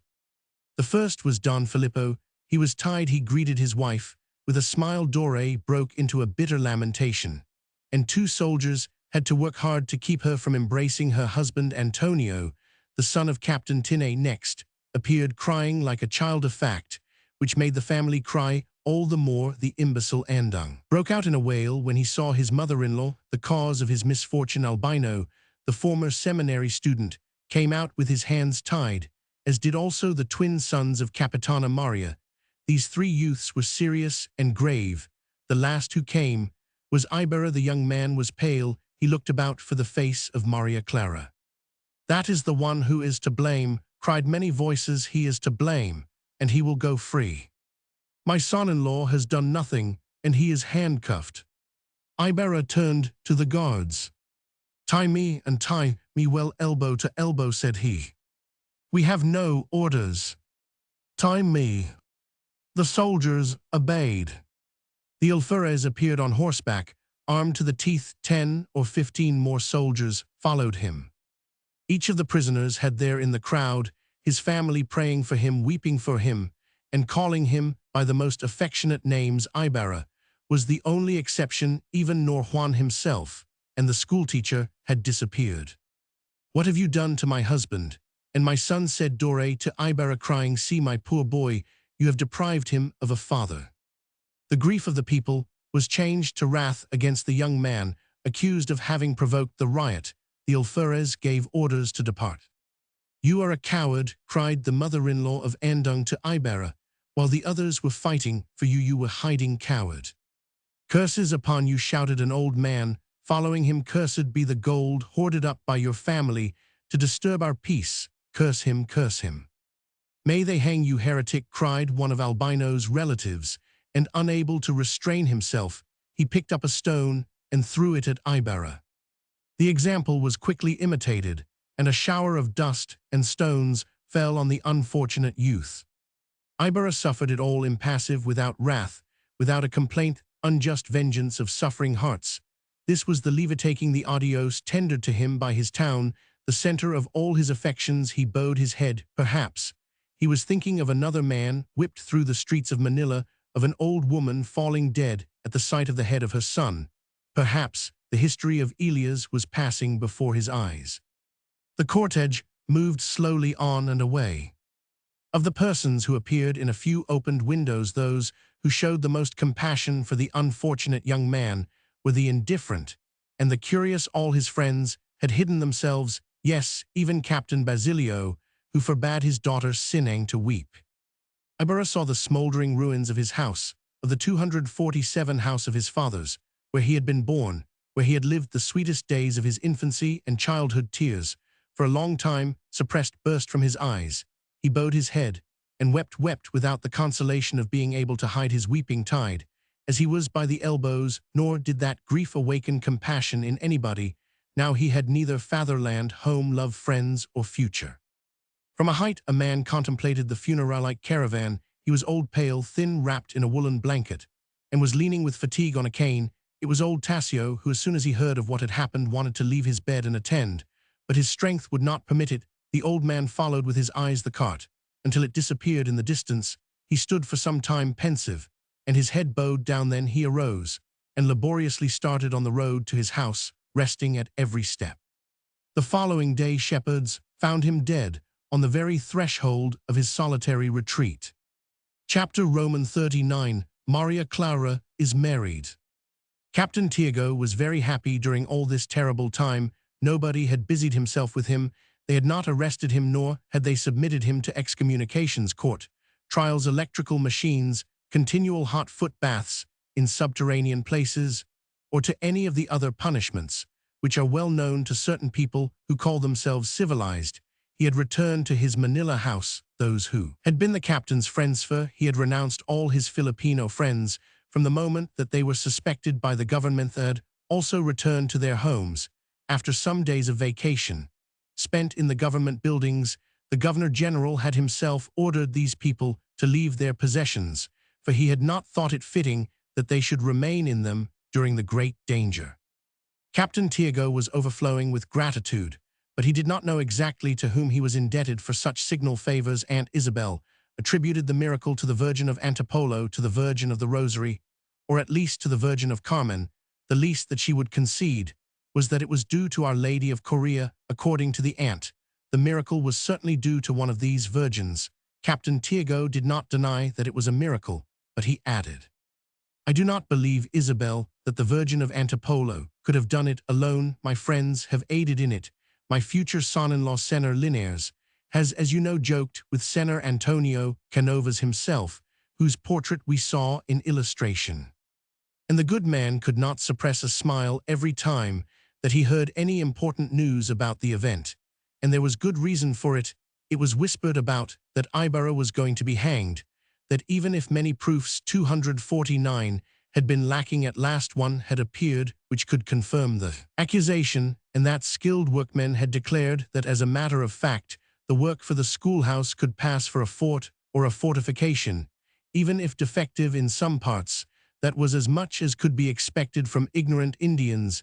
These rumors quieted the captain and made him smile. Just as the captain and his cousin Aunt Isabel were of different opinions about the miracle, so too the other friends of the family were divided into different parties, those who followed the miracle monger, and those who followed the government. The latter party, however, was quite insignificant. The miracle mongers were subdivided into other factions: the sacristan mayor of Binondo, the woman who sold the wax candles, and the chief of one of the brotherhoods. All saw the hand of God in the miracle, moved by the Virgin of the Rosary.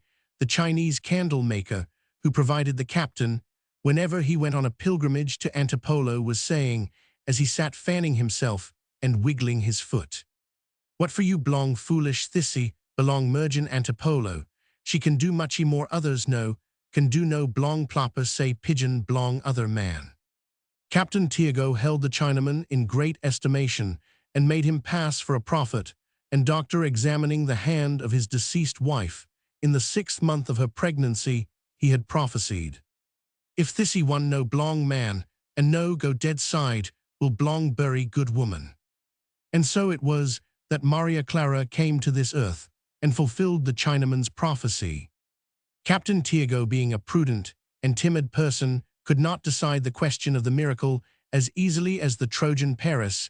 He could not give preference to one of the virgins for fear of offending some other of them, a thing which might bring about grave results. Prudence, he said to himself, be prudent, let us not lose all now. He was in the midst of these doubts when the party in favor of the government, or the governmental party, arrived, viz. Dona Victorina, Don Tiburcio, and Linares. Dona Victorina did all the talking for the three men, and for herself, also she mentioned the visits which Linares had made to the Governor-General, and repeatedly brought out the benefits derived from having a relative of categoria. For some days past, she had been trying to be Andalusian by suppressing the D in all words, and in changing the S to Z, no one could get the idea out of her head. She would prefer to lose her front curls first. Yes, she said, in speaking of Ibarra, that fellow merits very well all that he is going to get. I told you so when I saw him for the first time. I told you he was a filibustero. What did the general tell you, cousin? What did he say? What news did you give him about Ibarra? Seeing that the cousin hesitated in his reply, she went on directing her words to Captain Tiago. Believe me, if they convict him, as is to be hoped, it will be through my cousin. Senora, protested Linares. But she did not give him any time. Oh, what a diplomat you have turned out to be, but we all know that you are the advisor of the Governor-General, that he could not live without you. Ah, what a pleasure to see you, Clarita. Maria Clara seemed paler than ever, although she was now quite recovered from her illness. Sadly smiling, she approached and greeted Dona Victorina with a formal kiss. After the customary words had been exchanged, Dona went on with her false Andalusian. We came to visit you. You have been saved by the efforts of your friends, looking significantly at Linares. God has protected my father, said the girl in a low voice. Yes, Clarita, but the time for miracles has passed long ago. As we Spaniards say, have no trust in the Virgin, and save yourself by running. Theth autotather way, said the doctor, correcting her proverbial quotation. Captain Tiago, who had not yet found opportunity to say a word, ventured to ask her, giving much attention 251 to her reply, so you, Dona Victorina, believe that the Virgin? That is precisely what we came for, to speak to you about. The Virgin replied, she indicating Maria Clara. We have a matter to talk over. The maiden understood that she ought to retire. She sought an excuse and went away, supporting herself on the furniture as she walked along. What was said in the conference which followed was so low and mean that we prefer to omit it. It is sufficient for us to say that when they took their leave, all were happy, and that Captain Tiago afterward said to his cousin, Isabel, send word to the restaurant that we are going to give a fiesta tomorrow. You get Maria ready to be married in a short time. Aunt Isabel looked at him, surprised. You will see, when Senor Linares is our son-in-law, all the palaces will be open to us. They will be envying us. They will all die with envy. And thus it was that at 8 o'clock on the following evening Captain Tiago's house was again full of guests, only that this time the men whom he had invited were either Spaniards or Chinamen, while the fair sex was represented by Spaniards born in the peninsula or in the Philippines. The larger part of our acquaintances was their Father Sibilla, Father Salvi, and several other Franciscans, and Dominicans, the old lieutenant of the Civil Guard, Senor Guevara, more melancholy than ever, the alferez, who related his battle for the 1000th time, feeling himself head and shoulders above everybody, and a veritable Don Juan de Austria, now a lieutenant with the rank of Commander de Espadana, who looked at the former with respect and fear, and avoided his glance, and the indignant Dona Victorina Linares was not yet present, for being a very important personage, it was fitting that he should arrive later than the others. Maria Clara, the subject of all the gossip, was the center of a group of women. She had greeted and received them ceremoniously, but did not throw off her air of sadness. "PSH," said one of the girls, a little stuck up. "A cute little thing," replied another, "but he might have selected some one of a more intelligent appearance. It's the money, he's a good-looking fellow, and sells himself for a good price." In another part of the room, they were talking like this: "Mary, when her former betrothed is about to be hanged. I call that prudence, to have one on hand as a substitute." Possibly the young maiden heard these remarks, as she sat in a chair near by arranging a tray of flowers, for her hand was seen to tremble. She turned pale and bit her lips a number of times. The conversation among the men was in a loud tone. Naturally, they were conversant with the recent happenings. All were talking, even Don Tiburcio, with the exception of Father Sibylla, who maintained a disdainful silence. "I have heard that your reverence leaves the town, Father Salvi?" asked the newly made lieutenant, now made more amiable by the star on his sleeve. "I have nothing more to do now in San Diego. I am permanently settled in Manila now, and you?" "I also leave the town," replied the former alferez. "Straightening up the government needs me to take command of a flying column to clear the provinces of filibusteros." Friar Salvi looked him over from head to foot and turned his back to him completely. "Is it yet known for a certainty what is to become of the leader of the revolutionists?" asked a government employee. "Are you referring to Crisostomo Ibarra?" asked another. "What is most probable and most just is that he be hanged, as those were in 72. "He will be exiled," said the old lieutenant dryly. "Exiled, nothing more than exiled, but it will be a perpetual exile," exclaimed several at the same time. "If that young fellow," Lieutenant Guevara went on to 253 say in a loud voice, "had been more cautious, if he had trusted certain people less, with whom he had correspondence, and if the officers had not made a subtle interpretation of what was written, if it had not been for all of this, that young man would surely have gone free." This statement by the old lieutenant and the tone of his voice produced a great surprise in the room. Those who heard it did not know what to say. Father Salvi looked in another direction, perhaps so as not to meet the dark look which the old man directed toward him. Maria Clara dropped her flowers and sat motionless. Father Sibylla, the one who knew how to keep silent, appeared to be the only one who knew how to ask questions. "Are you referring to the letters, Senor Guevara?" "I am telling what the defendant's attorney told me. He has taken up the case with zeal and interest. Aside from some ambiguous lines, which this young man wrote to a young woman before departing for Europe, they have found no proof to sustain the accusation in these few lines. The officers saw a plan and threat against the government." "And what about the declaration made by the bandit before he died?" "That statement has proved of no account, since according to the bandit himself, the conspirators never had communicated with the young man, but only with one Lucas, who was Ibarra's enemy, as they have been able to prove, and who committed suicide perhaps from remorse. It has been proved that the papers found in the possession of the dead man were forged, since the handwriting was like that of Ibarra 7 years ago, but not like that of Tadeo, a fact which shows that it was copied from the letter used as evidence against him. Besides, his attorney says that if Ibarra had not admitted the genuineness of the letter, he would have been able to do much for him. But at the sight of it, the young man turned pale, lost heart, and acknowledged that he had written it. "Do you say," asked a Franciscan, "that the letter was directed to a young woman? How did it get into the hands of the officers?" The lieutenant did not reply. He looked for a moment 254 at Friar Salvi, and then walked off, twisting nervously the end of his gray beard. In the meantime, others were commenting something like this. "There you see the hand of God," said one. "Even the women hate him. He had his house burned, thinking that he could thus save himself, but he did not reckon with his host, that is with his querida, one with his babai, one," added another, smiling, "that is God's work. Santiago protects Spain." The old army officer stopped and approached Maria Clara. She was listening to the conversation, immovable in her seat. The flowers were at her feet. "You are a very prudent young woman," said the old lieutenant to her in a low voice. "You have done well to hand over the letter in this way. You will assure yourself of a peaceful future." With dull eyes and biting her lips, she looked at him as he walked away. Luckily, Aunt Isabel passed her at this moment. Maria Clara summoned enough strength to catch hold of her aunt's dress. "Aunt," she murmured. "What is the matter with you?" asked the latter, frightened, as she saw the young woman's face.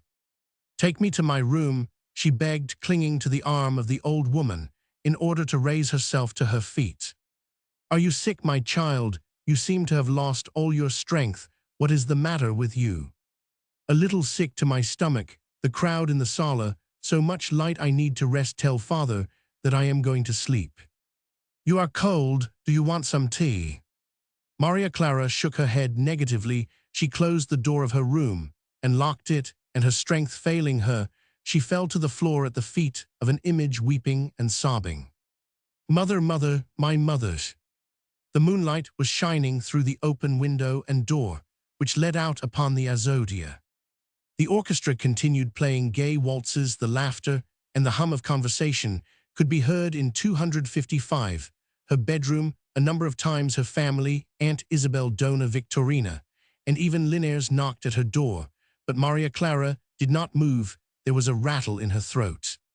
Hours passed, the pleasures of the table ended, and dancing followed. Her little candle burned out, but the maiden lay quietly on the floor, the rays of moonlight shining upon her at the foot of an image of the Mother of Jesus.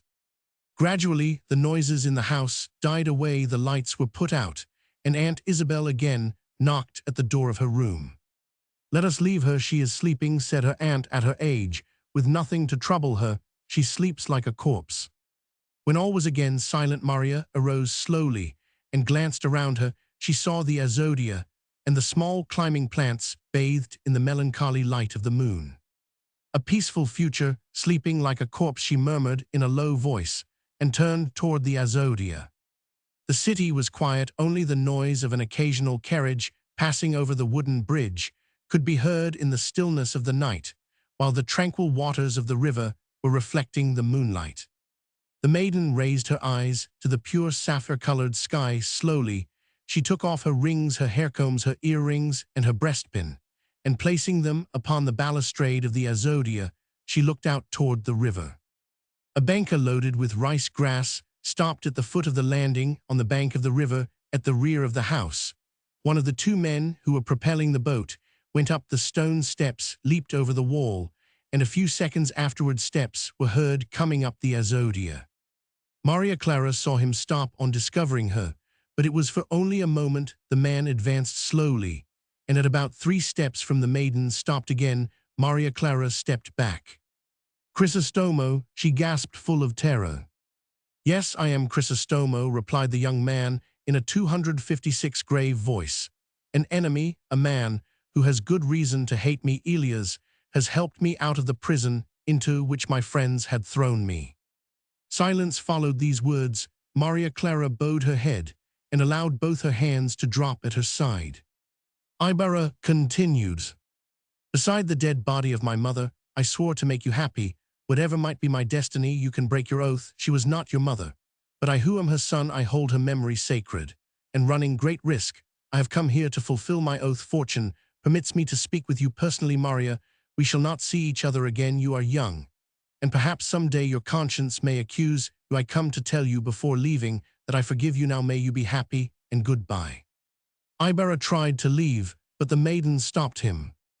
"Crisostomo," she said, "God has sent you to save me from desperation. Hear me and judge me." Ibarra wished to withdraw gently from her. "I have not come," said he, "to call you to account. I have come to give you peace. I do not want the peace which you give me. I will give myself peace. You despise me, and your contempt will make my life bitter till death." Ibarra saw the poor girl's desperation and asked her what she desired. "That you may believe that I have always loved you." Crisostomo smiled bitterly. "Oh, you doubt me, you doubt the friend of your infancy, who has never hidden a single thought from you," exclaimed she in grief. "I understand you. When you know my history, the history which they revealed to me during my illness, you will pity me, and you will no longer answer my grief with that bitter smile. Why did you not let me die in the hands of my ignorant doctor?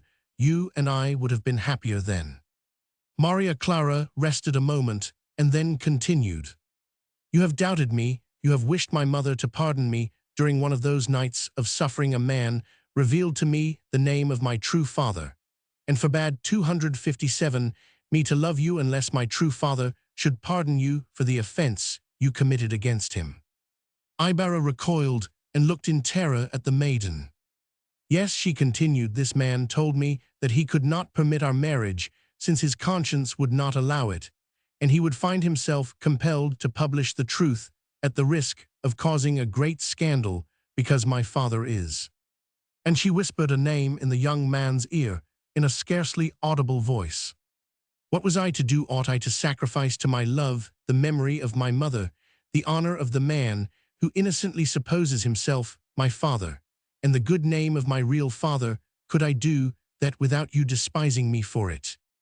But the proof, have you proof? You need proof, exclaimed Chrysostomo, deeply agitated.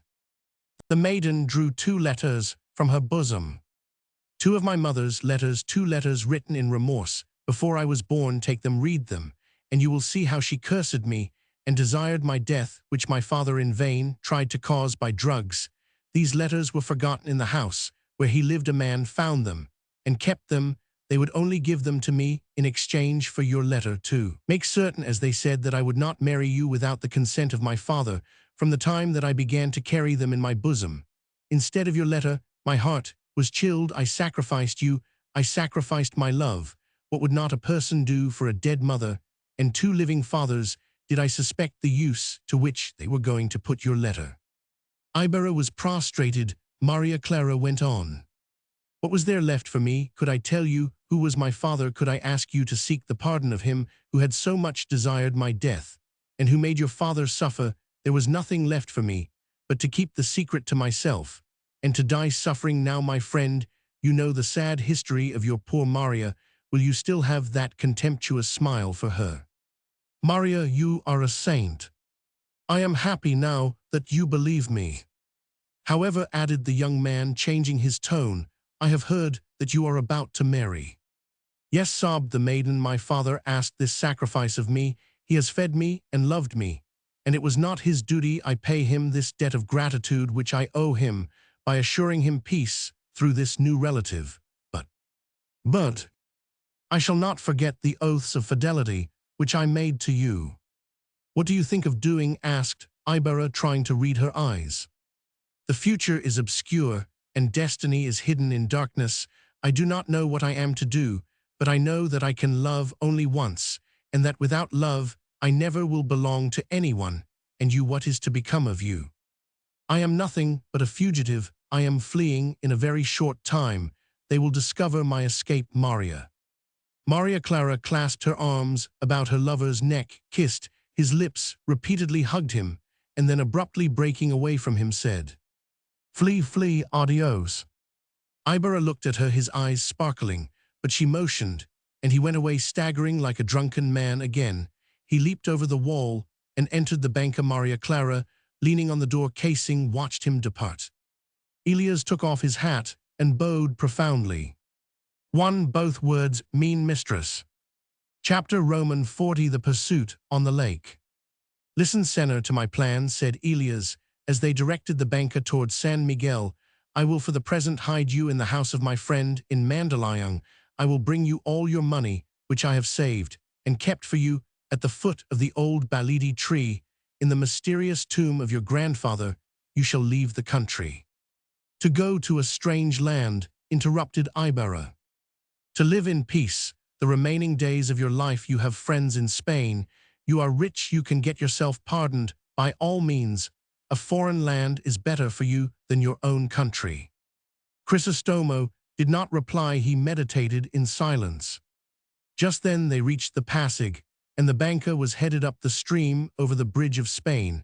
A horseman was galloping at high speed, and a prolonged sharp whistle was heard. Elias replied, Ibarra, you owe your misfortunes to my family. You have saved my life twice. I owe you not only gratitude, but also restitution of your fortune. You advise me to go to a foreign land and live. Then come with me, and we will live like brothers. Here you too are miserable. Elias sadly replied, Impossible. It is true that I can neither love nor be happy in my country, but I can suffer and die in it, and perhaps die for it. That would be something. Let my country's misfortune be my own misfortune, since no noble thought unites us, and since our hearts do not beat in harmony at the mention of a single word. At least let a common misery unite me to my fellow countrymen. 260. At least let me weep with them over our grief. Let the same misery oppress all our hearts. Then why do you advise me to leave? Because in other lands you can be happy, and I cannot, because you are not made to suffer, and because you would hate your country if some day you should see the cause of your misfortune, and to hate one's own country is the greatest misery. You are unjust to me, exclaimed Ibarra with bitter reproach. You forget that I have scarcely arrived here, and that I have already sought its welfare. Do not be offended, Senor. I am not reproaching you, would to God that all might imitate you, but I do not ask for the impossible, and you should not be offended if I tell you that your heart deceives you. You love your country, because your father has taught you to love it. You love it, because you had in it your love, your fortune, your youth, because it smiled on you, and because it has not until now done you an injustice. You love your country, as we all love that which makes us happy. But on that day when you see yourself, poor, ragged, hungry, persecuted, denounced, and betrayed by your very countrymen, on that day, you will curse yourself, your country, and your words grieve me, said Ibarra resentfully.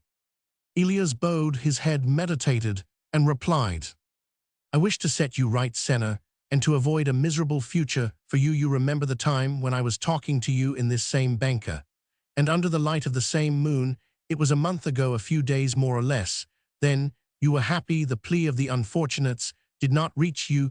You disdained their complaints, because they were complaints from criminals. You gave ear to their enemies, and in spite of my reasons and pleas, you put yourself on the side of their oppressors. On you depended at that time whether I should turn criminal or allow my life to be taken in fulfillment of my sacred pledge. God has not permitted it, because the old chief of the bandits has been killed. A month has passed, and now you think differently.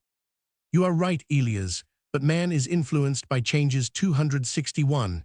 In circumstances, then I was blind and obstinate. What did I know now? Misfortune has torn the veil from my eyes. The solitude and misery of my prison life have taught me. Now I see the horrible cancer which is sapping the life of society, which hangs to its flesh, and which requires violent extirpation. They have opened my eyes. They have made me see the ulcer. They force me to become a criminal. I will be a filibustero, but a true filibustero. I will call upon all the unfortunates, on all who have beating hearts within their breasts, on all who sent you to me. No, no, I will not be criminal. It is never a crime to fight for one's country. We, for 3 centuries, have given them our hand. We have asked them for their love. We have anxiously wished to call them our brothers. How have they replied? With insults and jests, denying us even the quality of being human beings. There is no God, there is no hope, there is no humanity, there is nothing but the right of force. Ibarra was excited, his whole body was trembling. They passed by the Governor-General's palace and believed they saw agitation and movement among the guards. Have they discovered our flight? Murmured Elias. Lie down, Senor, so that I can cover you up with the grass, for when we cross over to the side of the river, near the powder house, the sentry may be surprised at seeing 2 of us in this small banca. As Elias had foreseen, the sentry stopped him and asked him where he came from. From Manila, with grass for the magistrates and curates, replied he, imitating the accent of one from Pandacan. A sergeant came out and was informed what was going on. Sulung, go on, said he. I warn you not to receive anyone in your banca. A prisoner has just escaped. If you capture him and hand him over to me, I will give you a good reward. All right, Senor, what is his description? He wears a frock coat and speaks Spanish. With that much, be on the watch. The banker went on. Elias turned his face and saw the shadow of the sentry still standing on the bank of the river. We will lose several minutes, said he, in a low voice. We will have to go up the Beta River in order to carry out my pretense of being from Pina Francia. The town was sleeping in the light of the moon. Crisostomo arose to admire the sepulchral peace of nature. The river was narrow, and its banks formed a plain planted with rice.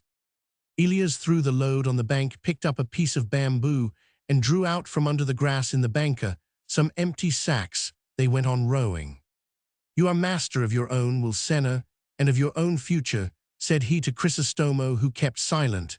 But if you will permit me to offer a suggestion, I say to you, look well at what you are going to do.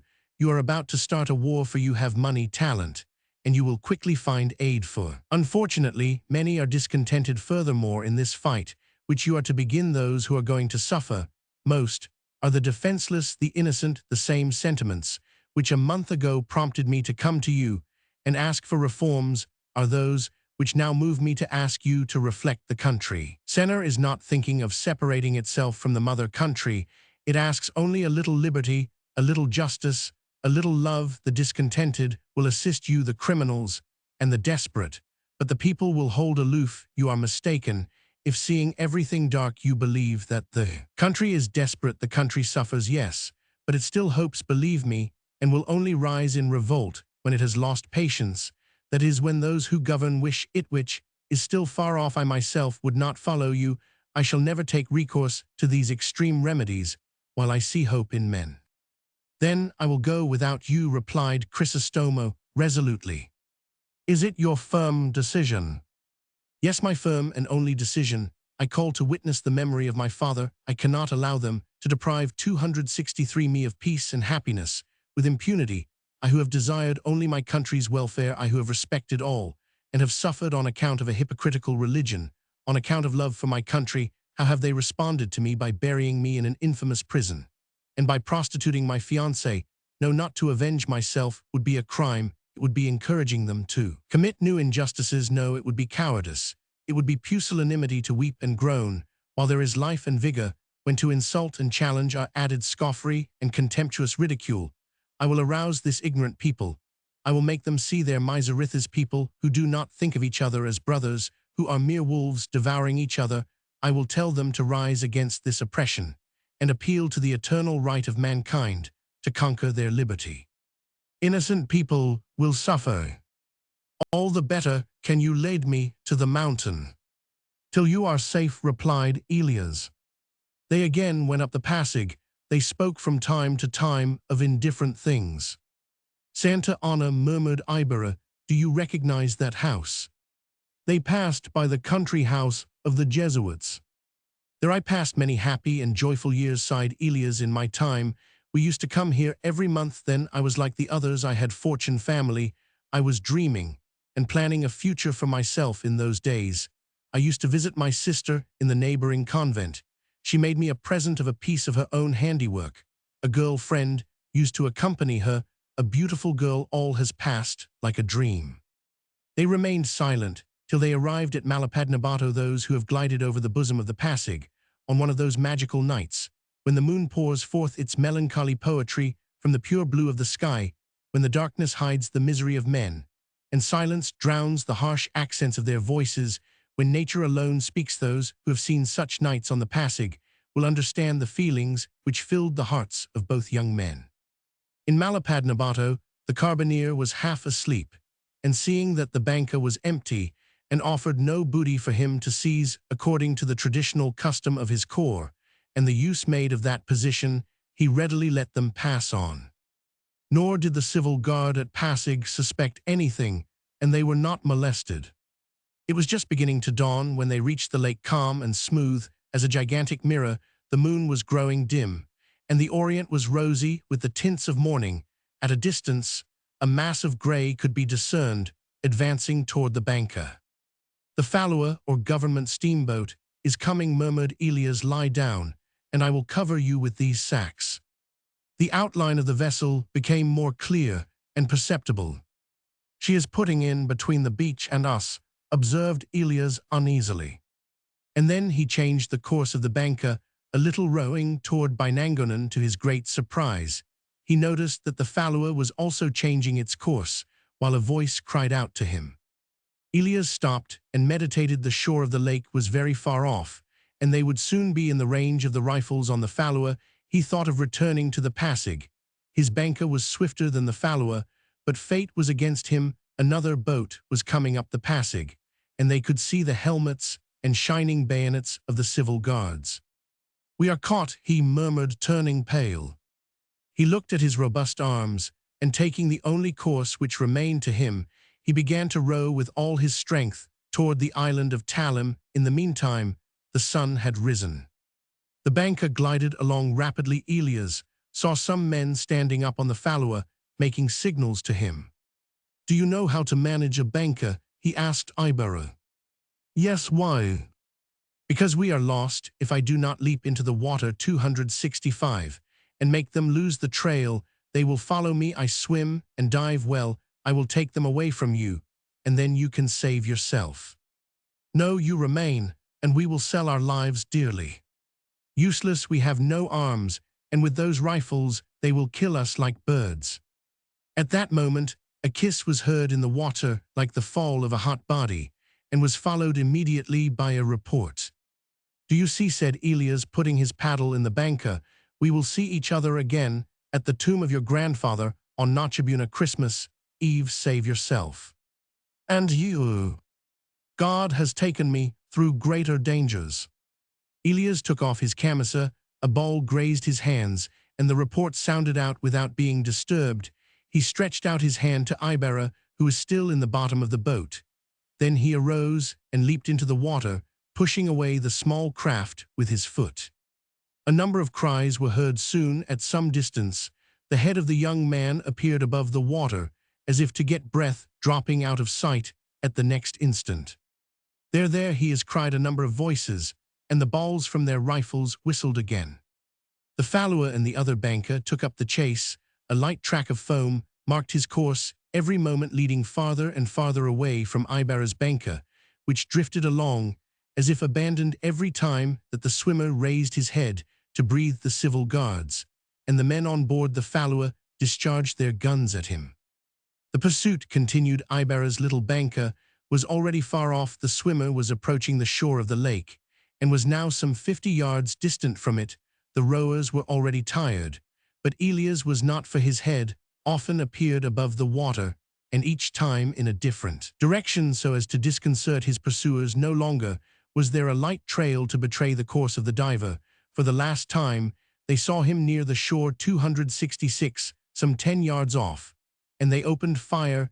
Then minutes and minutes passed. Nothing appeared again on the tranquil surface of the lake. Half an hour afterward, one of the rowers pretended to have discovered signs of blood in the water near the shore, but his companions shook their heads in a manner which might mean either yes or no.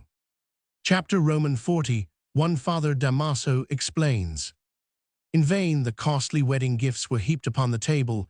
Neither the diamonds in their blue velvet caskets, nor the embroidered pina, nor the pieces of silk had any attractions for Maria Clara.